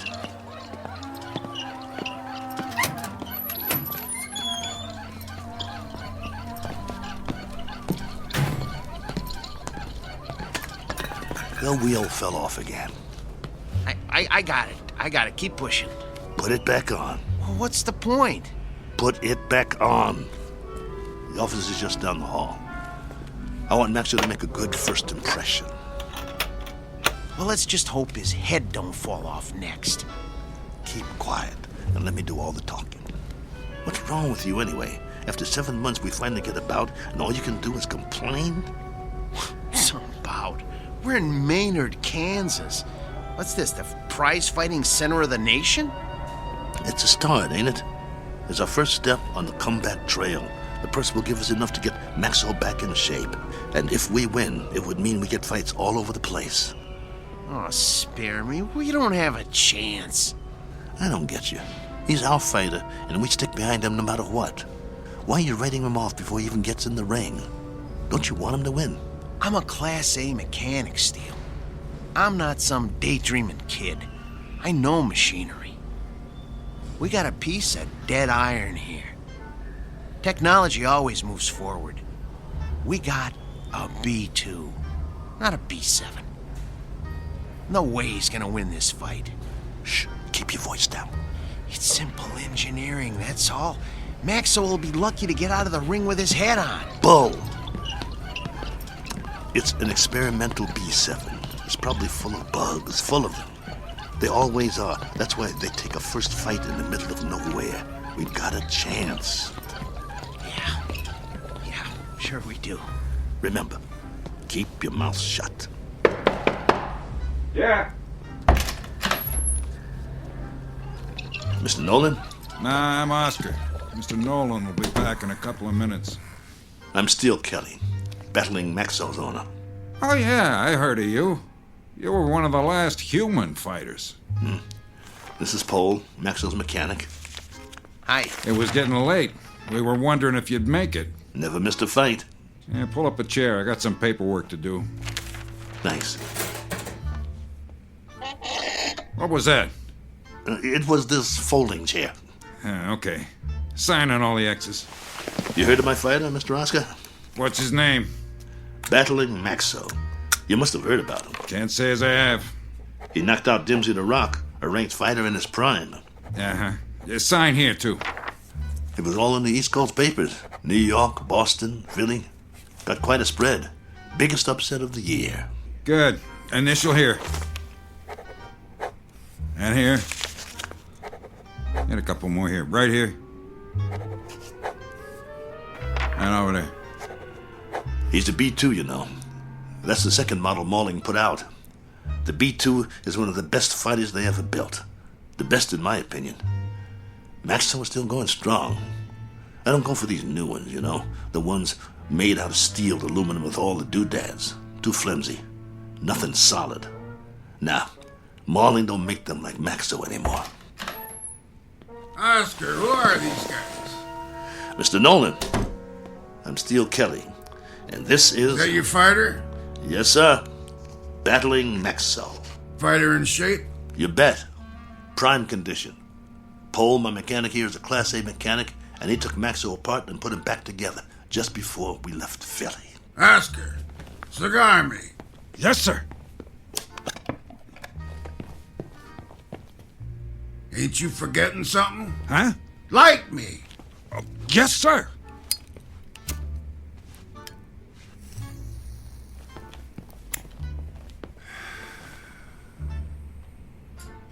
You know, Steele, you were lucky to get this bout.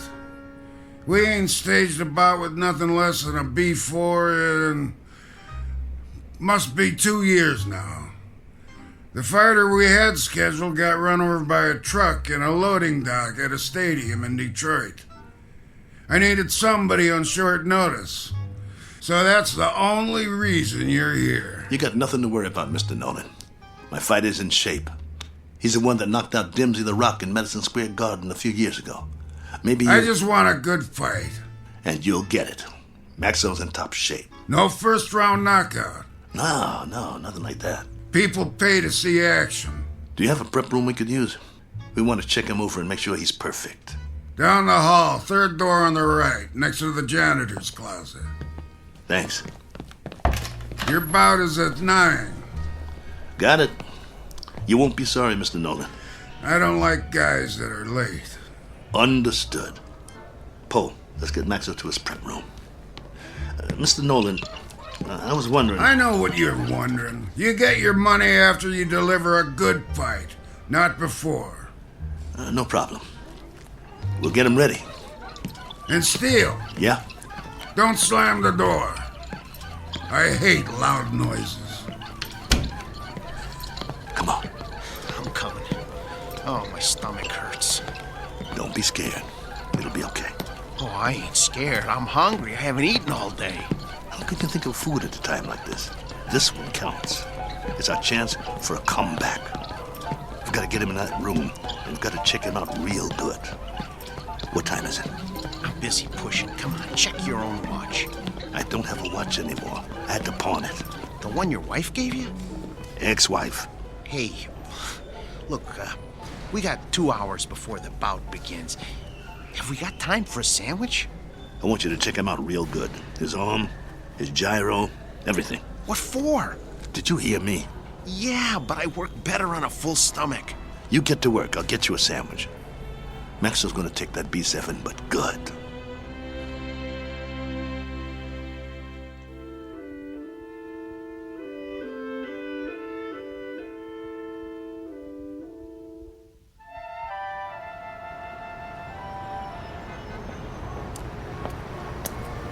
Excuse me, sir. Do you know where I can get a Philly cheesesteak? Try Philadelphia. Just kidding you. Oh, there's a nice little place around the corner, but I doubt they'll have something like that there. You new in town? Yeah. Where you from? Philly. Well, that figures. What brings you to town? I got a fighter in a third fight tonight. Really? Well, you must have one good fighter if you brought him halfway around the country for a fight. He's a great fighter. He's fighting an experimental B7. A B7 fighting a B6 could be interesting. He's not a B6. A 5 might stand a chance. He's better than a 5. He's a classic B2. A B2? Oh, well, I've never seen one of those, but I hear they're great bleeders. Good luck. Oh, by the way, at the diner, I recommend the roast beef on rye. Bloody rare.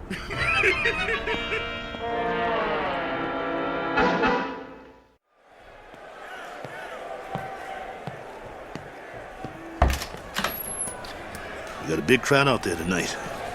Well, what took you so long, Steele? I'm starving. Here's your sandwich. How's Maxo? What kind of sandwich did you get me? Roast beef on rye. Well done with silicone Teflonic joint lubricant on the side. What? It's mayo. How's Maxo? Did you give me a pickle? How's Maxo? I love dill pickles. Oh, here it is. Okay, well, the answer to your question is Maxo is still big as life and twice as ugly. I cleaned him up a little, though. The B2's always looked real. Look at him. You'd swear he was real, wouldn't you? He's got that natural-looking flesh, great muscle tone. He could have been a male model if he wasn't a fighter. Come on, get to it. Well, outwardly, he hasn't aged a bit. His hair's still curly? Just like mine. Yeah, but he's got a little bit more than you do. Hey, when I had him made, they gave him my good looks. That's a matter of opinion. Quit stalling. What's the good news? Well, that was the good news. And, I also turned his power source on, and that's still good. So I ran a diagnostic check. And? And everything that was bad when we left Philly is still bad. There's got to be something we can do. Open him up again. You got a thing for bad news, don't you? Come on, Paul. Earn your keep. That's what you're here for. I'm not a miracle worker. I'm just a mechanic. Well, what do you want to do, retire? Oh, fat chance of that. Then quit stalling and open the control box. All right. Let me power him up first so we can walk over to the table. He's too heavy. Okay, come on. Atta boy. There you go. All right. Okay. Here, help me get him up on the table.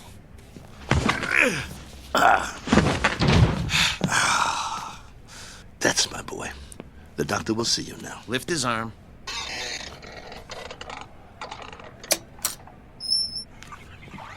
What's all that corrosion around the excess panel? Dried sweat. All the B2s sweat like bulls. It's nothing to worry about, though. You hear that, Maxo? Nothing to worry about. We'll get you cleaned up. Hand me that probe.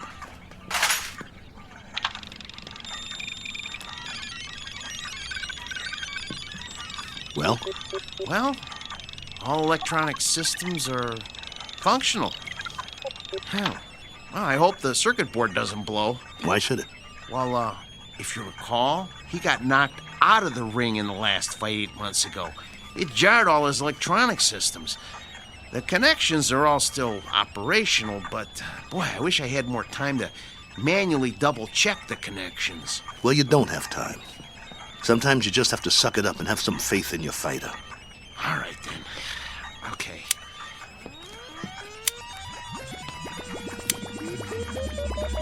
Well, I activated all his systems. Keep your fingers crossed and just hope nothing blows.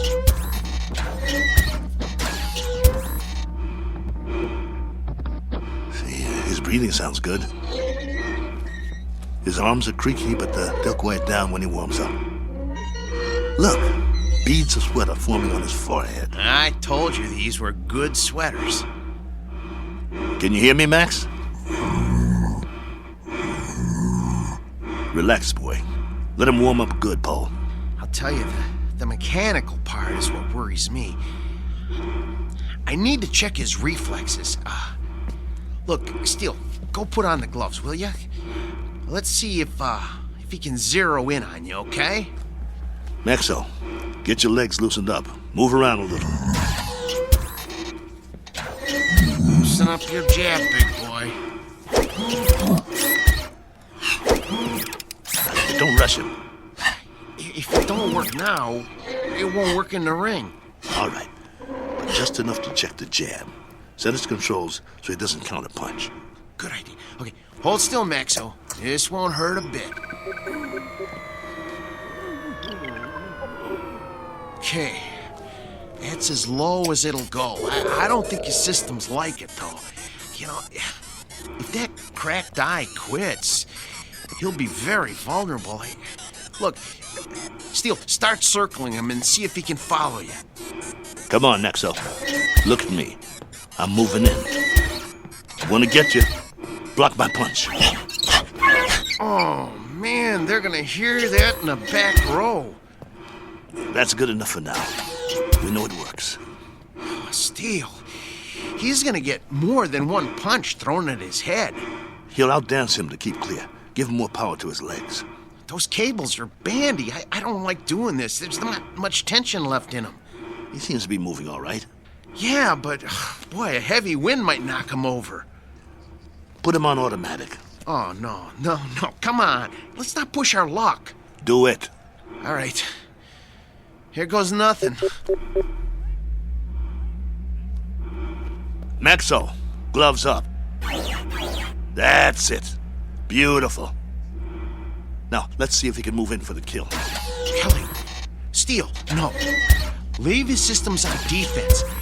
He might have a couple of rounds if we leave him on defense. It takes less energy. You know, he's gonna get beat to pieces if we let him move in. No, do it.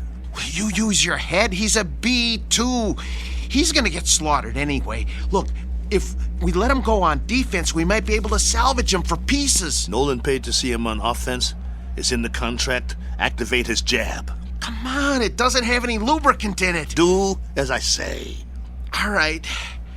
Activating the jab. Shut him down! Shut him down!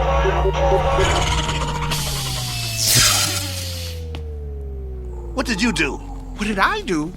I told you to take it easy. It was on the lowest setting. I told you to check the arm. What's the matter with you? So help me if you broke that arm. If I broke it? Yeah, you. Look, Steele, I kept this heap running on borrowed time for 3 years now.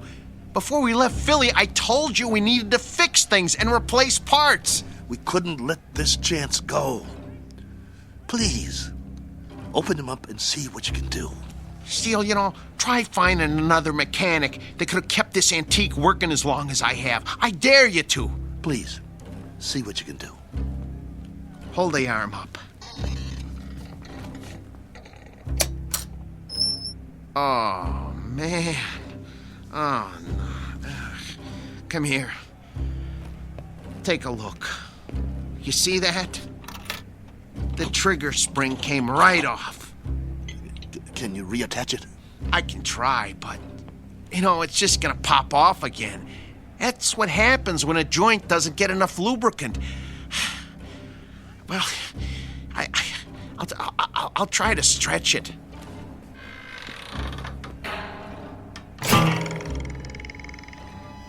Oh, nuts. Oh. Well, that's that. No. One jab too many. We gotta do something. What? Fix it. I can't. You just can't fix a spring.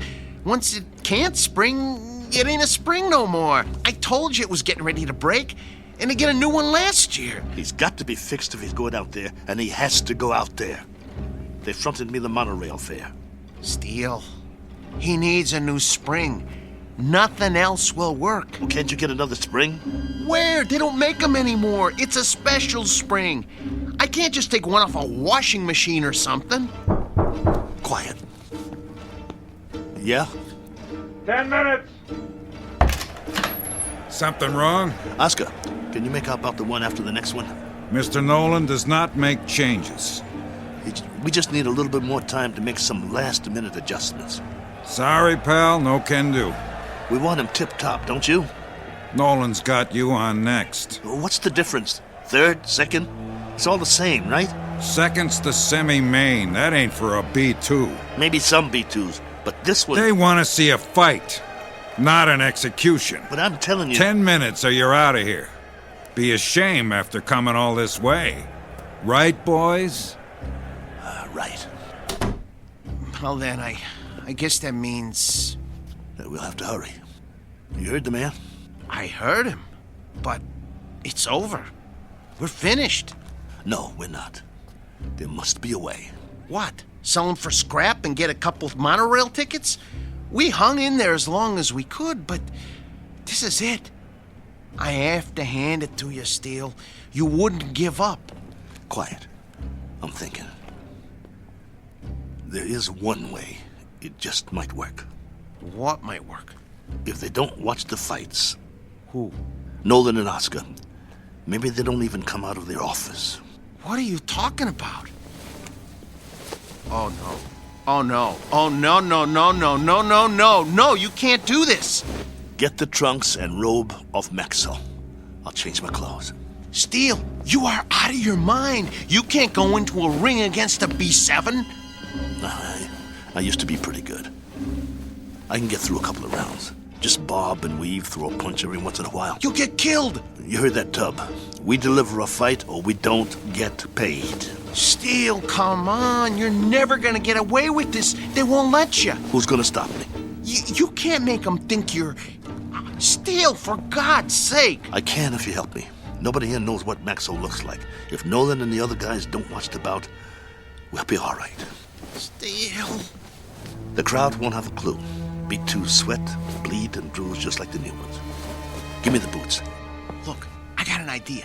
You know what I can do? I can wire my sister. She'll send us the dough to get us back east.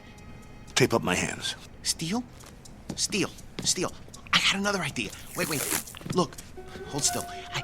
I know a guy in Philly who wants to sell a B5 cheap. We could hustle up the cash and, Concentrate on wrapping my hands. If you don't take them right, I could break them on the first punch. Steele, this is suicide. It's a B7 out there. Don't you get it? It's a B7. You're gonna get mangled. Quit talking. I gotta do this. Hurry up. There's no more time, Paul. Put the gloves on me. Oh, I don't want to do this. Please don't do this. Look, let me go into the office and let me talk to them. Maybe they'll understand. No. They won't understand. So you're not going anywhere. You're gonna stay right here and lace up my gloves. Ow! You'll help me or I'll beat your brains out on this wall. But you're gonna get killed, Steele. Then I'll get killed. Better me than you, right? I got us in this mess. I'll get us out of it. Get the heap out of there! You heard the boss. Lace my gloves up tight.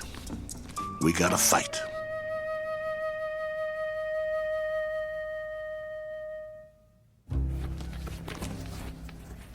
That's it, Paul. Tie him off tight. Oh, you really want to go through with this? Yes. Let's go. How do I look? Like a broken down old fighter. So I'll pass for a B2? That's what I said. You look like a broken down old fighter.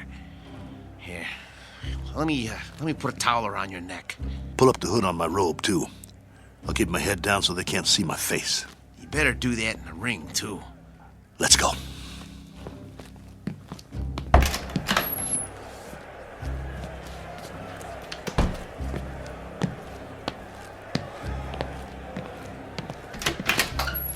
You're late. Just gamesmanship, Mr. Nolan. Making a late entrance, trying to get Max over the edge. Just like the old days, huh? Maybe I underestimated you guys. Nice robe. It's old school, you know? Genuine satin. No more stalling. I got a full house out there. Right. Come on, Maxo. Let's show him what you can do. Hey! What? Where's that? What's his name? The owner. Oh, you mean Steele? He's already out there. We're one step ahead of you. I didn't see him pass my door. Well, he went a few minutes ago. He likes to check out the crowd. You boys better put on a good show. Yes, sir. Let me know when we get to the stairs. I got sweat in my eyes. I should have told him. If you had, I'd killed you. Okay, first step. Careful, Steele. Grab my waist. Wipe my eyes. Can't see my feet. Geez, Steele. You're already sweating like a pig. You'll have to towel me off between rounds, just like a real B2. Between what rounds? You won't last long. Whose side are you on? Steele, you're not up against some punch-drunk fighter. You're up against a machine. I said shut up. You're not gonna get away with it, though. They ain't seen a B2 in years. Nolan said so. Steele, you're never gonna pull this off. This is your last chance. Just get me to the ring.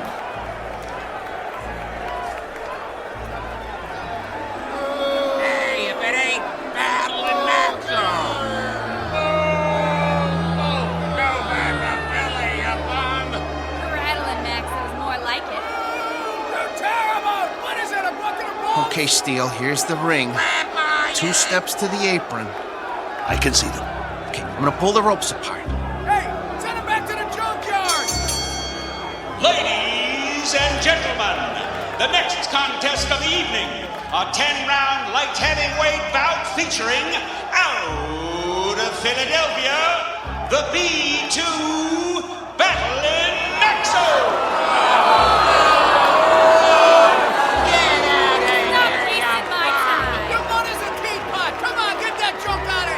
I'm gonna take your rope off now.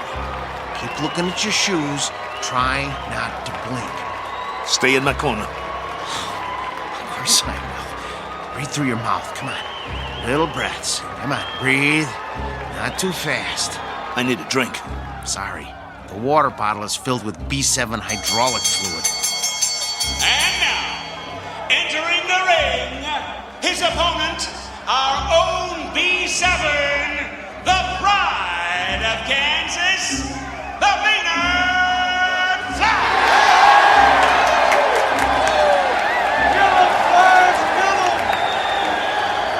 What's he doing? He's jumping up and down on his toes. I never saw a robot do that before. Must be a new gimmick. Big deal. Well, this ain't kickboxing, so he's not scaring me. You should be scared, Steele. Come on. Get out of the ring now while you still can. You get out, pal. See you at the end of the round. Steele, Stay away from him. And there's the bell. The fighters come out of their corners quickly. They size each other up.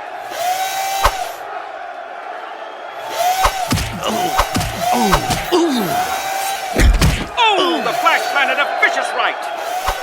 And another. And another. Come on, get away from him. Get away from him. Maxo backs away. Come on, I got money on this fight. Come on, I can take it.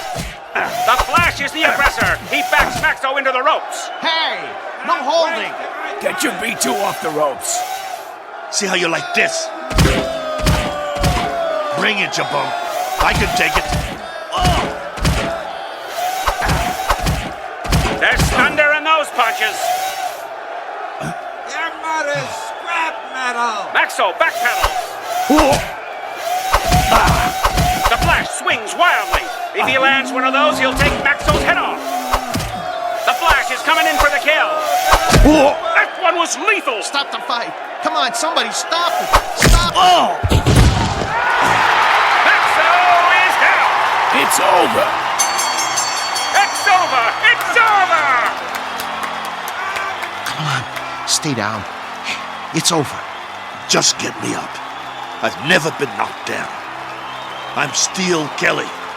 In the time of 1 minute and 22 seconds of the first round, your winner, the Maynard Flash! That's it. Haul him out of here. Move it. Is he broken or what? No, he's okay. Just a second, okay?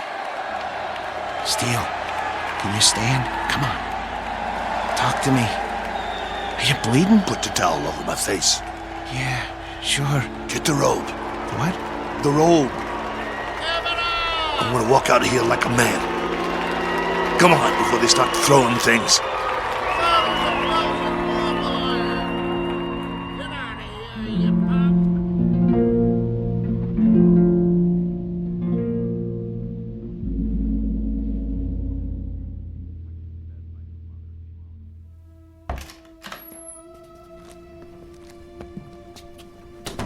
Come on. I'm gonna help you. Let me help you up on the table. Come on. Here we go. Sit. Come on. Steel, I'm gonna try and get you some ice. Forget it. But your eye. It'll be all right. I think right now you need a good stick man instead of a mechanic. That eye looks terrible. Actually, I think you need a doctor. Oh, man, you are really a mess. I don't have nothing with me. No needle, no thread, no iodine. That's not what I need. All I got is a couple of Maxo shop rags. Well, maybe we can stop the bleeding with them. Go. What? Where? Go get the money. But I can't leave you now. All right. Look, but just lie down. I don't even try to move, okay? I'll be right back.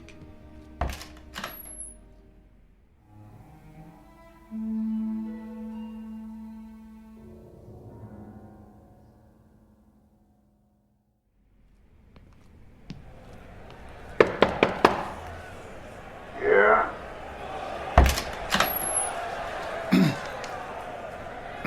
Mr. Nolan? Over that quick, huh? Yeah, I guess. Maxo did the best he could, though, Mr. Nolan. Your strategy didn't work. Did you really think arriving in the ring late would upset a robot? Well, you never know. But that B7, it must have been tweaked or something. I never saw anything like that. Me neither, and I hope I never do again. Get your boy and clear out. Yeah, we will. Only first. You heard the boss. Well, you see, my boss Hiding out, huh? Don't even want to show his face. Something like that. Come here. What? Mr. Nolan says you should come over to the desk. Okay. I want you to deliver something to your boss. Yeah? Piece of advice. Can you handle that? Yes. Now listen real close.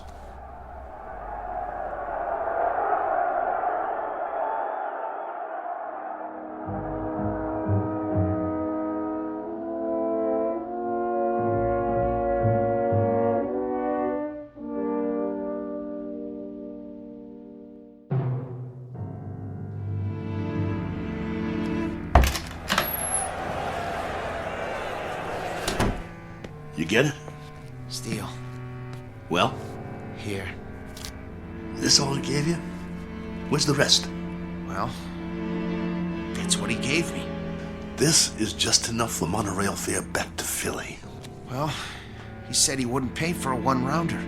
What do you mean? Come on, take it easy. No. Here, let me see your hand. Oh, man. Did you break your wrist? He can't do that. Steele, that's it. He's got a bunch of thugs in that room now. I'll go in there. You can't. If he sees you, he'll know what you done. But the contract says... I'm supposed to deliver a message to you, too. He said to tell you. You're lucky he doesn't run us out of town on a monorail.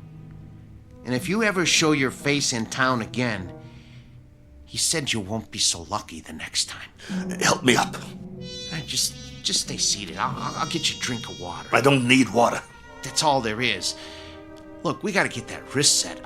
I can make you a sling. For now, just try not to move it. We'll go back by bus. By bus? Come on, you're not listening to me. Look, just hold still. If we go by bus, we'll save money.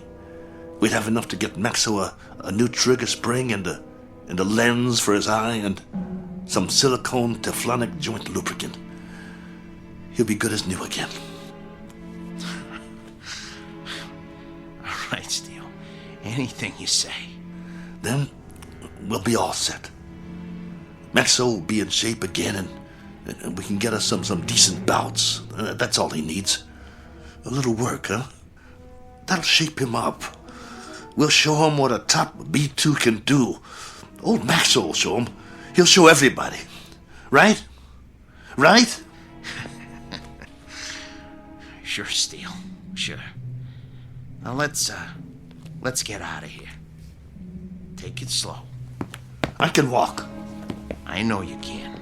You're a tough guy. But put your hand on my shoulder. That's it. Don't worry about Max. I can pull.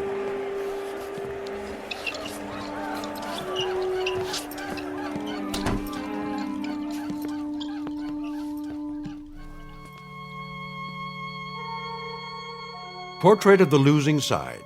Proof positive that you can't outpunch machinery. Proof also of something else.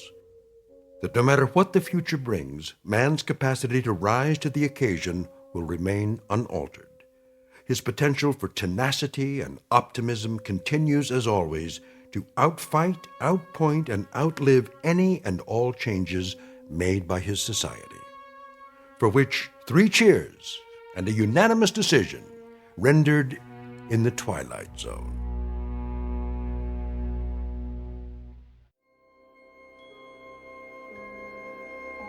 Hi, this is Carl Amari, producer of the Twilight Zone radio dramas. I'd like to take a moment to tell you about our official website at twilightzoneradio.com, where you'll get the latest news and information on these Twilight Zone radio dramas. Plus, at twilightzoneradio.com, you can digitally download 3 free episodes or any of our episodes for only $1.95 each. In this age of ever-changing technology, we've decided to make these episodes instantly available to you by making the Twilight Zone radio dramas a digital download-only series. This means that this series will no longer be offered on CD. The CD collections at our website are now being offered while supplies last at buy one, get one free. So be sure to get your favorites before they're sold out. Be sure to visit us often, and I'll see you in the zone.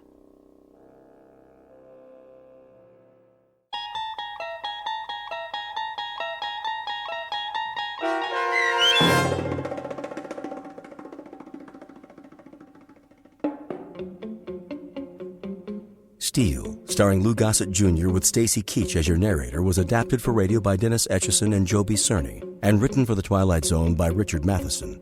Heard in the cast were Joby Cerny, Danny Goldring, Rich Komenich, Sam Darrence, Pat Fraley, Tim DiDavo, and Jennifer Joy. This copyrighted radio series is produced and directed by Carl Amari and Joby Cerny for Falcon Picture Group. Custom Foley effects, sound design, and mixing are done in the Cerny American Sound of Picture Theater by Cerny American creatives Bob Benson, Matt Sorrow, Tim Cerny, and Todd Beyer. To learn more about the Twilight Zone radio dramas and to contact us, visit our official website at twilightzoneradio.com. Doug James speaking.